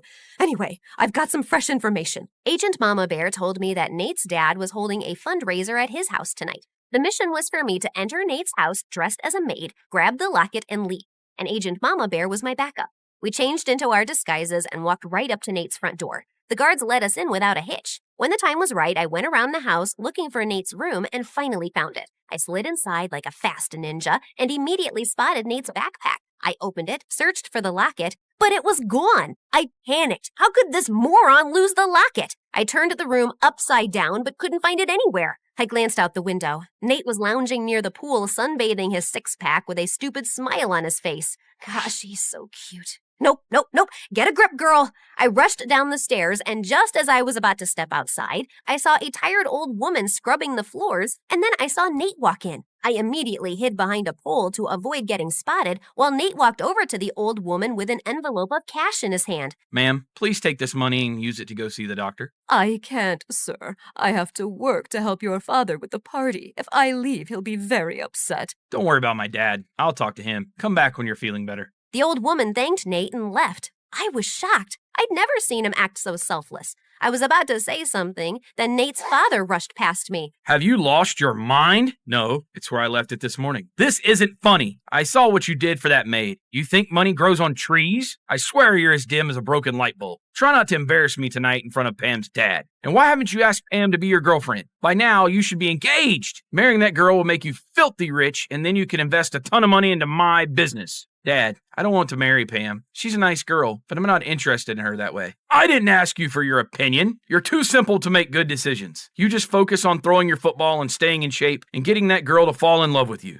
Nate's dad stormed off, and the look on Nate's face almost broke my heart. I felt so guilty for treating him so badly before. I walked over and put my hand on Nate's shoulder. I don't think you're stupid. What you did for that old woman was really sweet. You don't have to be nice to me. My dad will still pay you. It's me, Grace. Who? Grace. We met on the train. Geez, we've even kissed twice, once by mistake. Yeah, I know. Why are you dressed like a maid? I couldn't recognize you at all. That was the idea, dummy. And why do you act all self-absorbed at school when you're actually kinda sweet? Did you just give me a compliment? Must be my lucky day. Well, not really, 'cause I'm about to kick your butt too. I need that butterfly locket I hid in your backpack when we met. It's really, really important. Where is it? What butterfly necklace? I didn't have a choice but to tell everything to Nate. He heard everything and then looked at me in shock. Why would you slip something that important in my bag? I'm literally the clumsiest person you'll meet. Yeah, I wasn't thinking straight then. Oh, did my good looks distract you from your mission? Yeah, maybe. Can we talk about that later? I really need to find that necklace or my boss will have my head. Wait. I think I saw Pam wear something like that a few days back. Nate showed me Pam's Instagram account, and I immediately spotted the picture where she was wearing that butterfly necklace. I asked Nate to call Pam and ask her to come for the fundraiser wearing that necklace. She should be here soon. Pam and her dad are the guests of honor. What do we do next? We get ready to pull off the heist of the century. Okay, that might be an exaggeration, but you know what I mean. Pam was really late, and we were beginning to think she wouldn't even come, but she finally arrived along with her dad and an entourage of guards. And thankfully, she was wearing the necklace. She immediately walked up to Nate, gave him a peck on his cheek, and my insides felt on fire. What the heck was this feeling? Nate, this necklace is divine. I found it in your backpack when I was going through your things. I just had a feeling you might have a present for me. Yeah, about that. That necklace is, dangerous. No, it's poisonous. It will make you break out in hives. You'll get pimples on your face. It will be totally disgusting and gross. You'll give nightmares to small children. Pam yanked off the necklace and threw it on the ground. Before I could get to it, Pam's dad sprang into action, but Agent Mama Bear got in his way. Not so soon, Mr. X. You're busted. Grace, quick, grab the necklace and run. I did exactly that, but a bunch of guards got in my way. I grabbed a vase and hurled it at a guard, and then burst out my martial arts moves. I threw 5 spinning back kicks, an open fist punch, and a couple of elbows that laid the guards out cold. Agent Mama Bear called for reinforcements to haul Pam's dad off to jail. I had no idea what happened to Pam and her mom, except that they moved somewhere very far away. The president thanked me, Nate, and Agent Mama Bear for our spectacular service, and even named a special holiday after us. Nate's dad cried at the ceremony and apologized to Nate for underestimating him. I was promoted to a first-class agent, and Nate was invited to join the super secret agent training program. I delivered his invitation myself. So now that you've been a hero, what's next? I think I want to finish high school here. I knew it. You love me. You can't resist my pecs. Or is it that my brave heart or fearless spirit? If I was a 10 before, what does that make me now? 20? I'd give you a solid 4. What? I'm kidding. Sheesh, you had me worried. Then I pulled Nate close and kissed him.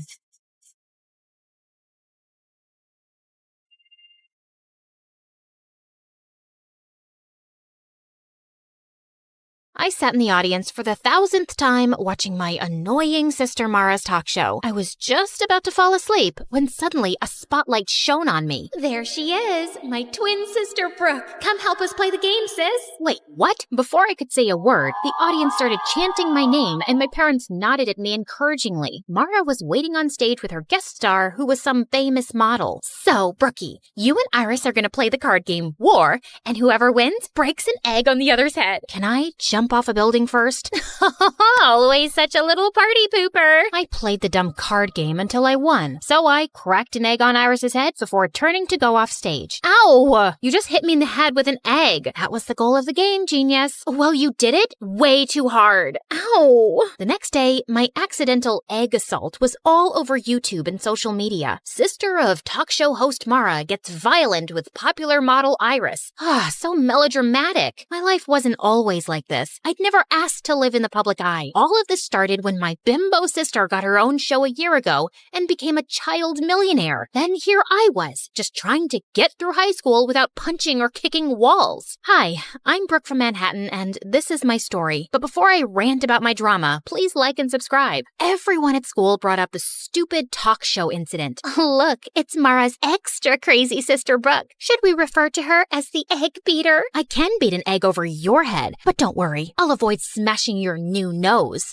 You're always such a witch. This is why nobody at school likes you. She was so cute for thinking that I cared. Anyway, around lunchtime, I headed to the bathroom when suddenly I jumped. One of the most popular guys in school, Lance, was right behind me, smirking. He was a part of a clique of 4 other heartthrobs who all looked like Wattpad princes. You are looking lovely today, princess. You just followed me into the girls' bathroom. I wanted to ask you out on a date. You've never even made eye contact with me before. I used to think you were just Mara's mean loser sister, but when I saw what you did on TV, I practically fell in love with you, babe. I've always wanted a girl with that kind of fire. So I'll pick you up tonight at 8. I didn't answer. I just pushed Lance away from my face and towards the toilet bowl. He landed head first, and I couldn't help laughing. Except later that day, I noticed the rest of Lance's dreamy friends kept staring at me with that same smirk on their faces. In fact, all 5 of them slipped envelopes into my locker asking me on a date. This had to be some kind of joke. I decided to ask Mara about it, since she was the school queen bee and full of gossip. But surprisingly, Mara didn't know anything. Then later that night, she gave me some crazy news. She'd invited all 5 of those guys to come onto her talk show, where she'd set up a competition over who could win a date with me, without even asking me. So what if they're just hitting on you for a joke or a bet? It'll be so much fun. You've never been on any kind of date, and you're in the 12th grade. Please. I finally gave in, but I knew those boys were up to something. And if they were gonna mess with me, I was gonna mess with them too. On the night of the show, I sat center stage behind a table while the 5 idiot heartthrobs lined up behind a rope. Each of them had 30 seconds to impress me. After you pushed me into the toilet, I went and bought you flowers. I also have chapstick to put on before kissing you for our date. Too bad your breath smells like a sewage drain. Next. If you were my girlfriend, I'd take you to a restaurant right on the ocean and buy a giant ice cream sundae with ice cream makes me puke. So I used to be an underwear model, but then I'm embarrassed for you. I had this flown over from Japan. No! By the time the 5th guy, Zeke, came over, I was already exhausted. Then I noticed he was holding a guitar. Oh my God. Brookie, oh Brookie, honey, my heart is yours. Yeah, Brookie, oh Brookie, Brookie, my sassy princess I adore. The audience went wild, and I wanted to cringe. But for some reason, I found myself smiling. So when it was time to choose the guy I'd go on a date with, I chose Guitar Boy Zeke. I just had to remember that he probably didn't really like me, and if he was planning on humiliating me, I had to beat him at his own game. So when I met Zeke for our picnic date, I came wearing my mom's wedding dress. What's that you're wearing? A wedding dress. That way, we can imagine what it'll be like when we get married one day. Ever since the talk show, I've fallen head over heels for you, and after that song you sang for me, I know now that you feel the same way. I'd hoped the guy would run scared and crying, but instead, he laughed. I must have really won you over with that song I played you. I'm not done with you yet, Prince Charming. During our picnic, I sat on his lap and made him feed me every bite of food and hold the water cup up to my lips. And when he turned to get a napkin, I started fake crying hysterically. We were staring into each other's eyes, but you looked away. Is it because my eyes are ugly? Or are you breaking up with me? I have nothing else to live for now. You are so extra. I know what'll cheer you up. Let's have a romantic dance. Wait, what? Before I could say a word, Zeke turned on classical music and pulled me up to dance. He started spinning and twirling me around and even threw me in the air. God, he was crazy. Later on, Zeke drove me home, but he said he needed to stop at his house first for something. I decided then I'd confront him. Look, I know you're either dating me because you bet your friends money or you guys want to humiliate me as a joke. Either way, I'm just telling you, I didn't fall for it. I told those guys you'd be too smart to trick. It was Lance's idea to bet money on which one of us can win you over. I never wanted to do it, but I couldn't tell Lance that because whatever Lance wants, Lance gets. Zeke then told me his dad and Lance's dad were friends, and because Lance's family was rich, his dad was going to pay for a music college Zeke got into. Therefore, he could never afford to ever piss off Lance. And don't tell Lance I said any of this. Please, just let me tell him you fell for me and you asked me to be your boyfriend. I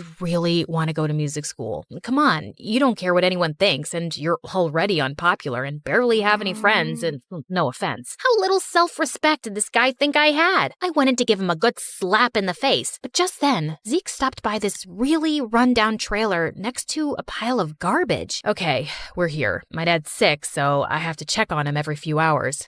Holy crud, this is where he lived? This place was a single room, and Zeke's dad was in a bed with an oxygen tank. I guessed with his dad's medical bills, he'd never have enough money to even think about music school. So I decided to let Zeke tell Lance he was gonna keep dating me for a bet. The next day at school, I saw Lance and the other 3 heartthrobs looking at me and snickering to themselves. Even other kids seemed to be onto the bet, but I could live through it. I was doing a good deed by humiliating myself. Plus, Zeke was fun to be around, and I didn't mind having him as my fake boyfriend. One night, I decided to invite him to a celebrity party Mara and I were attending. I even bought him a suit and tie, and secretly, I thought he looked super handsome. At one point, I was walking by the entrance when suddenly I saw Zeke standing with Lance and his friends, and Zeke was saying he had to go. What do you mean? This is a huge exclusive party that I invited you to. Listen, cranky face, I came to pick up your boyfriend for some last-minute plans. Surely you two can reschedule. With that, Zeke took off with the boys, and for some reason, I felt really angry about it. Just then, Mara came over to ask if I was okay, and I ended up telling her everything. Look, I know you feel bad for Zeke because of his his home situation, but you don't have to sell your dignity for charity. If you think he doesn't genuinely care about you, just dump his sorry butt in front of everyone tomorrow. Or I can talk tomorrow in school, like an actual mature person. But I know maturity is kind of a foreign concept to you and the other kids at school. Okay, listen, sis. You've never had any real friend or boyfriend before, and I'm at the top of our school's social ladder. I know how to deal with these things. I can handle this myself, thanks. Just because I don't date a different guy each week doesn't mean I need boy advice from you. So on Monday at school, I headed to the bleachers at lunch where I knew Zeke practiced guitar, except he spotted me first and immediately came over to hug me. I am so sorry about what happened at the party. Lance decided at the last minute that he wanted to have a betting party. Kids at school are betting on how I'm gonna break your heart and everything. I realize this may be going too far. It's going way too far. I tried to do a nice thing for you, but you're totally taking advantage of me. Also, how long are you gonna be Lance's slave for? Can't you get a scholarship to the school or something? No, I'm not talented enough. It's cool. I'll tell Lance the truth and stand up to him. I'll just find something other than music that makes me happy. Zeke turned to walk away, but I just couldn't let him give up his friends, his reputation, and his dreams. So I told Zeke I'd help him apply for a scholarship because even though he didn't believe in himself, I knew he was talented enough to get one. And 2 weeks later, he got accepted. You just made my dreams come true. Brooke, no one has ever believed in me like that before. You're amazing. Zeke suddenly picked me up and spun me around, which made me feel butterflies. After that,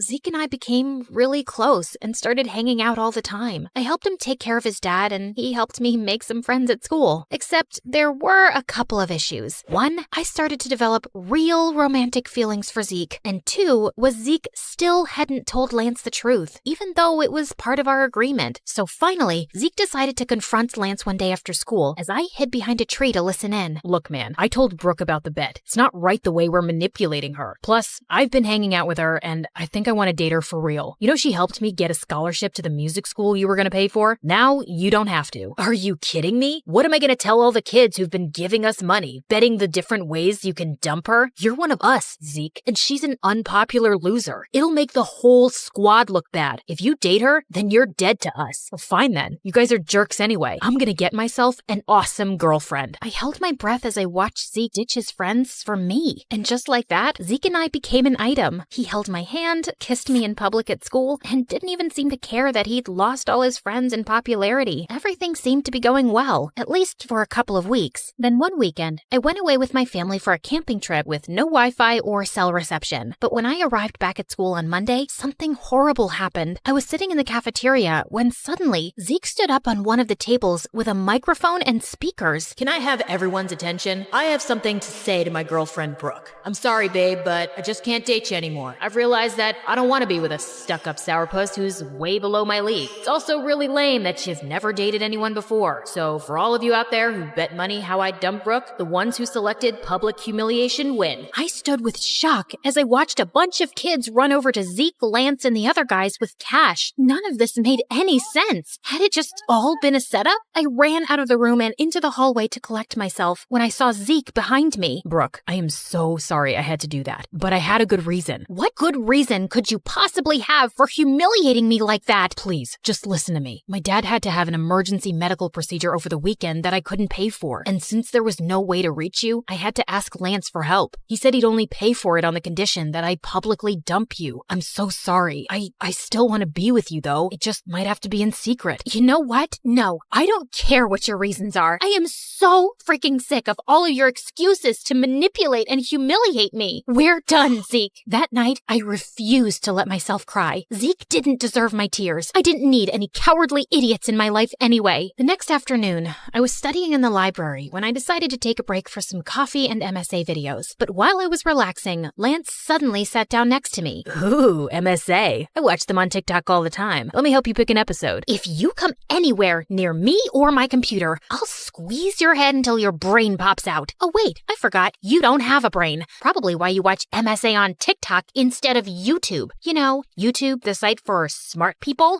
Wow, Zeke must really regret dumping you. Yeah, about that. I know it was you who forced Zeke to break up with me. Why do you have to go around messing with his life and mine? The way you and your friends bet on me and tried to break my heart for fun? How sick do you have to be to want to do something like that? Maybe some people just enjoy messing with other people's lives. You should ask your sister. After all, the whole betting game was her idea. Lance got up and left, leaving me very confused. What did he mean by that? He was probably just messing with me, but I still asked Mara about it, and she got really quiet. Okay, it's true that it was my idea, but let me explain. I just felt bad because our whole lives, you've lived in my shadow. I have everything. Fame, popularity, friends, and you didn't get any of that. So I wanted to find you a cute boyfriend to make you happy. Except none of the guys at school wanted to date you. The only ones who were willing to were Lance and his friends, if they could make money off of it. But I had hoped one of them would fall for you for real. I was stunned and silent as Mara apologized over and over. I knew her heart had been in the right place, but she'd gotten me into such a giant mess. God, I just needed space from everyone. The next morning, I was going through the mail when I saw an envelope from Zeke's music school. To my surprise, they'd returned a check I'd paid as a deposit to confirm his place in the program. Apparently, Zeke had called the college and declined the offer to attend. I thought right away of his sick dad, and suddenly I got a bad feeling. I drove immediately to Zeke's house, but when I reached there, he was sitting outside and playing guitar, looking perfectly happy. Zeke, is everything okay? Did you call your college and decline the offer? Yeah, I just didn't feel right taking your money to attend there, not after the way I treated you. So I'm just gonna save up and reapply next year. In the meantime, I got a job and my dad's doing better. Thank you for believing in me, Brooke. You have no idea how much it means to me. Zeke came over to hug me and I felt those stupid, happy butterflies again. Hey, listen, are you still friends with Lance? God, no. I'm done being his slave. I took a loan and paid him back everything I owed him for Dad. So, if I give you a second chance, that means you can't be an idiot this time. I swear on my life I won't be. I want you back, and I won't have it any other way. So, I guess my sister did achieve her goal of finding me a guy, even though it was in the craziest way possible. Still, maybe one of these days I could thank her for it.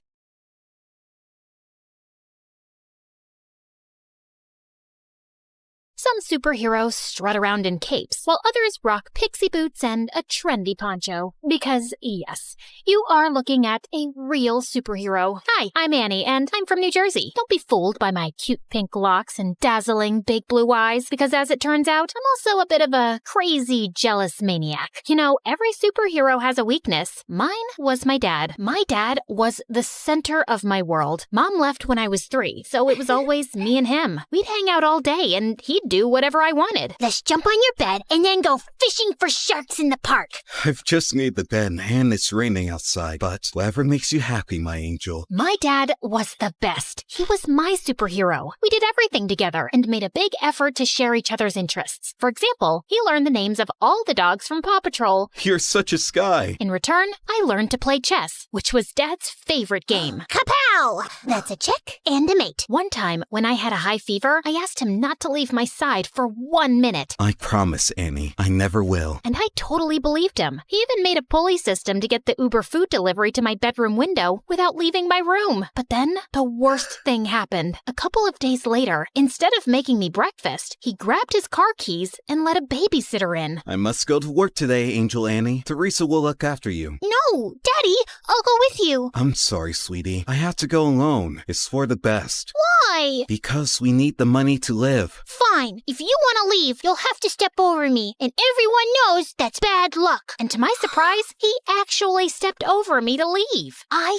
hated babysitters and caused as many problems as I could to get my dad to come back. He used to be late for work pretty much every day and had to sneak out during lunch and leave early to take care of me. So you can imagine what happened next. I got fired. Yay! Daddy's at home forever! Yeah! I was ecstatic, thinking things would go back to normal when I got the biggest shock of my life, kindergarten. I cried all the way and threw a total hissy fit at the front gates. Why? To learn and get a good job when you're older. Jobs suck! You'll make lots of friends. Friends suck! I hated it and let everybody know that I did. I hate it! Stop! Dad got more calls from the kindergarten than the principal's secretary. I know what you're thinking. I was a little monster. And yes, I was. I just couldn't help it. I wanted to be with my dad so bad. Soon, kindergarten turned to school, but things didn't improve. I felt so alone and sad without my dad, and I was always getting into trouble. But then one day, I got the best news ever. I know how unhappy you are at school, so I talked with the principal and I'll take a job at your school as a janitor. This way, we can spend all the time you want together, and I can have a job. God knows we need the money. I know it's not glamorous, but would it be too embarrassing for you? What? Just you and me again? This is the best job ever! But there is one condition. You must behave, because if not, I'll get fired. You promise? Oh, I promise. Pinky promise! And for some years, things were amazing. We drove to school and worked together, sat together at lunch, and whenever he'd go past my classroom mopping the floor, he'd give me a goofy wave. For the first time, I focused on my schoolwork because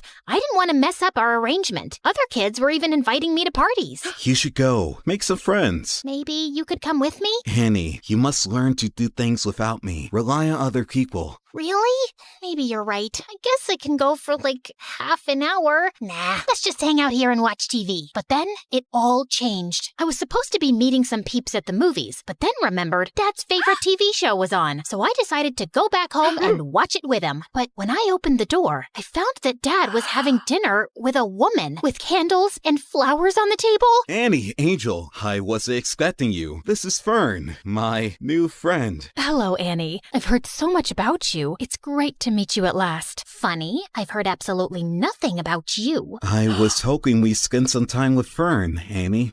Three's a crowd. Suddenly, I felt so jealous. Why would he want to spend time with her and not me? Soon, Fern became a permanent fixture at our place. Despite my grumpy face when she was around, she was always super nice to me. Wanna hit the shops? I have the biggest discount card. Maybe you can use it to buy another book on winning over skeptical teenagers. And at school, Dad was always calling her. She even joined us for lunch some days. I tried to do everything to get his attention when they were together. Like the time in the canteen, she'd made us all sandwiches, and I pretended to choke. Poison! But they were too busy staring into each other's eyes to notice. Soon, Fern moved into the house. And even though I kept moving her things around, she was always calm and supportive. You can always talk to me about anything, you know. I'm fine. You and your dad have such a special relationship. I wouldn't want to come between you two. Well, cheers for that. You can rely on me too. I'll always have your best interests at heart. Yikes, is that the time? Gotta run. It felt like Dad was slipping away from me. But at the same time, I was also starting to become independent. During that time, I joined the chess club and quickly showed talent, no doubt thanks to all those games with my dad. I even won the school tournament and got invited to represent the school in an international tournament in Belgium. I knew it was a life-changing trip, but I also knew that my dad's job as a janitor didn't pay much. He would not be able to afford the expenses of such a trip, so I had to decline the offer. I was pretty sad about it, and soon things got even worse. That same afternoon, I got to class, and one of the more popular girls was sitting in my seat, slurping on a milkshake and making fun of me. Look at me, I'm Annie, and I'm so lame because my dad's my BFF. Great, that's really mature. Now move your butt from my seat. Oh no, you better call your personal janitor to clean up this mess. What mess? I shouldn't have asked, as she threw her milkshake on the floor on purpose. This mess? What are you waiting for? You better call Daddy. I jumped on her and tipped the rest of the milkshake over her, and that's when the teacher intervened. I got after-school detention. I was really scared that Dad would find out, but thankfully, he went home after finishing his shift. I was super relieved. But then, on my way out from detention, I heard a weird rustling noise from one of the classrooms. That's odd. Everybody went home already. I thought it was best to get out of there, but suddenly, a man in a ski mask rushed out of a classroom, holding a bag full of the school laptops. Oh no, a thief! I froze in my spot as he spotted me and stopped for a few seconds, then started running down the hallway. As he ran past me, he accidentally hit me with the bag of laptops, and I yelled in pain as I stumbled to the floor. Oh my God, are you okay? I looked up in shock as I recognized that voice. Dad? Suddenly, he dropped the bag and ran down the hallway and out of the school. I tried to follow him, but he was too fast. So I sprinted home, and there he was, Dad, completely out of breath and with the ski mask in his hand. The first thing he told me was to keep my voice down so Fern wouldn't hear. Dad, seriously? Stealing from the school? Are you crazy? Annie, you've got it all wrong. Oh, really? Ski mask? Swag bag? Come on! Keep it down, will you? We can't let Fern hear this. Start talking. I did it for you, Annie. Professor Parker told me about the chess tournament and the trip to Belgium. He told me that you turned him down without even telling me. I want the best for you. I don't want you to lose out on something like this because of me. But the moment I saw you, I knew I couldn't go through with it. Now, we can't let the police know. They'll lock me up. If you think about it, no harm was done. Nothing was stolen, so everything's great. Of course, everything wasn't great. While his intentions were sweet, he made a huge mess in school. The principal had reported the attempted robbery to the authorities, and I had to testify in front of the police as the only witness. I couldn't turn in Dad, so I had to lie. I told them that the thief was super short and had green hair. I hoped to keep a low profile about the whole thing, but the next day at school, I was treated like a hero. The girl who saved the school. My hair would have just frizzed out in fear. You're like a real superhero now. Yep, I guess that's me. Want to hang out with us and tell us all about it? And oh, let's snap a selfie. I need to boost my feed with some genuine hero vibes. But the worst thing was, since I caught Dad red-handed, he'd become increasingly clingy and hardly left my side. I guess he was scared I'd confess the truth, but it was really annoying. Like when this really cute boy Warren, who I liked but I didn't think had ever noticed me, talked to me. Hey, Annie. I'd love to take you out for a burger. Sorry, she's busy. Dad! Come on, hun. It's lunchtime. The first one to our seat wins the pudding. Sorry, Warren. I'll just have to go now. A burger soon, though. Sure. But soon, I started hanging out with Warren and his new friends all the time, while Dad's excuses to drop by became increasingly awkward and downright embarrassing. I came by to check if you seen my lost, mop. Thought I might have wandered into your classroom. And he'd always pick the worst times to barge in. I think I'm falling for you in a big way. I think we need to clear the air here. Dad! I'd had enough, and on the way home, I thought of ways to let him down gently. But I ended up screaming the truth at him in the driveway. Dad, it's time for a reality check. You can't shadow me forever. How about picking up a hobby that doesn't involve stalking me? You're suffocating me. Then he looked down and rolled his puppy dog eyes. I began to feel very guilty. But then big news popped up on my phone. A very short man with green hair had been arrested for the school robbery. And it was all because of me. Annie, we must go on the run. No, Dad. You need to confess. Confess to what? And suddenly, we both turned around, and Fern was standing there with the groceries. To not cleaning the bathroom properly. You have never cleaned it properly, Annie. Oh, I think my sock drawer needs some reorganizing. Annie, you can tell me anything. I'll always take your side. You can trust me. I didn't tell Fern. I thought she wouldn't understand. I tried to forget the whole thing, but I felt so guilty. That innocent guy was in jail because of me and my dad, and we needed to set the record straight. But I just couldn't turn my father over to the police. That night, I didn't sleep at all. I was so angry at my dad that the next morning, I skipped breakfast and took the bus to school. But when I got there, I saw him getting into a cop car. Dad! Loads of people were standing around, watching and filming, and I was mortified. I tried to make my way through, but when I reached the police car, it drove away from the school. Then the principal came over and pointed at me. Warren and my friends were shocked. It seems Annie isn't a superhero after all. She was an accomplice to her dad. I've never felt such deep shame. If I had superpowers, I'd have vanished right there or zapped myself to the North Pole. I covered my face, crying, and was ready to run away from there, but a cop caught my arm. Time to face the music and confess. But when I finally told the truth, I felt like a weight had been lifted from my shoulders. They let me off with just a warning since I was a minor, and my dad took full responsibility. Fern came to pick me up, and I was enraged with her. I knew she couldn't be trusted. How could you betray us like that? I must confess that I heard you guys whispering around. I quickly understood what was happening,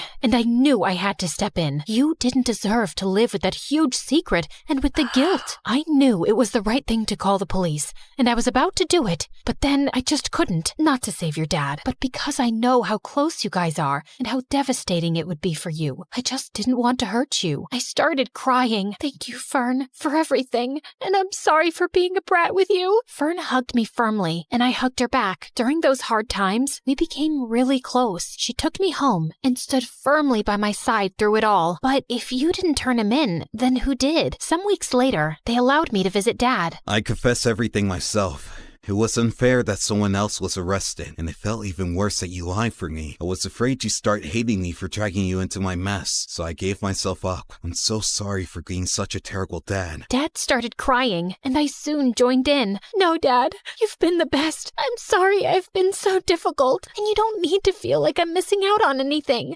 Promise, you won't ever do anything like this again. Pinky promise. And now, a few months later, Dad has been released, and we're moving with Fern to a new city for a fresh start, and I'm looking forward to making new friends.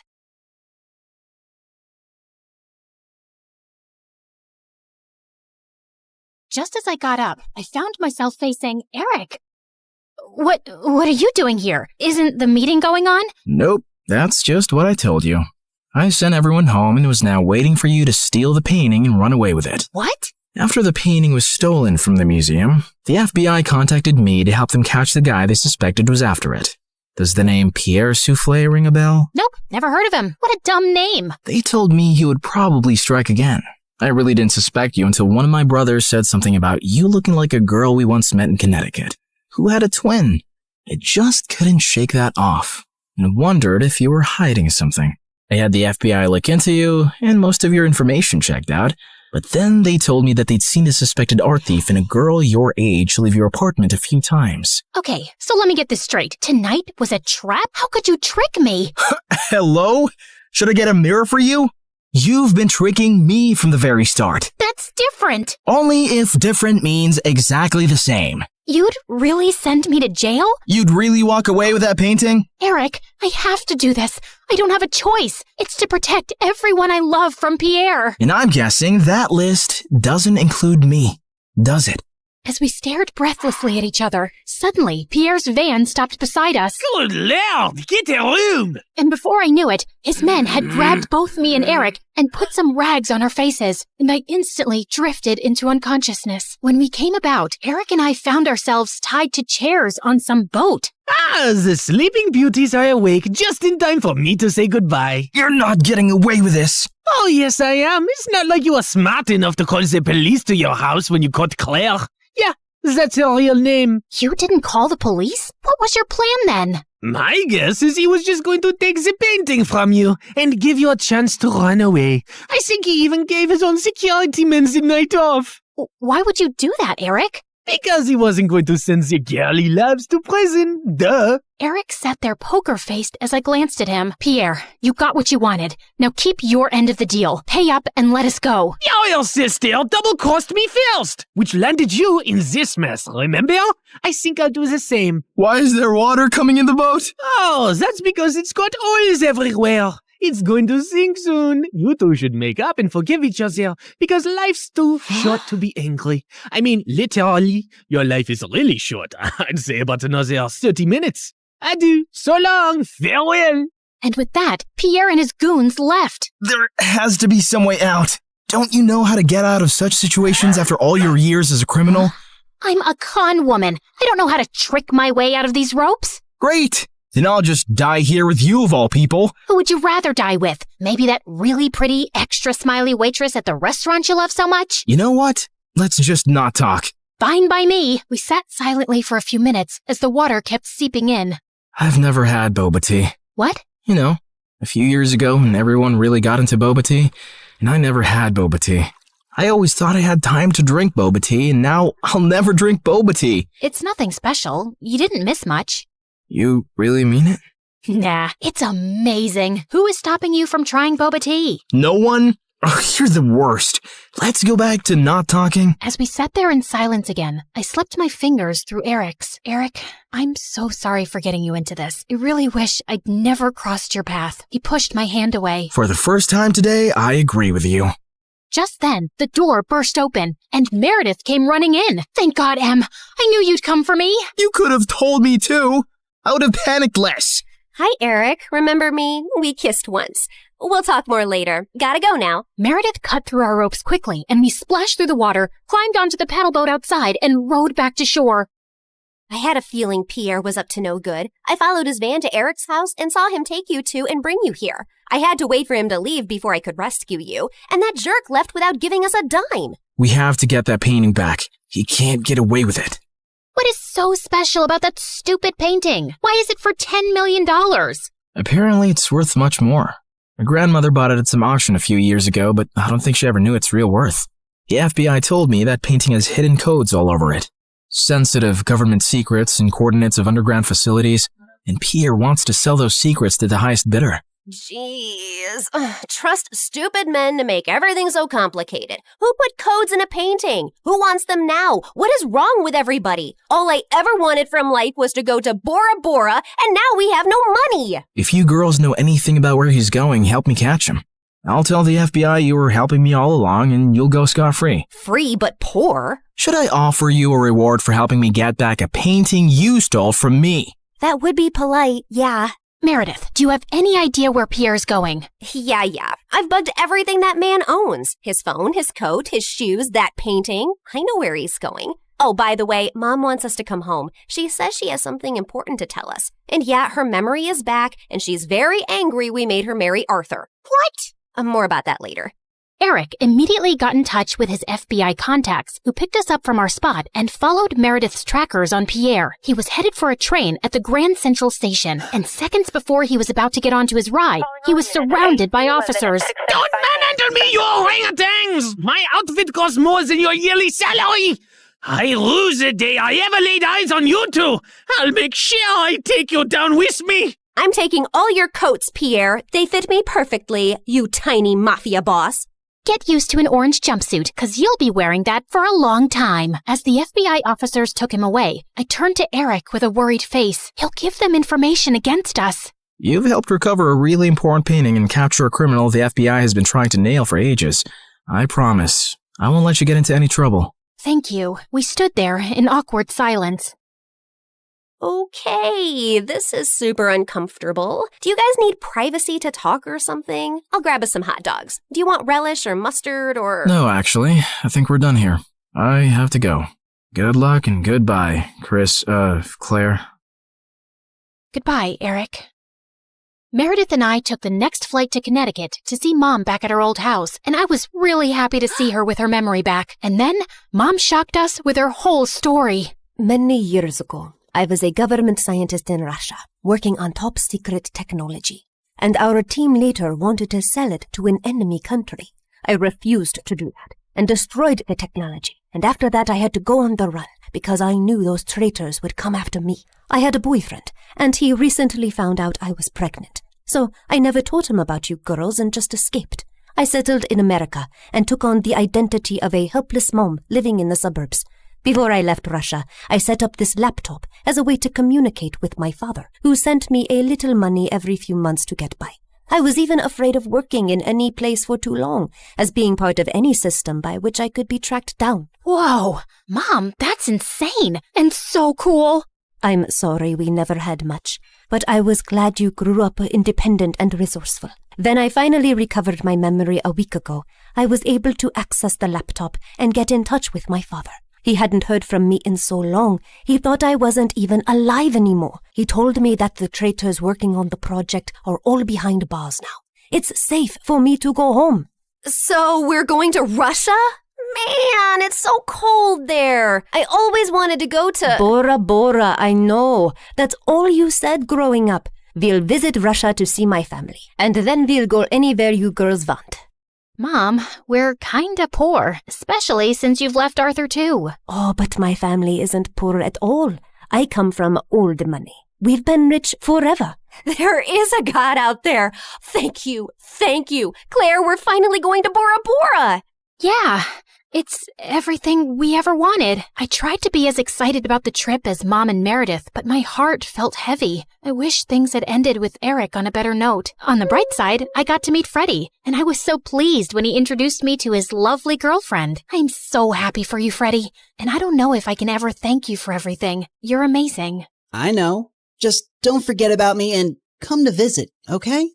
On the day of our flight to Russia, we just reached the airport when Mom and Meredith turned to me with strange smiles on their faces. What's going on? Here's your ticket. That's a ticket for New York. Why, are we going there? No, Mom and I are going to Russia, then Bora Bora. You're going to New York. What? Why would I do that? Come on, Claire. You've been so mopey lately. I can't stand your face anymore. Just go talk to Eric, okay? You're in love with him. And even though he's way out of your league, he loves you too. And that's something you shouldn't give up on so easily. Pretty sure he hates me now. Claire, go meet him once. You'll regret not trying. And in case it doesn't work out, you know where to find us, love. Go get him, loser.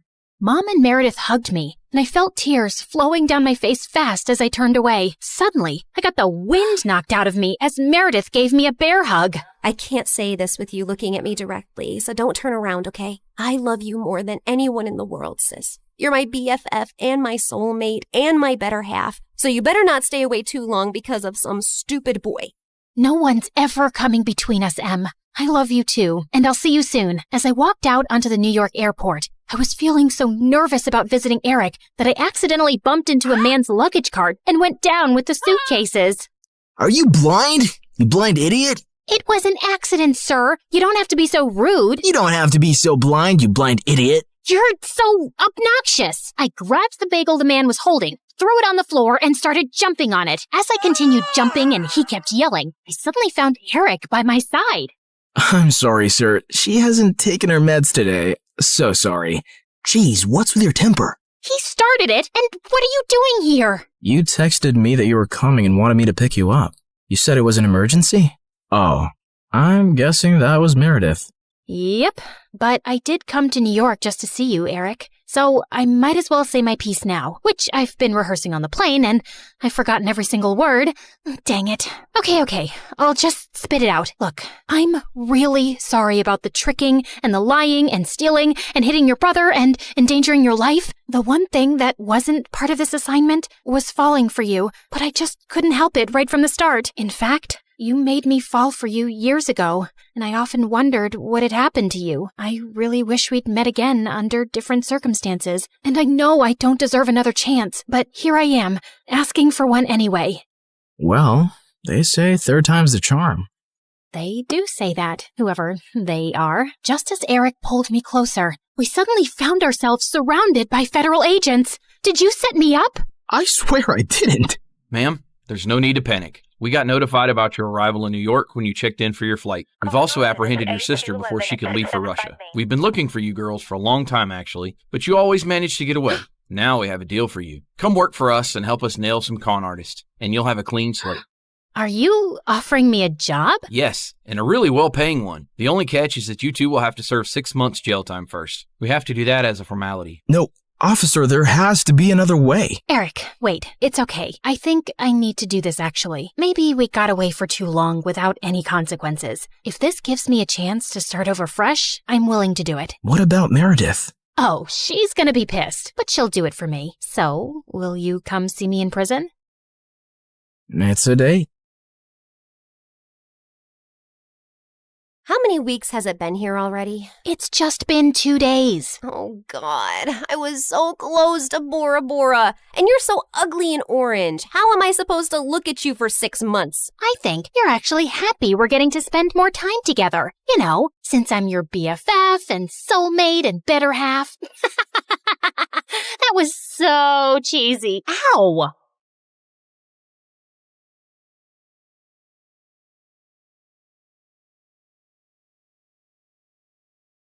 I was about to shoot my target when suddenly someone appeared from the shadows and snatched the apple away. It was the most popular guy in school, Travis, and lately he'd been flirting with me every chance he got. Let's play a game. If you miss the target, I'll have to kiss you. But if you hit it, then you'll have to kiss me. What do you say? Sure, why not? Everyone knew how good I was in archery, and as expected, it was a bullseye. Deal's a deal, cream puff. As he closed his eyes for the kiss, I called for the school cat Loki and whispered something to it. You can open your eyes now. Loki scratched his face like a wild animal as I walked away, in total satisfaction. Hi, my name is Bianca, and I'm incapable of falling in love. Well, that's what I thought. But before I continue, please like and subscribe. My mom owned a huge chain of hotels, and I was the sole heiress to the business empire. Our family name was well known already, but I'd really made us famous. Teen heiress seen kissing alleged gangster? Spoiled princess seen at archaeological site closed off for public? Princess Bianca announces to pay any amount to straighten the Leaning Tower of Pisa. Each headline is worse than the one before. Alleged gangster mom. We broke up. And you know my keen interest in history. I had to see that site. And come on, am I the only one annoyed by that Leaning Tower? When will you ever get serious, Bianca? I have a private jet to catch, but we're not done with this conversation. Yes, go to your meeting, Mom. You didn't even remember to wish me a happy birthday, but I was still celebrating in style. I was having a huge birthday party at the newest club in town, but my night was ruined when I saw an uninvited guest, Travis, and he was approaching me and my BFF Carmen as if he was God's gift to women, despite that scary face. Hey, sugar lips, wanna dance? Aren't you supposed to hate me for making you look like Frankenstein? What's love without a little pain? And I adore your feistiness. He was all over me the whole night. Eventually, I had to make Carmen distract him and try to escape, but he noticed and followed me like a madman. I'm not done with you, my love. I turned around a corner and opened a VIP door at the end of the hallway. There were some men in suits playing poker, and they all turned to me like I was an alien. Oopsie, wrong room. Thought it was the toilet. But may I say, sir, your jacket is really cool. Very vintage 90s. Michael Jackson kind of vibe. Okay, I won't bother you guys. May the best man win. Bye. Travis was nowhere to be seen, so I took the chance to finally leave the club. But of course, I couldn't avoid him at school, and he was being such a nuisance that eventually I got a restraining order against him. My life was finally peaceful, till a few days later when Carmen told me that her cousin from the village would be joining our school. Since when do you have a cousin? Ever since he was born? You never told me about him. I love to collect snake skins and samurai swords in my basement. I didn't tell you about those either. What? Friends should share everything. I think some secrets are good. Oh my god, my cousin's here. I turned to this guy who was walking towards us like he was the king of the underworld. Judging by his walk, he knew he was a fine specimen of the male species. But suddenly, he tripped over nothing and fell into the fountain nearby. And then he immediately got up like nothing happened. I felt like I was watching a comic cartoon strip. Are you sure he's not some hot model you paid to act as your clumsy cousin? Nice way to say that he's hot and adorable. He then spun her around like she was a cotton ball. Carmen, my favorite girl. I missed you so much. The guy turned to me and I was stunned. He was even more handsome up close and also really familiar. You must be Bianca, Carmen's best friend. I'm Slater. Nice to finally meet you. Did you just curtsy? And have we met before? No. Is this how city people greet each other? Excuse us a moment. Carmen pulled me out of Slater's earshot. What you doing? Talking to my best friend's cousin? Why does that require you to bring your face so close to his? I just thought he looked really familiar. What's your problem? I just think you're finding an excuse to flirt with him. Now listen up, Bianca. You're never serious about any boy, and you just play with their feelings and dump them. And you're not allowed to do that to my cousin. He's not even my type. Relax. Just don't get involved with him that way, or it's friendship over. Understood? Loud and clear, ma'am. Since then, the three of us started hanging out together, and I was having a hard time believing someone like Slater existed. Sheer perfection on the outside, but with the poorest balance a human could possibly have. He tripped, slipped, and stumbled everywhere. He even got a black eye while tying his shoelaces. But one night, while I was admiring one of the paintings at home, it hit me like a bolt of lightning. I remembered where I'd seen Slater before. You gotta trust me, Carmen. Your cousin's up to something shady. Mom and I attended this art exhibition downtown last month, and Slater was there. He was one of the artists. We even bought a painting from him. Only his hair and eye color was different, but it was him, and he wasn't clumsy. He must have been a look-alike. Slater has lived in the village his entire life and just got here last week, and he can't even draw a circle, trust me. I even showed Slater's picture to Mom, and she said it's him too. Now she's contacted the artist to buy more of his work, and he's coming soon, and I'll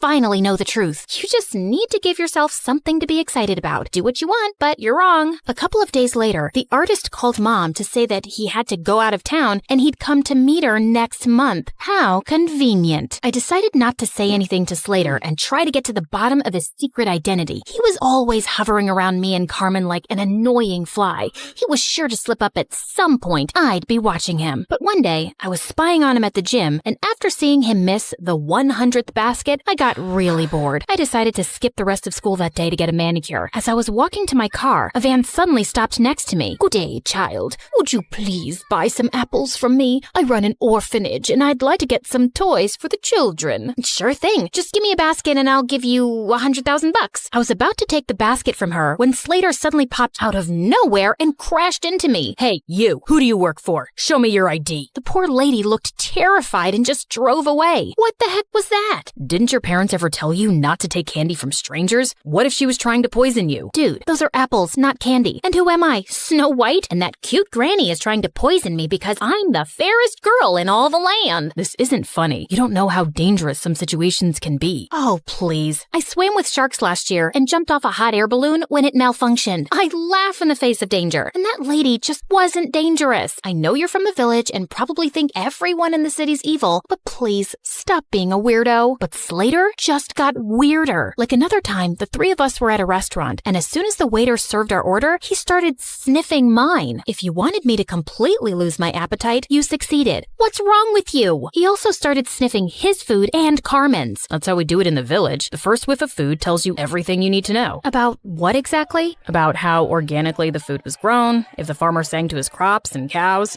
I ordered a giant brownie sundae with whipped cream and sprinkles. Are you insane? Just give me that. Just then, there was a loud crashing sound next to us, and Slater jumped towards me and brought me down to the floor, covering me like a human shield. He was looking down at me, and I was a little breathless. And then I saw everyone else staring at us like we were mental. Apparently, a waiter had just dropped a tray full of glasses. Oh, my bad. I thought it was a gunshot and maybe some robbers had come in. I just acted on instinct. Wait, let me get this straight. So you thought it was a dangerous situation and your first instinct was to save Bianca? Hello, what about me? Your own flesh and blood? Slater muttered some apologies while Carmen kept scolding him, even if he was crazy. It was really sweet how he tried to protect me. One weekend, Carmen told me that the cheer captain was throwing a party, just for the cheerleaders and all the boys. I felt curious to see how Slater would act at parties with other girls, so I dashed over to the venue and spied from the bushes. But I couldn't spot him anywhere. I knew how girls looked at him. He was probably surrounded by the cheerleaders. Well,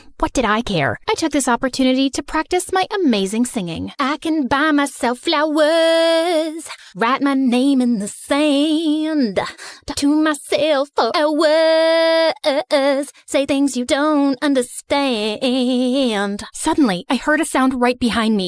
Slater, what are you doing here? Same question for you. I came here to sing flowers, 'cause there are flowers here, duh.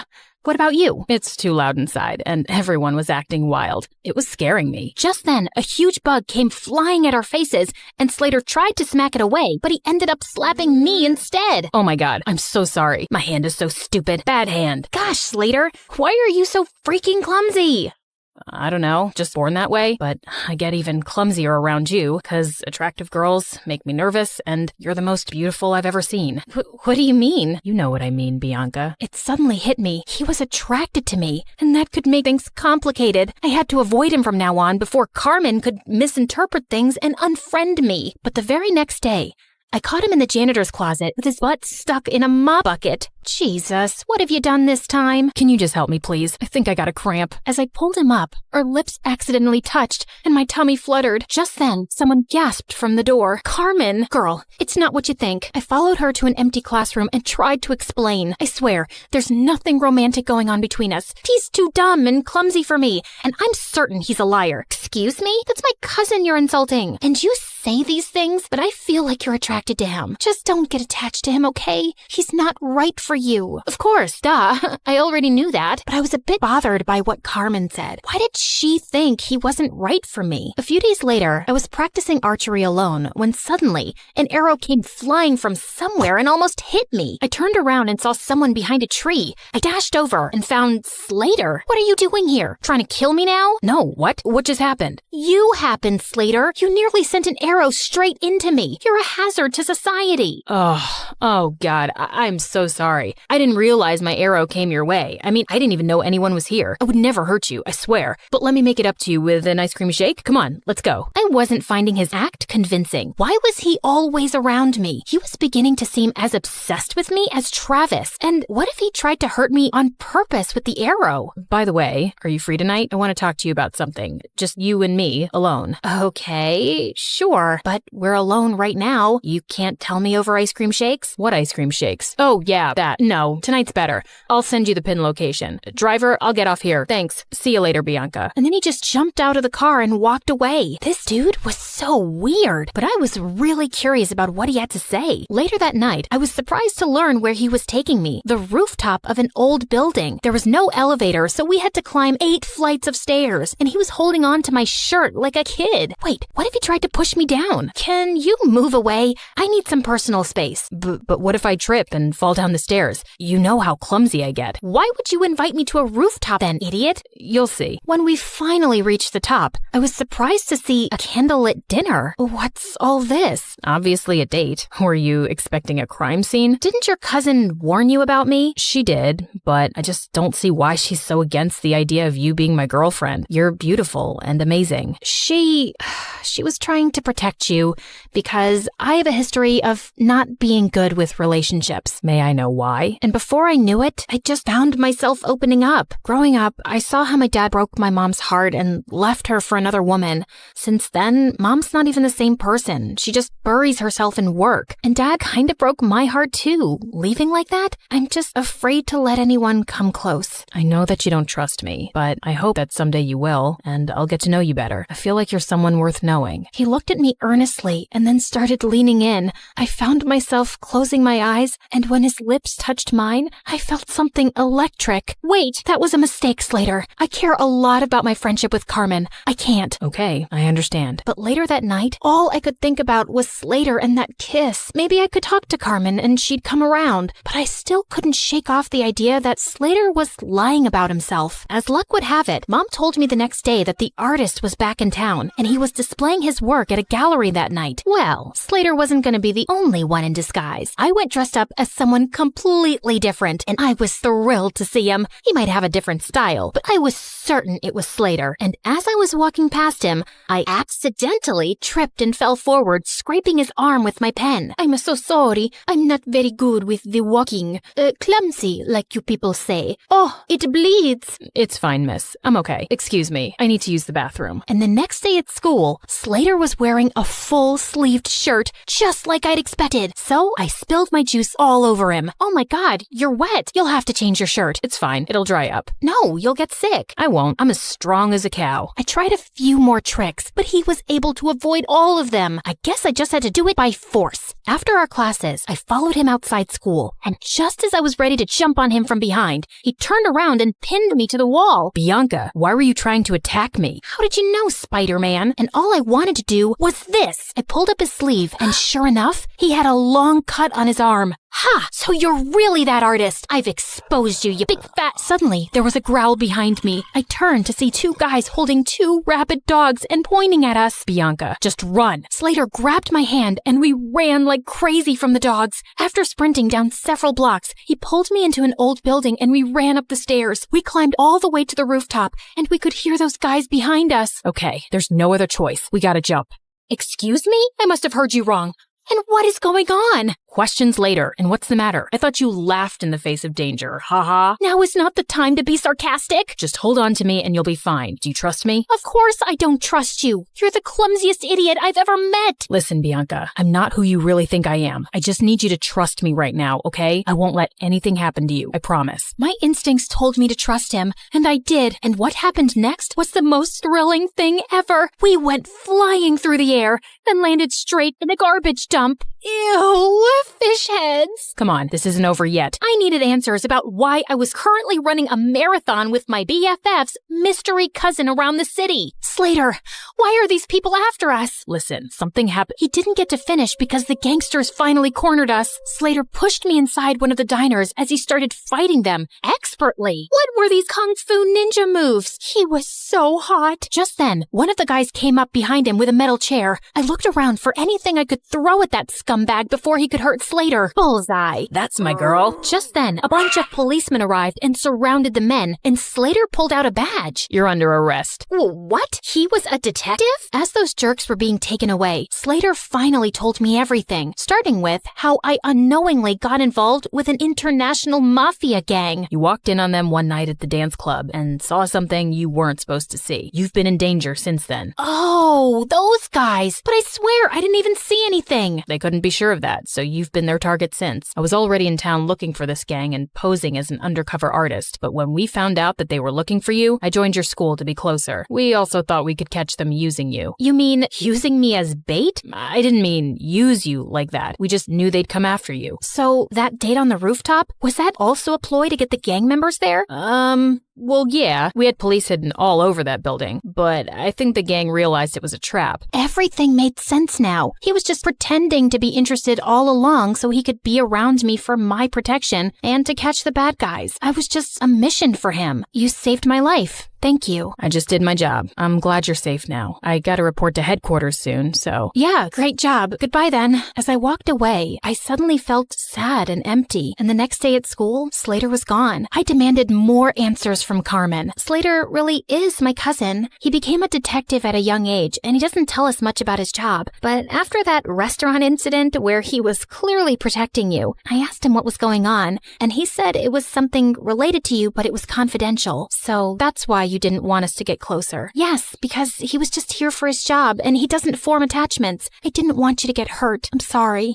What for? I can see it in your eyes, Bianca. You're in love with him, but I don't think he can make you happy. Oh, please. I've told you, I'll never fall in love with anyone, if you say so. Over the next few days, I tried my best to get back to normal, but I couldn't get Slater out of my mind. Even Mom noticed something was up with me. Haven't seen any crazy headlines lately. No new adventures? Yeah, it's been kinda quiet, but I did make one stupid mistake, falling in love. Mom sat down beside me and then pulled me into an awkward hug. Sweetie, I know you've been affected by what your dad did, but don't close your heart off. Falling in love isn't stupid, and you'll find the right guy one day, and it'll be amazing. Trust me. Mom decided to take some time off work and we planned a vacation together, but just as I was leaving for the airport, I heard a loud crash from the main hall and saw Slater had pinned Travis to the ground. Slater? Travis? What are you both doing here? Bianca, my cream puff, I couldn't go on any longer without seeing you.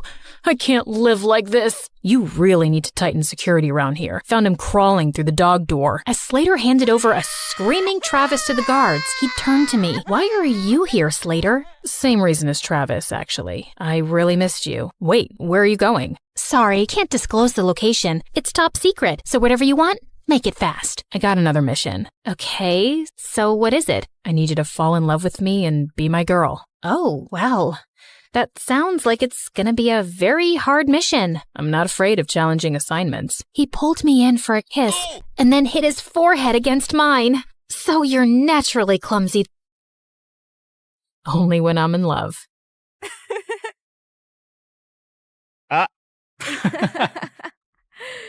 Contestant 9, please state your name. Sierra? Looks like a nightmare, right? Hi, I'm Sierra, and ever since I could talk, I've had a stutter. I didn't think much of it until I moved to a new town when I was 6. Welcome to the neighborhood. I'm Dean. This is my daughter, Kelsey. What's your name, sweetheart? Sierra. Why do you talk like that? It was the first time anyone had asked me that. It wouldn't be the last. My stutter happened frequently, but it got worse when I was nervous. My mom barely noticed or cared that I had a stutter, or that I really existed. She was always working. And my dad? Well, he left the picture a while ago. Most days, Mr. Dean would watch me after school, and Kelsey and I became fast friends. We did everything together. Played at the park, put on fashion shows, grabbed ice cream at Scoopy's. When we went out as a trio, I'd secretly pretend that Mr. Dean was my dad, and Kelsey was my older sister. In those moments, it felt like the family I'd always wanted. But things started to change when Kelsey's mom announced she wanted a divorce and moved out of state. After that, Kelsey started to change. She wasn't just upset. She was furious. She yelled at everyone, and once even smashed the living room furniture in a fit of rage. She lashed out in class and got held back a grade. And if her dad hadn't been the superintendent, she probably would have been expelled. By middle school, we ended up in the same class, and Mr. Dean dropped us off on the first day. Wow, your daughters are so beautiful. Aren't they? I'm a lucky dad. Kelsey looked like she was about to explode. I'm Kelsey. I'm his only daughter. My mistake. And what's your name? Sierra. Sierra? Why do you talk like that? Yeah, can you not speak properly? Or are you stupid? The class erupted into laughter, and I could feel my face burn. Since then, Kelsey wasn't my friend anymore. A real friend wouldn't do that. Through the years, Kelsey's hatred only grew. Anytime I had an accomplishment, she had to ruin it. Opening night of the school play, she stuffed worms in my costume. She threw her birthday party on the same day as mine every year and literally paid people to skip mine. At the science fair, she unplugged my volcano as the judges walked by, so it just looked like a sad pile of paper mache. And during my middle school graduation speech, she just had to make a scene. And so, I want to say how proud I am of our class. We did... What the glitch here is trying to say is we did it. Congratulations, grads. Party at my house tonight. Everyone's technically invited, but only cool people should show up. If it weren't for being her neighbor and still being close with Mr. Dean, I would have liked to never see Kelsey again. I'm sorry about my daughter. Ever since her mom left, she's been a different person. I just wish she wasn't so mean. You shouldn't be ashamed of something you can't control. At the end of the day, your stutter is something that makes you unique. I held on to that going into high school. My stutter didn't bother me much anymore. In fact, it was getting better with age. He was right. It did make me different. And I liked that. One Friday in English, we were doing a vocabulary spelling exercise, and I was totally killing it. ESOTERIC. Esoteric. QUERULOUS. Querulous. VACILLATE. Vacillate. Everyone was surprised at how well I was doing. And honestly, so was I. Who knew I was that good at spelling?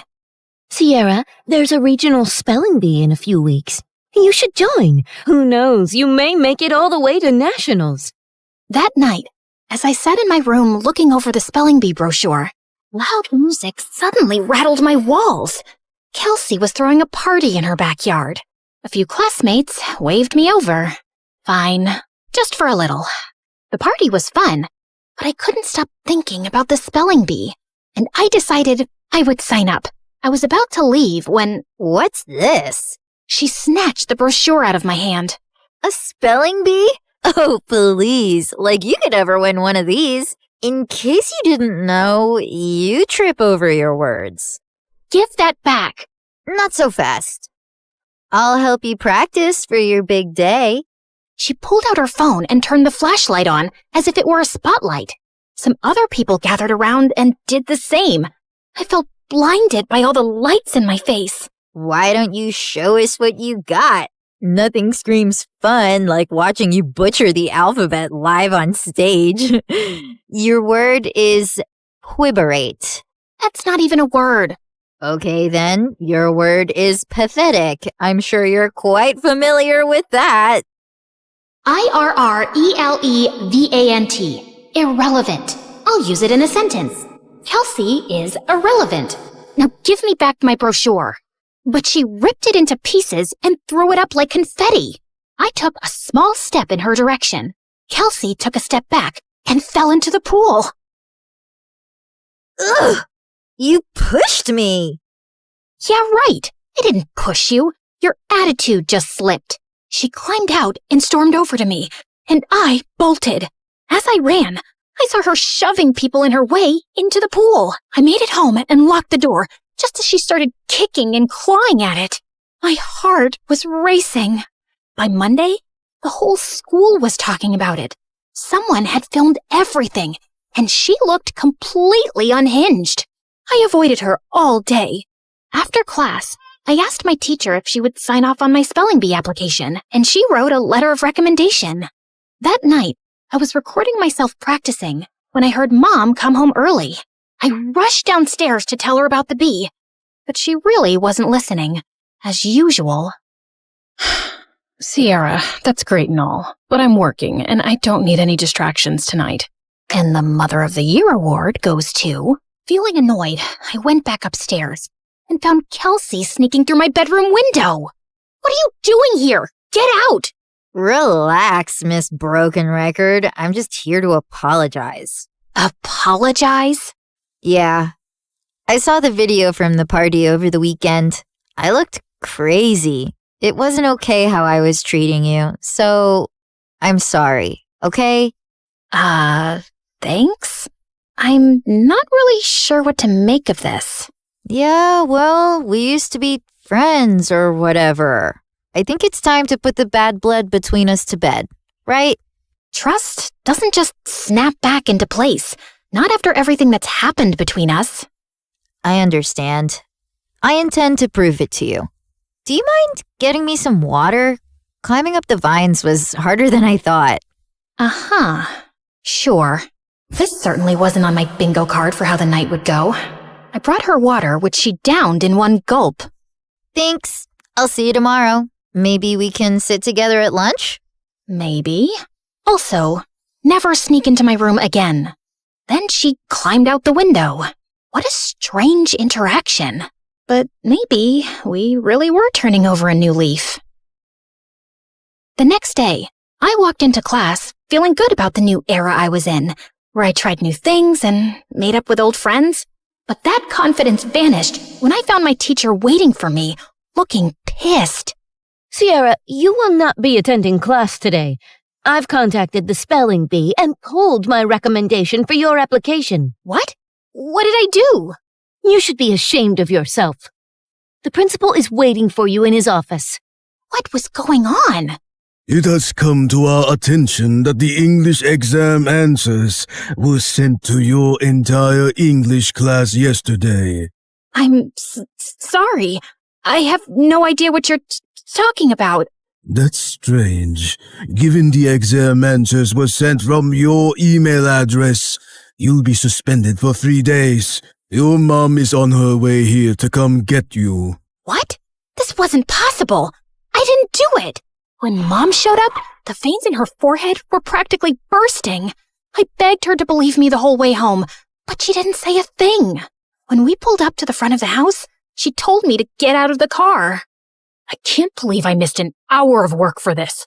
You're grounded. Then she just drove off, and I burst into tears. I was wrongly accused, suspended, banned from the spelling bee, and all my mom cared about was missing work. Over the next few days, I stayed home and studied, and I kept practicing spelling words anyway. Failure. Failure. Dismay. Dismay.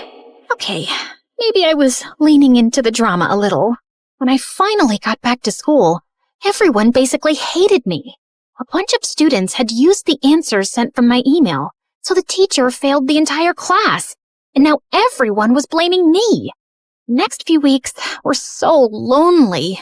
I walked straight out of school one day and went to get an ice cream cone from Scoopy's, and Mr. Dean happened to be passing by. I told him everything that happened. Let's go talk to the principal right now. It was nice to have one person who actually listened and seemed to care. Back in the office, Mr. Dean demanded answers. It was sent from her email account. My hands were tied. Steve, you're talking like you weren't the biggest troublemaker back in school. Honestly, I'm shocked you became a principal. Mr. Dean insisted on seeing the email with the timestamp. It was around the time I was practicing spelling. Wait, I had recorded myself doing that. I pulled out my phone to prove it. We watched me spelling, then leaving when Mom got home. Then Kelsey climbed through my window and went for the laptop, but I walked in. Once she sent me away for water, she sat down and typed out the email. She did this. They called her into the office. Dad, what are you doing here? You framed Sierra for stealing exam answers when she's completely innocent. I did not. He showed her the video. Of course you go to defend her. She's never been completely innocent, Dad. What had I ever done to her? The principal and I had front row seats to their screaming match. Kelsey got suspended for a week, and the principal and teacher apologized to me and reinstated me in the spelling bee. That night, I heard a commotion outside. I looked out my window and saw Kelsey stuffing suitcases into her car. I'm over you, Dad, just like Mom was. She slammed the door, rammed the car into the garage, and peeled out of the driveway. I ran to Mr. Dean, who was covered in food. What happened? We were in a huge fight about what she did to you, and she threw everything in the fridge at me. I kicked her out, and she's gone to live with her mom. As much as I wanted to jump with joy at the thought of never seeing Kelsey again, I didn't want things to be like this.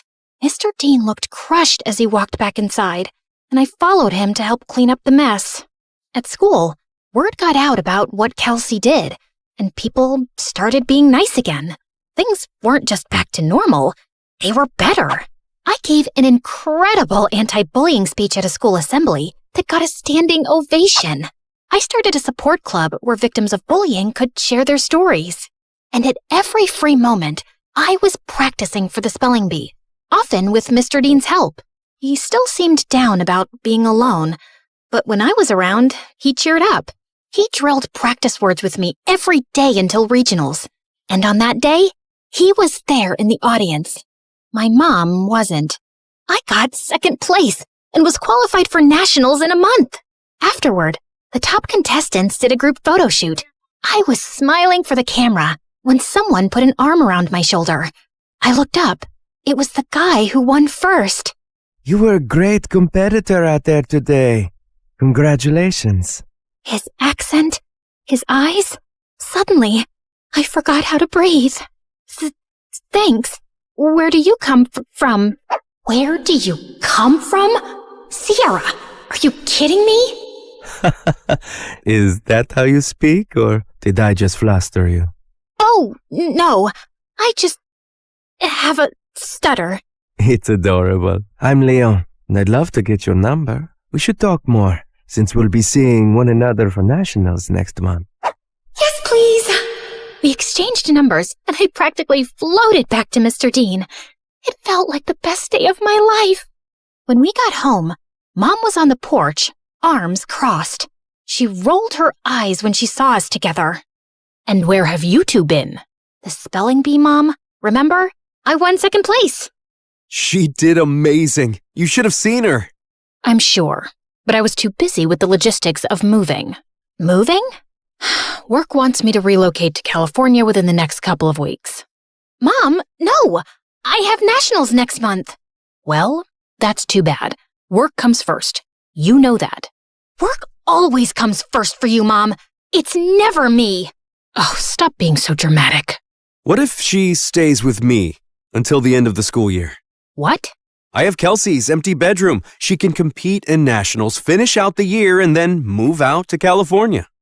Please, Mom. Fine. Within a week, Mom was gone, and I had moved into Kelsey's old room. Mr. Dean cared in a way my mom never had, and this new life felt good. And to top it off, Leon reached out. He was a foreign exchange student from Spain living in New York, and we hit it off instantly, texting all night, every night. We had so much in common, and he was so easy to talk to. I had a major crush. One night, I even felt bold enough to tell him. I was losing sleep, slipping in school, and didn't care. I had never felt like this about someone in my life. Leon and I even planned our first date the night before nationals. That weekend, I was behind on prep, but I was more excited to see Leon than I was to compete. We planned to meet at a park, and I spent hours getting ready. I waited for him at the park. He was 5 minutes late, then 15, then 30. After 2 hours, unanswered calls, and 20 unread texts, I gave up and walked home. I got in bed and cried. Had something happened? Had I been stood up? I barely slept that night. The next morning, I was exhausted. Mr. Dean and I headed to the bee.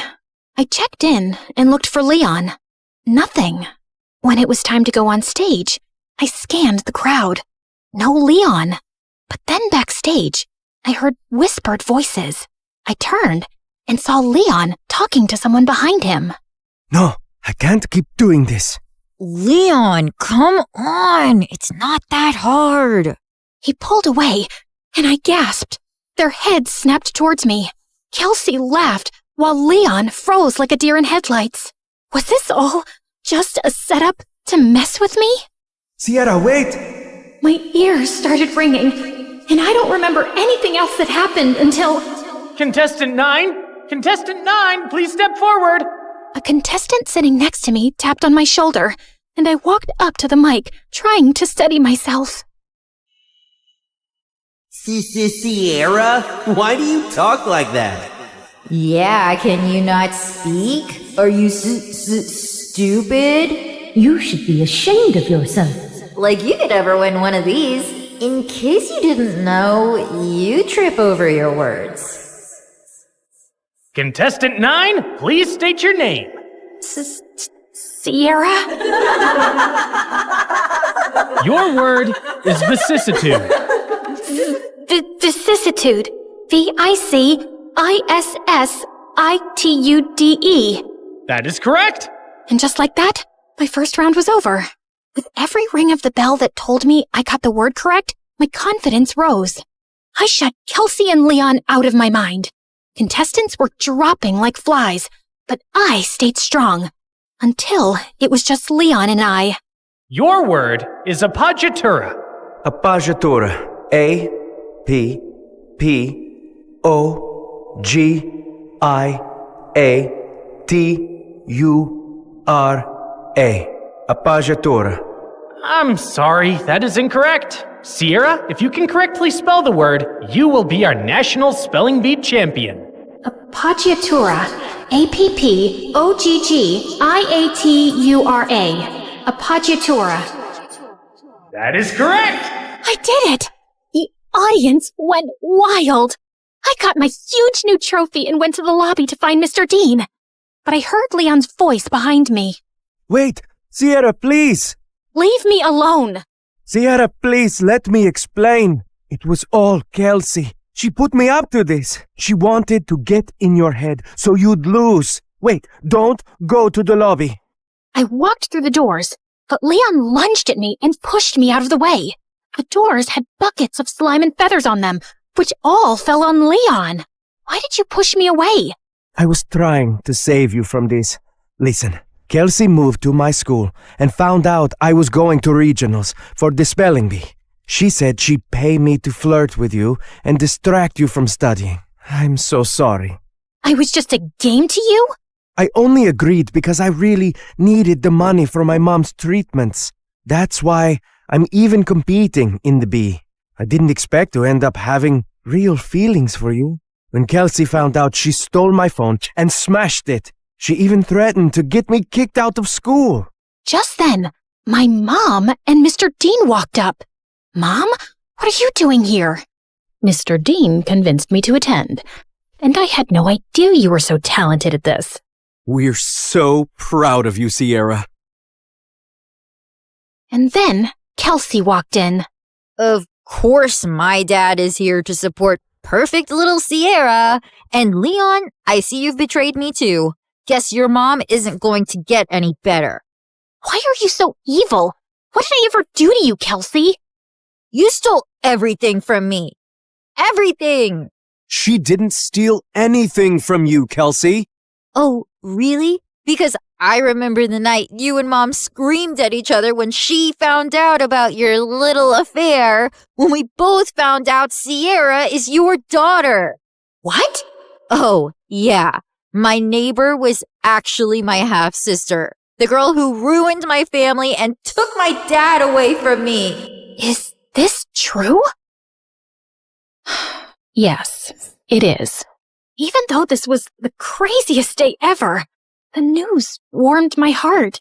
I'd seen Mr. Dean as my dad since I was a kid. You didn't lose your dad to me, Kelsey. You lost him because of you. You could have told me the truth. You could have been my sister. But you chose to be a liar, a bully, and a sad little lowlife who only feels powerful when someone else is hurting. I may stutter, but I never had to hurt people to be heard. And why didn't you guys tell me sooner? I'm sorry. He didn't know until I told him once we moved in next door. I wanted to tell you right away, but then my wife left me and Kelsey took the news really hard and started lashing out. We thought it would be best for you to not know. For your sake, and Kelsey's. I was planning on telling you. I figured since we live together now, it was the right time. You live together now? She screamed, grabbed my trophy, and hurled it through the convention center's windows. She got arrested for property damage and spent some time in juvie before going to live with her mom. I told my mom I wanted to stay with Mr. Dean for the rest of high school, and thankfully, she allowed it. I gave the prize money to Leon to help his sick mom, but I refused to date him even after all his apologies. My self-worth wouldn't allow me to be with someone who thought it was okay to play with my feelings for any reason. I'm so proud of you, Sierra. Thanks, Dad.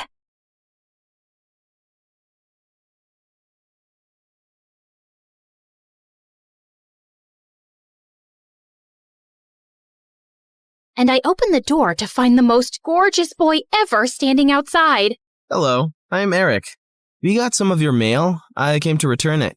I just stared at him, dumbstruck, feeling acutely aware of how terrible I looked. Just then, Meredith pushed me out of the way. Hey, thanks. You're such a lifesaver. Haven't seen you around before. I just moved into the house across the street. The big white one with the quadruplets? Yeah, they're my brothers. What? No, they can't be related to you. They're very unattractive. Meredith, can't you ever sugarcoat anything? I am sugarcoating. Did I call them ugly ogres? I am so sorry. It's okay. People have this reaction often. I'll see you girls around. He flashed his beautiful smile at us and then left.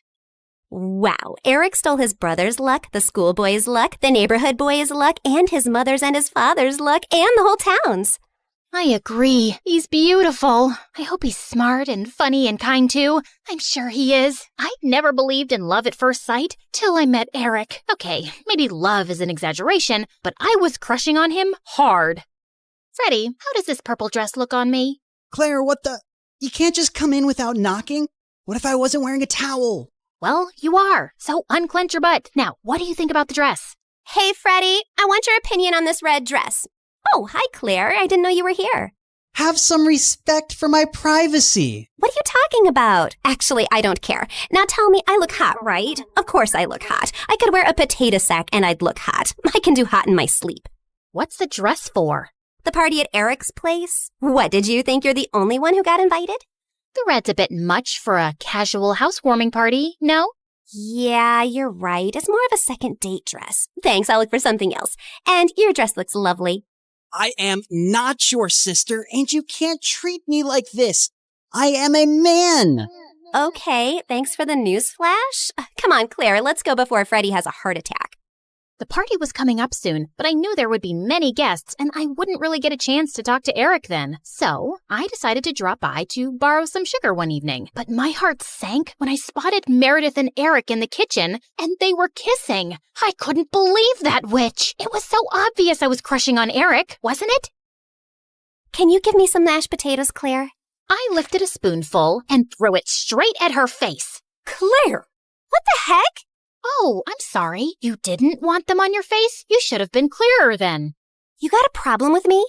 What a genius. Since you're so smart, I'm sure you already knew I liked Eric, but you went after him anyway. Yeah, I saw you two kissing. Oh my God, what? You like Eric? I had no idea. You should have been clearer too. Cut it out, okay? You knew. Did not. Okay, so now that you know, will you stop seeing him? No, duh. Are you really into him? Not really. I barely know him, but he's cute and rich and he likes me. You did see that he was kissing me back, right?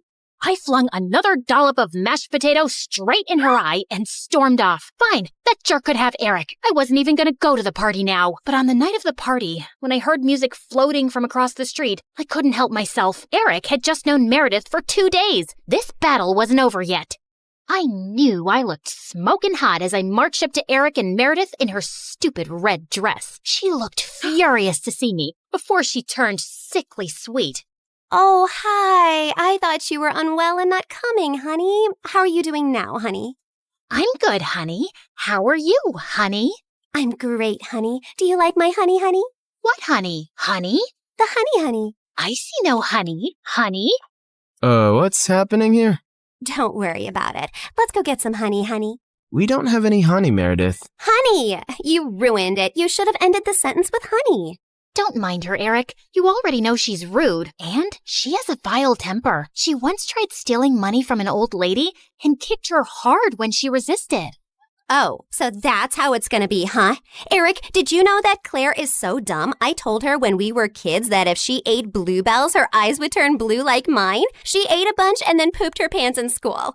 Didn't Meredith tell you she used to fart in the neighbor's jacuzzi just because they said they liked me more than her? It went on for a month. Oh, how about the time you dropped Mom's toothbrush in the toilet and just put it right back? Imagine someone being so awful to their own mother. Meredith has a boyfriend who works in a mental institution, and he steals the patient's clothes from there for her. Imagine doing that to sick people. Claire keeps acting like she doesn't know her best friend is in love with her, and she keeps using him for his money. What? Are you talking about Fred? I've never used him, and he's not in love with me. Oh, please. A blind person can see Freddie's been in love with you since day one. Shut up. You shut up. How about you shut the heck up? Not till you shut up first. I pushed Meredith out of my way, but I ended up pushing a little too hard, and she crashed straight into the punch bowl. She got up and charged me, and we landed straight on the food table. As Eric was trying to pull us apart, Freddie suddenly ran in. Claire, Meredith, stop! Your mom, she isn't okay. You gotta come now. We ran outside to see Mom unconscious and being wheeled into an ambulance. Since Freddie's dad was a neurosurgeon, he took Mom's case and ran tests for weeks to discover that she had some inflammation in her brain for unknown reasons, which had sent her into a coma. Freddie's dad decided to enter her name in a clinical trial for rare brain diseases since she met all the criteria. But what's it going to cost us? We take one pro bono case for the trial, but there will still be other hospital expenses. And you girls will have to figure out something soon. Do you have any relatives? We had to contact our grandparents, but to our surprise, Mom didn't even have their numbers saved in her phone. All we had was a framed picture with their names signed at the back. Freddie offered to hire a private investigator, and within a week, he said they'd been found and were flying over to see us. But I couldn't help noticing as they got out of the cab that they didn't look rich at all. Those paupers are our grandparents? They're definitely the people from the picture. Why do Grandma's shoes look like something out of a museum? And Grandpa's coat is missing 3 buttons. The old lady hobbled towards us and hugged us tight. Oh, girls, it's so good to see you. We had no idea we had granddaughters till yesterday. You look nothing like our son, though. Your son? No, we're your daughter's kids. Oh, honey, we don't have a daughter. The private investigator who tracked us down did say our daughter was looking for us, but we just assumed that was our son who ran away from home 18 years ago. He was always saying he'd change into a woman one day. What? Our mom used to be a man? No, this is crazy. Look at this picture. Does this woman look anything like your son? Our son is ugly, and I remember this woman. Alfred, you remember this beautiful lady came to stay at our motel many years ago? She disappeared suddenly one night, and the next day some mafia men turned up looking for her. Ah, yes. Those men kept turning up for weeks. They seemed like bad news. I'm happy to hear the lady is okay. So, you're not her parents? Then why does she have this picture of you guys? She took it from the motel. I don't know why. I'm so tired, dear. Can I rest for a little while? No, if you're not our rich grandparents, you gotta go. Taxi! Meredith sent them packing immediately, and we just stood staring at each other. When was Mom in a motel? And why were there bad men after her? She told us all our lives these random people are our grandparents. What else has she been lying about? Apparently, a lot of things. When we checked out if she had any health insurance, she couldn't be found in the system. I went to the diner where she'd been working for years to see if the manager could help, only to find out that no one there had ever seen her. We had no clue where she'd been going all this time while she was pretending to work, or where she got her salary from. Meredith and I tore up Mom's room looking for more clues. We didn't find anything in the closets or under the bed, but I pulled the rug away and came across a loose floorboard. We pried it open to find a laptop and so many fake IDs and passports, all belonging to Mom. Oh my God. Mom? As a French redhead? Her hair is black here, and she's Swedish. We opened the laptop, but we couldn't get past the security code. We asked Freddie to come over and told him everything. And when he went over the laptop, he let out a low whistle. Whoa, this is heavy encryption and insane firewalls. Is your mom from the CIA or something? Have you ever seen her using this laptop? Yeah, I have once, but she told me she borrowed it from a friend to watch Keeping Up with the Kardashians. Who is this woman? We really had no idea, except that her hair dye started fading soon, and we discovered she was a natural blonde. We still desperately needed the money and contemplated selling the house, but we couldn't even find any documents for it. For the first time in my life, I felt overwhelmed and completely out of ideas. Then one night, as Meredith and I were sitting on the porch, Freddie joined us, looking grim. I need to tell you guys something about the clinical trial. There's only a 50% chance that your mom will get the drug that could make her well. What do you mean? Doesn't everyone get the drug? No, half the patients get a placebo drug. Oh God, I did something really wrong. I checked the files of everyone on the clinical trial, and your mom has been assigned the placebo drug. She's not going to get the treatment. So that's it?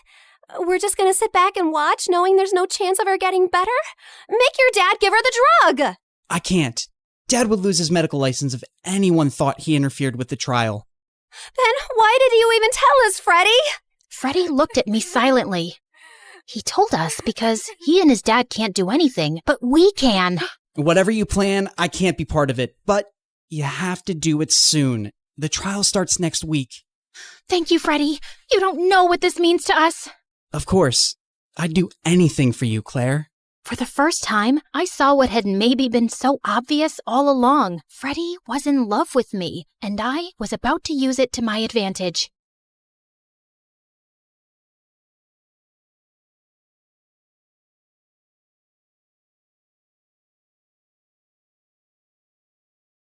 I turned the corner as fast as I could, but the scary men in dark suits were still behind me. I couldn't let them catch me. I had the fate of the world on my shoulders. Well, actually, it was around my neck in a butterfly locket that held the super secret code to a powerful weapon that had to be protected at all costs. Hi, my name is Grace, and I'm a super secret that's classified. Let's just say I have a special set of skills. But before I continue, please like and subscribe. I darted into the subway and raced down the stairs just as the train slid into the station. The men were right behind me, yelling for me to stop. Sorry, suckers. Better luck next time. I hopped on the train, raced down the aisle, and bumped into the most beautiful boy I'd ever seen. His face screamed perfection. He had the body of an action star, and his smile could melt the polar ice caps. My special AI glasses analyzed him in half a second. His name was Nate. He was the quarterback of his high school football team, and his dad was a successful businessman. He seemed too good to be true. And then he opened his mouth. Hey, sweet thing. Yeah, I know I'm handsome. I'm a perfect 10. No, an 11. Maybe a 12. I'm the best looking guy you've ever seen. Am I right? Nate pulled out a marker and started signing his name on my arm. What the heck are you doing? You don't want my autograph? I'm a famous football star. At least I will be in a couple years. Though the way you're looking at me makes me think I might be the man of your dreams. You're pretty cute, too. I mean, pretty and cute. Both? Get it? Suddenly, I saw the angry men in black suits running down the aisle headed in my direction. The last thing I needed was to get caught with the necklace, so I pulled Nate into a kiss, distracted him, and quickly slipped it into Nate's backpack. Wow, that was intense. Well, what can I say? I'm an intense person. Oh, this was fun. See you never. Bye. Saying that, I just ran. Just as I'd expected, the men rushed past Nate and didn't give him a second look. I raced off the train and into the crowded station and got out of there undetected. When I walked into headquarters, Agent Mama Bear ran up to me screaming, "Where's the necklace?" I had to stash it with a civilian. A civilian? Are you crazy? What are you thinking? If Mr. X gets to him before we do, that poor civilian is toast. Hello, the bad guys were tailing my butt, and I didn't want the necklace on me in case they caught me. I was thinking on my feet, and it seemed logical at the time. The president should be thanking me. Actually, he should put my name in the super secret agent handbook. I knew you were too young for this mission. I can fix this. I'll just get the locket back. Fine, this is your last chance. Hold on, I can see you guys are confused. Mr. X is actually a criminal mastermind who stole a super secret government weapon, but he can't use it because it works on a code that's hidden in a butterfly locket that I stole from a secret underground bunker. And now Mr. X wants to catch me, take the code, and sell the weapon to a group of evil men that are up to no good. You get the drill, right? After getting my butt kicked at the headquarters, I went straight to Nate's house to scope things out. But his mansion was like Fort Knox. There were guards everywhere. I couldn't risk the mission, so I decided that the only way to get closer to Nate and his backpack was to go undercover. I'd pose as a high school student, find Nate, snatch his backpack, and grab the necklace. The whole thing would be a piece of cake. The next morning, Agent Mama Bear enrolled me into Nate's school. The moment I stepped on campus, I was on a hunt to find Nate. But every time I tried to get near him, he was surrounded by an army of lovesick girls. Nate, you're so strong and your muscles are so big. I know. I go to the gym every day. Your eyes are so perfect, Nate. Thanks. I use a special kind of eye drops that Robert Pattinson used in his vampire movie. That's why his eyes were shining so much. He winked. A couple of girls cheered and some begged him to take a selfie. I wanted to barf. A couple of hours later, I saw Nate alone at his locker. He had his backpack on, but it was zipped shut. So I crept over like a cat burglar and reached for the zipper. Just as I was about to open it, Nate turned around. Our faces were inches apart. He looked at me with his dreamy brown eyes, and I swear I heard angels singing. Then some kid ran by and bumped into me. I lost my balance, fell forward, and suddenly my lips were on Nate's. And then we were kissing. You really can't seem to get enough of me, do you? That was a mistake. I have to run. Not so soon. I'm not letting you get away this time. How about you be my girlfriend? We can kiss all the time, and you can stop playing this game. I don't have time for games. You have something of mine and I need it back. Did I steal your heart? Well, baby, you stole mine too. Enough of this. You're wasting my time. Just as I was about to snatch his backpack and grab the locket, this rich girl named Pam walked up with her minions and 2 burly bodyguards. She was the spoiled daughter of a rich politician. Pam shoved past me so hard I almost lost my balance. Hey, jerk, you pushed me. That's what I mostly do with garbage. Is this street rat bothering you, Nate? If she is, I can tell my guards to send her away. She's not a street rat. She's a nice girl. We met on the subway. The subway? Yeah, it's this thing underground. People use it for transportation. It's been around for over 100 years. Duh, I know that. It's just disgusting. How many times must I tell you, Nate? You shouldn't hang out with peasants. You could get cooties. Cooties aren't real. Yes, they are. My cousin got them, and she was in the hospital for a week. Nate, let's go. I'm allergic to poor people. If I stay near that girl any longer, I'll get a rash. Pam grabbed Nate's arm and whisked him away. Nate looked back at me and winked. After that, every time I tried to talk to Nate, Pam showed up and acted like a maniac. I saw Nate outside at lunch, but when I approached him, Pam started screaming and threw herself on the ground to get his attention. Nate, help! Monster ants are eating me alive! Of course, Nate fell for her act. He rushed to her side, picked her up, and held her in his arms like she was an overgrown baby. She was beyond annoying.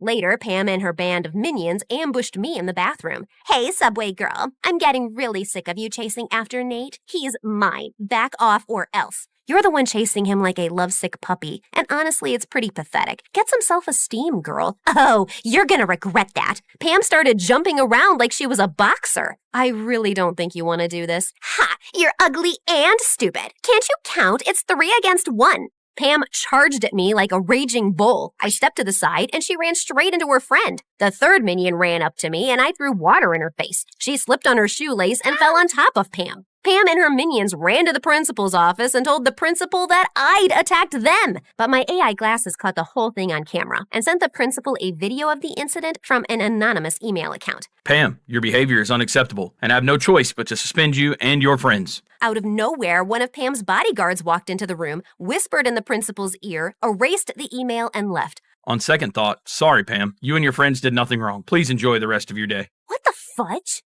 Then the principal sent me to detention. And by the time I got out, the school day was over and I couldn't find Nate anywhere. God, I needed that necklace desperately. I checked his social media and saw that he was out partying at Pam's mansion, at a nightclub, and raced around the city in a limousine. Pam's bodyguards were stuck to them like glue, and her driver was guarding Nate's backpack like a hawk. I couldn't go near it without raising an alarm. It was almost 3 o'clock in the morning when Pam's driver dropped Nate off at home. I was so tired from following them around all night that I could barely keep my eyes open. I parked my car to rest my eyes, but I must have drifted off to sleep because when I woke up it was morning and Agent Mama Bear was glaring at me from the passenger seat. I thought you were working. Ah!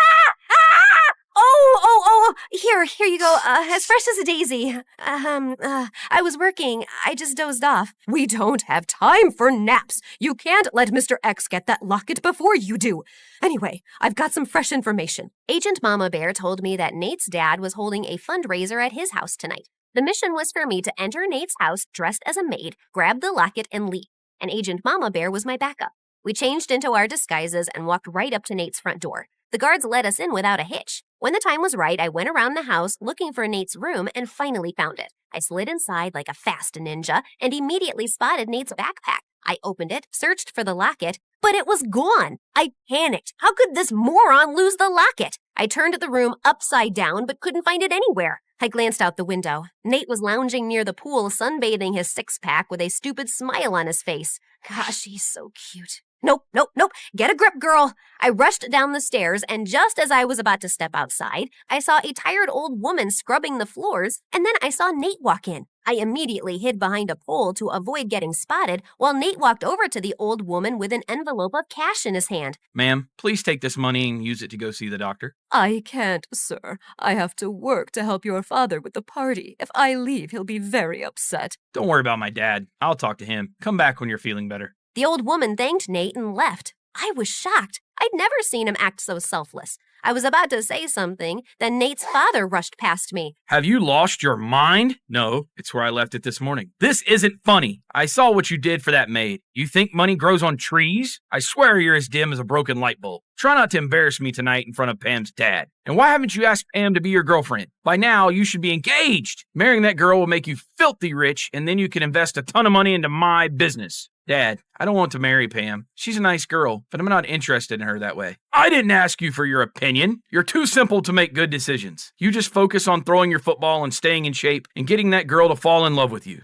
Nate's dad stormed off, and the look on Nate's face almost broke my heart. I felt so guilty for treating him so badly before. I walked over and put my hand on Nate's shoulder. I don't think you're stupid. What you did for that old woman was really sweet. You don't have to be nice to me. My dad will still pay you. It's me, Grace. Who? Grace. We met on the train. Geez, we've even kissed twice, once by mistake. Yeah, I know. Why are you dressed like a maid? I couldn't recognize you at all. That was the idea, dummy. And why do you act all self-absorbed at school when you're actually kinda sweet? Did you just give me a compliment? Must be my lucky day. Well, not really, 'cause I'm about to kick your butt too. I need that butterfly locket I hid in your backpack when we met. It's really, really important. Where is it? What butterfly necklace? I didn't have a choice but to tell everything to Nate. He heard everything and then looked at me in shock. Why would you slip something that important in my bag? I'm literally the clumsiest person you'll meet. Yeah, I wasn't thinking straight then. Oh, did my good looks distract you from your mission? Yeah, maybe. Can we talk about that later? I really need to find that necklace or my boss will have my head. Wait.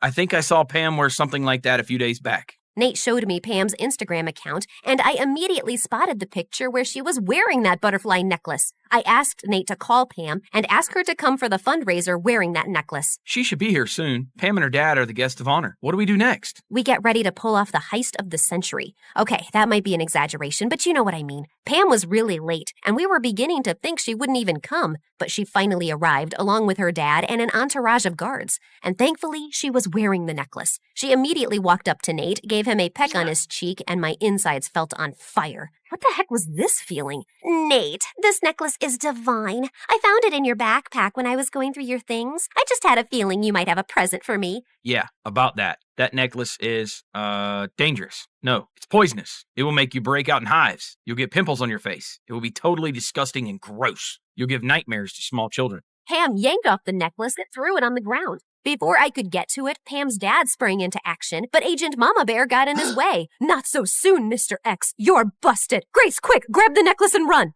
I did exactly that, but a bunch of guards got in my way. I grabbed a vase and hurled it at a guard and then burst out my martial arts moves. I threw 5 spinning back kicks, an open fist punch, and a couple of elbows that laid the guards out cold. Agent Mama Bear called for reinforcements to haul Pam's dad off to jail. I had no idea what happened to Pam and her mom, except that they moved somewhere very far away. The president thanked me, Nate, and Agent Mama Bear for our spectacular service and even named a special holiday after us. Nate's dad cried at the ceremony and apologized to Nate for underestimating him. I was promoted to a first-class agent, and Nate was invited to join the super secret agent training program. I delivered his invitation myself. So now that you've been a hero, what's next? I think I want to finish high school here. I knew it. You love me. You can't resist my pecs. Or is it that my brave heart or fearless spirit? If I was a 10 before, what does that make me now? 20? I'd give you a solid 4. What? I'm kidding. Sheesh, you had me worried. Then I pulled Nate close and kissed him.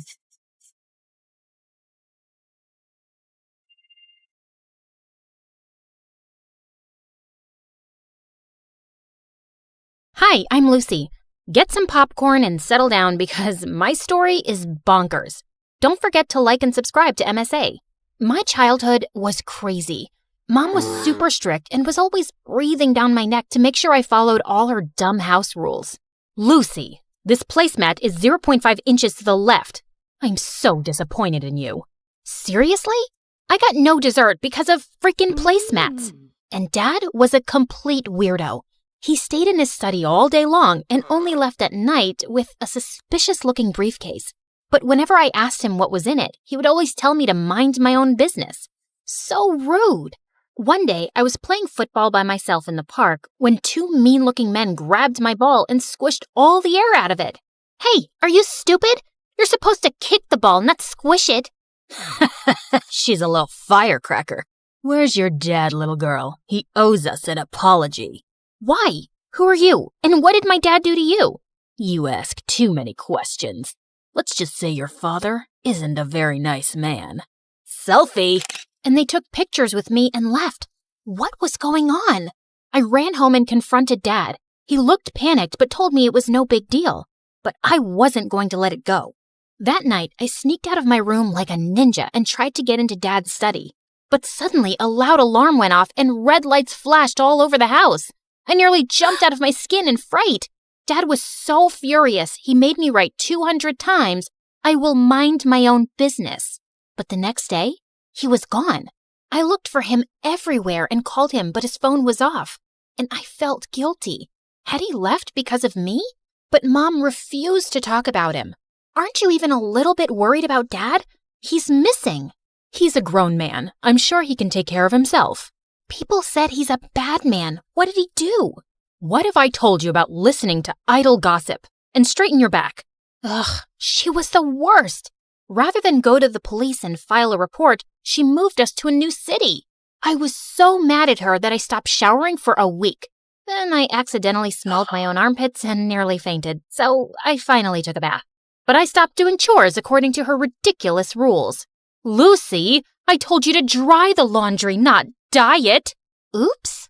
But I was only getting started. I always put the forks and knives in different drawers around the house after washing them and screwed up the TV remote so it wouldn't work properly. I dyed my hair orange and got fake piercings and tattoos, but told her they were real. She was so upset, she got me enrolled in an insanely strict school. They have uniforms and rules. I'm sure they'll knock some sense into you. Not if I knock them over first. St. Mary's was a mansion with super rich kids. The lawns were perfectly kept, and the halls were so clean they shone like diamonds. But I got in trouble on the very first day.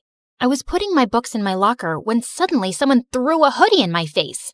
Wear this. Your ugly face is gonna make me vomit. Then look somewhere else, creep. This is a respectable school. We don't want people like you, so you better clean up. She knocked the milkshake out of my hand and pushed me down in the mess. I saw red.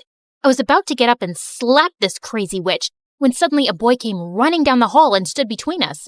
Picking on the new kid on the first day? You're really desperate for attention, aren't you, Crystal? Mind your own business, Anthony. This is my school, not your dad's office. What I say goes. Maybe I should give him a call and we'll see who really runs this school. Crystal looked furious. She flipped her hair and left with her minions, and Anthony helped me up. Hey, I'm sorry about Crystal. Just because she's the principal's daughter, she thinks she can boss everyone around. Thanks for coming in like a knight in shining armor. I always wanted to save a damsel in distress. Oh, you didn't save me. You saved her from me. But the teachers at the school were like Mom Pro Max. They gave detention for everything. Need to sharpen your pencil twice a day? Detention. Spend more than 5 minutes in the bathroom? Detention.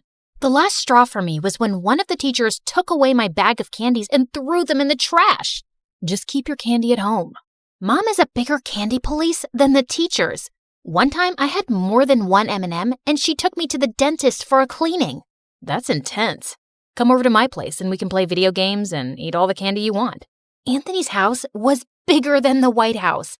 There were guards all over the place and a whole room dedicated to gaming consoles, snacks, and a freaking cotton candy machine. Fart in my face to wake me up because I must be dreaming. You are so weird. We played till our eyes hurt, and it was the best time I'd ever had in my life. Over a dinner of greasy burgers, I told him all about my parents, how we'd moved so suddenly, and how I'd never had a normal childhood, and how Dad left. I think Dad was a criminal or something. That's the only logical explanation. Is that why he disappeared? Maybe. This is the best burger I've ever had. Mom would freak out if she saw me eating this. That just shows your mom really cares about you. My dad builds bridges and has a whole list of rules that he needs to follow strictly, or people's lives could be in danger. Your mom is just trying to build a strong bridge. I'd never really thought about it like that. Maybe Mom wasn't so bad. But Anthony was so wrong, because when I got home, Mom was waiting for me in the living room, boiling with anger. How dare you go to a friend's house without permission? Do I even know these people? You'd know about my friends if you cared about anything other than your stupid rules. You're grounded. I hated my life at home, and Crystal was making me miserable at school. She was the student body president and was always after me for breaking some rule, which she made up herself. Ugh, I know you can't fix your ugly face, but at least have the decency not to smile. Your crooked teeth really make everyone cringe. Detention. For smiling? That isn't against the rules. No, but it should be for you. Well, if I'm gonna do the time, I might as well do the crime. I was getting detention so often that kids in school had started calling it getting a Lucy. It was ridiculous. So I decided to get even in the most Lucy way possible. I came in super early one day, did a little dance for the security camera, and drew poop emojis all over Crystal's locker. But why stop there? The whole school was a blank canvas. So I drew the little brown swirls on every whiteboard and bathroom stall. The school went nuts. One of the teachers fainted. The principal called me into her office, and soon after, Mom showed up with Dad's briefcase. She told me angrily to go outside for a few minutes. You're definitely going to get expelled, Lucy. That's what happens when you don't follow the rules. But just then, the principal came out looking pale and sweaty. Well, Lucy, I've decided not to expel you. I can see you don't do well with rules, so maybe we can relax a few and make learning easy for you. What? I was shocked, but Crystal had a full-blown meltdown. This loser drew poop all over my locker. She can't get away with this. I want her out, Mommy. Kick her out. The principal had to drag Crystal into her office because she was kicking and screaming like a 5-year-old.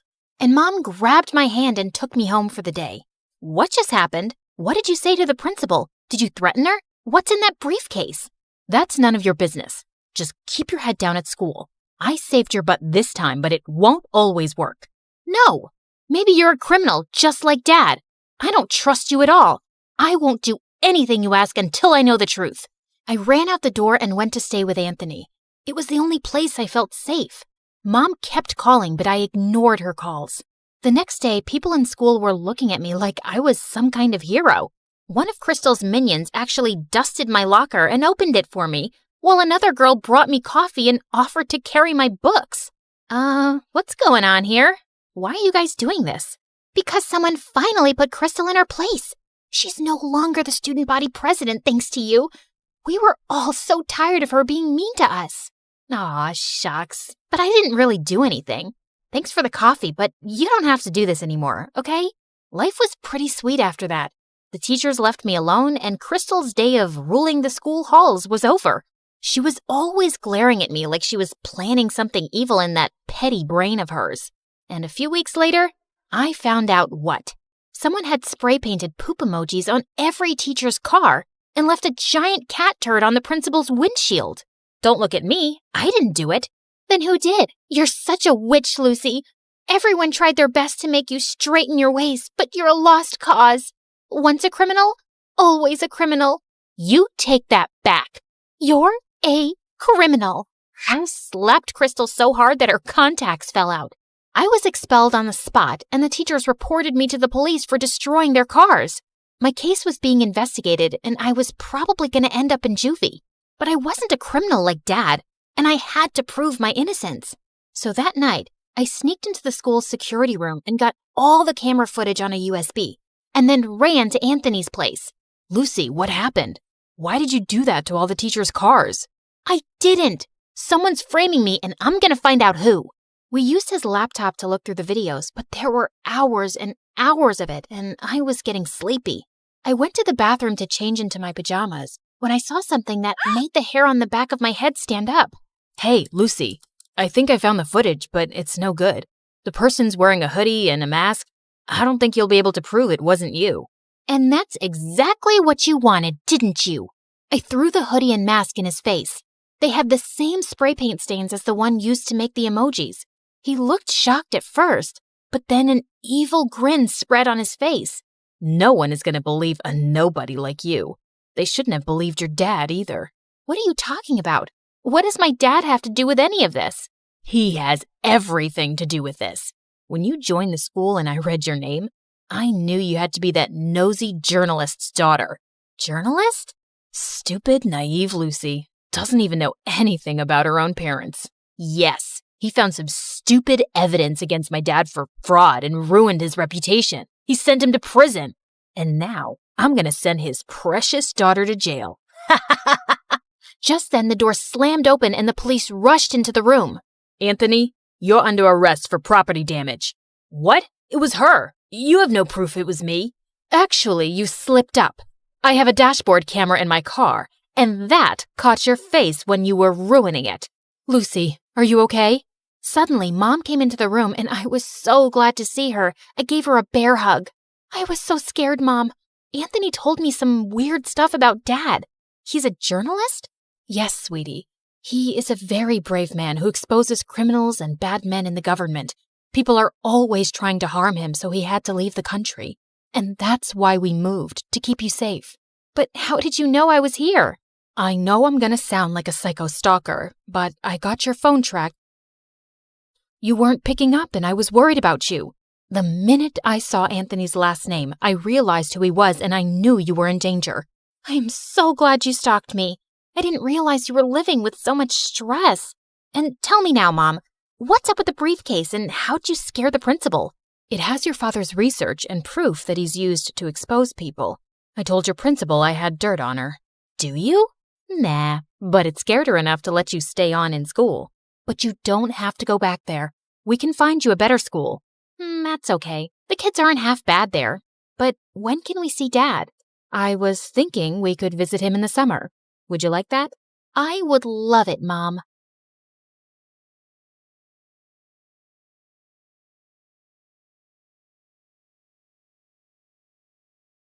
As Hermes, messenger of the gods, I've borne witness to countless tales spun across the tapestry of Olympus. With my winged sandals, I have traveled across the realms of the universe, carrying tidings that have altered fates.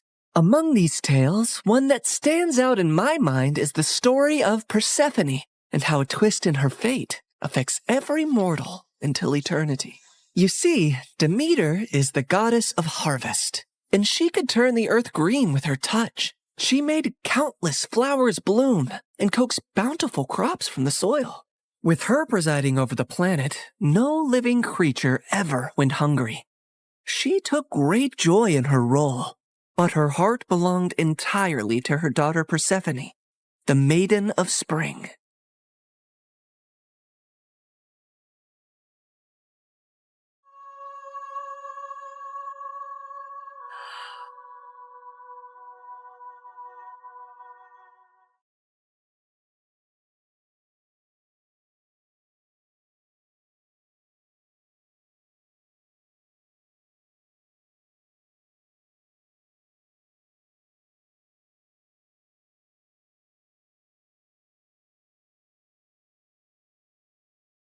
I've never seen anything like you. Are there more of you nearby? Little princess, I know of a field where the flowers bloom as far as the eye can see. I can take you there if you want. Oh, really? Oh, that would be a sight to behold. Then come with me, sweet child.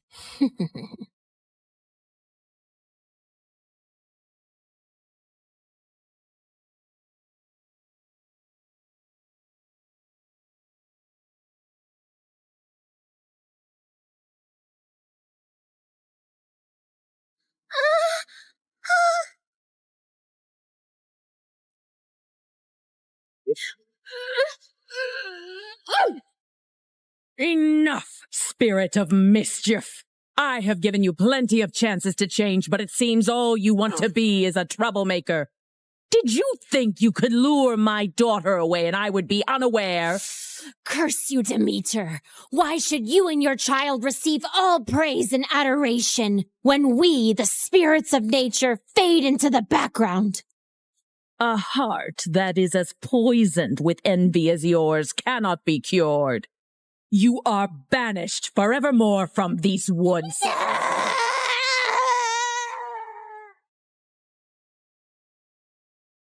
Did you forget that you are not allowed to venture into the forest alone? I'm so sorry, Mother. I only wished to see the magical flowers. And you shall see many wonders, my child, but always within the safety of my reach. The world holds great beauty, but also grave danger. Come now, it's almost dawn. Let us go out into the meadows and make our own magical flowers bloom. That sounds perfect, Mother. Demeter always wanted to keep Persephone close to her.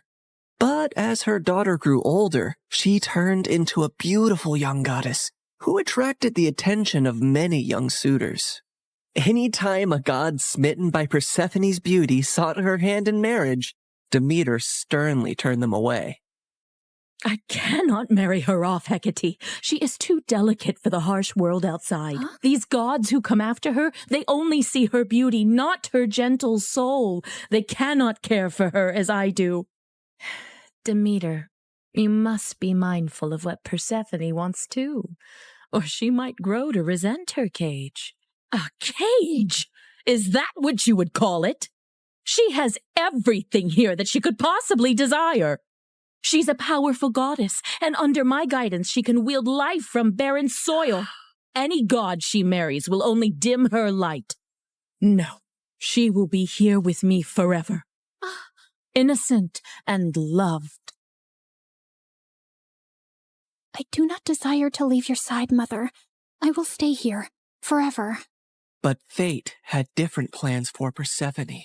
On a rare trip to Earth's surface, the Lord of the Underworld, Hades, was wandering through a grove of trees when his gaze fell upon a scene that held him transfixed.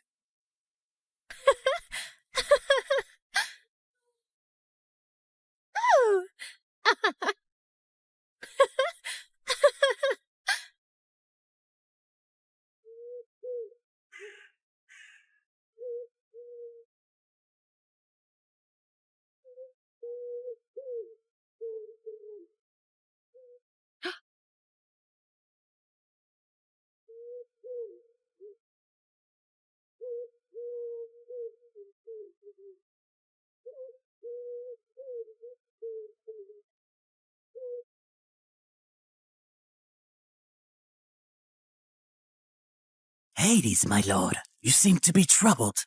What weighs on your soul? As you well know, when my brothers and I overthrew our father, the kingdom was divided among us. Zeus received the sky, Poseidon the sea, and I the underworld. I've never complained about my lonely lot, and do my duties justice. I don't frolic or play like the other gods, and work hard in my solitude. But mortals and gods alike see me as the embodiment of darkness, and their tales paint me as a monster to be shunned. My realm is necessary, but it is hated by all, as am I. But do they not see that I also have a heart? That I am made of the same cosmos as they? Even yearn for the light sometimes. What has brought this on, my lord? Persephone, she is the light where there is none. She is life where all is death. Ever since I laid eyes on her, I can think of nothing else. But would she ever see past the darkness that cloaks me? Would she ever gaze upon me and see not a lord of despair, but a soul longing for companionship and warmth? Persephone, Demeter's daughter. Indeed, her radiance rivals the dawn, but she is of the upper world. I must have her as my queen, as my wife. Her presence would bring joy and life to a realm that only echoes with loneliness and sorrow. And I must believe that even in the underworld, love can find a place to blossom. My lord, her mother would never allow it. Perhaps there is a rightful path to this union. I will go to her father Zeus with a proposal of marriage. I only need his permission according to our customs. Get my chariot ready and prepare for my departure. Today, either I win a queen for my empty halls, or I resign myself to an eternity of despair.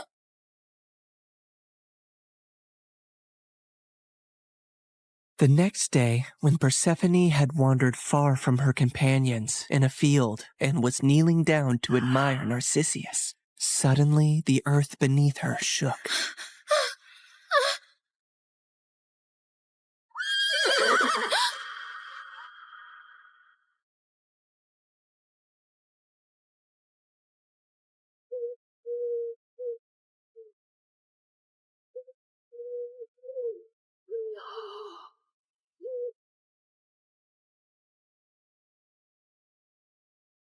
Fair Persephone, be not afraid.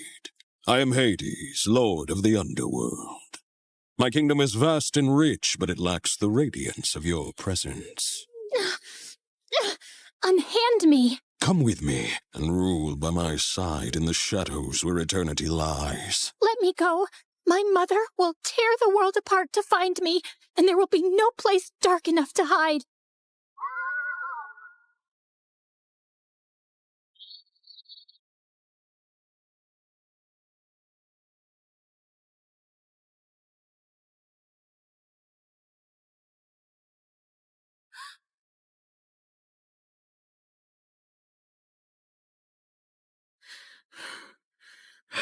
Where is Persephone? Something has happened to her. I can feel it. Leave everything and search for her, now!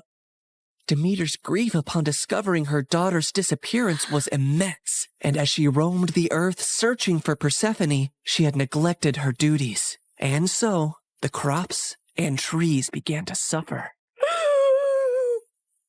My daughter! My heart! In her desperation, she sought the counsel of her old friend, Hecate. Hecate, you who see into the shadows, help me find my daughter. You must seek Helios, Demeter. His all-seeing gaze pierces through deceit and darkness. Taking the advice to heart, Demeter ascended to the chariot of the sun, where Helios guided the day. Helios, please. You must tell me where my Persephone has gone. You see everything from your throne. Surely you must know. I can't bear this pain any longer. Helios the sun god had indeed seen everything that fateful day, but had chosen not to interfere. However, he was moved by Demeter's grief. Demeter, your daughter has been taken by Hades to the underworld. He desires her as his queen. That cannot be. My daughter, queen of that cold, dead realm? I won't allow it. Perhaps it is not as dire as you fear. Persephone's grace could bring life even to the underworld. Also, he is one of the most powerful, wealthiest gods in the universe, and she would rule by his side. Is that so terrible? This is an outrage! How dare he take my daughter? Did Zeus know about this too? Zeus allowed it. In her fury, Demeter descended back to Earth. Return my daughter to me, or I will let the earth perish in my sorrow.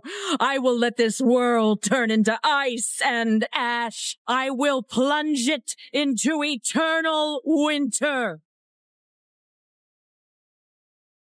Meanwhile, in the underworld, Persephone wept in despair and lashed out at Hades any time he tried to speak to her. To rule the underworld by your side? I want nothing to do with you. You've stolen me away from the sun, from my mother. I understand your anger, Persephone. I only hope, with time, you will see me and my world differently. Until then, I will respect your wishes. As enraged and heartbroken as Persephone was, she eventually got tired of her despair and ventured out of her chambers to observe Hades and her new home.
I built this for you, to remind you of the surface and to give you a place of peace. I've never seen something like this. It's so beautiful. As are you, my queen.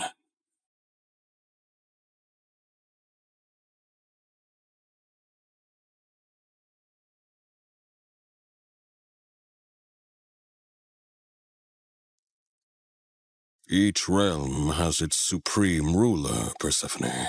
But here, you and I will rule together as equals. You will never be beneath me, but always near me.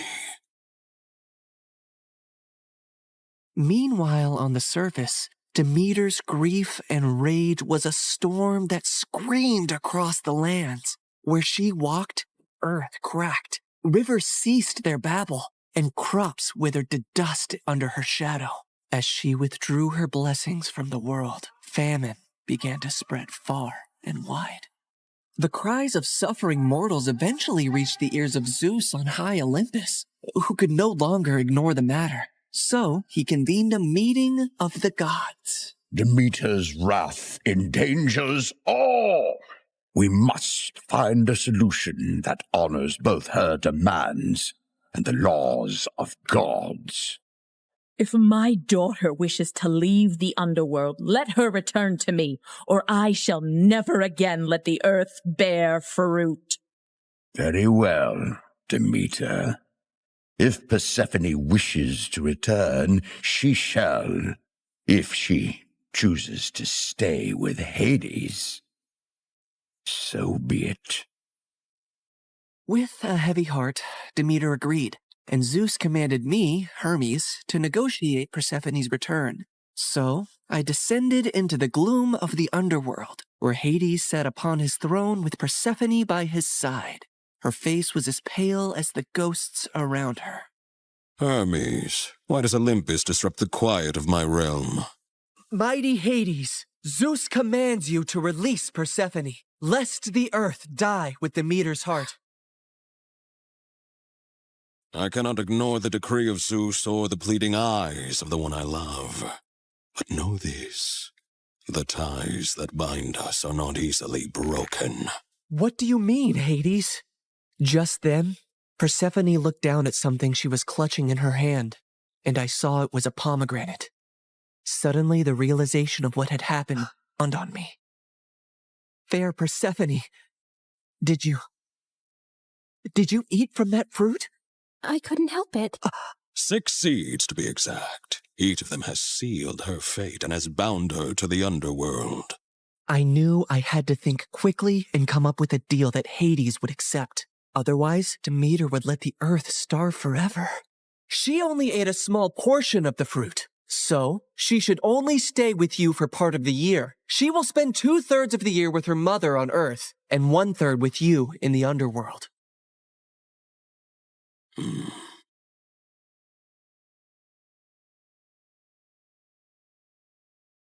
Go now to your mother, but feel compassion kindly in your heart towards me, and do not feel sorrow upon your return.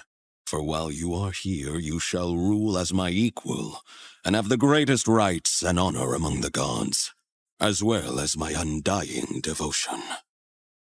Persephone assured him she would return on the agreed time, and he arranged his chariot for her to depart.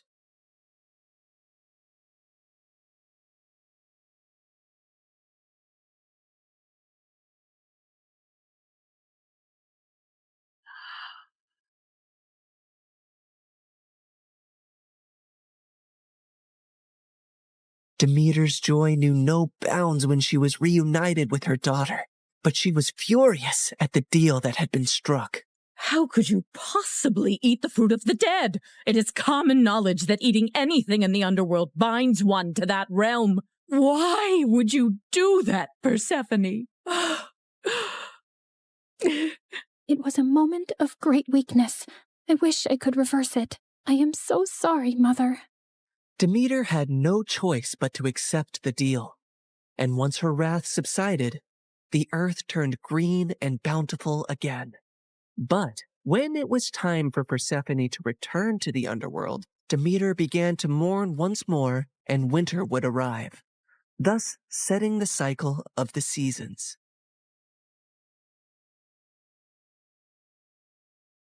My daughter, my soul, your return brings life to this world.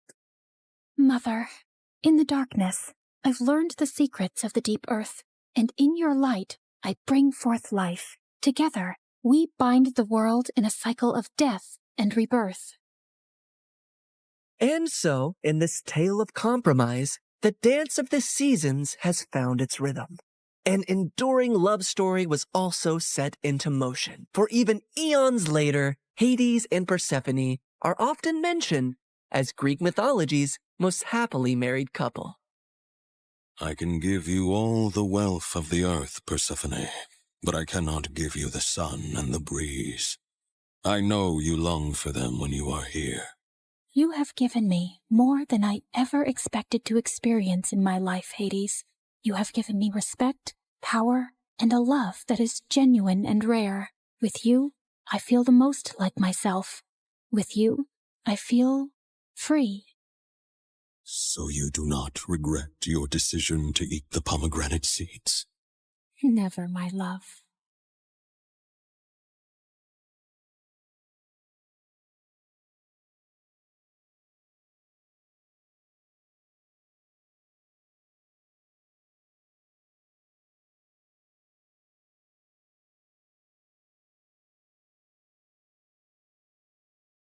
People call me the queen of entertainment, a famous pop icon, a musical superstar. You can take your pick. As for me, I like to be called the Queen of Hearts. Hi, I'm Ariana Grande. I was born in 1993 in Florida to overachiever parents who were super successful in their careers. Right since I was a toddler, I loved to sing. Mom would sing me lullabies and I'd sing along with her. You have a beautiful voice, my baby, just like an angel. I'm not so sure.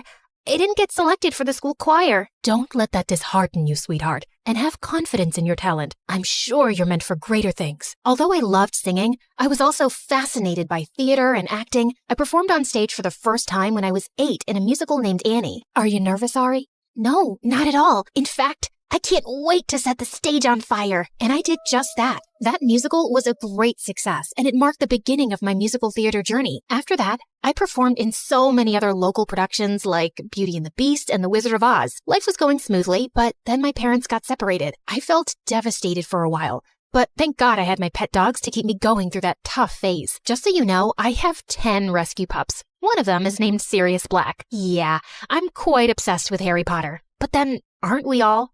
So by the time I turned 14, I decided I'd acted enough and now wanted to make a career in singing. I packed my bags and moved to Los Angeles to meet my managers. Guys, I think I want to make an R&B album. That's a hell of a goal, but who do you think's gonna buy a 14-year-old's R&B album? Well, that kind of made sense. So I went back to Florida and decided to focus on theater for the time being. Then when I was 15, I got chosen from among thousands of girls to play one of the main characters in a Broadway musical called 13, for which I later bagged a prestigious award. By this time, I had moved to New York, so I was missing school a lot. Mom, I want to continue performing, but what about studies? I want to finish high school at least. Don't worry, sweetheart. Your school has agreed to send study materials so you don't miss out on your studies. That was pretty cool. I was studying and focusing on my career, even though I was miles away from home. Then in 2009, I bagged the role of an adorable goofball named Kat Valentine in the famous Nickelodeon TV show named Victorious. Since the show was set in a performing arts school, it gave me an opportunity to showcase my acting as well as my singing abilities on a national platform. Thanks to the show, I was suddenly a teen idol. So, Ariana, what's next? Are you looking at a career in Hollywood? To be honest, acting is fun, but music has always been first and foremost with me. I was determined to give singing a shot, so I kept uploading my videos on YouTube where I sang covers of songs by Adele, Mariah Carey, and Whitney Houston. Meanwhile, the second season of Victorious premiered in 2011 to 6.2 million viewers, becoming the highest rated episode of the show. Victorious ran for 3 seasons until it was finally wrapped up in 2013. Then one day, I got the most unexpected call. Hello, Ariana. I'm Monte Lipman, CEO of Republic Records.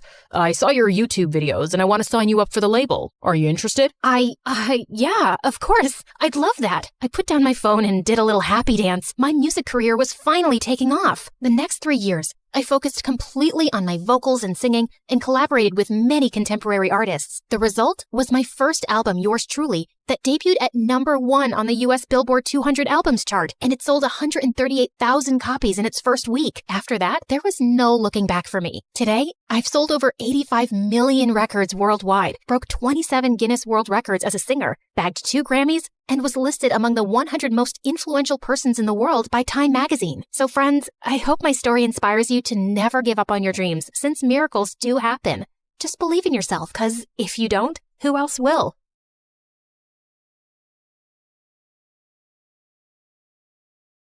Lots of little kids say they want to be an astronaut when they grow up, but I was one of the only ones who actually did it. Hi everyone, I'm Marisol from Dallas. Please like and subscribe. Okay, so I wasn't technically an astronaut yet, but I was getting close. I've gone to space camp every summer since I was little. While the other kids were doing basic algebra, I was solving complex calculus equations just like the engineers at NASA. My heroes were Valentina Tereshkova and Sally Ride, 2 of the first women to go to space. I wanted to follow in her footsteps and inspire other girls one day. My parents thought I was strange for only eating freeze-dried space food, but I didn't care. Maybe I wasn't an astronaut yet, but no one could say I wasn't living the lifestyle. I had to hide the food, though, because my little brother was always chasing our cat around the house and squirting her with space ketchup. Rodrigo, that only works when there's no gravity. My dad didn't approve of my dream to go to space. He wanted me to aim for somewhere more practical, like a courthouse or a hospital. But being a lawyer or a doctor just wasn't my dream. One day at school, I saw some students gathering around the bulletin board. I pushed through to see what they were looking at. It was a flyer for Space Cadet Tryouts? My heart leapt into my throat. This was exactly the opportunity I'd been searching for. The tryouts were this weekend at the Space Center in Houston. Now I just had to convince my dad to let me go. Absolutely not. It's out of the question. But Dad, an opportunity like this might only come along once in a lifetime. You need to focus on your studies. I have straight A's. You have chores to do. So if I get all my chores done before the weekend, you'll let me go? I could tell my dad was trying to think of another reason to say no, but I didn't give him a chance. Thanks, Dad.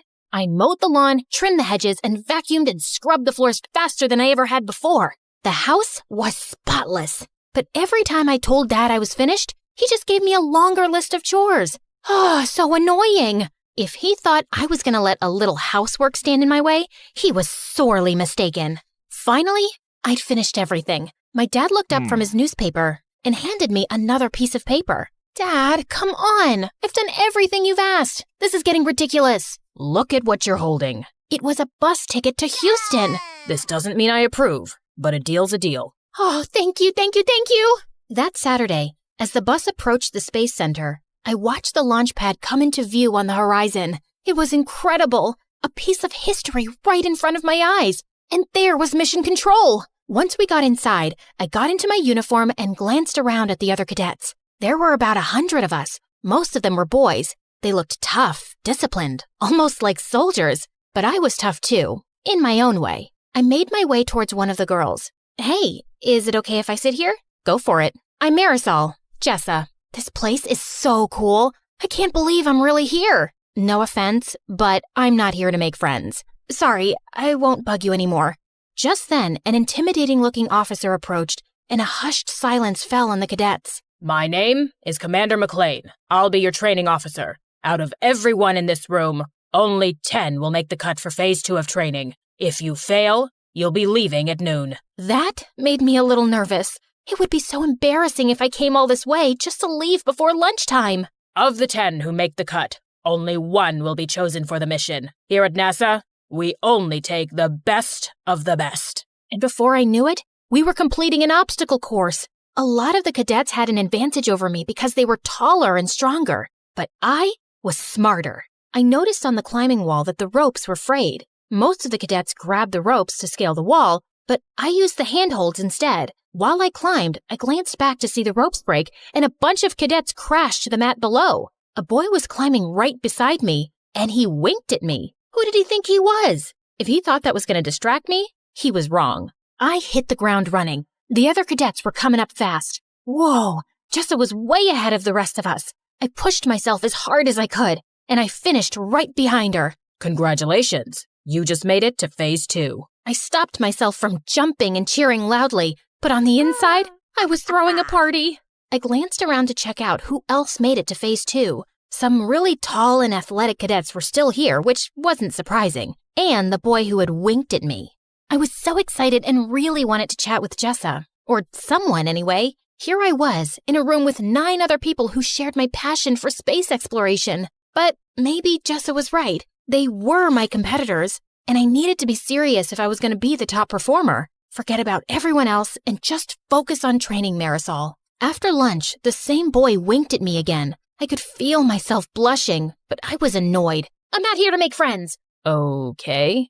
Our next training exercises made the obstacle course look like a piece of cake. We had to master all kinds of skills, like working the life support systems, orbital mechanics, and space medicine. Thankfully, all my time practicing calculus equations gave me a huge leg up here. The next exercise was the one I'd been most excited to try. Zero gravity training. We floated around the chamber like it was a sea without water. It was amazing. Be aware, your bodies are not yet used to the effects of zero-G. Most of you will get space motion sickness. Sure enough, when I looked over at the boy who'd winked at me, his face turned green and he threw up. I didn't mean to, but it made me laugh. I caught the boy's eye and he grinned at me. Jessa was floating around like this was just another walk in the park to her. She was the only one who didn't get sick. During our next break, I decided to explore the Starship Gallery. There were a bunch of spacecraft and even a real moon rock on display. I thought I was alone, but then I noticed the boy checking out the lunar module. It's incredible, isn't it? I'm Nick. It really is. I'm Marisol. It's so wild to actually be here. I've been dreaming of this since I was 2. My bedroom is covered in planets and stars and model rockets. I'm embarrassing myself, aren't I? Your room sounds a lot like mine. I've been obsessed with space ever since my dad bought me my first telescope when I was little. I think he regrets it because all he talks about now is me becoming a lawyer or a doctor. He probably worries about you. This is a dangerous job. It's not that. He doesn't believe it's a realistic dream. Not for most people, maybe, but he didn't see how impressive you were in training earlier. It's nice to talk to someone who cares about space like I do. I felt Nick's fingertips touch mine. It gave me butterflies. Surrounded by all the spacecraft, in the dark with the little starlights on the wall, it was almost like we were really in space. Nick leaned in to kiss me, but at the last second I turned my head. I'm sorry. I really do want to, but I can't. This is my dream. I can't afford to get distracted. No, I totally get it. I was glad he took it so well. He really did seem like a great guy. Under different circumstances, I would have kissed him in a heartbeat, but this wasn't the time or place. You know this means I'm going to do my best to beat you, right? I'd expect nothing less. Our break was over. Now it was time for something super cool. The space flight simulator. It was awesome at first. It was so realistic that it was easy to forget we were on the ground. But then an emergency alarm started to beep. Mission Control, we have a problem. There was an explosion in the service module. It ruptured oxygen tank number 2. I redirected power to our primary oxygen tank, but then a second alarm started beeping. Red lights were flashing everywhere. There's a line ruptured in your primary oxygen tank. You're losing oxygen fast. I did my best not to panic. My hands were shaking. Wow, this was intense. All the cadets were scrambling to figure out how to solve the problem. Remember, only one of you will be chosen for the mission, but this is a group exercise. If you can't work together as a team, you won't survive. Jessa and I locked eyes. Marisol, can you calculate how much oxygen we have left? On it. Nick, I need you to shut down all non-critical systems to conserve energy. Copy that. At our current rate, we'll run out of oxygen in 10 hours. That's not enough time to complete our mission. I'm going to try and bring us in for an emergency landing. All of us got to work, nervous and sweating, but we were in sync. It's too rocky. There's no safe place to land. You got this, Jessa. We believe in you. Even though it was just a simulator, I had to admit, it was scary. What if this happened on a real mission? That's what you're preparing for, Marisol. So if it does, you'll be ready. Suddenly, the emergency signals were silent. We all looked around at each other, breathless. Congratulations, cadets. You've just successfully executed an emergency landing. All of us cheered. I even gave Nick a hug. We really pulled together and overcame the odds. It made me stop seeing the other cadets as my competition. They were good people who wanted the same thing I did. And when one of us succeeded, we all did. Later, I was hanging out in the observation area overlooking the launch pad. The sun was setting outside, and it cast a beautiful glow on the shuttle. Mind if I join you? Of course not. I'm sorry if I was rude earlier. The truth is, I was afraid if I opened up, it would make me vulnerable. And it's already hard enough, especially for girls. I know what you mean. You really had my back in the simulator. We're a team. When one of us succeeds, we all do. Friends? Friends. You know, I think you have a really good chance of being chosen. Really? But you're like the best pilot here. I can't do math like you can. Let's make a pact. No matter which of us wins, or if neither of us do, we'll still support each other. Deal. The next morning, it was time for the announcement. We gathered around and waited for Commander McLean. I think everyone was too nervous to chat. Finally, the commander approached. All of you did good work here. I want everyone to walk out those doors with their heads held high. But as I said, there can only be one. I tried so hard to keep it together, but I was dying to know who was chosen. Cadet Jessa, congratulations. You're our top performer, and you'll be joining our crew for our next mission. I felt all the wind go out of my sails. Don't get me wrong, I was happy for Jessa, but I'd wanted this all my life. I'd gotten so close, and now it was out of reach. Still, I told Jessa I'd support her, and I meant it. I gave her a big hug, and we promised to keep in touch. Nick and I exchanged numbers too. When I got home, I looked around my room. Maybe it was time to grow up. I took down my space stuff and put it in a box. Then I decided to take one last look through my telescope. Orion and the Big Dipper were shimmering in the sky. It was so hard to say goodbye. What are you doing? You were right. I should find something more realistic. Please, don't say I told you so. Oh, Marisol, I wasn't right. You were. What? Maybe being an astronaut isn't the most realistic goal, but that doesn't mean it's not achievable. This world needs dreamers. If anyone can make it happen, it's you. From that moment on, I never doubted my path again. I was going to give it my all, no matter what the odds were. And maybe, just maybe, one day I would inspire a little kid, just like my heroes inspired me.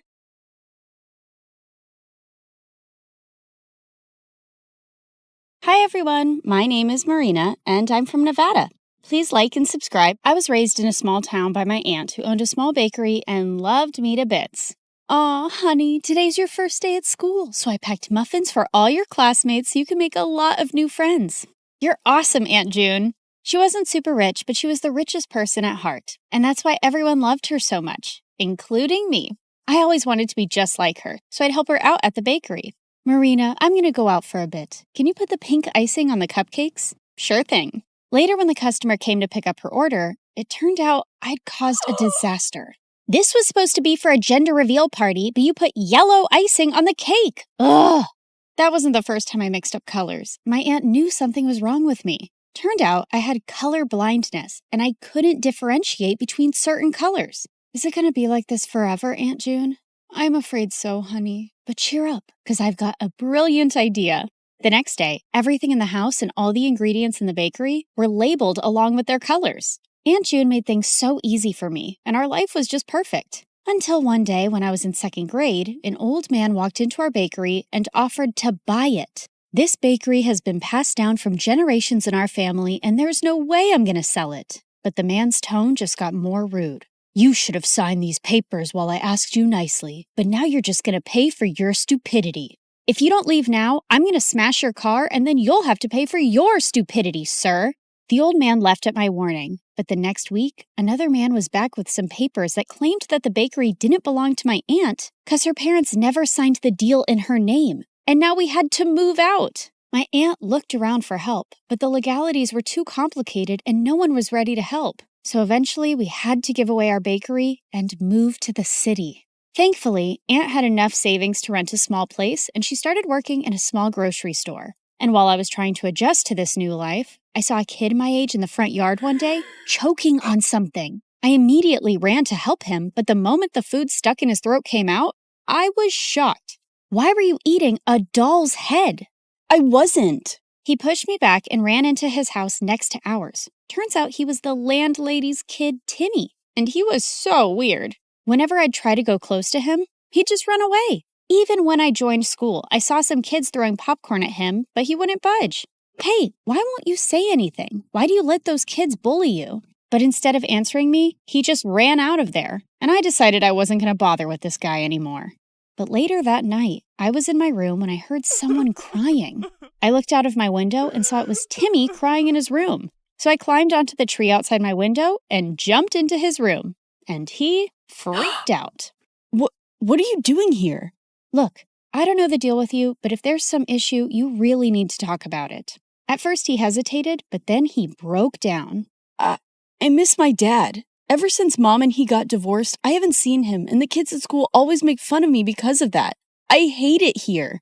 Hey, it's gonna be all right. I told him things were going to be easy only if he fought back and didn't let those kids get to him. And it seemed like my advice worked. The next day, I saw Timmy was surrounded by a bunch of kids. I heard the cupcakes we gave you last time had Barbie heads in them. We're so sorry for that. Here, take these. They have cockroaches. And to my shock, Timmy pushed the bad guy away. Get away from me. And don't trouble me anymore or I'm going to tell the principal about you. The other kids ran away scared, and Tim turned to me with a bright smile. Did you see that? I wasn't scared, and what you said worked. After that day, we started getting along and became the bestest of friends.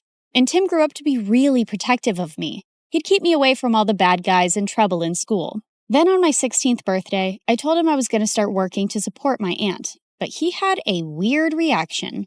No, you can't do that. Your aunt wants you to study and make a life for yourself. You shouldn't be waiting tables. And if you need money, you can always tell me. Tim was a genuine friend, and I loved how he always cared for me. But now I really wanted to support my aunt, so I took the job without telling anyone. But the very first week of my shift, something weird happened. I ended up making a mistake because of my color blindness, and the customer went bonkers on me. I want to see the manager right now and get you fired. But I told you it was a genuine mistake. But he kept shouting and started pulling my hand when one of his friends got up and stopped him. Let go of her hand and apologize to her right now.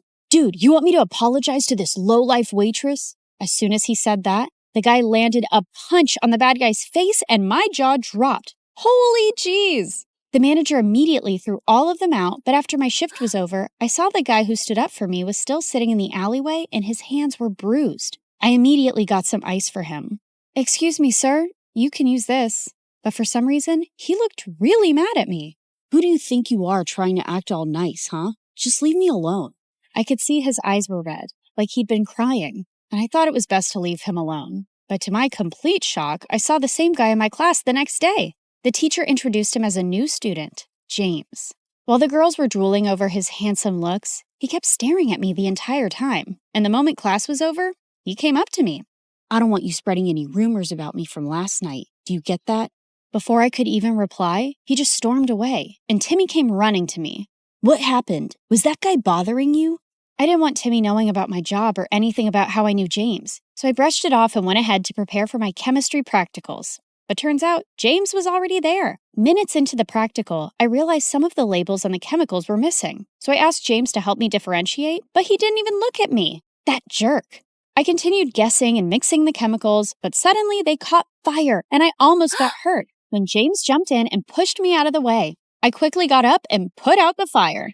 What are you, nuts? Did you want to die?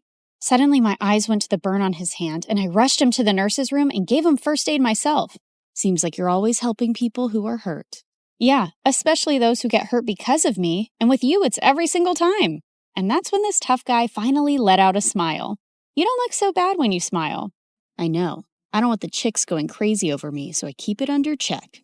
This guy had multiple personalities. As time went by, we started spending more time together because we had similar projects, and James turned out to be a really fun person to hang out with. He'd often walk me to my work after school, and we'd enjoy all sorts of treats on our way. And even though he was a little mysterious, he was growing on me by the day. But there was someone who just hated our closeness. What's going on between you and that new guy? He's bad news. Stay away from him, Marina. What are you talking about? And how do you know he's bad? Oh, come on. Haven't you seen? He's always covered in bruises. Just stay away from him, okay? Well, I could understand Tim's concern, and there were things I wanted to know about James, too. A few days later, we were at a friend's party playing Truth or Dare when I was given a dare to kiss James. My heart raced with excitement, but I saw Timmy looking at me with furious eyes. I wanted to run out of there, but thankfully, James got up and left first, and I let out a loud sigh. But later, when I went out, he was waiting for me. Was it that bad, huh? The idea of kissing me so you sighed with such relief when I left? No, it's not like that. It's just that there's only so much I know about you, and I didn't... Suddenly, he pulled me close and looked deep into my eyes. What do you want to know about me, Marina? Well, why did you cry that night in the alleyway? And is there something that you keep from me? My mom is really sick, and she was admitted to the ICU that day, and I couldn't help but... Shh, it's okay. You don't have to say anymore. With that, I pulled him in for a kiss, and he whispered into my ears, I love you, Marina. Gosh, I loved him too. But the very next day at school, my fairy tale came to an end when I received a message from James's phone. Here's my parting gift to you, Marina. There were several pictures of me kissing him and me working as a waitress with ugly captions, and he shared them with everyone in the school. What in the world? I tried to call James about what was going on, but he wouldn't answer it. And I felt so embarrassed and furious about everything, but then Timmy came to me. Hey, are you all right? I thought he'd question me about the pictures, but he just took me home and comforted me. I don't believe what's going on, and I can't even reach James. He left, Marina, and he's never coming back. He then showed me the newspaper articles of how James was the grandson of the same businessman who took away my aunt's bakery. I heard his grandfather sent him here as a punishment because he used to be a jerk at his old school, but looks like he's still going around messing with people's feelings. Gosh. There was no way I was going to forgive a jerk like him, but I wasn't going to cry over him either. I blocked him everywhere and decided to shift to another city for my college, along with my aunt. And after graduation, I joined a top law firm and helped my aunt open a nice bakery in the city itself. For the opening day, we sent out invites to everyone across the city. and it all went so well. After we were done with the day, we were about to close up when Timmy took me to the roof and proposed to me. I love you, Marina. I have always loved you and... Oh, Timmy, please stop. I liked him too, but he was my friend and I could never see him any other way. What is it now? Don't tell me you still love that moron. Timmy, what are you saying? You know I hate him. Then why won't you say yes to me? I tried to explain to him, but he wouldn't listen. And suddenly he pulled me in and tried to kiss me. God, Timmy, just stop. Just then, I saw a man pull him away and punch him hard. James, what in the world are you doing here? How dare you touch her, you filthy. I pulled him away before he could hurt Timmy any more and slapped him hard in the face. Who do you think you are walking into my life again? Didn't you already mess around enough last time? Marina, what are you saying? I never messed around with you. Oh, really? Then why did you leave? And what about those texts and pictures? What? I have no idea what you're saying. I know it was my fault to leave you like that, but I told Timmy everything. What? What do you mean? That night after you left the party, I received a call that my mom had passed away. My grandfather wanted me to return home. Timmy was right there, and I asked him to inform you. What? I even tried to contact you, but you had me blocked everywhere. And when I called Timmy, he said you hated me and you were with him now. Timmy, what is he saying? Did you hide this from me and lie to him? Yeah, I hid the truth. I didn't want you to be with a jerk like him when I've loved you all my life. So I lied. For you. But those messages from your phone and those posts. I have no idea, Marina. I lost my phone the same night. You didn't lose it, moron. I stole it and sent those messages and those pictures. Timmy, I can't believe you. You son of a witch. No, James, just let him go. He's a jerk and doesn't even deserve that. Oh, Marina, please don't cry. I'm here. I'm here for you now.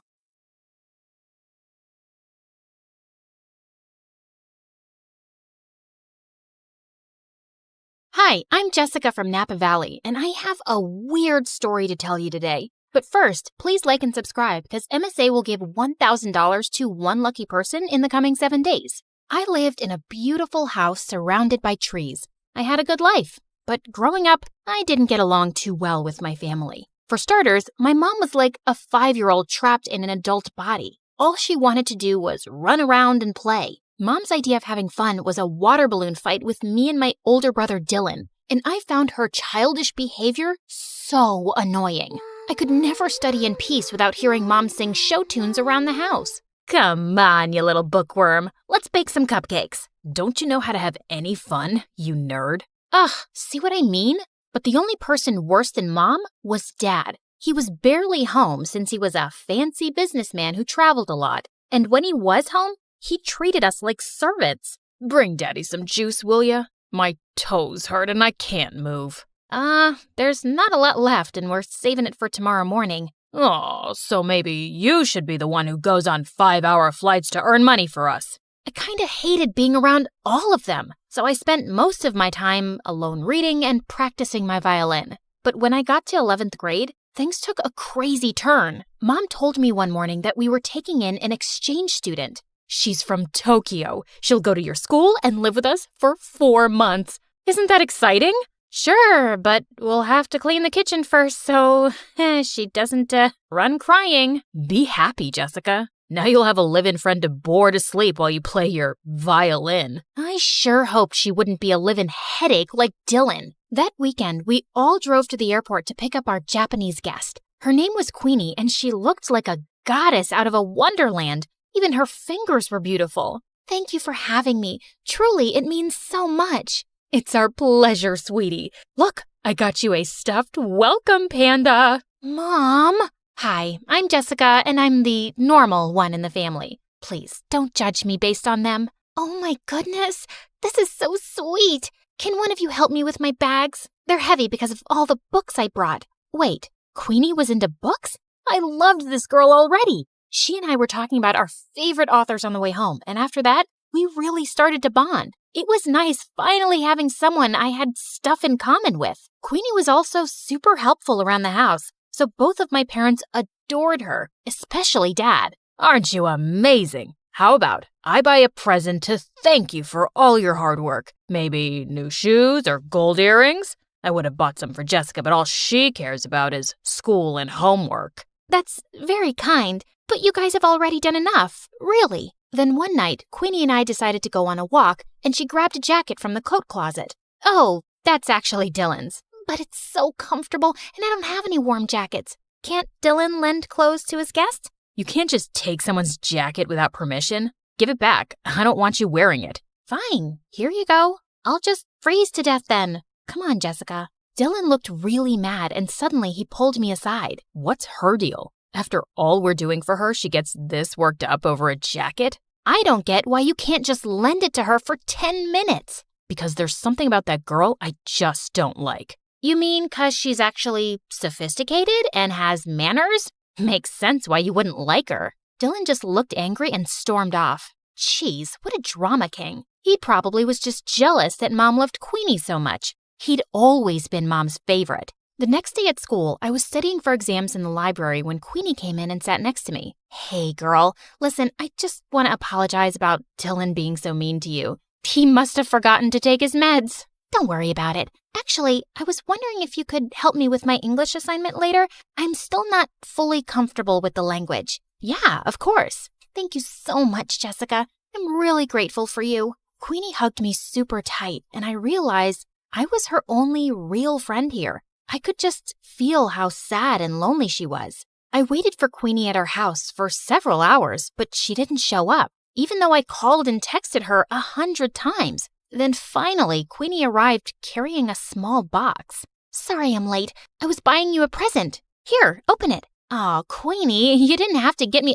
At that second, I saw a hissing rat and I started to scream. Jessica, calm down. This is a pet rat. I have one just like him at home. He's so sweet. Just hold him. Queenie let the rat crawl on my arm, but he bit me. Minutes later, I had to go to the emergency room, and Queenie burst into tears. I swear, I had no idea that rat bites were poisonous.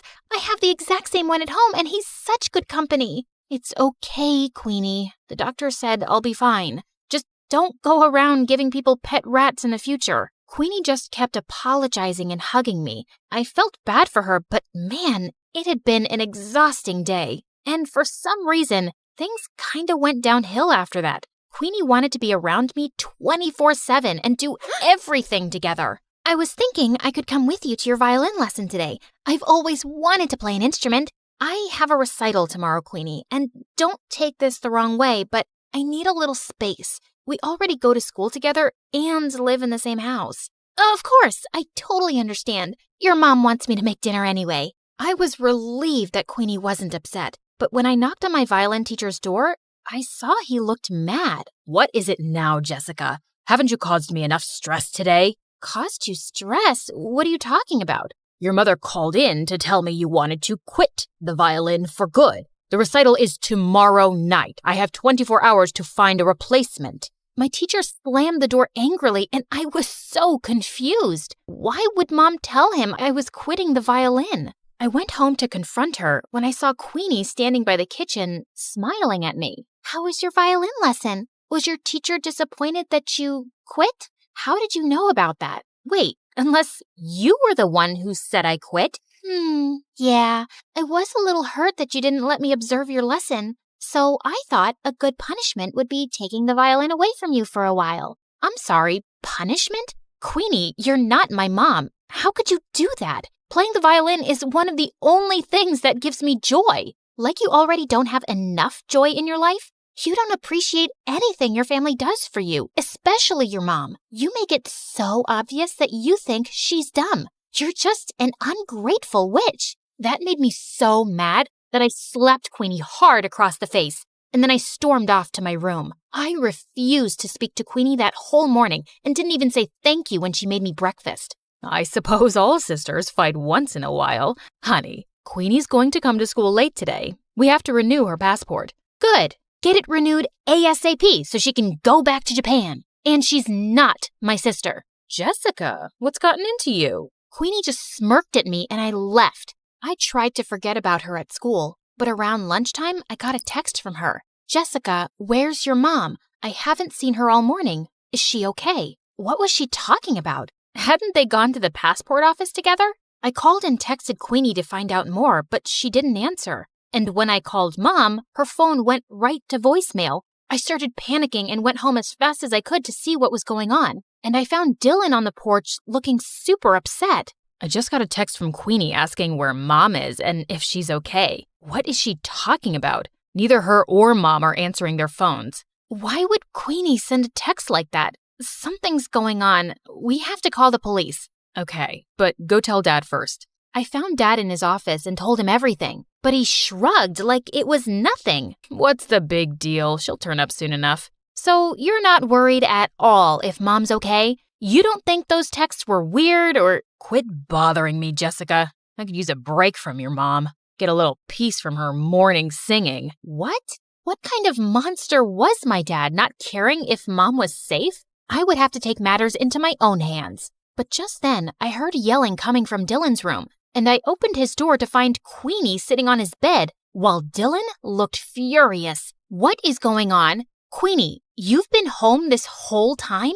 Do you know how many times we tried calling you? What is going on with our mom? Sorry, that's not a question I can answer. Jessica, this girl's a creep, and I know she had something to do with Mom being missing. Look, Queenie, I know we had a fight yesterday, but we really need your help. Queenie didn't answer me. She just walked towards the door with her arms crossed. You two won't find your mom anytime soon. I'm making sure of it. You're making sure? Queenie, tell me right now where Mom is, or what? You'll go to the police? You'll accuse a poor, helpless exchange student of making your mom go missing with no proof? I don't see that working out, and I'm not done with you guys yet. In fact, I've just started. With that, Queenie pushed me off of her and walked out of the room. Dylan and I immediately went to the police station and reported everything. They sent out a search team to look for Mom and then did an investigation on Queenie. And to our shock, they discovered Queenie wasn't an exchange student at all.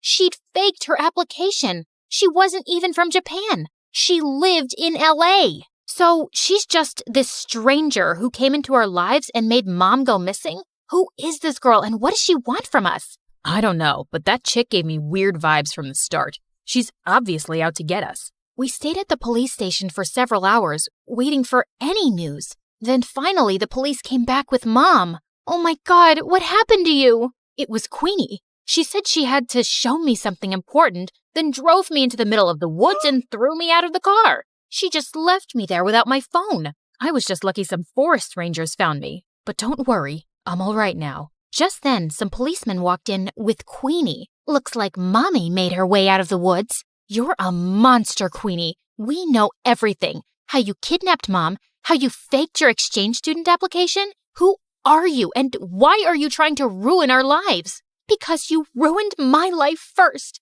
When I was 10 years old, your dad conned my parents out of all their money and disappeared, and we ended up having to live on the streets. My mom had a mental breakdown. Your dad is a criminal, and I finally tracked him down because I wanted him and his perfect family to suffer the way I did. I was speechless. I knew Dad had been a jerk, but he was a crook too? Queenie was admitted into juvie, but we insisted that the police look into her family's case. And 2 days later, the police came to us with some news. It turned out that Dad was part of a group of con men that had been going around in disguise all over the country for years, scamming people. And as soon as Dad got home, they arrested him. He kicked and screamed and shouted at us to do something, but we didn't. A part of me almost felt relieved to see him go. I am so sorry, you guys. I never knew much about your father because he always told me to mind my business and kept everything a secret from me, and I stopped asking. That's why I was never happy in our marriage. He was the worst. He never cared much about you or us. You did everything for us, Mom, and I really appreciate you. I'm so sorry if I looked down on you for being messy or childish or whatever. Now come on, let's go talk to the police to get Queenie's family help for their situation. Be grateful for the life you were given. Every day is a gift.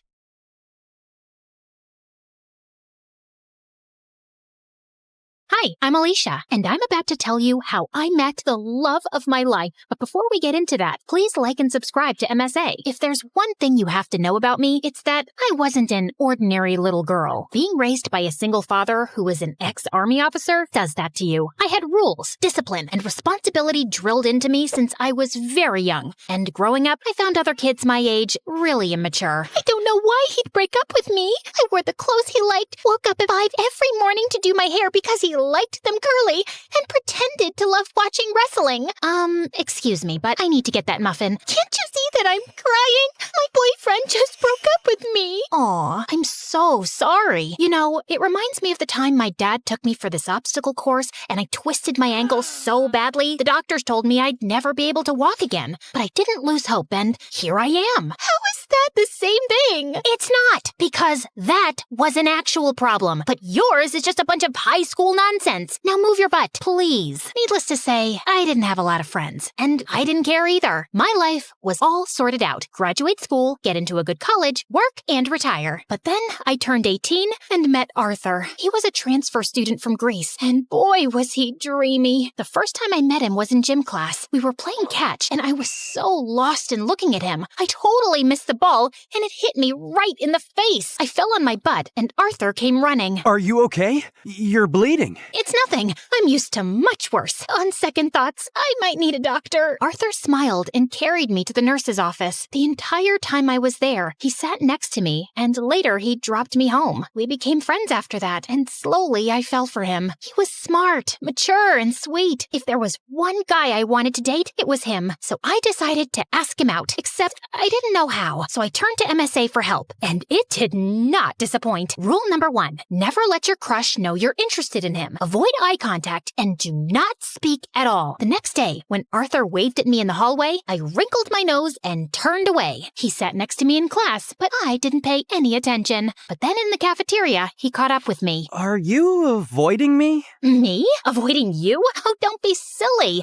I was just really busy thinking about global warming and how it's impacting the fish population. Oh, that reminds me. I have to water my my plants. I'll see you around. And I just ran before I embarrassed myself further. After that epic failure, I turned to step number 2. Dress up nice and behave like a total diva. I went shopping, picked up a bunch of dresses, and the next morning, it took me 2 hours to get ready. I thought I looked great, except the moment I entered, everyone started pointing at me and laughing. Oh my god, why is she dressed like a peacock? What is that on her face? Did someone finally punch her for being a know-it-all? I was so embarrassed. I immediately turned around and ran for the bleachers. I was still sulking when Arthur walked up to me. If you rub your lips anymore, they're gonna fall off. This lipstick won't come off. Ugh, it's so annoying. Let me help you. Also, I'm not saying you don't look good with makeup, but you actually look way prettier without it. Really? Does that mean you'll go out with me? Are you serious? I wanted to ask you out for the longest time, but everyone in school told me you're a cold-hearted witch.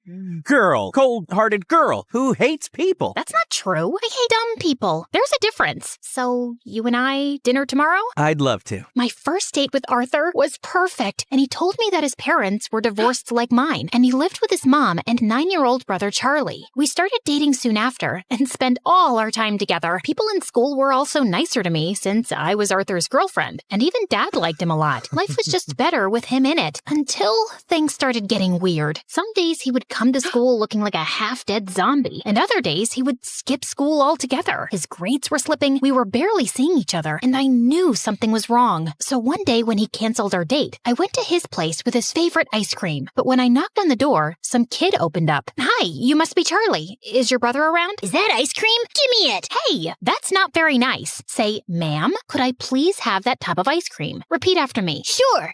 Ma'am, give me the ice cream or I'll kick you. And Charlie kicked me on my shin, snatched the tub, and ran away. As I yelled out in pain, Arthur came running downstairs. Alicia, why didn't you tell me you were coming? When would I tell you? You hardly talk to me these days. I know. I'm sorry. It's just that Mom's getting married again. The guy doesn't want Charlie in his life, and Mom loves her stupid boyfriend so much that she decided to move out, leaving me in charge. Why wouldn't you tell me that before? Because it's embarrassing, and I didn't want to drag you in my mess. I'm already a part of your mess, and we'll get through it together. Okay, I know that was a bit cheesy, but Arthur looked like he was gonna break in a million pieces, and I really wanted to help him. Besides, how bad could a 9-year-old be? Turns out a lot, because Charlie was a total devil. He would cry over the smallest things, throw tantrums if he didn't get his way, and would constantly butt into my dates with Arthur. We hardly spent any time alone. I was pretty sure he just hated me. Like one time, I was waiting for Arthur in his living room, and Charlie kept giving me death stares. Something on my face? I was just trying to figure out how someone can look like a horse and a camel at the same time. That's kind of mean, Charlie. And you're kind of ugly. Anyway, have fun on the date. It won't last long. And 10 minutes into the date, Arthur got a call from the babysitter that Charlie had locked himself in the washroom and we had to run back. Then another time, it was Dad's birthday and I had planned a really cool surprise for him. I'd invited all his old friends from the army. Arthur helped me deck up the place and I was arranging the cake when Charlie walked up to me. Oh, wow. This cake looks yummy. Give me a piece. Only after my dad cuts it. But I'm hungry now. Then eat something else. There's a whole pizza on the counter. Are you stupid? I said I want the cake. Charlie tried to get the cake, but I got in his way. He shoved me away, and I accidentally knocked into the cake, which crashed to the floor. Whoopsie. Guess no one gets to eat it. What happened? I heard some noise. Your brother ruined my surprise. I just asked her to give me some cake. And I asked you to wait. Relax, Alicia. We'll get a new cake. I'm sure your dad won't know. That's not the point, Arthur. Your brother is a spoiled brat. He needs some discipline. You put that kid on a leash, or I swear I will. He's my brother, not some dog I can put a leash on. I know he made a mistake, but he's just a kid. You know what? We'll just leave. We wouldn't want to ruin your evening any more than we have. Perfect. Arthur took Charlie's hand and they left. I wanted to stop them, but I was too mad. Later that night, when I calmed down, I realized I might have been too rude and called Arthur up, but he didn't answer. He didn't even show up to school the next day, and neither did Charlie. So I went to his place to talk to him and saw Charlie crying on the porch. What's wrong? Arthur wasn't here when I woke up this morning, and I don't know where he went. Did you call him? He left his phone behind. Then why didn't you answer when I called? Anyway, don't worry. We'll find him. But till then, you're coming home with me. No, I don't like you. You don't have to like me, but I'm not leaving you alone till Arthur gets back.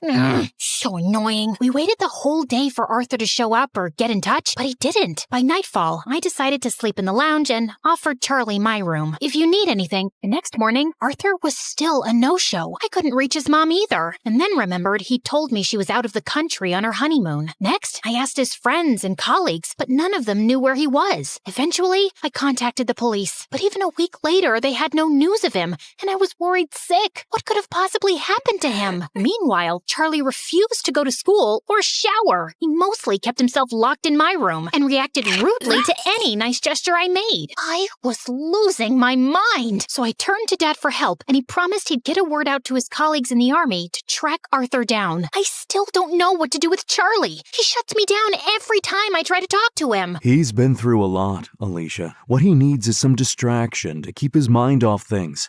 After your mom left, you were all over the place. That's why I built such a strict routine for you, so you wouldn't have time to think about her. Maybe you should do something similar. I decided to give Dad's advice a shot, and the next morning, I walked to Charlie's room and woke him up. Get up. We're going out. Is Arthur back? No. Then let me sleep and go away. Nope. You're getting up right now. Charlie resisted, but I dragged him out of bed, and somehow we made it to the bus stop. He kept cursing me the whole way, but I didn't care. And minutes later, we were at our destination, the paintball arena. I'm not going in there. Why? Too chicken to lose? As if you're on. Charlie and I had a great time at the paintball game, and it was the first time I actually heard him laugh. Afterwards, we went to a trampoline park and jumped our hearts out. By the end, he was so tired he could barely walk, so I called a cab and took him to my favorite burger joint, but he just stood at the entrance and stared. What, you don't like burgers? No, it's just that this was my favorite place to come with my mom. Every weekend, we'd come here and play our favorite songs on the jukebox machine. And now, she doesn't even call me, and Arthur's left me too. Arthur will be back in no time, I promise you. He loves you a lot, Charlie, and no matter what, we'll always be here for you. You too? Yes, me too. Charlie cried and hugged me tight. For the first time, I saw him as a heartbroken broken kid who just wanted his family back. Since then, Charlie warmed up to me. We'd have breakfast together,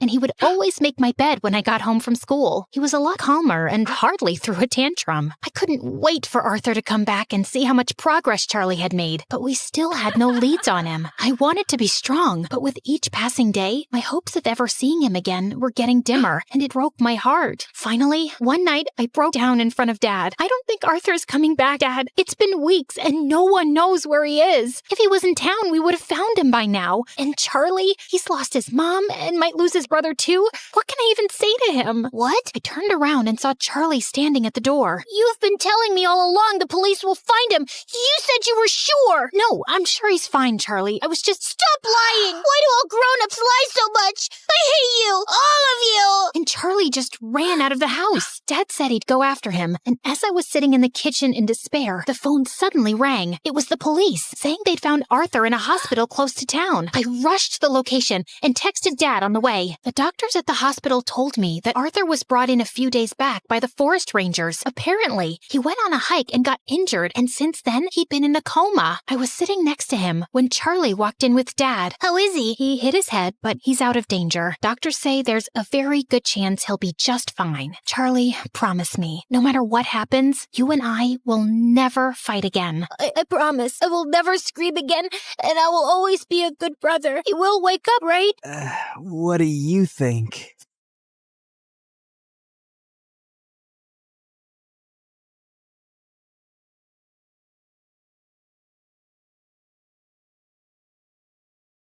Hi, I'm Mishi, and I live with my dad and brother Biku, who's 2 years older. Before I continue, please like and subscribe to MSA. My dad was a mountain climber, and our house was filled with trophies and awards he'd won. It was his dream that both his kids follow in his footsteps, so he started training me and Biku pretty young. I was a natural. Biku struggled a lot. Stop climbing like an old lady, Biku! Care to pace up? We don't have all day! Dad kept screaming. Biku got nervous and slipped. Meanwhile, I absolutely nailed my first day of training. Dad was so happy, he praised me all day long. I'm gonna make you the best mountaineer the world has ever seen! What about me? What about you? A snail can climb faster than you, Biku. Being a mountaineer is not in your blood. But it was my first time climbing, and the guy in front of me kept farting in my face. I got distracted. Don't be a sour loser, big bro. Just accept it. I'm better than you. Or maybe it was just dumb luck. Relax, Snappy. I was just kidding. Don't worry. When I become a famous mountaineer, I will definitely train you to be my assistant. I was joking, but Biku took it seriously and flung his shoe at my head. I ducked, and it hit Dad's trophy shelf, and everything fell to the ground. Have you gone completely crazy, Biku? It's bad enough that you're an absolute embarrassment, and now you're disrespecting my achievements? You're grounded for a week! Biku ran to his room crying, and since then, he just hated me for being Dad's favorite. Every time Dad would praise me, Biku would get angry and do crazy things. This one time, he filled my bed with sand, and another time, I opened my bag and saw a huge spider on my books. I was so scared I almost passed out.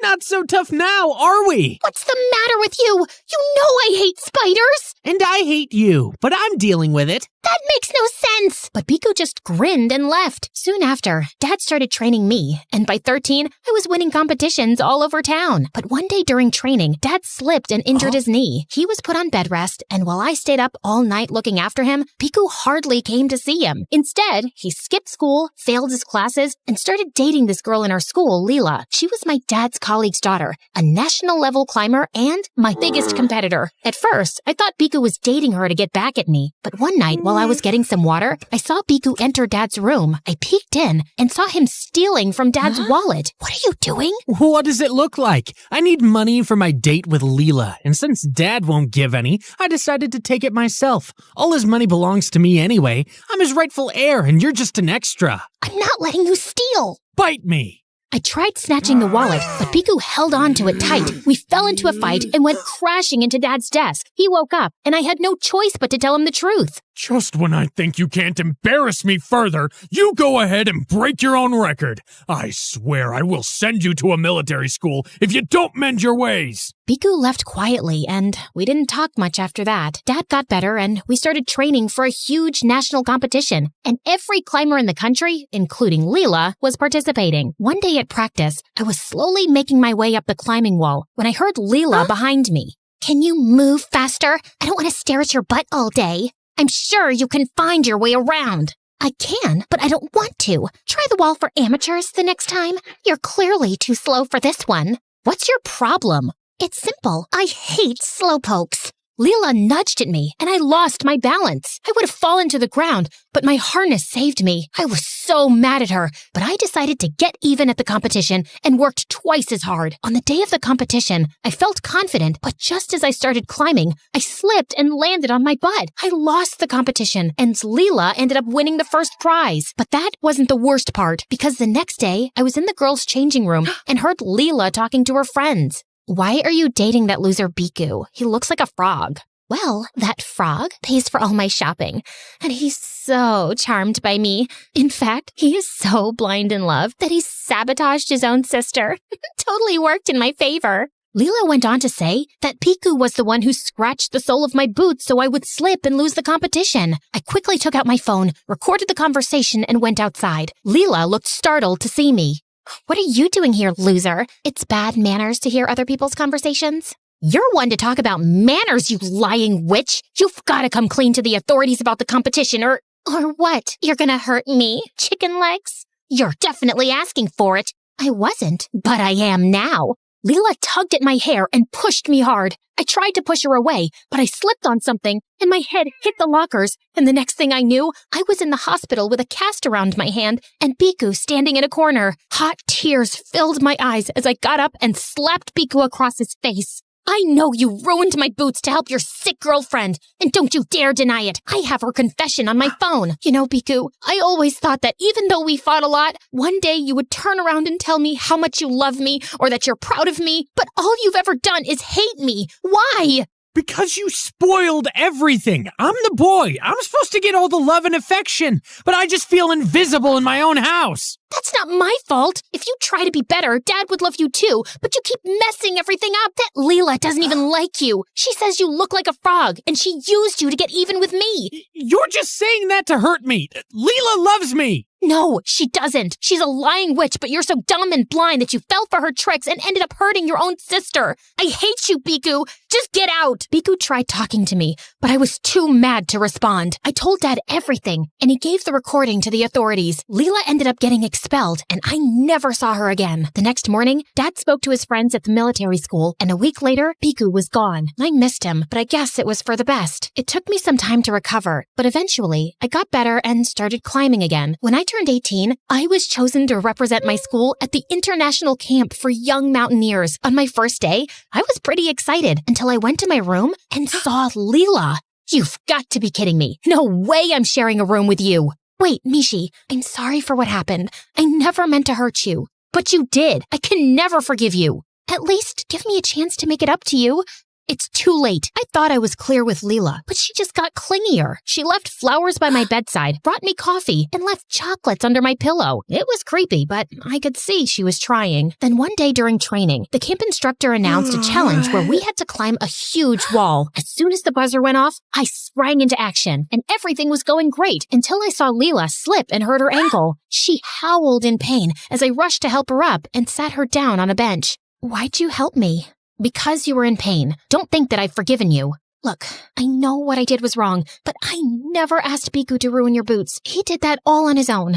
That's supposed to make me feel better? Biku was stealing from Dad to take you out on dates and shopping. Did you know that? No, I never asked him to do that either. Look, Mishi, what's done is done, and I'm sorry for it. We can either stay in the past and be bitter, or move on and be happier.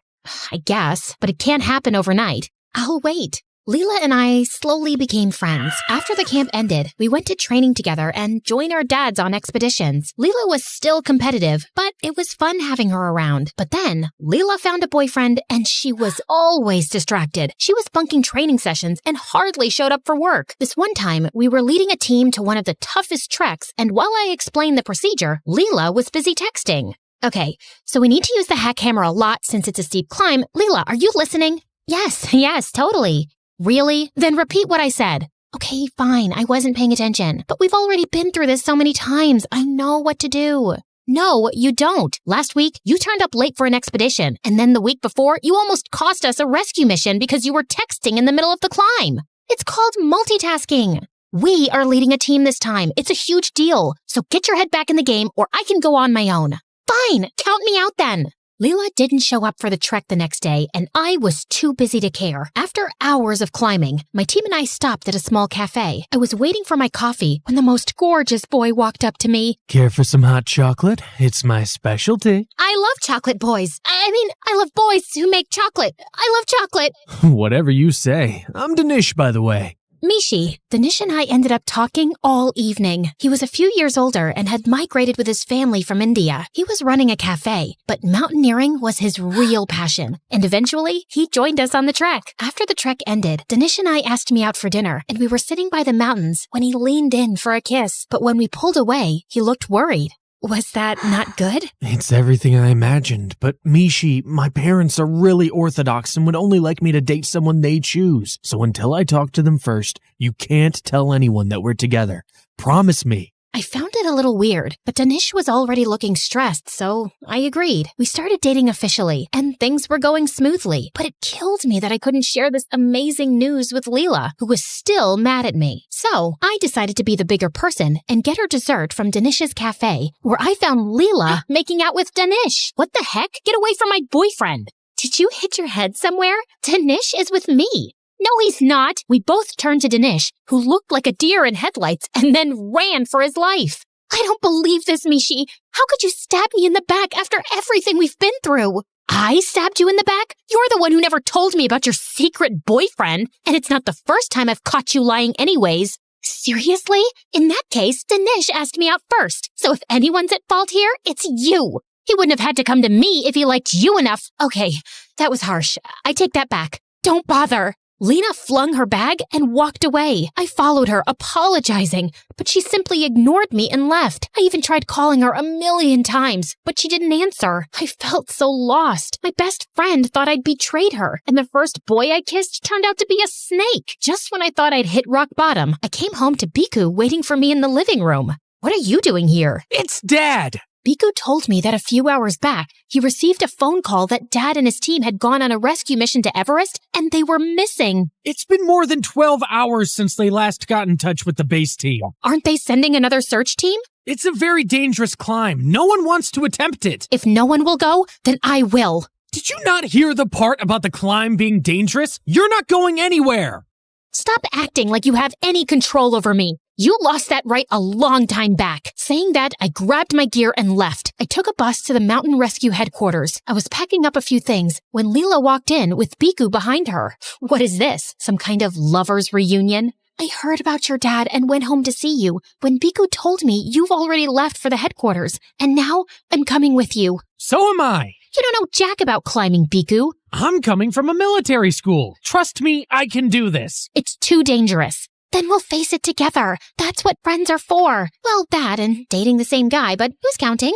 Leela and I hugged and made up and left to look for Dad early in the morning. When we reached the base of Mount Everest, I gulped. I'd climbed cliffs before, but this was the tallest mountain in the world. It was freezing cold when we started climbing, and at one point, Leela almost slipped, but I caught her and pulled her to safety. We reached the top of the mountain, and ahead was a stretch full of white snow. And then suddenly, I saw Dad waving back at me. I ran and hugged Dad tight as he told me that he and his crew were hit with bad weather and were hiding in a cave till the weather got better. They had a few minor injuries, but no one was seriously harmed. We quickly went back to base before the weather got bad again. Biku saw us and came running. I'm so glad you're okay, Dad. There's so much I want to say, but let me start by saying sorry. Sorry for being a horrible son and brother.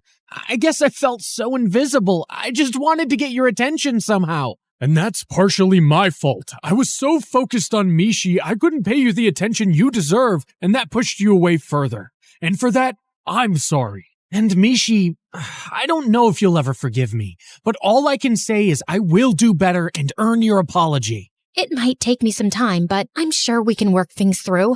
And I'm sorry for screaming at you because of a boy. You're my best friend, and I wouldn't trade that for anything. So what do you say, best friends? Fine, but no hugs. Too late. And that's when I knew that people who are meant to be in your life will always find a way back.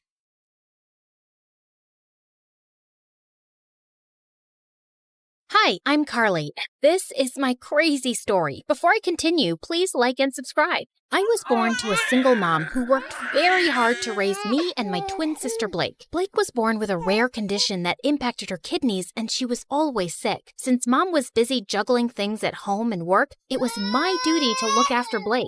You can't eat milk with your hands.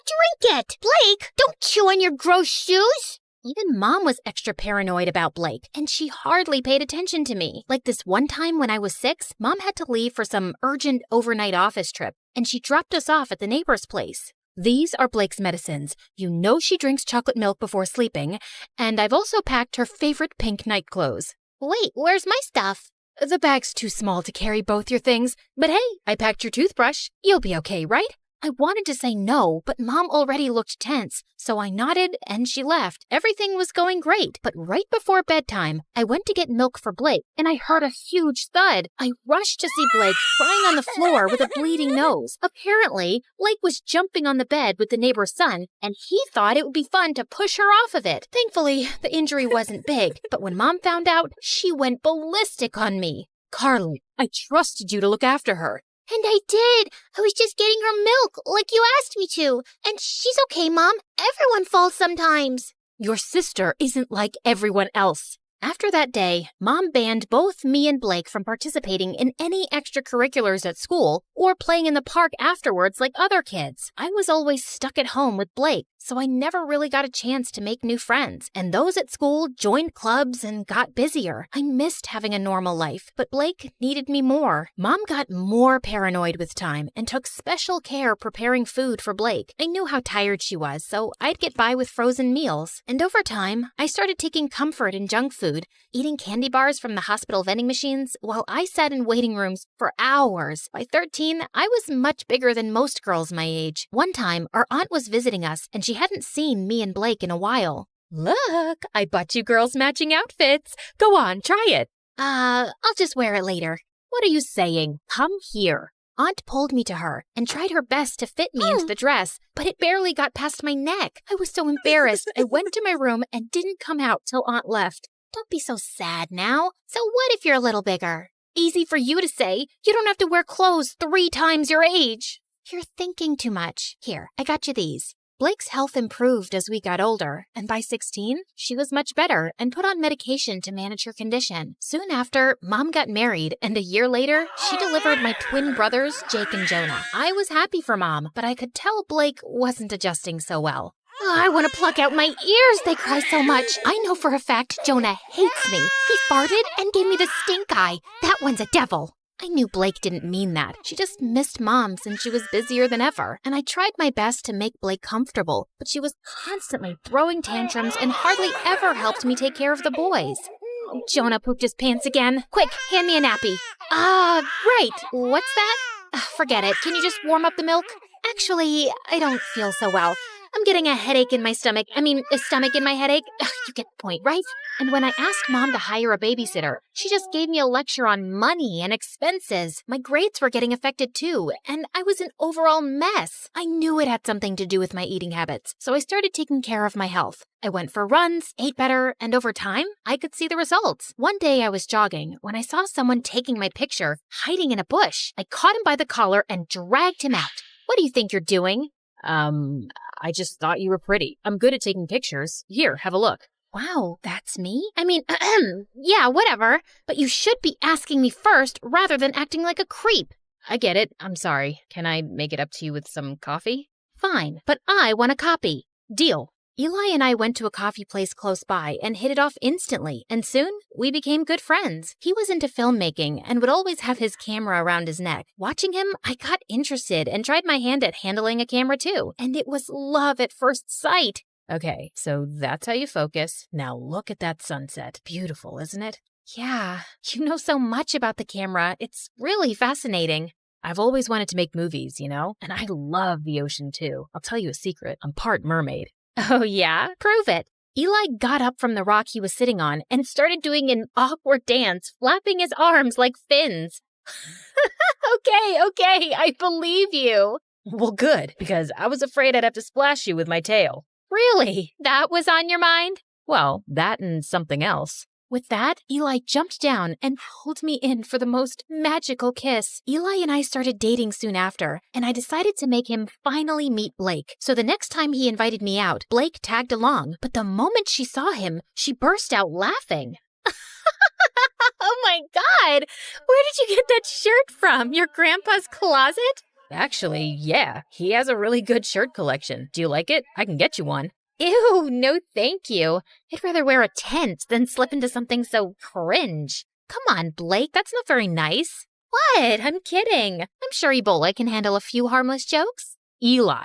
Blake made it painfully obvious that she didn't want Eli around, and even though Eli kept his cool, I knew she made him uncomfortable. Then one time, Eli invited me and Blake to the launch of his dad's new restaurant. I appreciated the effort he was making with her, and I hoped she would too. But I was so wrong, because minutes into the event, Blake threw a massive tantrum over pickles.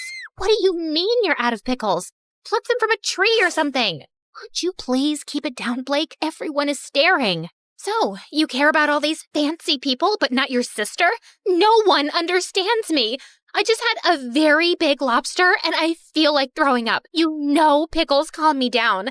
This is such bad customer service. Hey, you have pickles, and you, and you.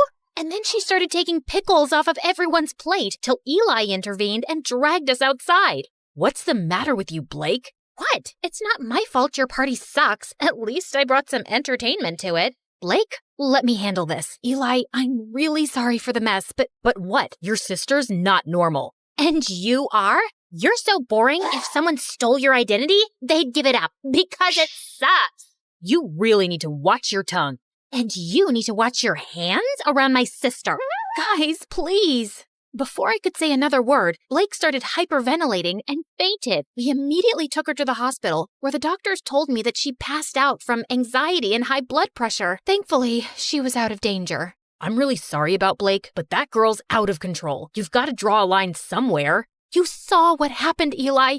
You can't just scream at her like that. She's my sister. I can't be around her, Carly. This is going to be a problem. I wanted to stop Eli, but there was nothing more I could say. Blake was my sister, and she came first. I didn't meet Eli for a few days, and a week later, he told me that one of his movies that I'd helped him with had gotten selected for a local film festival. He wanted me to come, but Blake was still recovering, and I couldn't leave her alone. But when he came back, he told me something shocking. Everyone loved the movie, Carly. One of the biggest film schools in New York wants to take us both in on full scholarship. How amazing is that?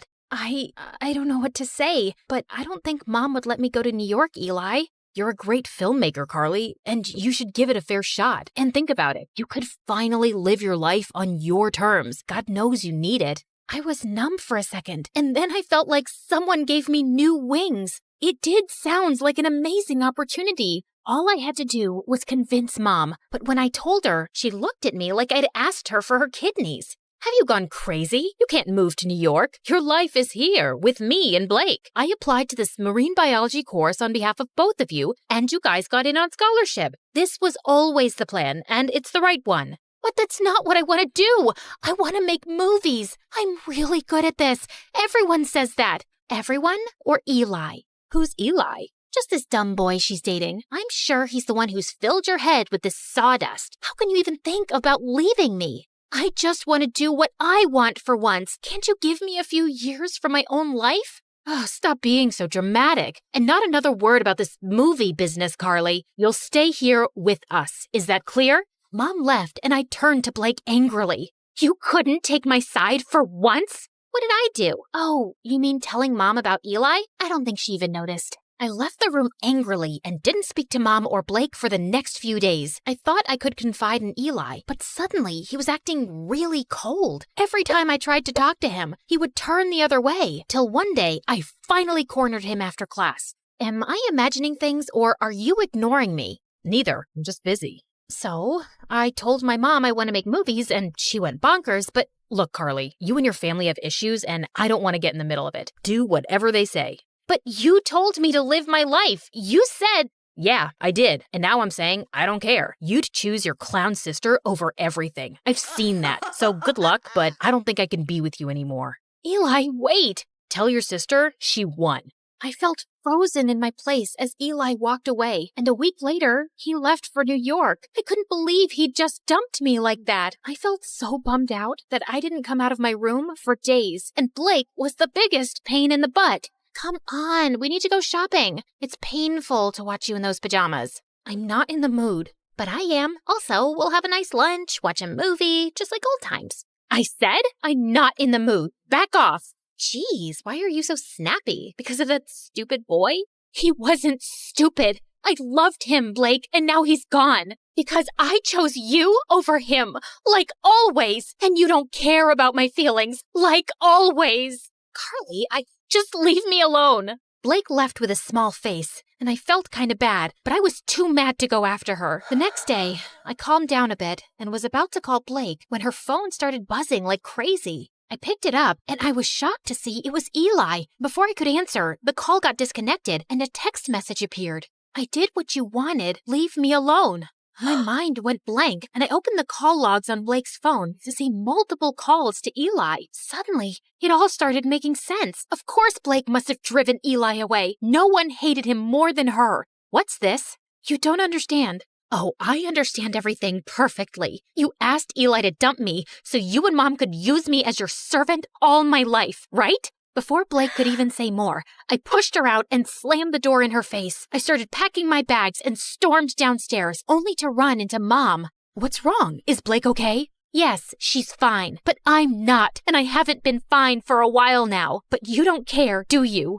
Of course I do, sweetie. Why would you say that? Because you never have. Not since we were kids. Carly, I knew you could take care of yourself, and you were the healthy one, and Blake... No, Mom, I was eating my feelings, and you didn't even see that. I got back to being healthy on my own, and you've stunted both my growth and Blake's. Hers by over-coddling her, and mine by always holding me back to be her guardian. And now I'm done. I will go to New York because I want to get away from you and Blake, and you can't stop me. I left home and booked a flight to New York. On my way, I called Eli and explained everything to him. He told me that he was proud of me for taking a stand for myself and welcomed me with open arms. We moved in together and I was doing really well in my classes. Mom and Blake tried getting in touch with me multiple times, and even though I missed them, I needed my space. Eventually, they stopped calling. After graduation, Eli proposed to me and I said yes. Life was going great, till one day I heard a knock on the door and opened it to see Blake and Mom. What are you guys doing here? Eli called us and told us about the engagement. Carly, I have a confession. It was me who convinced Eli to break up with you, not Blake. Wait, what? Eli never told me that it was Mom behind everything. I didn't want to stress you out more. I could see you missed your family, and this would have made you sad. But I saw the call logs and the messages on Blake's phone. I'd actually been calling him to apologize, but I guess he thought both me and Mom wanted him to dump you. And I don't blame him. I was always awful to Eli. I guess I was just terrified of being on my own without you, but I drove you further away. I'm sorry too, my baby. I'd just become used to having you around, always taking care of everything. And the thought of you going away for college crushed me. I was selfish and always burdened you with too much. I hope you can find a way to forgive me. Thank you for finally acknowledging that. It might take me a while to really forgive you, but I'll get there. I won't lie. I have missed you guys. Then let's start with a hug.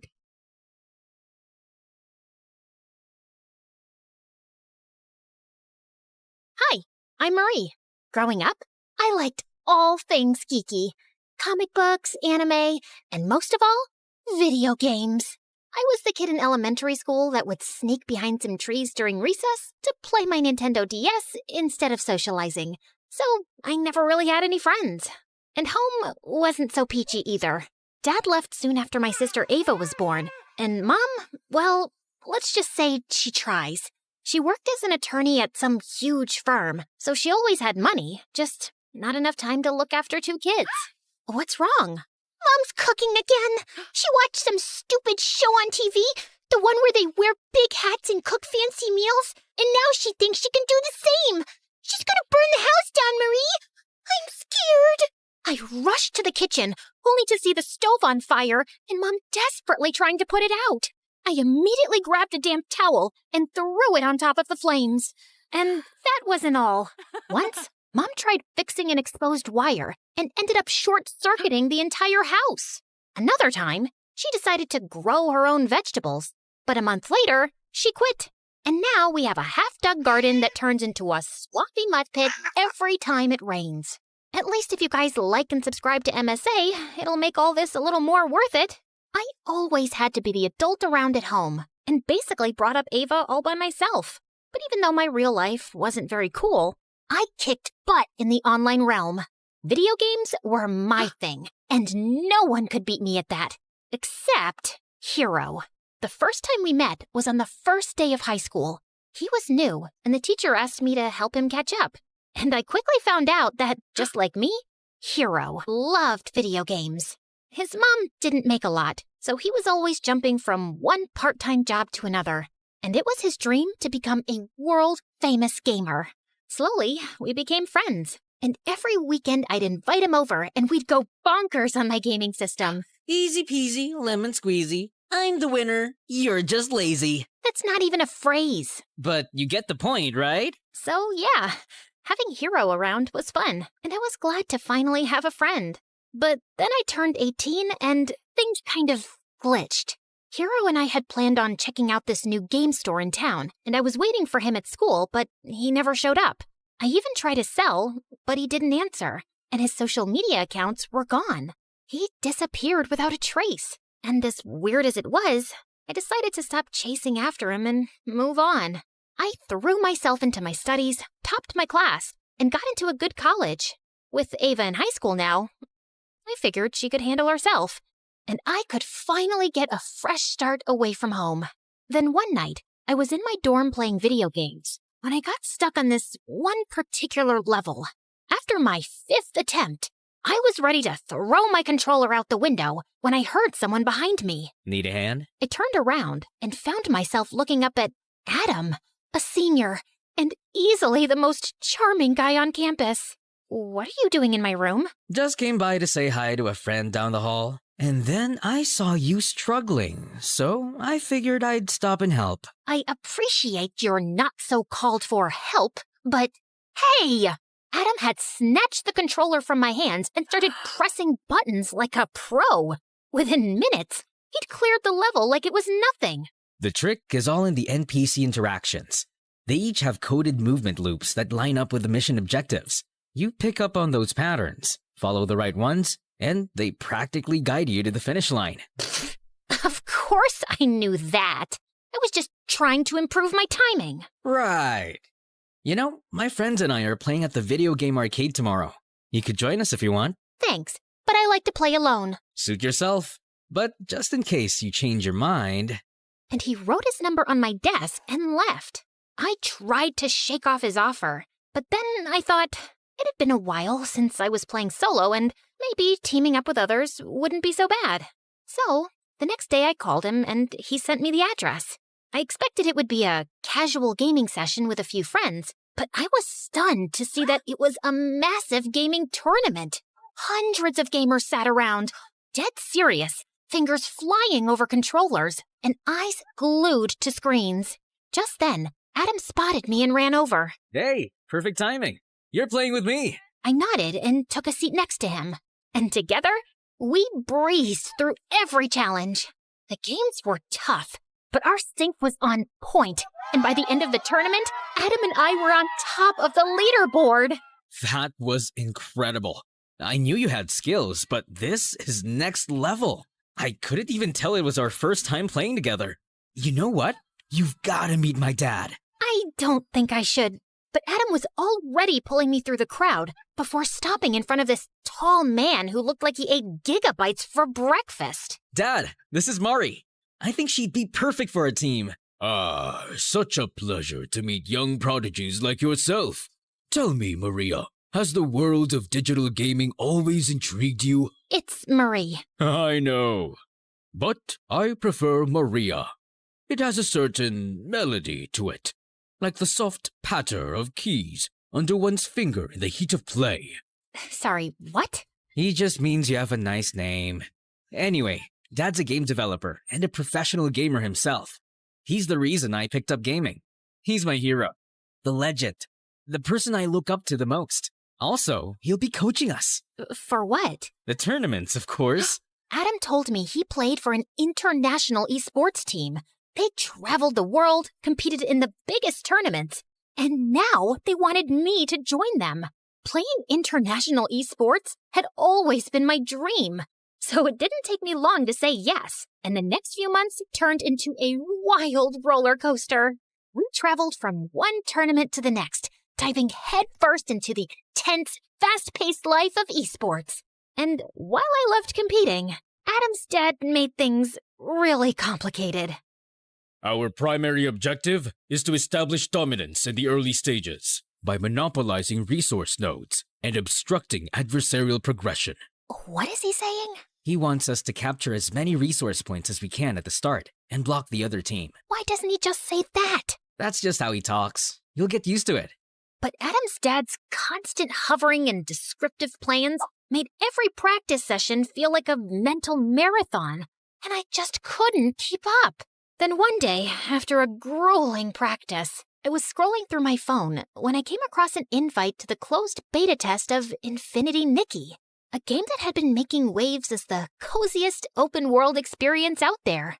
I was tired of playing endless battles and high-stake combat games with Adam, and I was looking for something that felt more comforting and fun. And the game seemed like the perfect escape.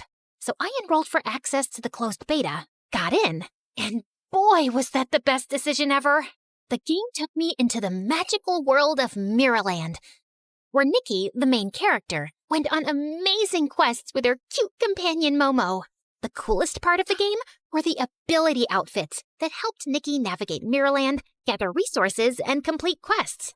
I got to explore dungeons, tackle boss battles, ride vehicles, and even capture beautiful moments with the photo feature. It was so much more than a dress-up game.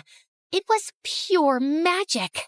I was so amazed by it, I even joined Infinity Nikki fan forums to know more about shortcuts and outfit combos. And I found myself chatting regularly with one user in particular, Silent Warrior. Oh my god, Momo camera is so cute. I could pose in front of that forever. Oh, but here's something that makes it even better. Usually, you can only take pictures of the scenery in Nikki, but there are certain spots on the map where this Feywish sprite, Dakabo, will suddenly pop up and look straight at the camera while you're capturing the shot. I swear, it's the funniest and most unexpected thing ever. No way. How did you even figure that out? Spent hours wandering the map, taking random shots. The first time Dakabo appeared, I almost dropped my controller. You've got to try it. It's seriously worth it.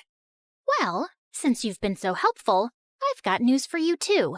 December 6th is actually Nikki's birthday, and to celebrate that special day, all Infinity Nikki players will be getting this stunning new dress called Starlit Celebration, absolutely free of charge. I mean, talk about a sweet deal. But you have to log into the game before December 19th to redeem it, so tell all your friends to download it now. I've already told mine. It felt like I'd found someone who spoke my gaming language, and I really wanted to meet him. So, naturally, a week later, I was one of the top players invited to play Infinity Nikki live at an exclusive arena. I walked in feeling excited, and I was at the snack bar getting a soda when another hand reached for the same can.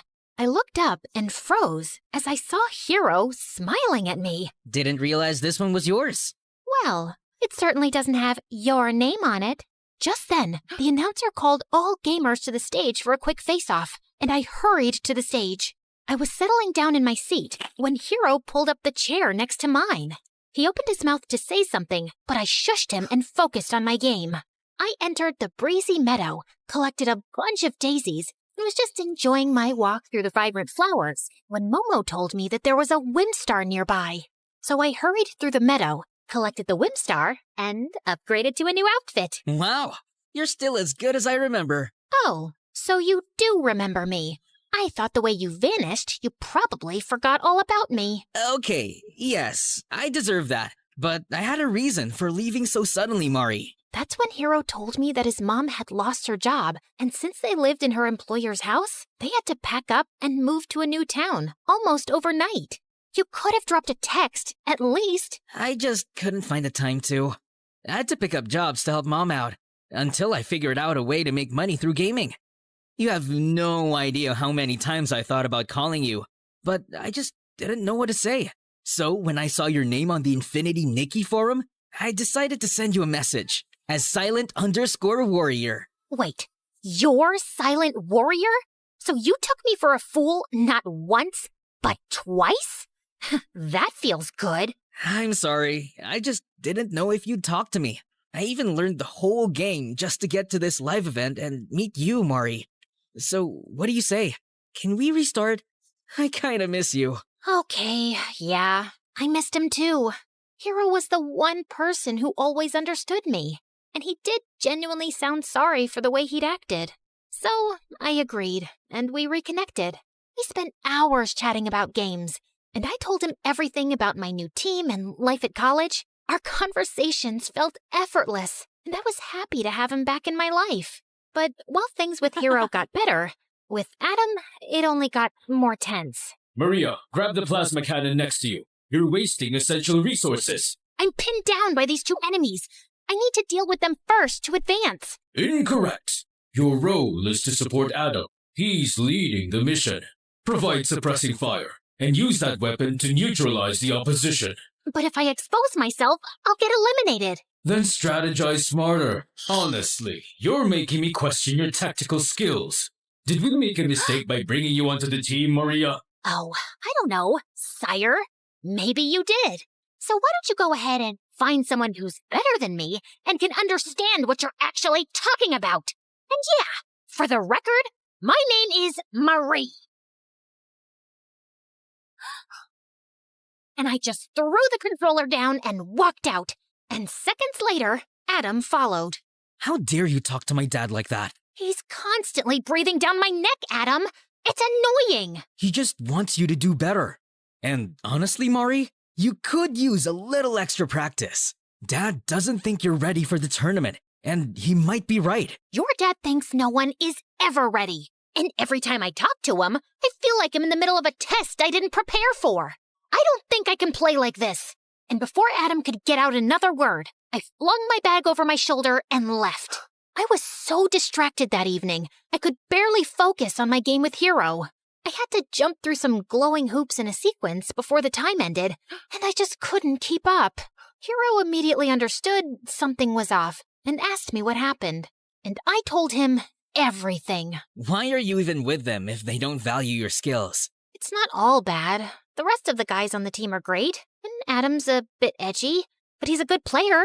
It's his dad who gives me the ick. My mom's a saint compared to him. At least she never trash-talked me the way he does. Mari, you're a great player, and from what you're telling me, this Adam sounds like a jerk. I think you should just quit and play with me instead. We're good. I just laughed at Hero's suggestion. He was clearly joking. There's no way he'd actually expect me to quit my team at the last minute.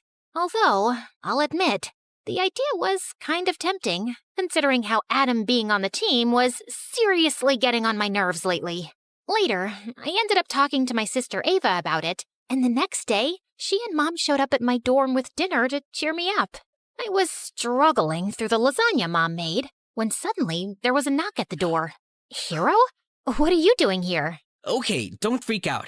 But I kind of put our names down together for the tournament tomorrow. What? Why? Because your team sucks, Mari. Adam and his dad are dragging you down, and it's obvious you're not happy.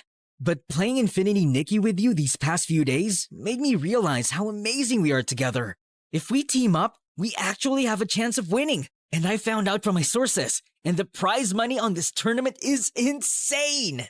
Hero, Planning to ditch me at the last minute? I saw Adam standing behind Hero with a hard expression on his face. You're taking this the wrong way. Oh, am I? Wasn't he just telling you to leave us and join him? My dad gave you the opportunity to be a great gamer, and you tossed that aside to play Infinity Nikki with him? It's that same dress-up game you keep raving about, right? It's more than a dress-up game, Adam. It teaches you about friendship, care, and warmth. And it tests your skills and presence of mind. You have to strategize your way through each puzzle. It's not easy. Sounds like a pretty easy game to me. Really? Then why don't you and I go head-to-head? First one to complete his quest wins. And Mari joins the winner's team. That's the stupidest thing I've ever heard. Why? Scared I'll kick his butt? We'll see about that. But the food's getting cold.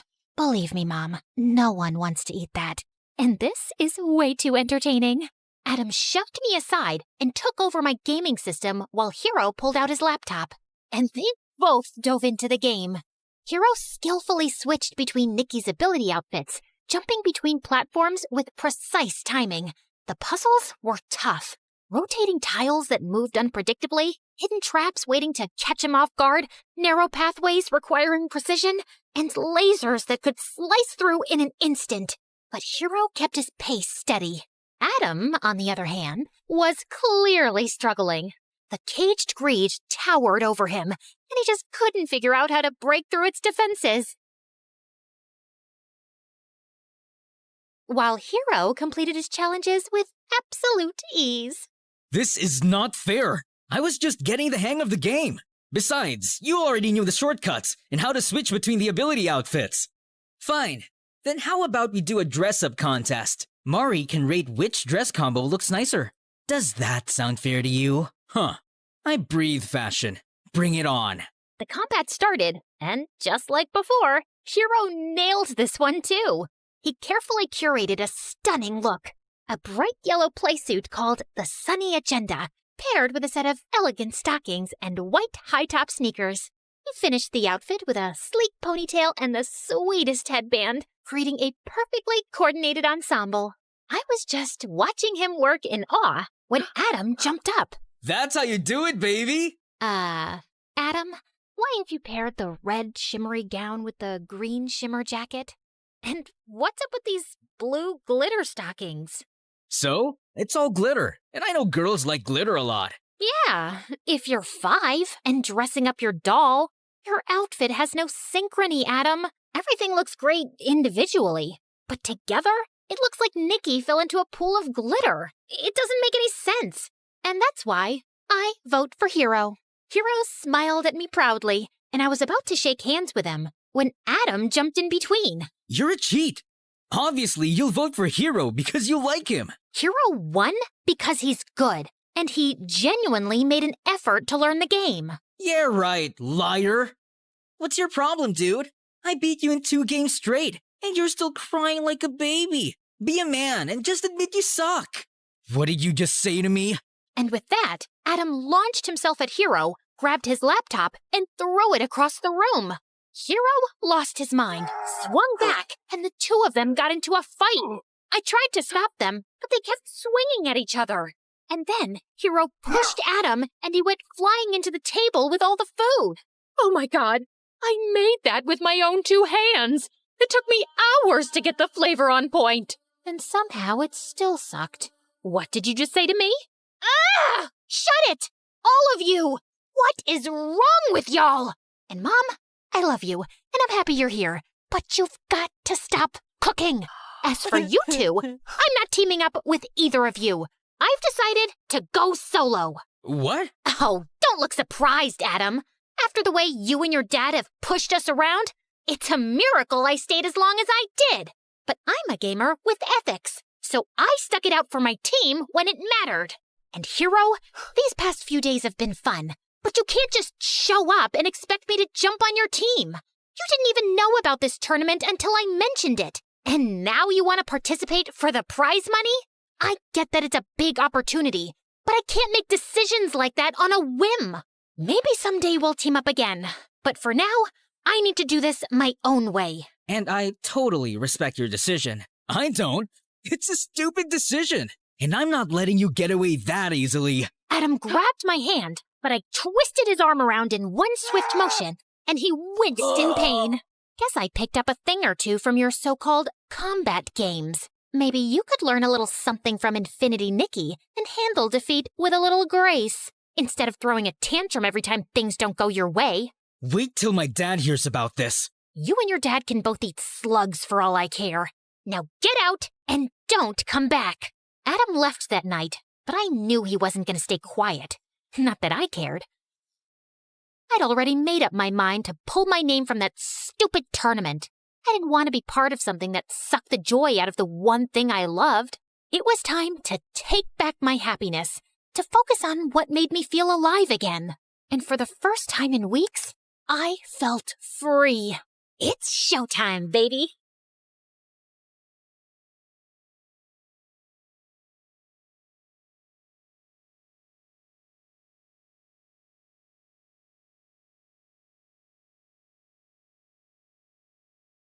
Okay, listen.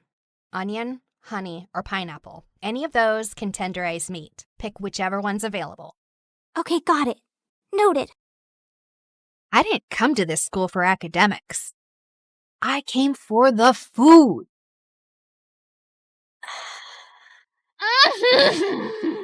The texture. Oh, the crunch. The glaze. The magic. Ah! There she freaking goes again. Her freaking scream makes me want to freaking lose my freaking appetite. Freaking... And that's exactly why you don't have friends. You treat food like it's your boyfriend. So what? I've got you.